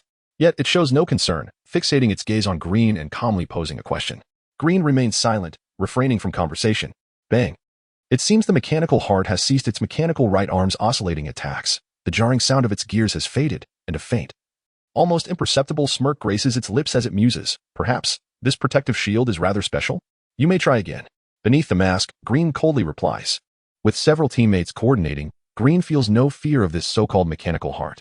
The mechanical heart glances at Raffi, who has targeted it from behind Green, then shifts its gaze to Robin at the altar, holding the flame fusion pearl. After a brief silence, it turns away without a backward glance and departs. Meanwhile, those apprentices who realized they had missed the opportunity to seize the treasure have already vacated the scene. Humph, how intriguing. I look forward to your appearance when the third secret realm opens. Pale Mask, I shall relay your information to the other despairers. The voice of the mechanical heart echoes from afar, and with a resonant hum, the highly magnetic spinning compass flies away from Yakris, while the mechanical heart's figure vanishes entirely into the nocturnal forest. Phew, Raffi exhales, slowly replacing the hurricane arrow on her back and accepting the flame fusion pearl handed to her by Robin. Feeling the terrifying energy fluctuations contained within, Raffi, after a moment of joy, addresses the others. Now we can consider ourselves completely safe. We need not worry about those despairers anymore. Yakris, Yerkliana, Robin, Benon, and Green gather around, sensing the formidable energy emanating from the flame fusion pearl. Though they have not tested its explosive potential, they conservatively estimate it to exceed 100 degrees. With such an intensity of attack, as long as excessive interests are not involved, even those despairers would retreat. Benhan claps Green on the shoulder, laughing heartily. Hey, Green, that remark you made to the mechanical heart, "You may try again," was utterly brilliant. Haraha. Alas, you already have the head of Raffi, otherwise, I would have introduced you to some fine young ladies from the academy. Haha. Ouch. Robin twists Benhan's ear, scolding him. You know a lot of girls, don't you? Yerkliana gazes at Green with starry eyes, utterly in awe. Nearby, Yakris feels a twinge of discomfort, rapping his sister on the head. What are you staring at? Does your brother never have his moments of grandeur? Humph. That wretched mechanical heart. The next day, the six of them convene to discuss their forthcoming plans. Raffi lazily leans against Green, sighing. I had initially intended to participate in the third secret realm, but after last night's reflection, I realized it might be too ambitious. Robin cradles the flame fusion pearl in his hands, its radiant beauty dazzling under the sunlight. Without turning back, he remarks, Raffi, I believe the third secret realm was designed specifically by the Academy's higher-ups for those disparers. Our choice not to participate is undoubtedly the right one. Suddenly, Robin seems to grasp something, turning to Green. Green, you. Green, fully aware of what Robin wishes to convey, furrows his brow. I want to take a look. In an instant, the other five turn to Green, and an air of silence and tension envelopes them. Raffi, troubled, says, Green, the third secret realm is exceedingly perilous. Though your contribution in obtaining this flame fusion pearl is undeniable, this treasure belongs to the team, and I cannot hand it over for your sole benefit. Euchris interjects, Big sister, what are you saying? Green is the only one among us capable of attempting the third secret realm. Having the flame fusion pearl in his possession will allow it to be utilized to its fullest potential. Do you think our team cannot survive the remaining 20 days without this pearl? Benhan, Robin, and Yorkliana chime in, indeed. Raffi's expression darkens. Her voice firm, while Green is my beloved, I must prioritize the interests of the entire team. I must make this clear. He has indeed made significant contributions. But we cannot abandon the opportunity for the remaining 20 days for his sake. Raffi's resolute words render the others momentarily uncomfortable, and the atmosphere becomes rather awkward. Green understands Raffi's dilemma and nonchalantly responds, It's all right. I merely wish to try. If it proves unfeasible, I want to force myself. After all, as an apprentice relying on magical artifacts, I am still vastly inferior compared to those truly nurtured into disparers. Raffi bites her fingertip, leaning against Green, seemingly contemplating a decision. After a moment, she retrieves a leaf radiating rich life energy from her waist pouch and hands it to Green, whispering, This is a leaf from the tree of life. We five had saved for a long time to purchase this. Although it is merely a low-grade leaf, it may prove useful to you in critical moments. Green hesitates, uncertain whether to accept the life leaf. Take it. This is the team's compensation for you. With the flame fusion pearl in hand, we likely won team need this leaf during the trial, so you taking it would be worthwhile. Raffi's tone brooks no argument. Observing the others urging him on, Green nods and accepts the life leaf. In the following days, Green and his companions establish a temporary camp on the flat ground of the secret realm. With the flame fusion pearl in their combined strength, they need not fear anyone within the realm. As for the altar and the 6 rune pillars, with the flame fusion pearl removed, they, like the room in the first secret realm, vanished under the influence of a large-scale spatial distortion. Green and his companions lose the inclination to hunt, seemingly preferring a tranquil passage through the remaining trial time. Thus, their small camp becomes an oasis of peace amidst the tumult of the trial grounds. Days later, a surge of magical energy enveloping the entire trial area heralds the slow rise of 7 strange, colossal totem pillars from the ground at the heart of the trial map. These pillars tower over 10 meters high and span 3 to 4 meters wide, seemingly harboring some exceptional energy. The 7 disparers, Undying, Twisted, Golden Eye, Sunchild, Enchantress, Mechanical Heart, and Ghost Thief, appear to have long anticipated this location as the opening of the third secret realm, gathering here in advance. The Sunchild radiates astounding flames and heat, exuding an aura of arrogance among the 7. Remarkably, the Sunchild is a striking beauty, clad in scanty garments, which seem to have been reduced to ashes by the flames and heat she emanates. The Sunchild glances at Biliana, with whom she has clashed previously, and despite their mutual disdain, they exchange inexplicable smirks, the meaning of which remains elusive. After sharing glances, the 7 seem to have established an unspoken understanding, dispersing in various directions according to their academies, unabashedly unleashing their formidable mark fluctuations. At the moment of this release, the other 6 exhibit standard mark fluctuations exceeding 30. The Son of the Sun, with the release of his mark value, unleashed an astonishingly powerful surge that reached 100 points, sweeping across a radius of 300 meters. At that moment, the other desperate individuals seemed to fade into insignificance beside the Son of the Sun. Biliona's expression was exceedingly unpleasant as she stealthily glanced at the triumphant, domineering, and arrogant Son of the Sun in the distant sky. She inquired in a low voice to Yunli, Yunli, dear, is this Grim you mentioned, also known as the Pale Mass by the Mechanical Heart, truly capable of reaching the level of us desperate individuals? Unconsciously, amidst the flattery and fear from others, these desperate individuals, who were merely apprentice wizards themselves, had grown fond of their title and accustomed to addressing each other in this manner.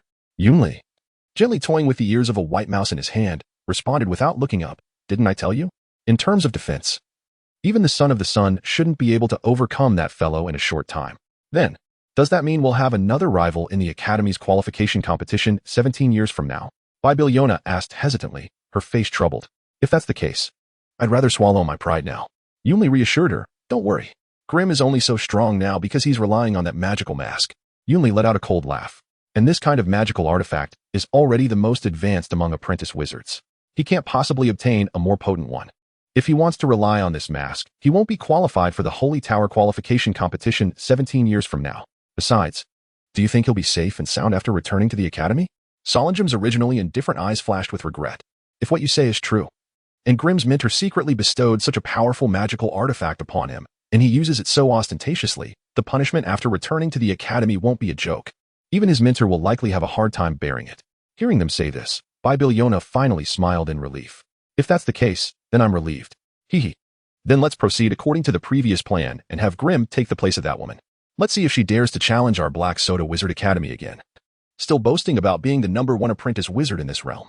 Humph. Yunli shook his head, nonchalantly saying she merely has the highest attack energy intensity. Not to mention Solangem's immortal body, even that. Yunli pointed to the distant ghost thief in the sky. Even his bizarre abilities are definitely capable of fighting the son of the sun to the death. On the other side, the son of the sun chuckled softly. Golden pupils? Humph. A mere innate talent user without the ability to grow, only capable of bullying apprentice wizards and newcomers here. I suppose that pale mask is your trump card for later, right? Humph.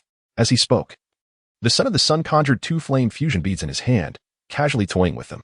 Far away, near the mechanical heart and the enchantress, significant energy fluctuations occurred, seemingly as they were eliminating other apprentice wizards who dared to compete for the 3rd secret realm. Chapter 45, The Protagonist? Jelen bowed his head, quietly sensing the distant energy fluctuations. Throughout the day, he circumnavigated the expansive secret realm and confirmed 2 matters. Firstly, there were 7 locations of energy fluctuations within the secret realm, seemingly representing 7 entrance triggering devices. Secondly, the 7 Despairers were continuously slaying any other wizard apprentices daring to approach from all directions. Jelen was puzzled as to why these 7 Despairers did not directly enter the secret realm, but instead squandered a significant amount of time thwarting other apprentices. Was it merely to seize more mark values?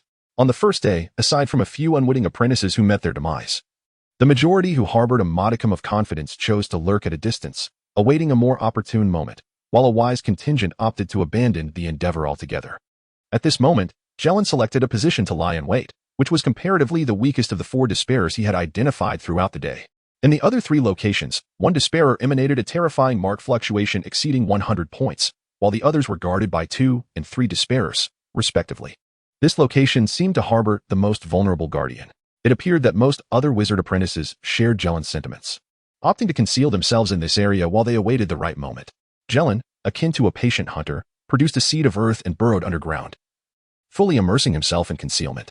On the second day, a few apprentices, unable to contain their impatience, rushed toward the far-off secret realm, only to be met with anguished cries.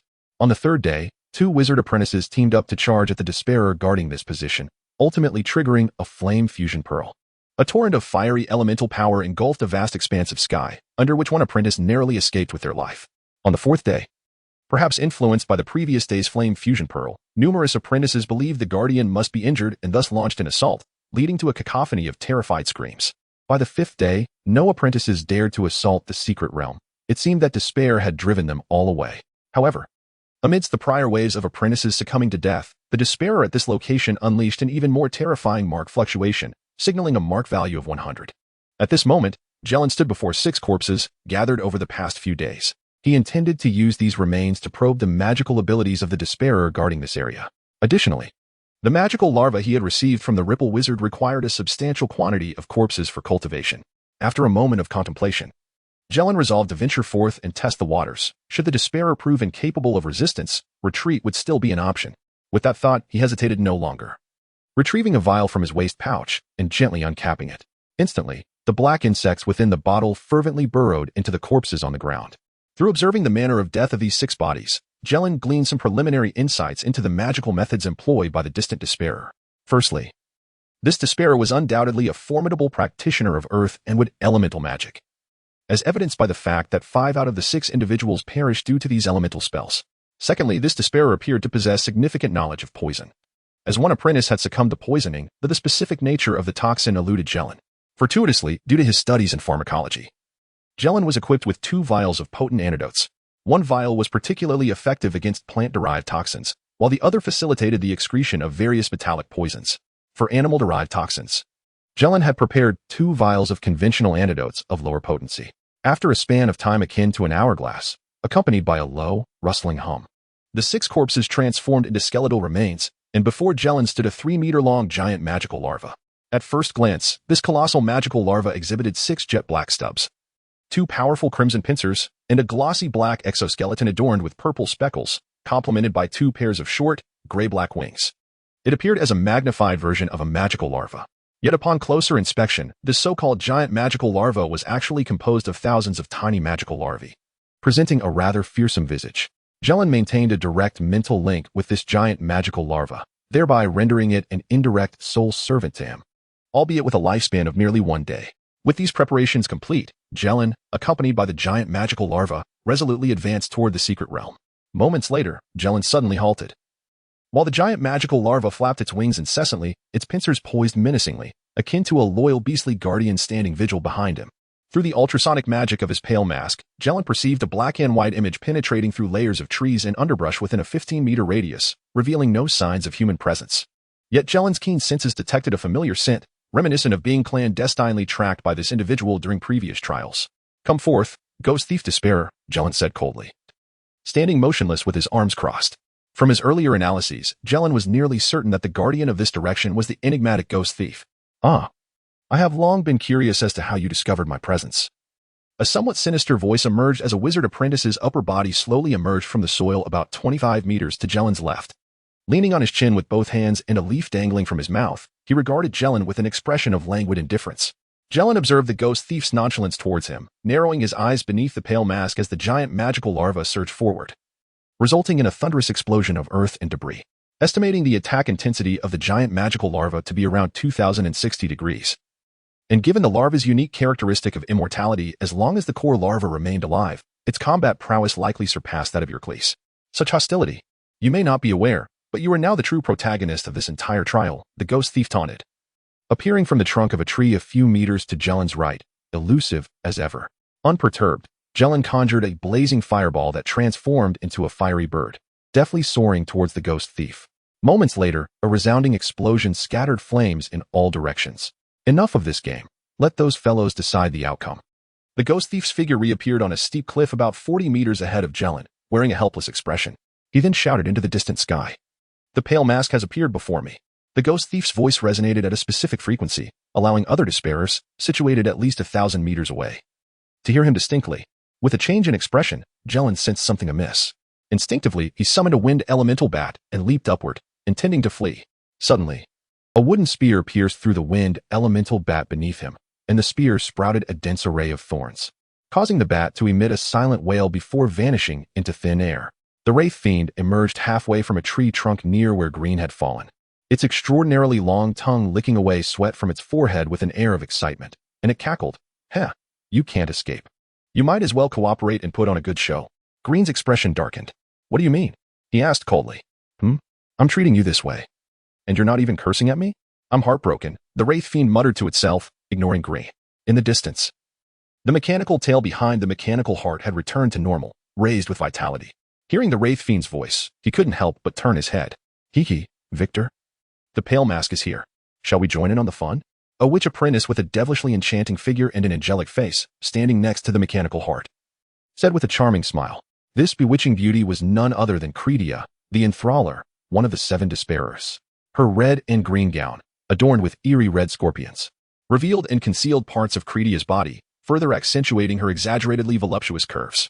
A shimmering golden necklace rested upon her fair chest, disappearing into the cleavage between her towering peaks, inviting gazes and sparking endless fantasies. Her face, filled with alluring tones, carried an air of inviolable sanctity, making her a truly tempting enchantress. The mechanical heart, Victor, cursed the man-eating temptress in his mind and averted his gaze. He knew that behind Credia's beautiful face lay a truly venomous heart. Although I'd like to get some revenge, the battle is too intense on both sides. I won't wade into those troubled waters, the mechanical heart, Victor, said after a moment of hesitation. Oh, how disappointing. Oh well, if you're not going, neither am I. As she spoke, Credia stopped spinning a golden ring on her index finger, bit her crimson lips, and murmured seductively, I wonder if that fellow can withstand the might of the sun. That madwoman is ridiculously strong. After speaking, Credia slowly exhaled a red scorpion with 2 pairs of transparent wings, which landed on her fingertip. Credia whispered, Go over there and scout out the situation for Mama. With that, the scorpion flashed in the air and disappeared. In the distant sky, majestic imprints pulsed with scorching flames as the sun's sun, carrying the aura of annihilation, bore down upon the distance, seemingly intent on destroying everything in its path, its target the locked-on green. On the other side, Haysoda, Nozorum, Meteor, and Bibiana, at varying speeds, were also rushing towards green without yielding. Both sides seemed to want to use green as the epicenter for a life-or-death showdown. Chapter 46. Crimson Flame. Glenn gazed in horror at the sky, where a crimson orb resembling a second sun hung ominously. He couldn't help but question whether this was truly the power possessed by the new generation of wizard apprentices. Is this the child of the sun? Surely her mental prowess must have reached 30 by now. Boom. Glenn felt a flash of crimson light, and before he knew it, he was engulfed in an endless sea of flames. All around him, waves of fiery red surged, and although the protective shield maintained by his pale mask remained intact, the magical energy within Glenn was depleting at an alarming rate. In the blink of an eye, a fifth of his power had vanished. Flee. Glenn could no longer afford to contemplate anything else. The surrounding inferno obscured his sense of direction, and he fled desperately in a random direction. Yet, despair gripped him as he realized he had entered a world of unending flames, with no end in sight. In the sky, the child of the sun, her bare skin radiating heat waves, stood with a cruel, beautiful visage. Her gaze, ablaze with fury, fixed intently on Glenn, who desperately attempted to evade the grasp of her fiery domain. A cold smirk graced her lips as her fiery hair billowed in the windless air. In her hands, a colossal pillar of flame, resembling a gigantic sword, plunged into the ground. Wherever the pillar swept, trees and vegetation were reduced to ashes, and even stones began to soften, transforming into a molten liquid. The child of the sun slowly adjusted the angle of the fiery sword, ensuring that Glenn could not escape the encroaching flames. Far in the distance, atop a massive tree, the phantom thief lounged against the trunk, munching on an unknown red fruit, observing the spectacle above with a sense of delight. The child of the sun, towering and imperious, commanded the scene as Glenn struggled like an ant against the impending doom. What a magnificent tableau! Even after witnessing the child's terrifying prowess for the third time, the phantom thief found himself in awe of her extraordinary talent, which was nothing short of an art form in flames. Moments later, the fiery pillar dissipated, leaving behind a blackened scar across the earth as flames spread outward, creating an apocalyptic scene. However, the child of the sun's expression shifted. She was astonished to find Glenn still alive. Damn it! How is he not dead yet? The vast magical energy required to sustain her infernal domain was waning, and with a flicker of fatigue in her beautiful eyes, she was taken aback. Suddenly, she sensed a familiar energy fluctuation behind her. Without hesitation, she produced a fist-sized orb of light and hurled it towards Glenn.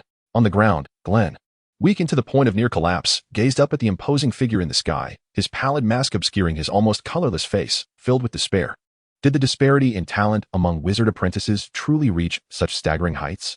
The energy radiating from the child of the sun was not something a mere 3-year academy apprentice should possess. In that moment, Glenn was beset by doubt. Damn it, Glenn. Move. A voice jolted him back to reality as he beheld the approaching sphere of fiery fusion. Instinctively, he reacted. His magical insect wings flared, creating a barrier before him. A blinding light engulfed his vision, silencing the world in a deathly hush. Boom. The earth-shattering explosion unleashed a tangible shockwave, obliterating everything within a 100-meter radius. The flames surged, extending far beyond the explosion's epicenter.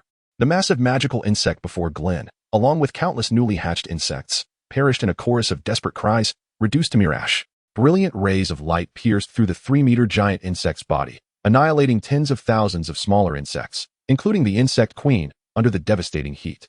With his magical energy nearly exhausted, Glenn despaired but summoned the life leaf given by Rafi, placing it in his mouth. Simultaneously, the last remnants of magical energy from the ring on his left hand surged into his body, allowing him to struggle to maintain his protective shield.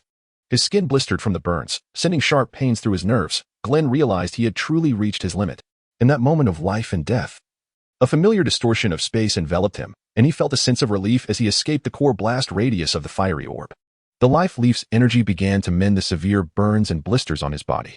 Ah, you finally arrived. Though that madwoman got to you first. I'm just glad to have saved you, said Yunli, her voice calm. The small white mouse perched on her shoulder looked around fearlessly. Ah, distortion. The child of the sun roared in fury, her fiery eyes blazing with the desire to incinerate both Glenn and Yunli. Yunli's pale, gaunt face remained unchanged. The madwoman is about to lose her mind. I'll get you to safety to restore your magical energy. I may need you soon. With that, the space twisted once more, and they vanished from their location, reappearing 100 meters away. Glenn frantically retrieved a mid-level magic stone to replenish his energy. When Yunli witnessed Glenn producing a mid-level magic stone, her eyes nearly bulged out, as did the small mouse ass. This guy's mentor must be exceptionally indulgent. Not only did he receive the finest mask artifact, but also a mid-level magic stone. Meanwhile, on the other side of the sky, Biliona and the Child of the Sun faced each other like sworn enemies, their animosity palpable. Without exchanging unnecessary words, under the oppressive weight of their magical power, Biliona's golden hair stood on end as a golden eye opened upon her forehead, fixing its gaze on the distant Child of the Sun. With a piercing scream, the Child of the Sun vanished in a flash of flames, laughing maniacally. A mere rare water element rune talent dares to tarnish my fiery form? Haraha. It was evident that despite her boisterous laughter, the situation was far from easy for her. Biliona sneered, keep laughing, with your magic. Let us see how long you can maintain that facade. Minna, we meet again. Sorum unfurled a pair of enormous black wings resembling those of a raven, enveloped in a mysterious dark mist that clung to him without dissipating. Sorum's figure was hazy, his eyes radiating an icy blue flame, exuding an aura that enticed the very souls of those who beheld him. An ominous and oppressive atmosphere pervaded, reminiscent of the initial appearance of the faceless mask on the sea vessel. Sorum, I have gained some insight into your immortality. If I am not mistaken, you are just a pitiful creature coexisting with some monstrous entity. Should you encounter certain high-level sealing spells, you may prove no better than a common wizard apprentice. Had my sister been present, the Scion of the Sun vociferously proclaimed, her overweening arrogance manifest in this comely woman. This egocentric disposition, in contrast to Raffi, was excessively audacious, verging on a grotesque and morbid state, a hubris that knew no bounds. Sauron remained unmoved, the subtle tendrils of dark aura emanating from him coalescing into ebony arrows, which, alongside Sauron, darted towards the celestial conflagration. Instantly, undulations of fiery billows and sooty wisps churned incessantly, the astonishing aura unleashed completely obscuring the central combatants. While maintaining the golden gaze, Bibiana abruptly expectorated towards the firmament. A cerulean jet of water evanescing in a flash, accompanied by an irate and strident shriek from within the fiery surge. A sound that betrayed an animosity towards Bibiana that was visceral and profound. After a momentary aerial skirmish, Grimm had finally recuperated some of his magical potency, affording him the capacity for self-preservation. Meteor, with ardent solicitude, observed the celestial conflict, murmuring with a touch of awe that Virago, much like Sauron, has become a veritable chimera. Squeak, squeak. The diminutive white mouse upon Meteor's person seemed to concur. After approximately half an hourglass of relentless pursuit, Solanum and Biliona had cornered the Sun Child, who unleashed a blinding and scorching wave of light, momentarily engulfing her pursuers. That crazy witch is at it again, mused Meteorite, a bizarre excitement twisting his pallid face into a grotesque grin. Grimm, recover your mana. If that madwoman tries to escape, join the chase. We'll teach her a lesson she won't forget. Grimm nodded, still bewildered as to why he had become the object of this fierce contention. Was it the Sun Child's hubris that had enraged the Black Isada Wizarding Academy trio? Or was his presence somehow disrupting an unspoken rule? With a chilling chuckle, Meteorite vanished into the air, joining the aerial fray. The ensuing spectacle of raw power sent shockwaves through the very air, leaving even the most hardened wizard apprentices trembling in their boots, their aspirations of conquest extinguished. As the incandescent glow faded, the Sun Child, emitting a pained groan, streaked across the sky like a fallen star, vowing vengeance upon the Black Isada Wizarding Academy. At Meteorite's signal, Grimm mounted his wind elemental bat and soared into the heavens, joining Solanum, Meteorite, and Biliona in their relentless pursuit of the fleeing Sun Child. Biliona, her seemingly innocent face contorted in unrestrained glee, taunted, Sister Mina, we fear your memory may be failing you. Not only will we defeat you and seize your prize, but we will also hound you until the very last day, leaving you with a profound and unforgettable experience. Perhaps then you'll reconsider your arrogance and cease your condescension towards the Black Isada Wizarding Academy. The Sun Child, though silent, radiated an palpable aura of malice, even pausing to obliterate a few hapless Black Isada apprentices, heedless of her own injuries. Her immense magical signature, spanning hundreds of meters, drew the attention of all. Yet, what truly astounded onlookers was the sight of this formidable figure, burdened with 100 marks, being relentlessly hunted by 4 despair-class wizards. Perched atop his wind elemental bat, Grimm watched the Sun Child's desperate flight, a wave of catharsis washing over him.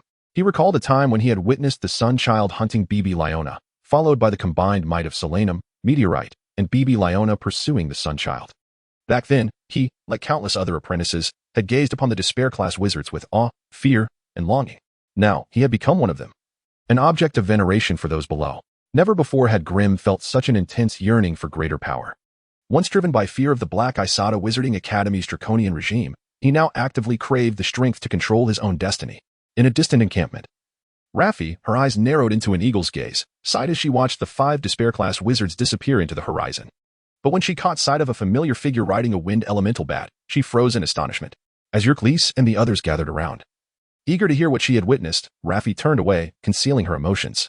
4 despair-class wizards are chasing the Sun Child, she said, before departing. Yerklis and the others attributed her somber mood to the realization of the vast gulf between them and the despair-class wizards, and they began to speculate excitedly about the unfolding events. A day later, a colossal magical signature materialized overhead, causing Armored and Bell to look up in alarm. As a searing wave of light descended, Armored roared, "Beware."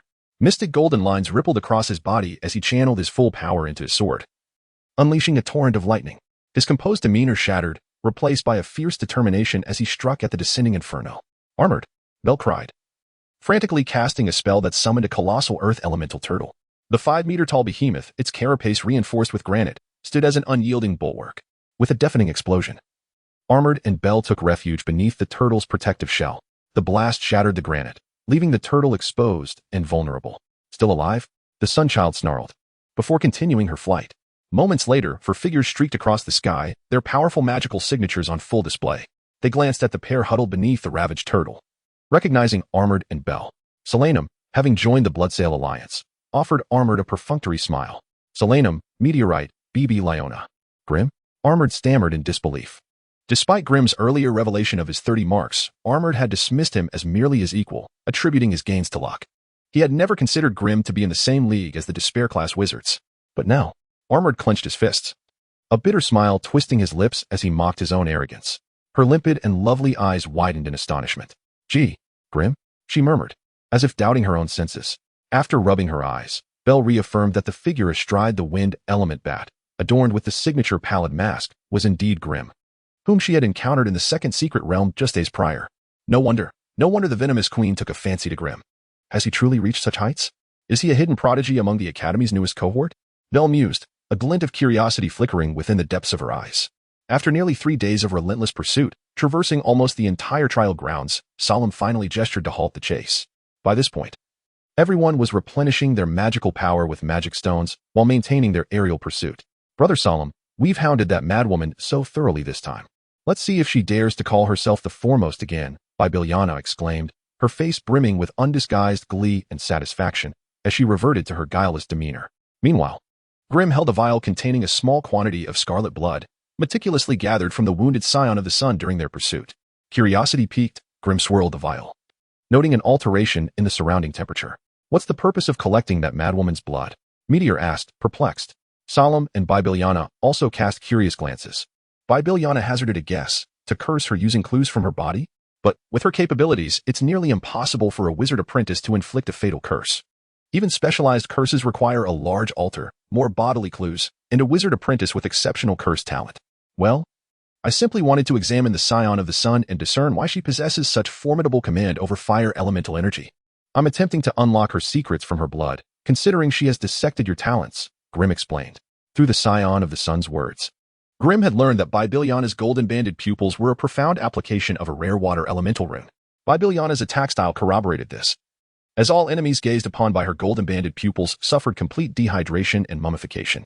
This led Grimm to contemplate his own 2 severed branches. If he could decipher the rare runes within and integrate them into his soul elemental magic array, would he at least reach Bibiliana's level of power? As for Solemn's talent, the scion of the sun explained it as a symbiosis with a monster, which Grimm found perplexing. What kind of monster could grant him such formidable resilience? Perhaps this was why Grimm had never witnessed Solemn's demise. Chapter 48. Change of ownership when Sarangmu, Yunli, Bibiliana, and Glenn returned to the secret realm. The other 3 despairers appeared bored, having waited for a long while. 2 of them even flew over to directly address Glenn. Glenn felt a twinge of curiosity as to why they hadn't entered the secret realm themselves. Ah, so this is the pale mask that Victor spoke of. It is truly remarkable that he can withstand Mina's blazing inferno. A sultry voice interrupted his thoughts. Glenn turned to see a woman clad in a red and green gown adorned with countless red scorpions, one long, slender white leg exposed. What drew the eye even more was a glimmer of mysterious golden light nestled between her ample bosom, evoking endless imagination, yet her expression remained sanctified and untouchable. However, her captivating eyes seemed to hint at something unspoken, enchanting all around her. This was a woman of extraordinary beauty, a despairer named Krisha. Known for her profound studies in mental magic, soul sorcery, and curses, she was also accompanied by a rare combat companion insect. "You may call me Glenn," he replied in a deep voice, devoid of any significant emotional fluctuation. Krisha, upon hearing this, playfully bit her fingertip. Noticing Glenn's lack of response, she lost interest, pouting slightly as she remarked, "What a joyless fellow." The mechanical heart let out a cold snort. "So you did come to this secret realm. However, the outcome displeases me." Glenn remained silent, his gaze shifting to the totem pillar below, where the phantom thief lay languidly. The phantom thief nonchalantly took a bite of the red fruit in hand, dismissively stating, "Don't look at me. I was merely following everyone's wishes. I have no interest in you at all. I only wish to claim the rewards left by my mentor in the secret realm." Glenn was taken aback. "Rewards left by a mentor? All right, everyone. Let us hasten our preparations and open the secret realm to conclude this trial," Sarangma stated nonchalantly. He then turned to Glenn and added, "There are 2 conditions to open the secret realm. First, we require 7 apprentice wizards with mark values above 30. Second, these 7 apprentices must simultaneously channel their magical energy into the 7 totem pillars continuously for 3 hourglasses worth of time without interruption. Only then can the secret realm be opened." The phantom thief interjected, "Killing those apprentice wizards who came to investigate the secret realm was essential for the second condition Sarangma mentioned. Otherwise, do you think I would want to kill so many? The Academy has set regulations. Once our mark values exceed 100, we begin to lose rewards." Glenn's expression darkened beneath his mask. Indeed, this so-called novice trial was specifically designed for the despairers, who possessed knowledge far beyond that of ordinary apprentice wizards. Furthermore, the rewards in this third secret realm were specifically left by the mentor for them, which stirred a tinge of jealousy within Glenn. However, due to certain unforeseen circumstances, the rewards left for her by the Sun Child's mentor were likely to change hands. As for the new owner, Glenn's gaze lingered on the totem pillar that originally belonged to the Sun Child. One hand clutching a magic stone while the other continuously channeled magical energy into the pillar beneath. After the earlier cleanup by these despairers, no apprentice wizard dared to challenge the third secret realm. Despite suffering multiple injuries in previous battles, the Sun Child, having endured such humiliation, did not dare to disrupt this process. Thus, after 3 hourglasses worth of time, Glenn felt a tremendous surge of spatial energy erupt from the totem pillar beneath him. Suddenly, his surroundings blurred, and he found himself in an unfamiliar space. Where is this? Glenn marveled at the grayish sky and the air devoid of elemental energy, astonished. This is a fragment of space discovered by the Dark Realm Wizard Academy, thoroughly reinforced by wizards, transforming it into a place akin to the Academy's treasury, Sarangmu replied excitedly, rummaging through an ancient gray scroll on a table before him without turning around. It seemed this ancient scroll was the reward left for Sarangma by the faceless masked wizard. "Do not leave this barrier, nor move about carelessly. The consequences could be dire," by Billiana kindly warned Glenn, holding a test tube containing a vial of blue blood. Her face radiating excitement, Glenn surveyed the surroundings and confirmed that the stone platforms before the 7 of them were the center of a barrier emitting a blue glow, with a hazy expanse beyond it obscuring visibility. Meanwhile, the other despairers were equally thrilled, eagerly examining their rewards with expressions of elation. Witnessing this scene stirred excitement within Glenn as he too turned his gaze to the stone platform before him, pondering what reward the formidable despairer, the Sun Child, had left for him. Before him lay a crystal ball, seemingly unremarkable, causing Glenn to furrow his brows. A crystal ball? However, the moment he grasped it, he sensed an unusual wave emanating from within, causing his eyes to widen in disbelief as he murmured, "No way." Upon closer inspection, Glenn realized that while the crystal ball itself was of excellent quality, worth merely a few hundred magic stones, it hardly seemed worthy of being a reward in the secret realm. What truly captured Glenn's attention was the familiar resonance sealed within the crystal ball. It was the essence of a soul. A split soul? Wizards could indeed divide souls, which was fundamental to the practice of collecting soul slaves. Yet, even the most adept wizards specializing in soul sorcery, if below the 4th level, could only split a soul to a limited extent. Now that Glenn had received a fragment of a split soul, the only conclusion he could draw was that this was a form of inheritance from a wizard. Such a precious reward was indeed worthy of the Sun Child. Without hesitation, Glenn immersed his soul's consciousness into the crystal ball. Instantly, as the souls intertwined, wisps of soul information began to appear within Glenn's consciousness, as if undergoing the most ancient form of inheritance. This was a soul inheritance. After an hourglass worth of time, having absorbed roughly 1/10 of the soul information from the crystal ball, Glenn felt a sense of fulfillment and weariness in his soul, temporarily severing the connection to the crystal ball's inheritance. Excitedly, he murmured, "This is indeed a rare inheritance of a fire element rune, imbued with the indestructible characteristics of the fire element. During the inheritance period within the secret realm, the 7 of them remained firmly at their respective stone platforms. On one hand, they were diligently studying their rewards, which were immensely valuable to apprentice wizards, warranting serious examination. On the other hand, any slight movement from a single individual could spark a fierce battle, serving as one of the ultimate tests for these disparers in this trial. Should any disparer manage to subdue the other 6, they would claim all the treasures of inheritance within the secret realm. However, it was evident that no such disparer existed among them. All remained obediently absorbed in their studies. Glenn was naturally content with this arrangement. Were a battle to erupt, he would be the weakest among them, and in this serene atmosphere, he began to absorb the soul inheritance from the crystal ball day by day. 10 days later, as the space rippled, Glenn's figure materialized in a desolate forest. He shook his slightly dizzy head, gazing around in astonishment. Where am I now? 10 days have passed. The trial should have concluded by now. Indeed, at this moment, Green could sense that he was in a desolate area of the thorny forest, devoid of human presence. However, just then, a change swept across his countenance. Through his heightened perception, he discerned 6 distinct waves of psychic energy firmly locking onto him, causing the surrounding natural forces to compress and confine him with alarming intensity. It seemed that any slight movement on his part would evoke dire consequences. Concurrently, these psychic waves conveyed a simple yet ominous message, akin to a warning. Green found himself perplexed, unable to comprehend the reason behind this marked attention. Were these the wizards from the 6 great wizarding academies? Chapter 49. Interrogation. This was a desolate and dimly lit hall, seemingly detached from the world. Seated in the center of the hall, upon a chair, was Green, appearing as a vulnerable lamb, gazing about with bewilderment and trepidation at the unfamiliar surroundings. The arcane energies emanating from the hexagonal star magic restriction encircling the chair were sufficient to induce shivers and despair in Green.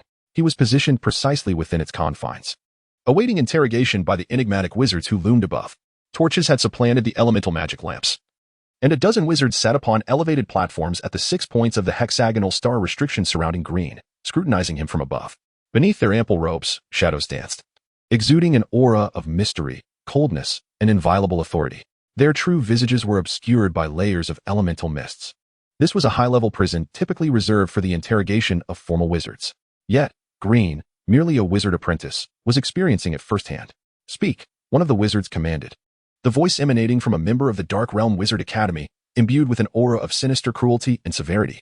"Who is your mentor? Know that shielding them will only subject you to harsher penalties." Green visibly trembled at the reprimand before responding, "I have no mentor." No mentor?" A melodious voice, belonging to a female wizard from the Ivory Castle Wizard Academy, expressed her astonishment, seemingly seeking confirmation from the Black Soda Wizard Academy. Prior investigation had revealed that the apprentice wizard named Green had no registered mentor within the Black Soda Academy. An aged voice then spoke. Green glanced up, startled to recognize the pair of emerald eyes upon the wizard's shoulder. It was the black cat from Master Lavaro's laboratory on the 79th floor of Black Soda. "Humph, does he mock the wisdom of wizards? Apprentice wizard, then enlighten us as to the nature of this mask." The voice, belonging to an enraged male wizard, resonated with such fury that it seemed he wished to devour Green. He slammed the confiscated pale mask onto the table, the sound reverberating throughout the hall, causing Green's ears to ring. "I acquired this mask from a wizard on the 3rd floor of Black Soda," Green replied, his tone laced with fear. "Humph."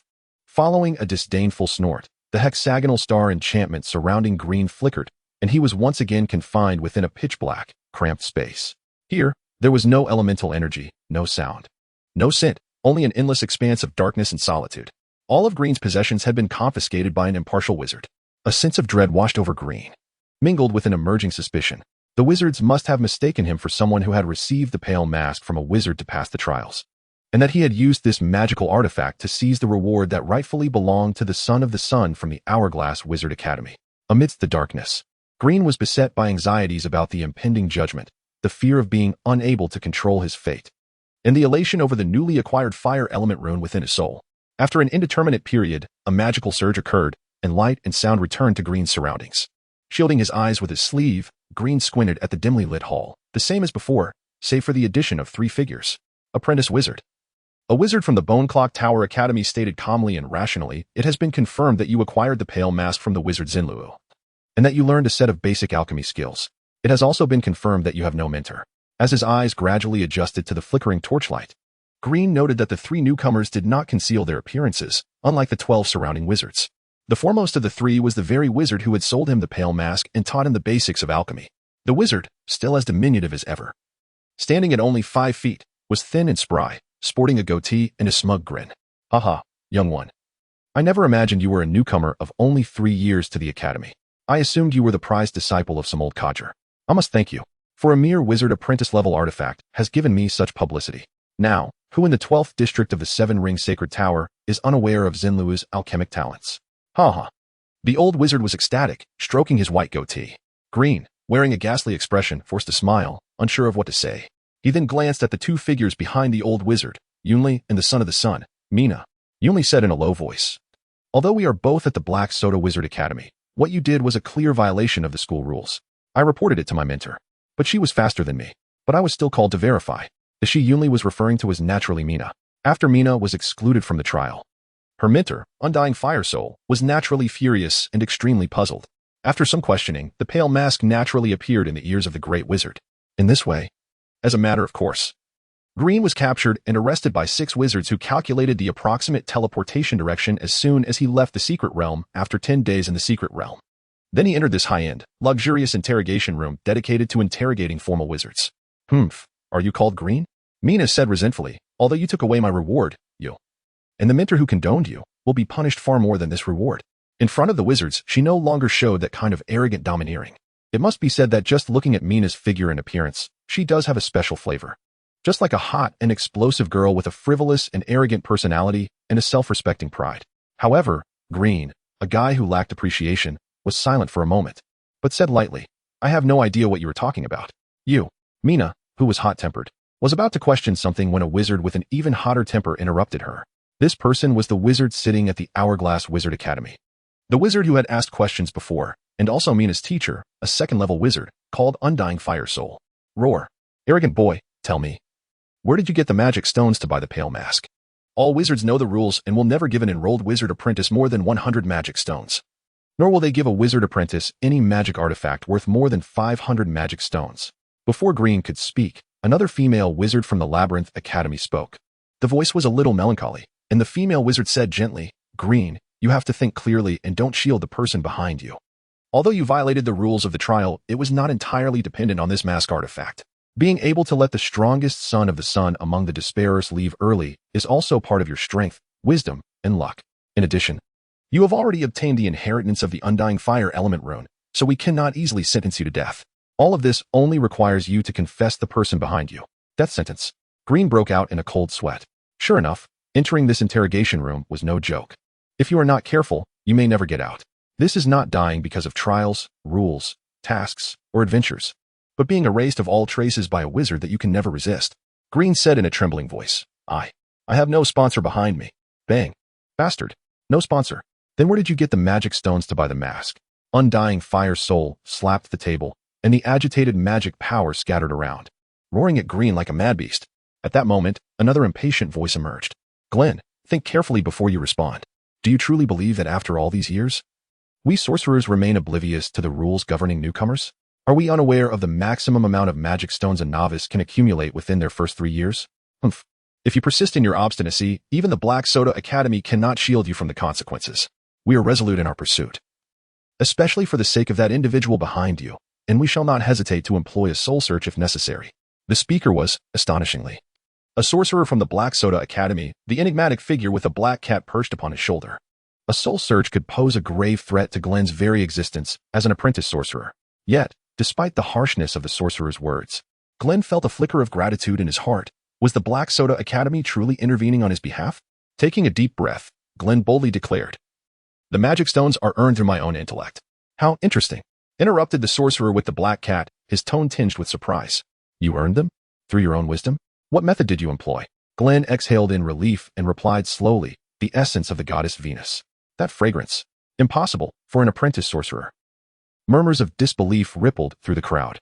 The first to speak was a rational and composed sorcerer from the Bone Bell Tower Academy, who inquired with curiosity, "Are you the creator of the essence of Venus?" "Indeed, it is a remarkable concoction, brimming with imagination. But how do you prove that you are its creator?" "I have a 7-ring contract with Daijin from the first floor of Black Soda. The contract was drawn from him," Glenn stated with unwavering confidence. As he spoke, the 6-star radiant magic barrier beneath his chair flickered once more, plunging Glenn into darkness anew. Chapter 50. The mentor, as the confinement space of green gradually restored light and sound, he quickly shielded his eyes with his sleeve, waiting for them to adjust before surveying his surroundings once more. This time, the wizard Sinrawu and the fallen star had departed, leaving beside Mina the portly figure who had signed the 7-ring contract with Green. With a grimace, the rotund man remarked, "Green, the troubles you've brought upon me far exceed the inconveniences I once caused you. This interrogation room is no laughing matter. We are even now." Green managed a faint smile. At a loss for words, it had been confirmed that he had indeed acquired the corresponding magic stones through the sale of perfumes. This was a method of gaining benefits through one's own intellect. Thus, the source of the magic stones for purchasing the counterfeit wizard's mask had been thoroughly elucidated. The wizard who initially interrogated Green from the Academy of the Dark Realm now spoke with a softened tone, no longer exuding the sinister, cruel, and severe demeanor he had at the outset. Hearing the wizard's words, Green felt a slight relief within. In this interrogation room, he had indeed been somewhat overwhelmed.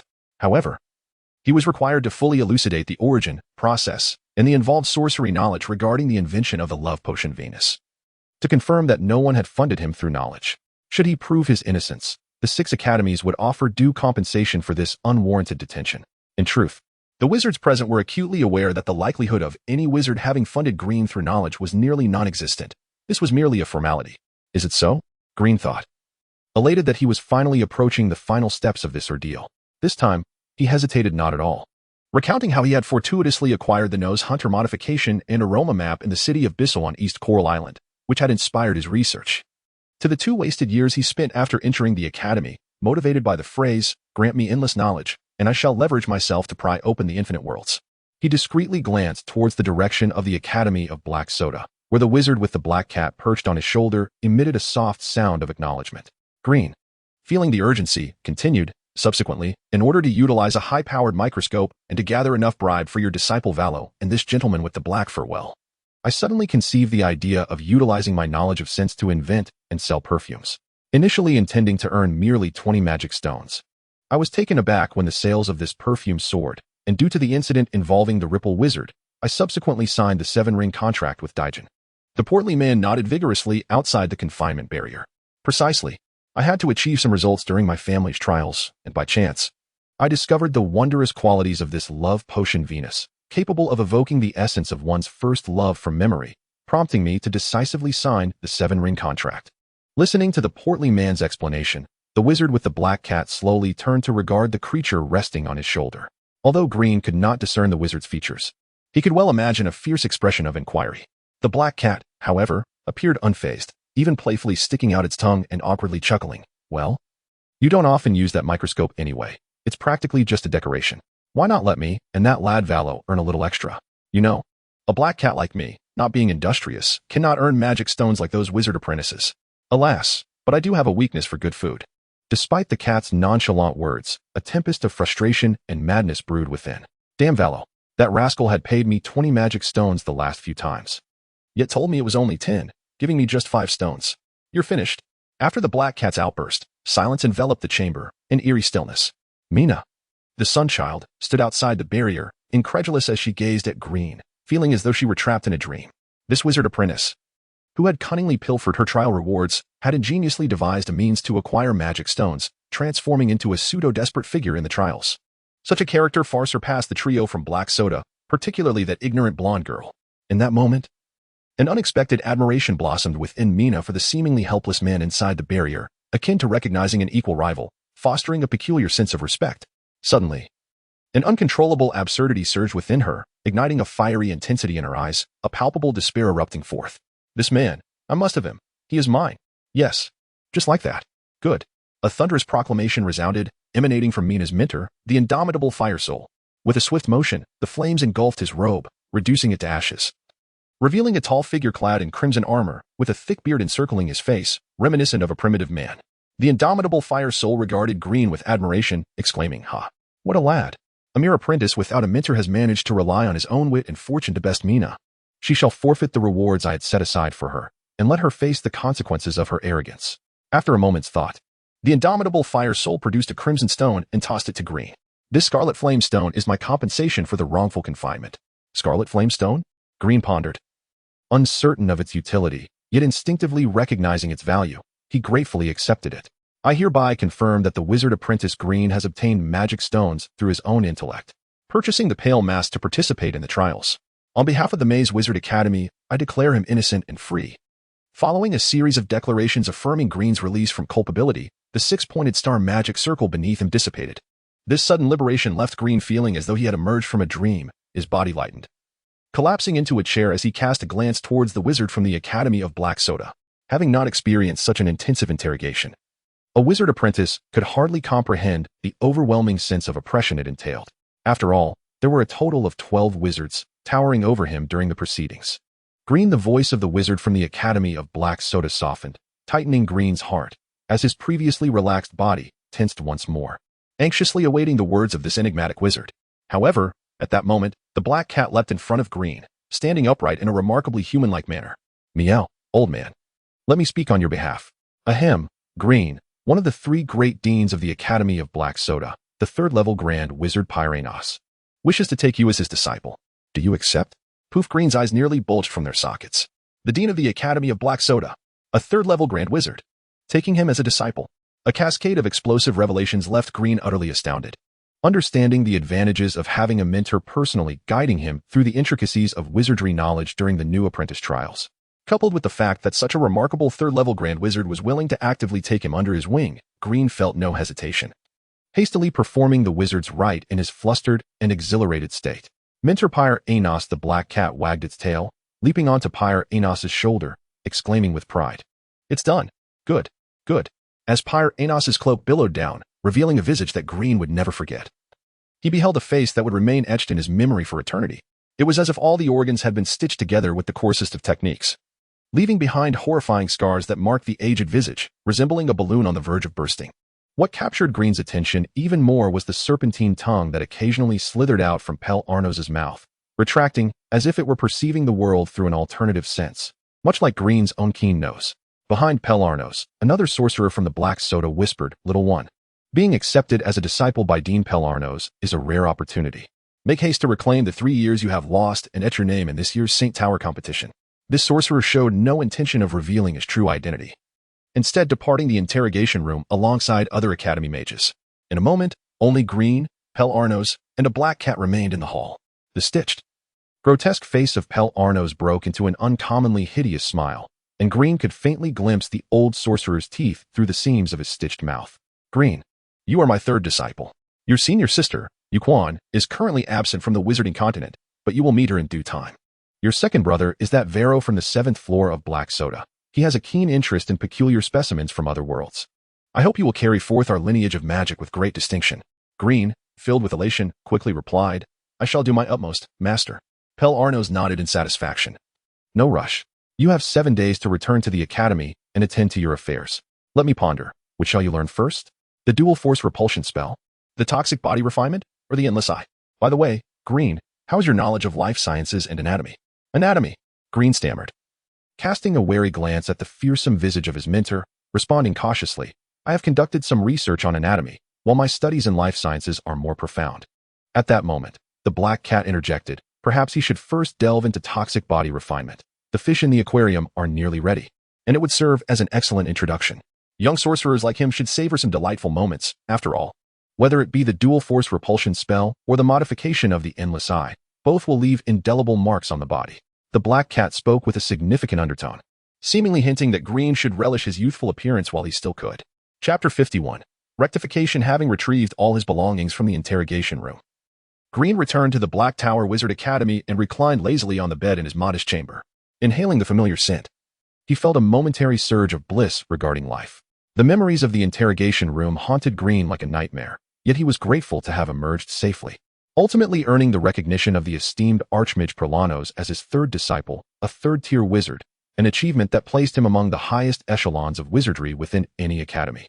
Equivalent to the rank of an Archmage, Green's heart swelled with an indescribable excitement, his future gleaming with promise. After a brief respite, Green began to organize the magical materials and items he had collected during the trials, meticulously documenting significant insights and knowledge in his journal. For instance, he reflected on the application of fire element energy through the Sun Child's magical energy fluctuations in the wind element bat summoned by the kiss of the blood bat.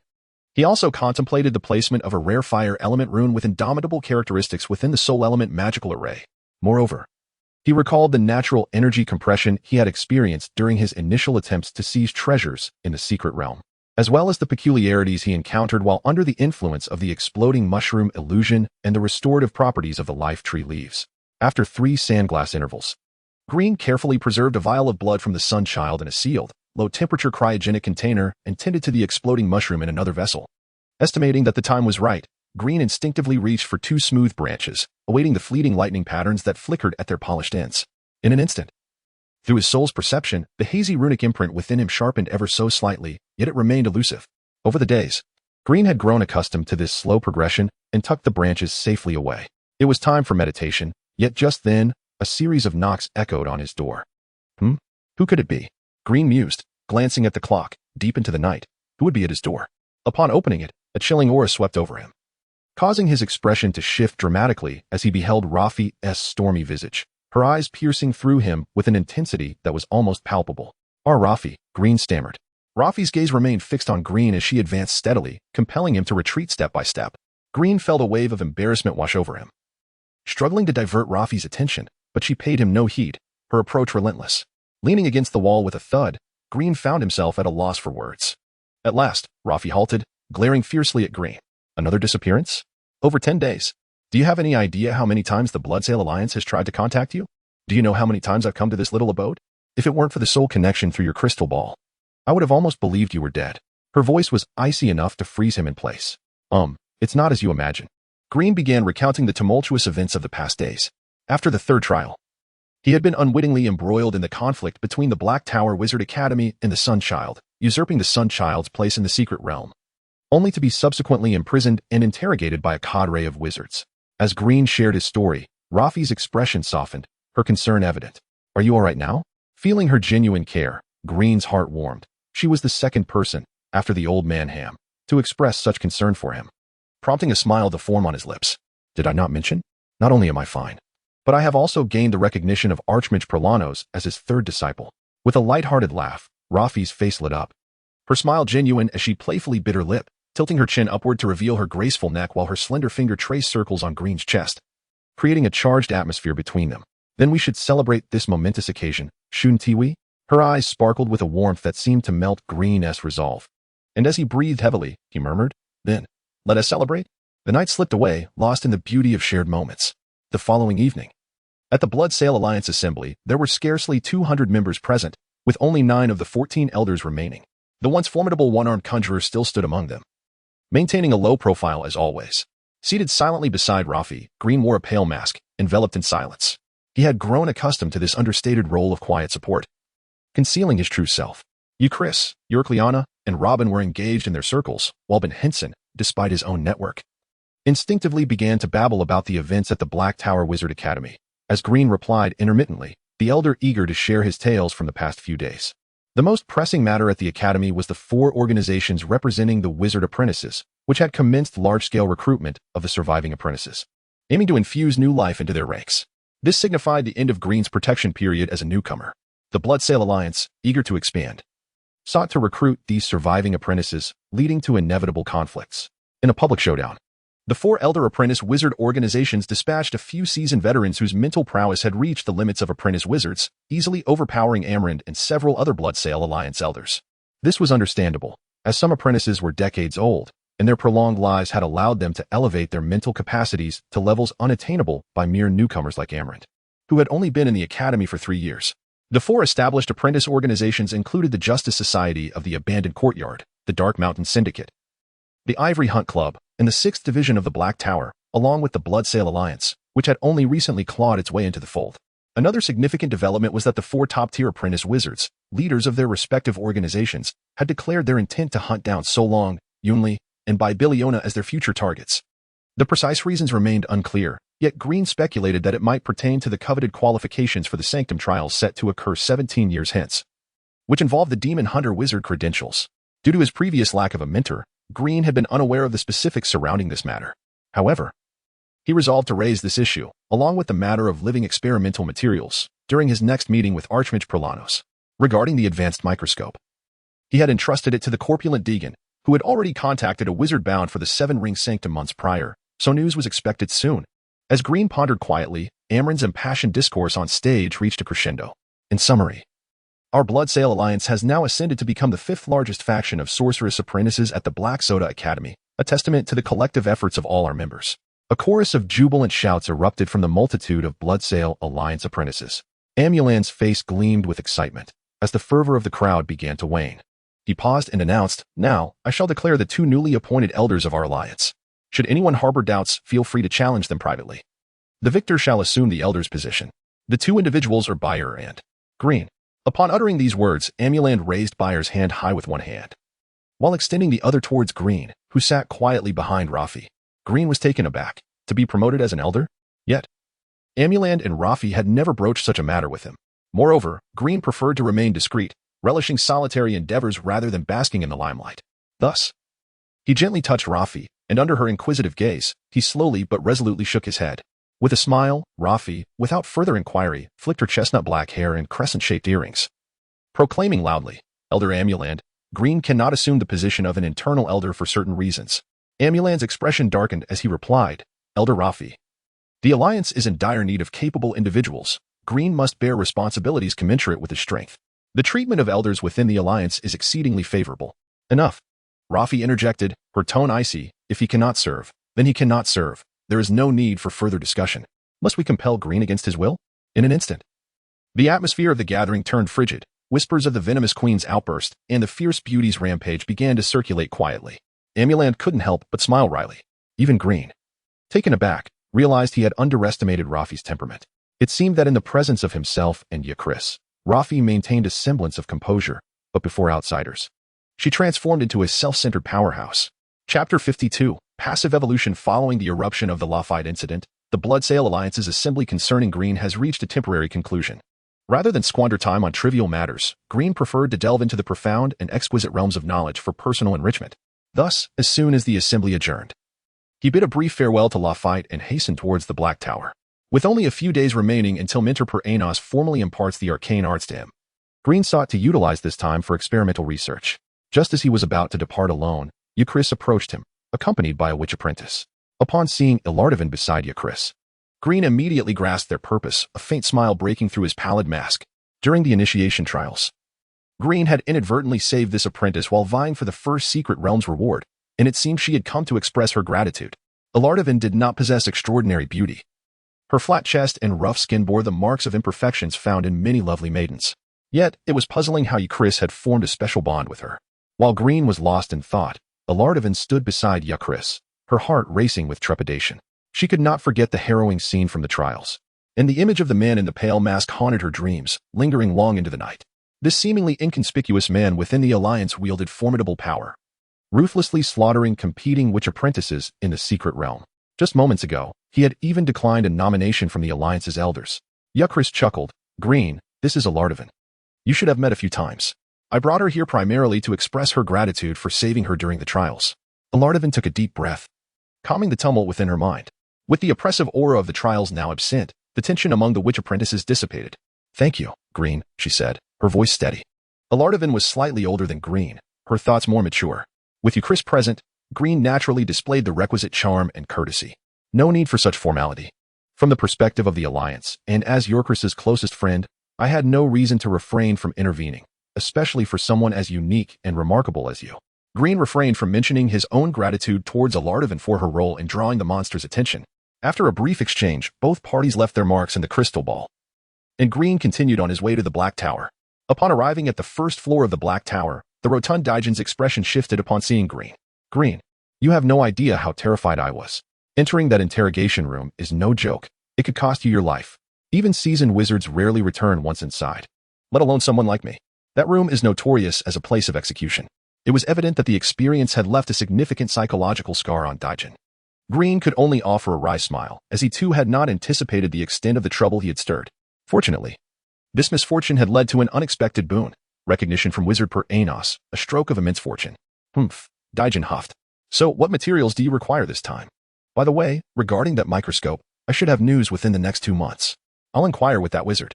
"Yes," Green nodded, responding softly.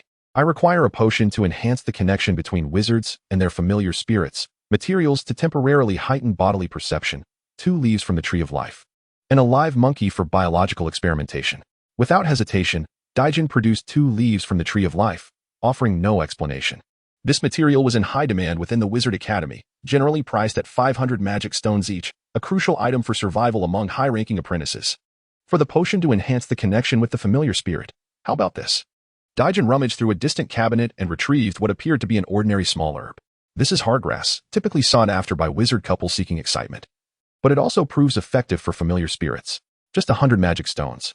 Green accepted the heartgrass with indifference. After a moment's thought, Daijin produced a black crystal ball and a crown-like magical artifact from his stock. Pointing to the crystal ball, he explained, "This is a crystal ball used by underground wizards.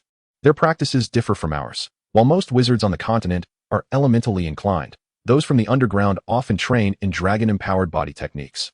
Our wizards prioritize mental prowess. While there's focus on physicality and the attributes of their accompanying dragons, representing divergent paths of development." Daijin paused, continuing for them. "The accompanying dragon is equivalent to our familiar spirit, and this black crystal ball is of superior quality compared to ours. It not only assesses mental strength but also examines the wizard's physical constitution." Green was intrigued. He understood that, aside from the vast wizarding continent, there existed various regions where different wizarding civilizations had evolved, with underground wizards being one such example. He had only read about them in books and had never heard anyone discuss their specifics.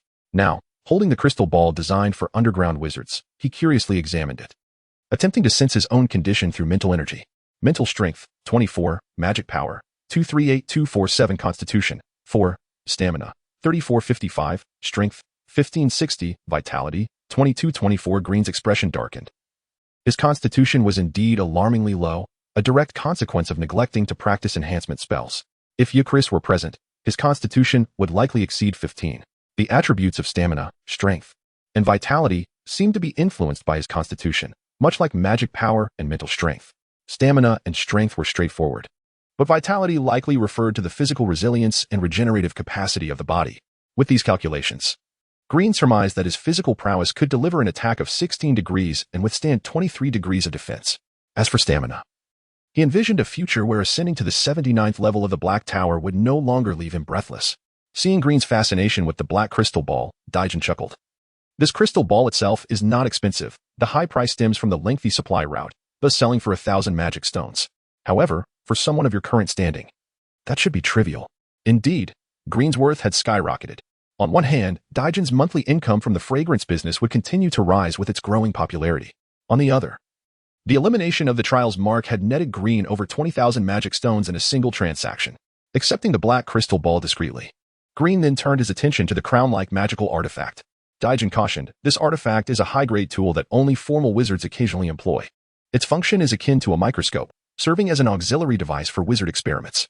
However, the true purpose of this insight crown is to consume the user's soul energy to comprehensively observe their internal body. Therefore, users must strictly regulate their usage frequency and duration. For us apprentices, the maximum is once a month for half a minute. Otherwise, it could endanger the soul. Exercise extreme caution." After a brief pause, the portly figure added, "The function of the diagnostic crown for most wizards generally lies in its ability to detect abnormalities in the body after temporarily solidifying the curse through the twisted branches, specifically at the points of affliction. Of course, many wizards also employ it for research into physical evolution and the assessment of potion quality." Green's eyes sparkled. Indeed, the diagnostic crown was the most suitable tool for him at that moment, with the sole inconvenience being its usage restrictions. Without even inquiring about the specifics of the price, Green accepted the diagnostic crown. As for the living monkey he required, it was generously provided at no cost. In a matter of moments, the portly figure returned with a cage, inside which a curious monkey was peering around, clutching a bunch of bananas. Upon returning to the small laboratory, Green first inspected the explosive mushrooms he had cultivated. Observing the successful transplantation, he carefully extracted some powdery particles that adhered to them as experimental material. These very particles endowed the explosive mushrooms with olfactory hallucinogenic properties. After a while, Green retrieved a meticulously preserved vial from his workstation, containing a murky yellow liquid that filled half the bottle. This liquid had been filtered from the gizzards of several wild cranes 3 months prior. Through diligent study and observation, Green had concluded that this liquid was crucial for the crane's ability to autonomously resist the physical mutations induced by the parasitic fly. With a heart brimming with excitement, Green immersed himself in his experiments once more. 3 days later, though weary and marked by dark circles under his eyes, Green's spirit soared as he exclaimed, "The parasitic fly." Upon becoming a symbiotic organism, astonishingly adapts to the host's life, facilitating significant passive evolution. The cost of this adaptation, however, is the consumption of energy derived from sustenance required for bodily evolution. Green's previous research had already substantiated the parasitic fly's capacity to actively influence the host's life code. This study had unveiled yet another remarkable facet. The fly, as a symbiotic organism for wizards, also possessed the ability to assist in natural adaptation through passive evolution. Passive evolution is the gradual and prolonged process through which a being adapts to its surrounding environment for enhanced survival, an intrinsic trait of all life forms. For instance, as humans walk, calluses naturally develop on their feet, and thigh muscles strengthen. The parasitic fly's ability to facilitate passive evolution in its wizard host dramatically shortens this adaptation timeline and significantly amplifies its effects. However, the pace of passive evolution remains incomparable to active evolution, such as the advancement from apprentice to full-fledged wizard. Green discerned that. Following 2 instances of passive evolution induced by the parasitic fly, once through the hallucinogenic powder from the explosive mushrooms and once from burns by the fire element of the Son of the Sun, his resistance to inhaled hallucinogenic powders and fire elements had notably improved. In his exhilaration, Green's first thought was to procure a magic wand imbued with seals of various elemental attributes from the portly figure for self-enhancement. Even if it were to improve his resistance by a mere fraction each time, over decades, such accumulations could render him immune to certain low-energy elemental spells. And there were numerous specific ingredients his body required for replenishment that he needed to purchase in bulk to offset his consumption. With a resounding thud, the overworked Green collapsed onto the laboratory floor, succumbing to sleep.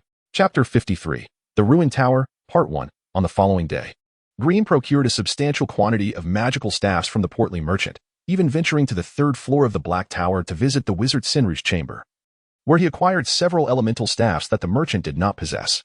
Upon returning to the laboratory, Green laid out before him 10 staffs embodying the fundamental elemental attributes: fire, water, ice, wood, wind, thunder, earth, light, darkness, and life.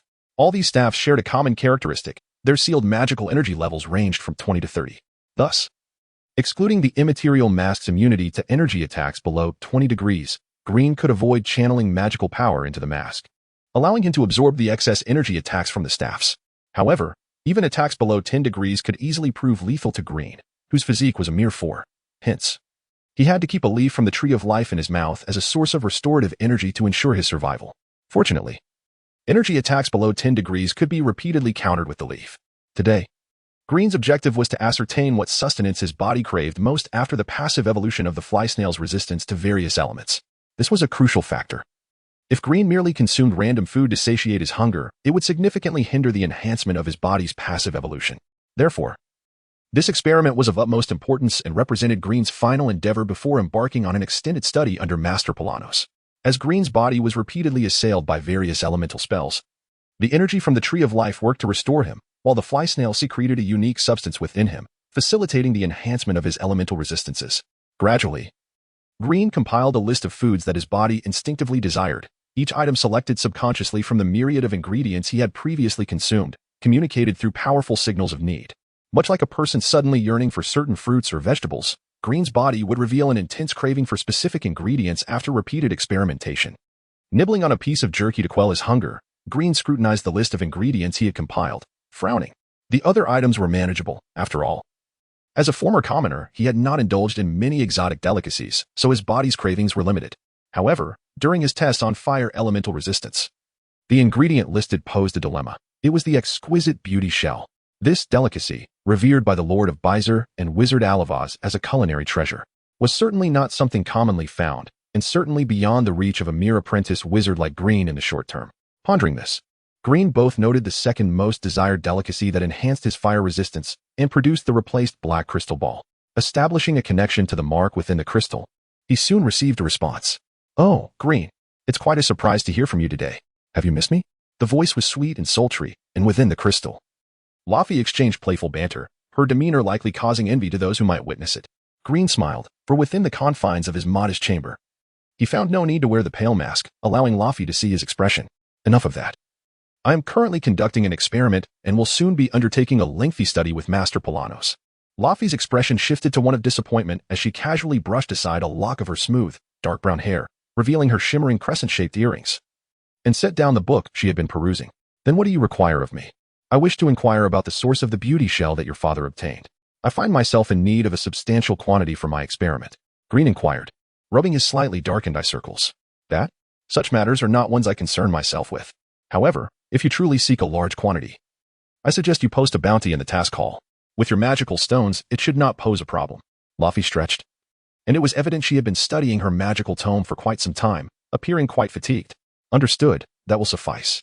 Green was about to sever the connection when he inadvertently caught sight of Laufey's alluring posture as she stretched, her form captivating. He swallowed hard before changing his tone. Laufey? Yes? She replied, somewhat absent-mindedly. After I post the task in the hall, I shall come to visit you. Gathering his courage, he spoke in their shared cryptic language. Laufey paused, then burst into laughter, exclaiming, honestly, you always make it sound like I am some sort of temptation. It's rare for you to take the initiative. Come, I shall await your arrival. With that, Laufey terminated their crystal connection, feeling somewhat awkward. Green found himself unaccustomed to Laufey's bold flirtation.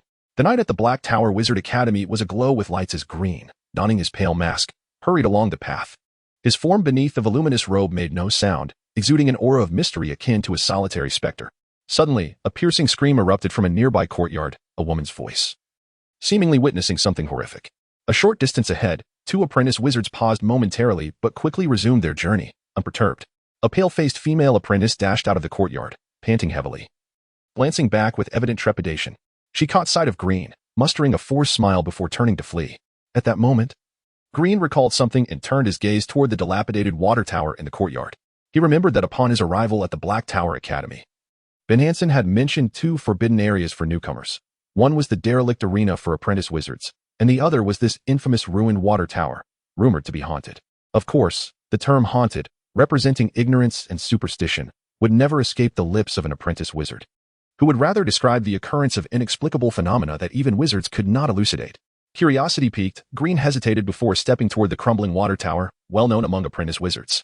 The air was thick with the stench of decaying grass, overgrown to a height surpassing a man.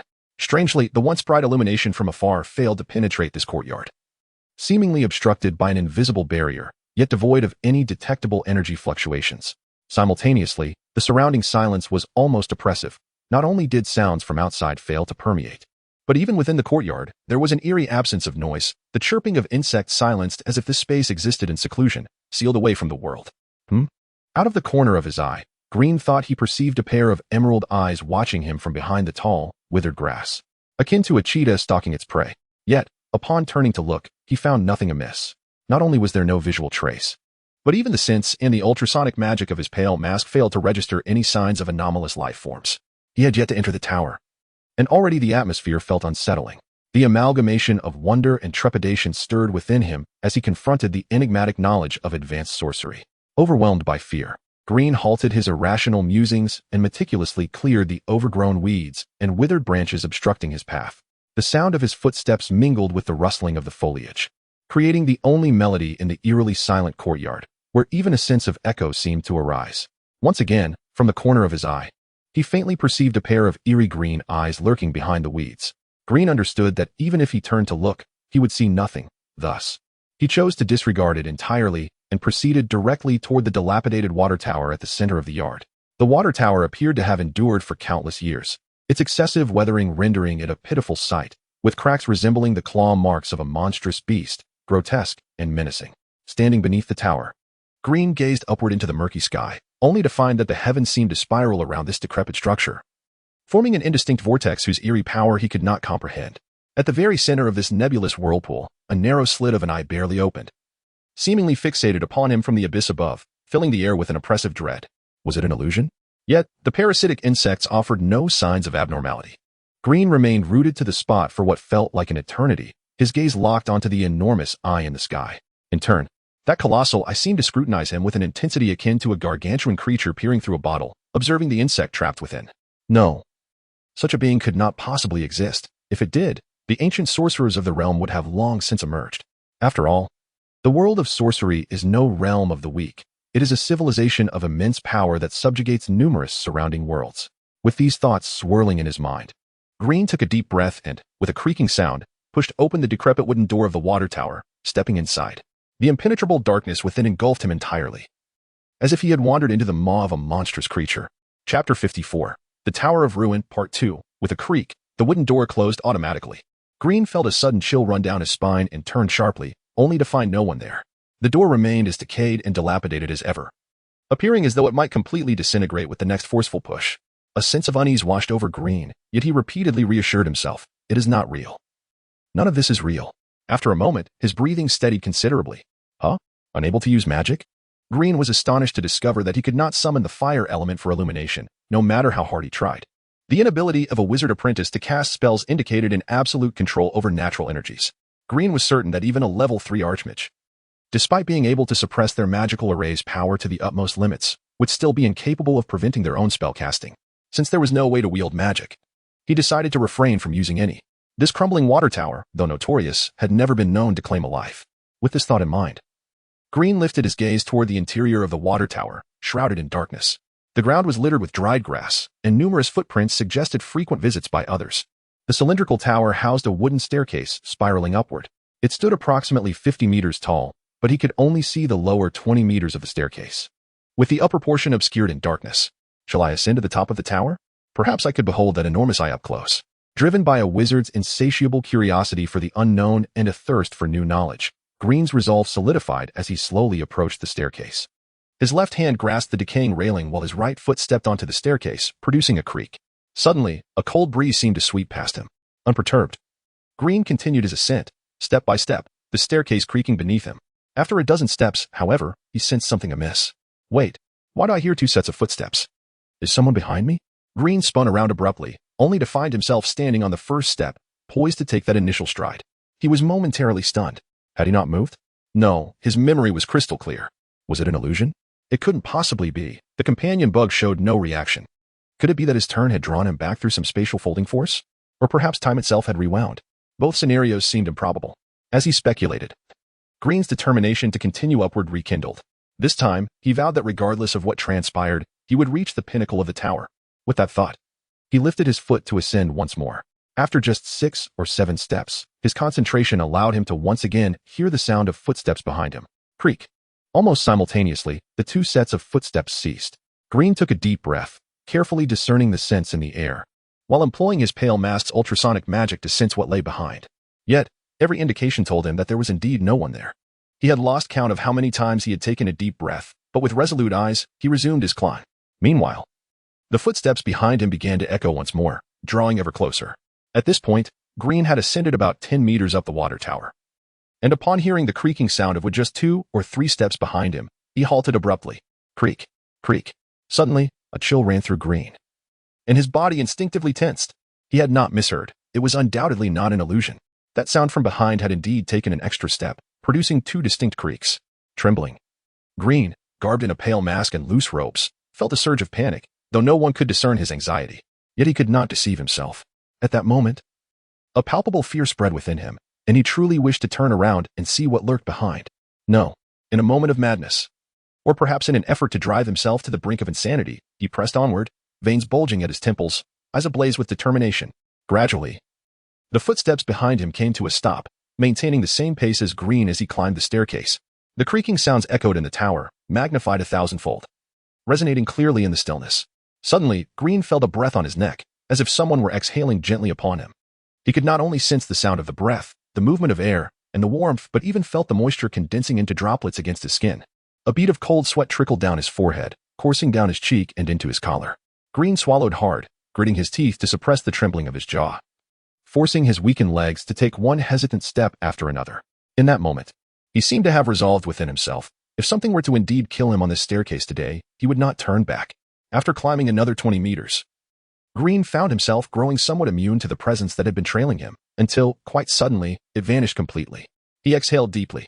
In that instant, he felt as if his body had become weightless, flooded with exhilaration, as though he had triumphed over all adversities and transcended his limits. A newfound confidence blossomed within him. The crumbling water tower is nothing more than this. With that thought, he took a few more steps, only to be struck by a sudden realization something was not right ahead. An utter darkness enveloped him, a complete silence. As if another realm had cleaved the tower in two, one side remained the familiar, dilapidated world, while the other devoured all light and sound, ushering him into an unknown void. Are you trying to force me to turn back? Having just conquered his fear, Green's confidence shattered, and without a moment's hesitation, he stepped into the lightless, soundless unknown, seemingly unafraid of anything. There was no light, no sound, not even a scent. The pale mask's ultrasonic magic could only perceive a vast emptiness. Beneath his feet, the staircase appeared as a swirling mass of black mist. Yet, Green could still feel the staircase beneath him and the railing he grasped, propelling himself forward step by step. How long had he been in this space? 3 days? 4 days? 5 days? How many flights of the staircase had he traversed? 30,000? 35,000? 40,000 steps? But the tower was only 50 meters tall. Why had he not reached the end after such a lengthy journey? He should have reported to Mentor Perennas by now. Surely, Raffi was in a fit of rage. Unable to contact him. To return. No, he could not turn back. He refused to believe he could not reach the end. Besides, he felt neither hunger nor thirst. Everything he had experienced must surely be an illusion. It had to be. Green was determined to drive himself to madness. Continuing to move forward step by step. Just then, he sensed a peculiar change, as if he had just passed through a thin membrane, and suddenly, the world around him brightened. There is light. I can see. Have I succeeded? In his excitement, Green glanced around, only to be jolted by the realization. Wait. Why am I still on the first step of the staircase? Hey, you've been in there for 10 minutes since I entered. Are you done yet? A voice of impatience suddenly echoed from behind, causing Green to nearly collapse, instinctively sinking to the ground. With a feeble scream, he scrambled back a couple of steps. Once he discerned the blurry figure, he gasped for breath and trembled as he asked, "Are you human?" Before him stood a plump female apprentice witch. So rotund she resembled a sphere. Her bosom jutted out like 2 inflated balls, and even the voluminous robes of a sorceress struggled to conceal her form, raising doubts that any sudden movement would render the garment utterly inadequate. This individual was even more astonishing than the hefty figure on the first floor of Black Soda. A rough estimate suggested she weighed over 400 pounds. Of course, I am human. What do you think? Are you startled because you heard footsteps behind you, coward? As she spoke, the woman disregarded Green's apprehensions and commanded, "Hurry and leave. With 2 of us here, this water tower holds no peculiarities." Green, not wishing to engage in further conflict with this woman, was haunted by the memories of the dark days he had just endured. Similarly, he clung to the steadfast belief that had propelled him through adversity. He hastily exited the dilapidated courtyard of the water tower. The night still cloaked the world in darkness. From outside the courtyard, the crumbling water tower appeared entirely normal, devoid of any strange phenomena, merely a ruin like any other. Suddenly, an idea struck Green, and he retrieved his crystal ball. Moments later, he opened his eyes, disbelief washing over him as he exclaimed, "No way, how is this possible? 29 points of mental strength. An increase of 5. This decrepit water tower is nothing short of a miracle. No, not merely a miracle, but an extraordinary wonder." Determined to investigate this phenomenon further, Green resolved to prioritize it over his research into the life code's forbidden zones. Perhaps he could seek the counsel of Archmage Perennas. As a third-level Archmage and one of the 3 principals of the Black Soda Wizard Academy, he surely possessed deeper insights into the secrets surrounding the water tower. With these thoughts in mind, Green made his way to the mission hall, posting a task to find 100 beauty shells. For a smaller quantity of beauty shells, the demand for magic stones would be high. However, for bulk tasks, the price would be comparatively lower. Green offered a commission of 4,000 magic stones. Before departing, he inquired about the time from the mission hall staff, confirming that he had spent less than a single hourglass's worth of time in the dilapidated water tower. Stunned, he remained in astonishment for quite a while. Having completed these tasks, Green did not return but instead headed directly to Raffi's cottage for a night of passionate intimacy. Chapter 55, The Wizard's Tower on the 79th floor of Hexoda, in the laboratory of Perlanos, sat Perlanos, Vero, the Black Cat, Green, and a female wizard at a long wooden table. Each had before them a pristine white plate, laden with an exquisite feast, consisting of the precious delicacy known as the razorfish, nurtured within the laboratory's aquarium by Perlanos. Green, this is your Aunt Alice, a renowned gourmet from Hexoda Academy. The razorfish is a fine catch she has been carefully raising for 25 years, brought here especially for you, Perlanos said with a sheepish smile, his grotesque scarred face rendering his grin somewhat menacing. Alice, the wizard, returned a smile to Green, her charm indescribable, exuding warmth and gentleness, seemingly reserved in her speech. With her golden wavy short hair, blue amber eyes, and porcelain-like skin, she was indeed a rare beauty. The only peculiarity was that her palms bore mouths, which had astonished Green upon first sight. The Black Cat sat at the table, drooling, a white napkin tied around its neck, fixating on the sizable razorfish before it. Swallowing audibly, "Little one, you have no idea of the rarity of these razorfish. They are a rare breed brought back from another realm at great expense. And without that aquarium, These delicate creatures would have long perished due to their inability to adapt to the wizarding world, Prolanos explained. Remember, when you first consume razorfish, you must eat the whole fish, bones included, to fully absorb the cellular vitality it offers, which could potentially boost your stamina by at least 3 points. 3 points of stamina, Green exclaimed, staring incredulously at the black cat. At that moment, he only possessed 4 points of stamina. The thought of nearly doubling it with a single razorfish was astonishing. The black cat, disdainfully licking the drool from the table, remarked, "You, a mere apprentice without any stamina training, think 3 points is significant? If the old man could gain 3 points, now that would be a true delicacy." Green cast a furtive glance at Prolanos, pondering the implications of a third-level great wizard enhancing his stamina by 3 points. Vero, excitedly wielding a knife and fork, leaned toward Green and said, I never expected you to become my junior. Although I lack the resources of our senior sister, I have collected some rare trinkets from the wizarding world. Here, this is for you." With that, Vero tossed a white dagger to Green.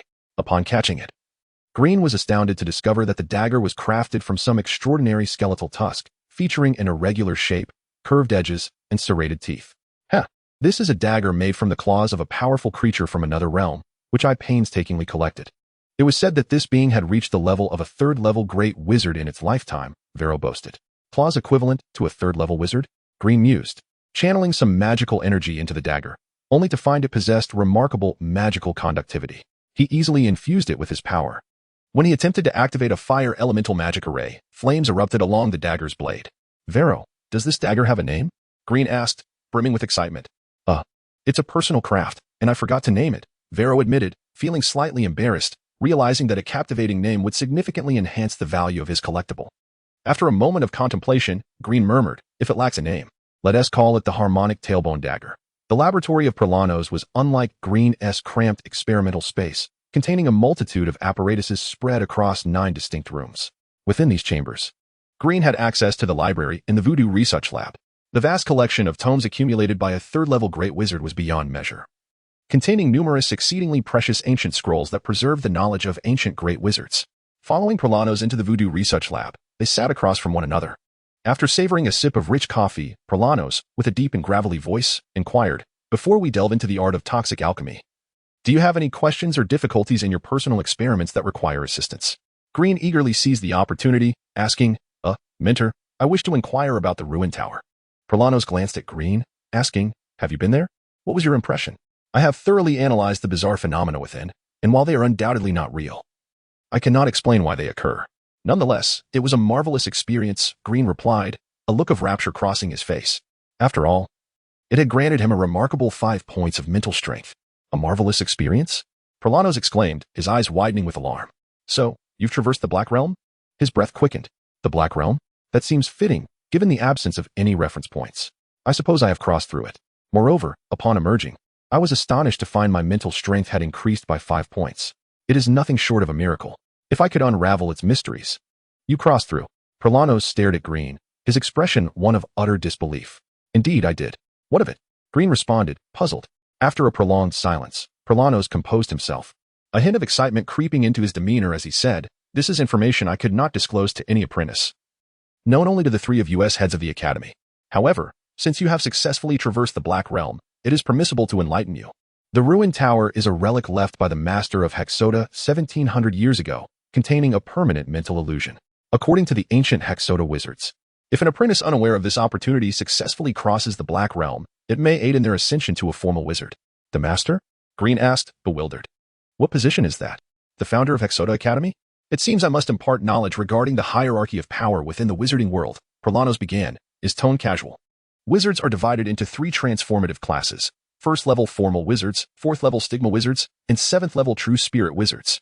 The 1st-level formal wizard is self-explanatory. As an apprentice, you understand that formal wizards are beyond your capacity to confront, regardless of the spells or artifacts you wield. They are mere illusions in the face of a formal wizard's control over natural forces." Green nodded in acknowledgement, understanding the implications of Prolanos' words.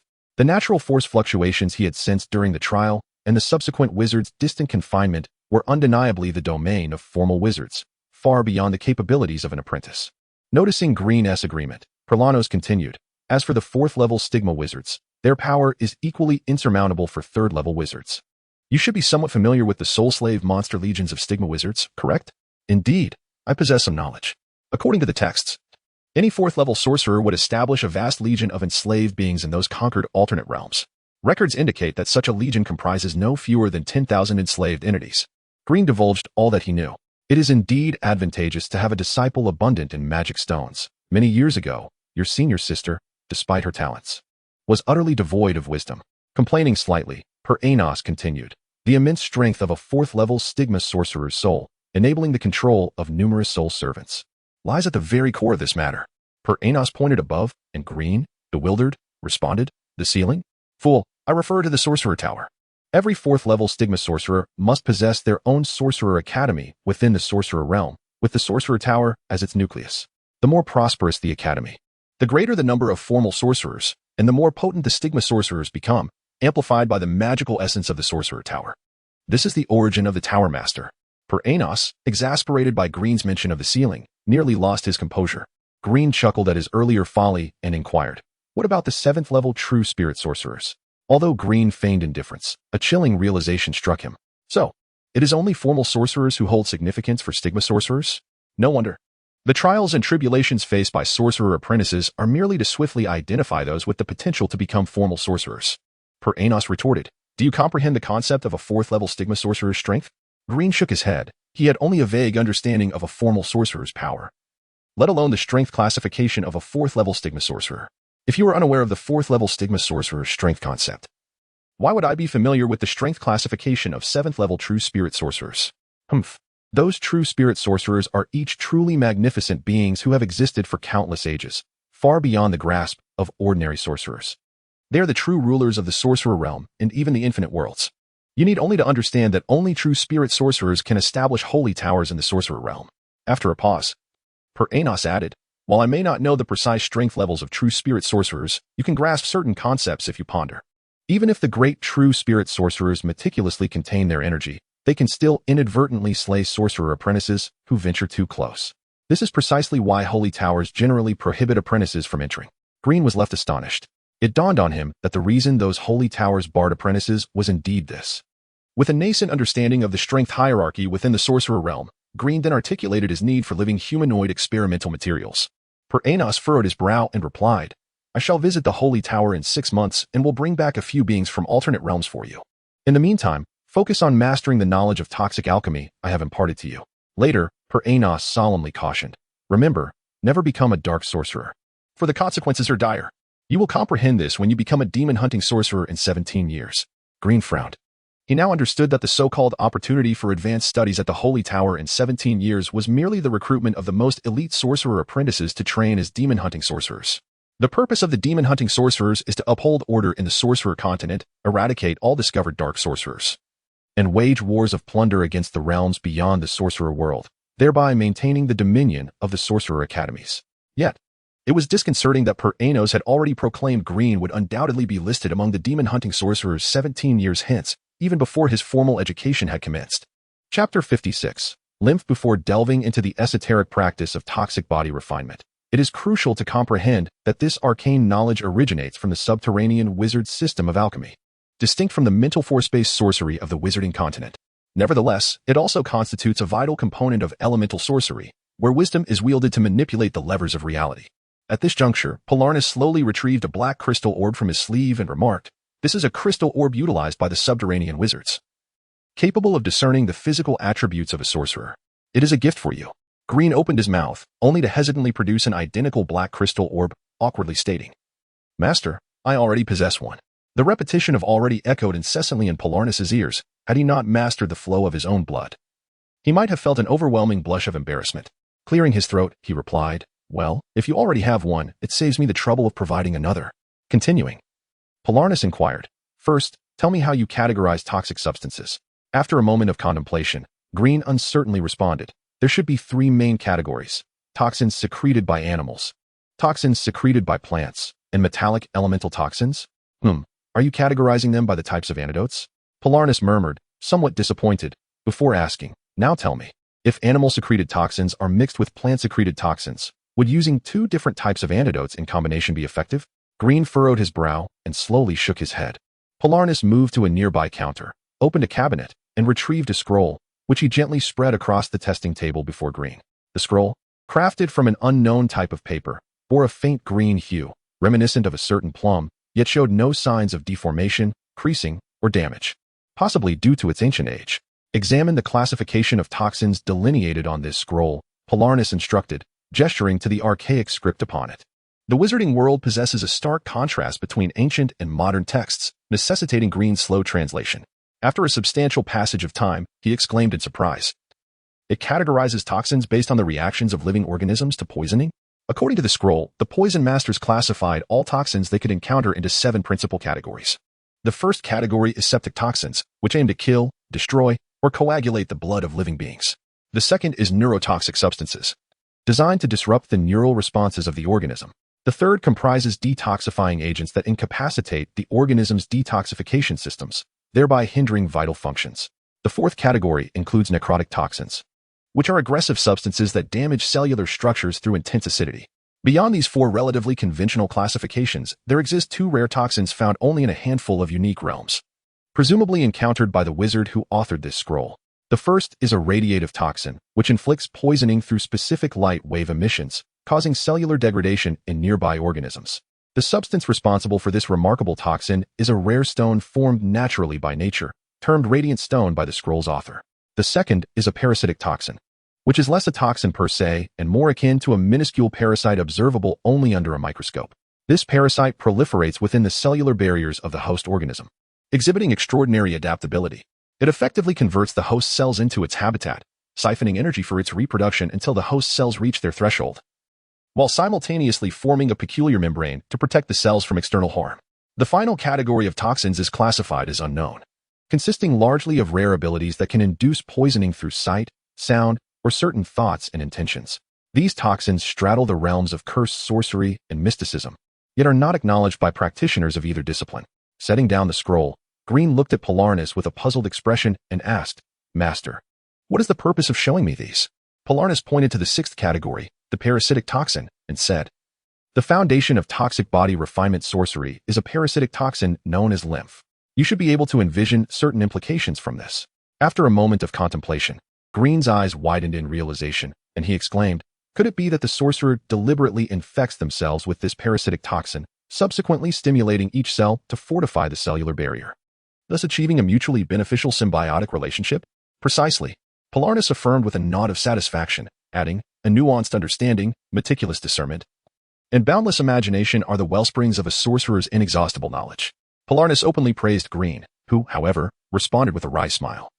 "But if we classify lymph as a parasitic toxin, it must inherently pose a threat to the living organism. How can we overcome its detrimental aspects while harnessing its beneficial properties?" "There is no overcoming it, or rather, there is no need to," Polarnus replied, leaving Green momentarily stunned, though he anticipated further elaboration from his mentor. "Do not look at me. Indeed, there is no method of overcoming it. The practice of toxic body refinement requires the sorcerer to allow the parasitic entities to proliferate to their utmost limits before achieving perfect symbiosis." As Polarnus paced the laboratory, he appeared as a sage standing atop the pinnacle of knowledge, imposing and dignified in Green's eyes. The practice of this sorcery encompasses 2 significant challenges. The first is the adjustment period prior to symbiosis, during which the sorcerer, infected by lymph, experiences a profound depletion of energy due to the parasite's extensive proliferation, rendering them nearly devoid of combat capabilities. The second challenge arises when the sorcerer stimulates their cells, as they must accurately ensure the efficacy and quality of the toxins. Otherwise, a moment of carelessness could lead to the sorcerer succumbing to their own concocted poisons within their laboratory. Green grimaced at the thought. Toxic body refinement indeed poses considerable peril. "So, how long is the adjustment period for symbiosis with lymph?" he ventured to inquire. Green refrained from asking the foolish question of how to ensure his safety during the comprehensive stimulation of his cells, for as a sorcerer, safeguarding one's own life is a personal responsibility, and others would not intervene. To avoid succumbing to his own toxins in the laboratory, a sorcerer must focus solely on research, meticulously mastering the dosage and effects of the toxins. "The adjustment period?" Polarnus responded with a smile. "Organisms with a constitution below 5 will exhibit no adjustment period, swiftly succumbing to physical exhaustion and death. Those with a constitution between 10 and 30 will experience localized pus formation, again with no significant adjustment period. Organisms with a constitution above 30 cannot be parasitized by lymph." Pausing briefly, Polarnus continued, "As for those with a constitution between 5 and 10, As long as they survive the 3-month period of extreme weakness without external fatality, lymph will proliferate extensively, permeating every cellular barrier, leading them into the phase of symbiosis. Green's immediate reaction was to retrieve the black crystal orb, and after a brief sensory assessment, the data indicating a constitution of 5 materialized in his mind. Rest assured. The rare elements from that razorfish have yet to be fully absorbed by your body, Polarnus reassured him, aware of Green's apprehensions. In the chamber, P. Lanos gestured towards the copious books piled on the experiment table, then towards the multitude of laboratory mice in the back room, stating, after you contract lymphitis, I will confine you to this room temporarily to prevent cross-contamination and potential fatalities. You shall dedicate yourself to studying fundamental venom concoctions here. Once you reach the symbiotic stage, I will guide you in systemic basic cell stimulation. If you demonstrate significant progress in the venom system within 2 years, I will consider imparting additional sorcery knowledge. Grimm clenched his teeth, contemplating confinement in this small room for 3 months. Oh, by the way, P. Lanos added abruptly. Wizards who cultivate physique sorcery do not simply meditate to synchronize their magical power with their mental strength, as those who cultivate mental strength do. Cultivating physique sorcery necessitates periodic physical journeys to elevate stamina, strength, and vitality to the physical level. Therefore, P. Lanos cast a magical fluctuation on his crystal ball, revealing a plethora of peculiar data. Therefore, I shall leverage my authority to assign you the most distant mandatory mission every 2 years during your apprenticeship. However, this increases the likelihood of interaction with apprentices from other wizarding academies, making it the most perilous of assignments. P. Lanos spoke nonchalantly, his tone indifferent. Following a day of lectures on mixed venom body refinement sorcery, Grimm's physique improved slightly, reaching a level of 6. P. Lanos retrieved a small vial of violet liquid from a sealed, icy storage room, gesturing towards Grimm, indicating that it was the fabled lymphitis. With a resolute blink and a determined clench of his jaw, Grimm downed the vial in one gulp. Upon reopening his eyes, he beheld P. Lanos staring at him in astonishment, his expression incredulous. Grimm inquired curiously, Mentor, what is the matter? You drank it? Grimm suddenly realized something, exclaiming in dismay. Surely, lymphitis infection is not administered orally? Well, oral administration is permissible, but infection via skin contact or inhalation is equally effective. P. Lanos' face, resembling a stitched-up ball, strained to suppress a burst of laughter, making one wonder if it would explode in the next instant. The wizard then inquired with curiosity, how does it taste? Grimm smacked his lips and replied earnestly, initially, it tasted of foul mustiness, but the taste is now dissipated. P. Lanos nodded faintly, saying, it appears that the cells in your mouth and nose have already been parasitized by lymphitis, resulting in certain perceptual distortions. In truth, the pervasive stench in this room is almost overwhelming. With that, the old wizard dismissed Grimm and strode out of the laboratory. Chapter 57, Dual Evolution. A week later, Green's body was emaciated and frail, lacking strength. Even merely sitting at the experiment table to read caused beads of perspiration to form on his pale face. His eyes were bloodshot, and he gasped for breath, a faint wheeze escaping his throat. Perlanos regarded this as a matter of course. Shaking a vial of potion in his hand, it appeared that oral intake was indeed more effective than respiratory infection. When I was infected with lymph under my mentor's guidance, it took 3 weeks before I exhibited symptoms akin to yours. Perlanos swirled the green potion in his hand, observing a flicker of vitality emanating from it before offering it to Green. Upon receiving the potion, Green swallowed it in one swift motion, feeling a surge of life energy invigorate his entire being, alleviating some of his weakness. He retrieved a crystal ball, and after a brief scan, a wry smile crossed his lips. Had his stamina plummeted to a mere 2? Perlanos shook his head, placing the empty test tube aside. As he sifted through the extensive textual information within his crystal ball using his mental prowess, he remarked nonchalantly, in the natural world, if a living organism were to contract lymph without any means of treatment, it would almost certainly succumb after a few months of weakness. However, in a wizard's laboratory, all you need to do is wait quietly. No one here will threaten your life. Consider it merely an illness. Indeed, Green murmured in response, slowly closing his book before surrendering to fatigue and drifting off to sleep on the bed nestled in the corner of the laboratory. Perlanos cast a glance at Green, seemingly reminiscing about his own past, and with a sigh of contemplation, quietly exited the laboratory. 2 months later, Green lay in bed, nearly at death's door. His body was so gaunt that it seemed like skin stretched over bones, his eyes dull and lifeless. He attempted to rise to continue the experiment he had paused earlier, but his feeble body betrayed him, rendering his efforts futile. Perlanos furrowed his brow. Had he reached the rapid reproduction phase in just 2 months due to the oral intake of lymph? If so, that was a month ahead of expectation. With a weary gesture, Perlanos pried open Green's eyelids. After casting a simple light-based spell, he confirmed that Green's pupils still exhibited sluggish responses. The insufficient absorption of life energy due to the short time frame had failed to keep pace with the energy demands of the lymph's rapid proliferation, thereby jeopardizing the equilibrium of the host life system. After pacing the room a few times, Prolanos suddenly called out softly, "Jiahe." The black cat sprinted over. Its sleek tail elevated and queried, "Meow, old man, what's the matter?" "Leave some of your scent on him," Prolanos instructed, gesturing toward the bedridden Green, who appeared on the brink of death. "Leave some scent? Seriously? He had to go and ingest that stuff, and now I must come to his rescue," the black cat muttered, before leaping onto Green's body. Moments later, it lifted a hind leg, and a small stream of liquid splashed onto Green's face. After relieving itself, the cat jumped to the ground and declared, "Done." Prolanos acknowledged with a slight nod, then retrieved a gem oyster pearl from the experiment table, shoving it into Green's mouth. This pearl was an item Green had obtained from a hefty individual, granting the ability to breathe underwater when held in the mouth. However, he had never had the opportunity to use it until now. With a gentle pat on Green, a surge of magical energy enveloped him, causing Green's body to float as though defying gravity, seemingly repelled by the ground. A moment later, with a splash, Prolanos cast Green into the large aquarium housing the voracious piranhas. Perhaps due to the cat's lingering scent, the fierce-looking piranhas scattered in a panic, fleeing to the opposite side of the tank as soon as Green entered the water. 3 days later, as Green languidly opened his eyes, he was astonished to find himself submerged in water. Instinctively, he struggled, yet his excessive weakness rendered his movements feeble. Thud, thud, thud. Hearing the sound, Green forced himself to calm down and turned his head to see the black cat tapping on the tank's wall. "Rest for another day. Your mentor and mistress are preparing restorative food for you," the cat articulated, its voice somewhat muffled by the water. Despite the distortion, Green managed to comprehend, blinking twice to acknowledge. At that moment, Green lay in the bathtub, intrigued by his newfound ability to breathe underwater. He watched the piranhas on the opposite side of the aquarium, who were too fearful to approach, and began to sense the peculiar properties of the water and tank. It seemed as though this environment generated a rare energy that nourished his body. Meanwhile, although Green remained weak, the lymph within him appeared to have reached a threshold his body could endure, ceasing reproduction and entering a symbiotic phase with him. Feeling fatigued, Green closed his eyes once more. 2 months later, after monitoring with the crystal ball, it was confirmed that Green's body had fully recovered, his physical constitution reaching a score of 6. Originally, it should have been 7. 1 point was permanently lost due to excessive short-term consumption of cellular energy.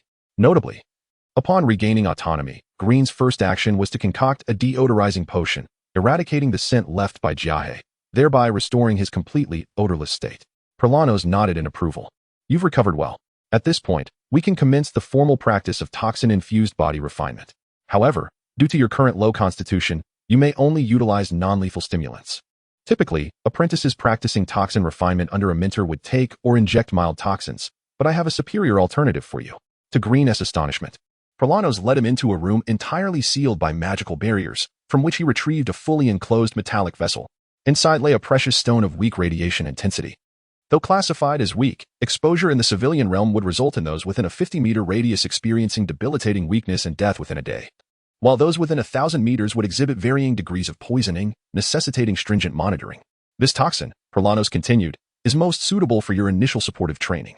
It poses no irreversible lethality and is reusable. You merely need to manage the duration of exposure." After a moment of astonishment, Green accepted the sealed vessel and inquired, "How much can I expect to enhance my constitution with the radiation stone after each session?" "Approximately 1 point, Prolanos affirmed. "Each training session will restore your body over the course of a month, allowing you to elevate your constitution to above 15 within a year. By then, your enhanced constitution will render the lymph barrier more resistant to the radiation stone's toxicity due to prolonged passive exposure. At which point I will guide you in the true art of toxin concoction." Passive evolution? Green noted the significant term employed by his mentor. The lymph, owing to its extraordinary adaptability, possessed remarkable passive evolutionary traits. It was precisely this characteristic that wizards had harnessed to develop the art of toxin-infused body refinement, enabling the lymph to form a thick layer of armor over all cells in the body, thereby enhancing their constitution.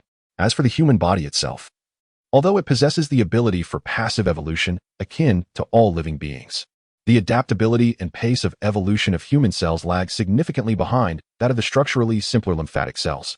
The two cannot even be compared. Therefore, the practitioners who pioneered this arcane knowledge scarcely considered the passive evolution of bodily cells. However, Green was different. Due to the symbiotic relationship with the parasitic insect larva, Green's capacity for passive evolution far surpassed that of an ordinary human. This meant that his cells were undergoing a dual evolution, both internally and externally. In other words, if Green practiced the art of toxic amalgamation once a month, the results would ostensibly be twice as effective as normal training. Of course, these were merely Green's conjectures at this stage, yet to be substantiated by empirical evidence. Prolanos led Green into a spacious, sealed chamber and cautioned, "The radioactive stone must be utilized in such a restricted environment. Otherwise, it may transmit through certain wavelengths to the surrounding space. The old man downstairs is manageable, but if the one above is present and in a foul mood, it could lead to an uproar." Green nodded cautiously in agreement. Once Prolanos had deactivated all the room's barriers, he carefully lifted the lid of a metallic vessel. Instantly, an unremarkable black stone came into view, accompanied by an indescribable sense of repulsion coursing through Green's body, as if his cells were instinctively responding to a looming threat. After a few breaths, Prolanos closed the metallic lid and sealed it with utmost care. Green, feeling somewhat dazed and weak, inquired, "Master, how long will the weakness last after my training at this stage?" Prolanos pondered for a moment before replying, "Currently, you are exposed to low-level toxins. The weakness should persist for about a day. During this period, your lymphatic system will absorb a significant portion of your body's energy due to passive evolution, reducing your physical capacity to approximately half of its usual level. Therefore, when embarking on outdoor explorations, it is imperative that you refrain from practicing the art of toxic amalgamation." Prolanos warned Green. "After about 10 days, you will witness an increase in your physical attributes, attributed to the strengthening of the lymphatic barriers surrounding your cells. The subsequent 20 days will serve as a period for the lymphatic system's self-regulation and recuperation, preparing the necessary energy for the next phase of passive evolution." 10 days later, Green held a crystal ball in his hands, exclaiming in delight, "My physical attribute has increased to 8 points, truly growing by 2 points. Indeed." The combination of the larva and lymphatic cells had facilitated a dual passive evolution, endowing his bodily cells with a unique characteristic of simultaneous internal and external cultivation. In his excitement, Green began to contemplate the advantages he would reap from this. The first benefit was the doubled speed of physical evolution, which was self-evident. The second advantage was that after exposure to low-level toxins, Green would exhibit a higher resistance than that of a typical apprentice sorcerer. This implied that Green's body could endure a broader range of toxins, allowing him to avoid the need for precision in measuring every toxin to the extreme standards set by Prolanos.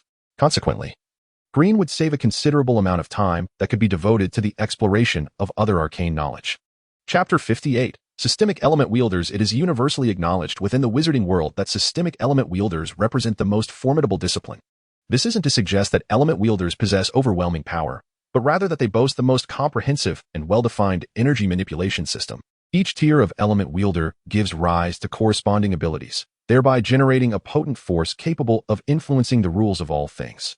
Wizards of other disciplines, and even entities from other worlds, can only claim to possess combat prowess or energy manipulation comparable to that of a certain tier of element wielder. They lack a standardized classification of energy manipulation levels. For instance, the stellar entity encountered by Green in the dark well of Zalata Harbor, a self-proclaimed 4th-tier star spirit from the world of stars, could only manipulate energy equivalent to that of a 2nd or 3rd-tier wizard. This discrepancy arises because their method of power augmentation resembles passive evolution, endlessly enhancing physical attributes. Consequently, they engage in combat by relying on these attributes, a form of gradual advancement. Unlike the distinct abilities conferred by different tiers of element wielders, their power lacks the strict delineation of levels, where 1st tier is unequivocally 1st tier, and 2nd tier is unequivocally 2nd tier. A 4th-tier star spirit and a 5th-tier star spirit might only differ by a few points of attack power, with virtually no distinction in actual combat effectiveness. According to the wizards of the mainland, this would be a creature with the combat capability of a 2nd or 3rd-tier wizard. For half a year, Green remained in the laboratory of his mentor, Prolanos. During this time, Green did not dedicate himself solely to the study of mixed poison body refinement wizardry. He also made considerable progress in his research of elemental wizardry. Green was confident that within a year, he could upgrade the Firebird Elemental Magic Array to the Firebat Elemental Magic Array, elevating the leverage of the Elemental Magic Array from approximately 9-fold to 10-fold. Furthermore, Green had made significant strides in elemental activation wizardry, only lacking a catalyst to guide elemental activity. The catalyst required varies among wizards due to differences in physique, mindset, inspiration, and opportunities. Even a basic circular 6-star elemental magic array, drawn with 1024 runes by all wizards, exhibits slight variations from person to person. Elemental activation refers to the summoning of elemental creatures by wizards. A female wizard apprentice in the trial grounds once summoned an earth elemental giant bear, while Belle summoned an earth elemental mouse.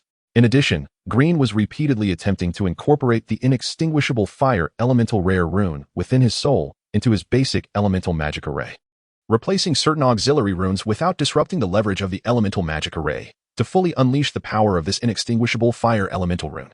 This required extensive experimentation. But because Green had prioritized this task above all others, progress was rapid. Within 6 months at most, Green would be able to fully integrate this fire elemental rare rune into his basic elemental magic array, completely unleashing its inextinguishable properties. By then, Green would possess an attack method comparable in intensity to Billiona's golden pupil talent. His stomach grumbling, Green sighed and set down his book. Mentor Paranos had gone to the Seven-Ring Sacred Tower and would not return for at least 2 or 3 months, at which time he could conveniently bring back Green's live humanoid experimental subjects. With live humanoid experimental subjects, Green's research into the mysterious life code Forbidden Zone would make further breakthroughs, potentially allowing him to use this knowledge to improve himself. This life code wizardry knowledge was unique to Green, an uncharted territory of knowledge pioneered by him. It was time to visit Rafi and retrieve the microscope and magic stone revenue from Fatty. Thinking of Rafi, whom he hadn't seen in half a year, Green's thought stirred, and his heart pounded. A knock sounded on the laboratory door, and Green knew who it was. He opened the door to reveal a neatly dressed girl holding a lunchbox. "I've already delivered Lord Gay's portion, Green. This is yours." The girl's radiant smile was like the warm summer sun. With her short black hair, healthy tan complexion, straight legs, slightly arched back, and playful hands holding the lunchbox in front of Green, she wore an expression of anticipation. Looking at this vibrant girl and smelling the aroma from the lunchbox, Green quickly said, "It smells delicious, thank you. Of course, you have to see who made it." The girl looked pleased with herself, then skipped to Green's side, put her arm around his neck like a buddy, and chuckled. "Since Dean Paranos isn't here, I've taken care of Lord Gay as well. Hee. I'm going to visit the wizard's library. You won't tell the wizard, will you?" The girl's knowing expression implied that it would be uncool of Green to try to get something out of her like Vero. Green smiled. This girl was named Leona, a wizard apprentice from Green's previous class. She took on the time-consuming task of delivering meals to the 79th floor of the Black Soder, not only for the generous reward of 20 magic stones per month, but also for the opportunity to freely peruse Paranos' collection of books at certain times. In this wizard academy, where knowledge is magic stones, any means of acquiring knowledge, except for personal research and teacher-student instruction, requires a significant expenditure of magic stones. As Green well knew, this is a matter of respect for knowledge. The harder it is to obtain, the more people desire and cherish it. Without batting an eye, Green straightened up and said, "Mentor Paranos won't be back for a month, so Senior Leona doesn't need to deliver meals to him during this time. Also, Mother Alice might come up once in 7 days, so Senior doesn't need to come that day." Green's meaning was clear, reminding Leona to pay attention to the timing. Leona couldn't help but giggle, then smiled mischievously. "Thanks, but why do you always keep your distance from me? Don't tell me you're I have a girlfriend." Green's expression changed, and he quickly and righteously emphasized, "So what if you have a girlfriend? How about we do something exciting? I promise I won't tell her." Leona teased Green, winking her right eye, her long eyelashes revealing an indescribable wildness. "I'll consider it when I'm tired of living." Green's face turned red as he left. If Rafi knew that Green had such a wild meal delivery senior by his side, something extremely cruel would definitely happen. And the scene would be extremely bloody. Haha, he really is just a little cutie. Leona, seeing Green's shy demeanor, couldn't resist teasing him. Even though she knew nothing could happen between them, Leona wouldn't have had such thoughts if it had been a seasoned male wizard apprentice. Shaking her head slightly, Leona walked happily into Paranos' private library, always in a good mood after seeing Green. A day later, after chatting casually with Vero on the 7th floor of the Black Soder, Green went to the 1st floor to see Fatty. After Fatty was busy for a while, they went to Fatty's private warehouse. "Look, this is the highest grade microscope you can buy in the 7-Ring Sacred Tower, a high-end product only equipped by the top alchemists. Worth 2 high-grade magic stones. These magic stones represent your share accumulated over the past 6 months, after deducting the cost of purchasing this microscope." The portly man handed a bag to Green. Without examining the stones, Green, brimming with anticipation, approached the microscope. However, moments later, his expression soured as he remarked, "Is this microscope truly the pinnacle of the 7 Rings Holy Tower?" The portly man, whose eyes were nearly squinted shut, widened them in surprise and exclaimed, "What? This high-grade equipment fails to satisfy your experimental needs? If this is insufficient, the only possible alternative in the wizarding world is the legendary Sky City Tower, which might house even more advanced microscopes." Green furrowed his brow. The magnification of this microscope was identical to that of the one in Mentor Paranos' laboratory. Thus, for further research into the life code's Forbidden Zone, it seemed that he would indeed have to rely on the fly snail. After a while, Green returned to his small chamber. Upon confirming that everything in his laboratory was in order, he retrieved his crystal ball. Moments later, he was taken aback. Rafi is not at the Wizarding Academy. Neither are Yakris and Binhan. The crystal ball failed to even sense their general location. Feeling somewhat disheartened, Green decided to head toward the Academy library. Unlike Mentor Prolanos's private collection, which was curated based on personal preference, the Academy library amassed books based on foundational principles: systematic organization, stability, and public accessibility. Green's next steps in researching the life code would necessitate delving into some fundamental knowledge of curse-related sorcery to validate certain hypotheses. Chapter 59. Ancient Memories. A month later, Rafi returned, accompanied by Yakris, Yorkliana, Binhan, and Robin. In the cozy abode of Green and Rafi, the pursuit of other wizard secrets was deemed a taboo. However, as a couple, Green could not help but express concern upon noticing a bandage on Rafi's back, imbued with a vibrant life force. Since you have a mentor, why not diligently seek knowledge of sorcery instead of courting danger? He inquired. Rafi snorted in response. Do you think all wizards are like you, possessing wisdom, magical stones, and a commendable mentor? My mentor has 22 disciples. Do you truly believe she would dedicate any attention to me? Nonetheless, it appears that my father's mention of the ancient ruins, although perilous, yielded considerable rewards. Observing the excitement radiating from Rafi, who was toying with a golden key, Green refrained from further admonishment and gently embraced her. Upon the return of Mentor Polanos from the Seven-Ring Tower, 3 humanoid beings with bewildered expressions appeared before Green. 2 of these beings, evidently of the same race, stood over 6 feet tall, possessing slender physiques and strikingly handsome features. Clad in nothing, Green discerned that one was male and the other female. Circling around these enchanting beings, he noted their distinguishing trait: ears resembling those of rabbits. Additionally, they lacked navels and possessed 6 fingers, each with 5 joints, appearing far more dexterous than humans. These experimental tools are marked by the Seven-Ring Tower. You can use them without fear of being accused of dark sorcery. Their mental fluctuations have been simply sealed. Should you require testing, you may unbind them, Polanos stated, seated on a nearby chair, communicating with others through a crystal ball while conversing with Green. Understood, Green replied succinctly, then turned his gaze to the other humanoid being. This female creature bore no discernible differences from a human, prompting Green to voice his curiosity to Polanos. Oh, she is a subhuman, a unique species from another world that has been conquered by wizards. As you know, many lower-tier wizards cannot restrain their primal desires, leading to the creation of new breeds among the local beings of those worlds. We collectively refer to these hybrids as subhumans, Polanos explained with a hint of indifference. Subhumans? Green exclaimed in astonishment. Do they not possess their own right to exist in their worlds? Humph. Do you think wizards conquer other worlds to spread knowledge and love? How naive. The reason wizards invade other worlds is simple: to plunder all that they require. This is the inherent trait of powerful civilizations. If one day wizard civilization were to decline, the fate of weaker civilizations today would become our own tomorrow. We must not linger in those foolish fantasies of universal peace and harmony. Polanos spoke with a cold, harsh demeanor, which seemed to encapsulate the essence of wizardry. After a brief pause, Polanos gestured toward the subhuman female. Dissect her organs, and you shall discover that aside from her exterior, her physiological structures differ significantly from those of normal humans. Of course, Green had no intention of performing a dissection on the subhuman woman. Instead, he suddenly asked, Mentor, could you enlighten me about the factions within the wizarding world? Polanos regarded Green with mild surprise. You possess quite the ambition. Very well, I shall share with you. The endless world can be broadly divided into 3 levels of power: the small world, the large world, and the civilized world. In a small world, powerful beings are typically scarce. Encountering a few level 4 or 5 wizard-level beings is considered the maximum. Such weaker worlds must hide their coordinates with all their might and rely on their world's strength to fend off invasions from others. The vast majority of the endless world consists of such small worlds. Green nodded thoughtfully, inquiring, and what about the large worlds? In large worlds, one can often find at least one being with the combat prowess of a level 7 wizard. These worlds operate under unique rules, making invasion exceedingly difficult.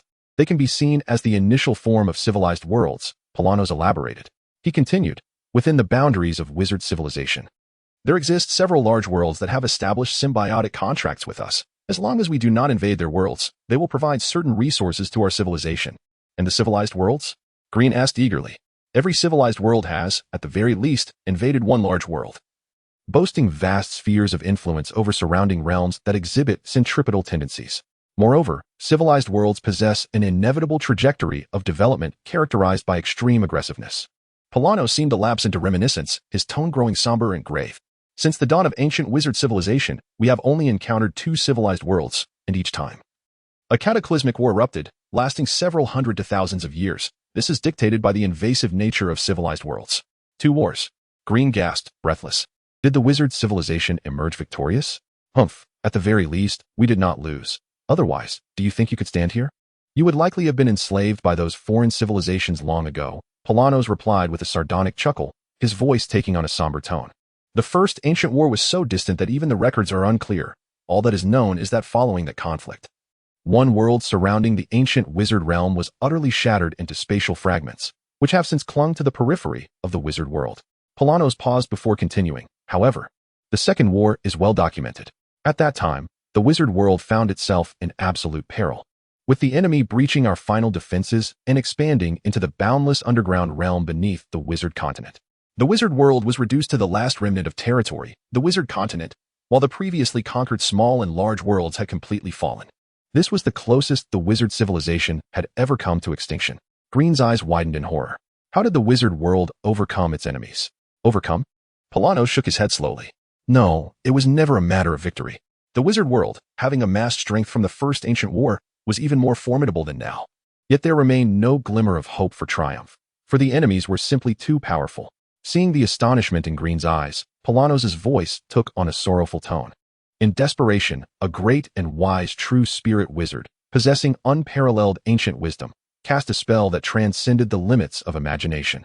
This true spirit wizard sacrificed his life as a fulcrum, harnessing the unimaginable energy crystals accumulated by the ancient wizard world to fuel a magic staff known as the Lever of Destiny, relocating the wizard world from its original coordinates to the present one.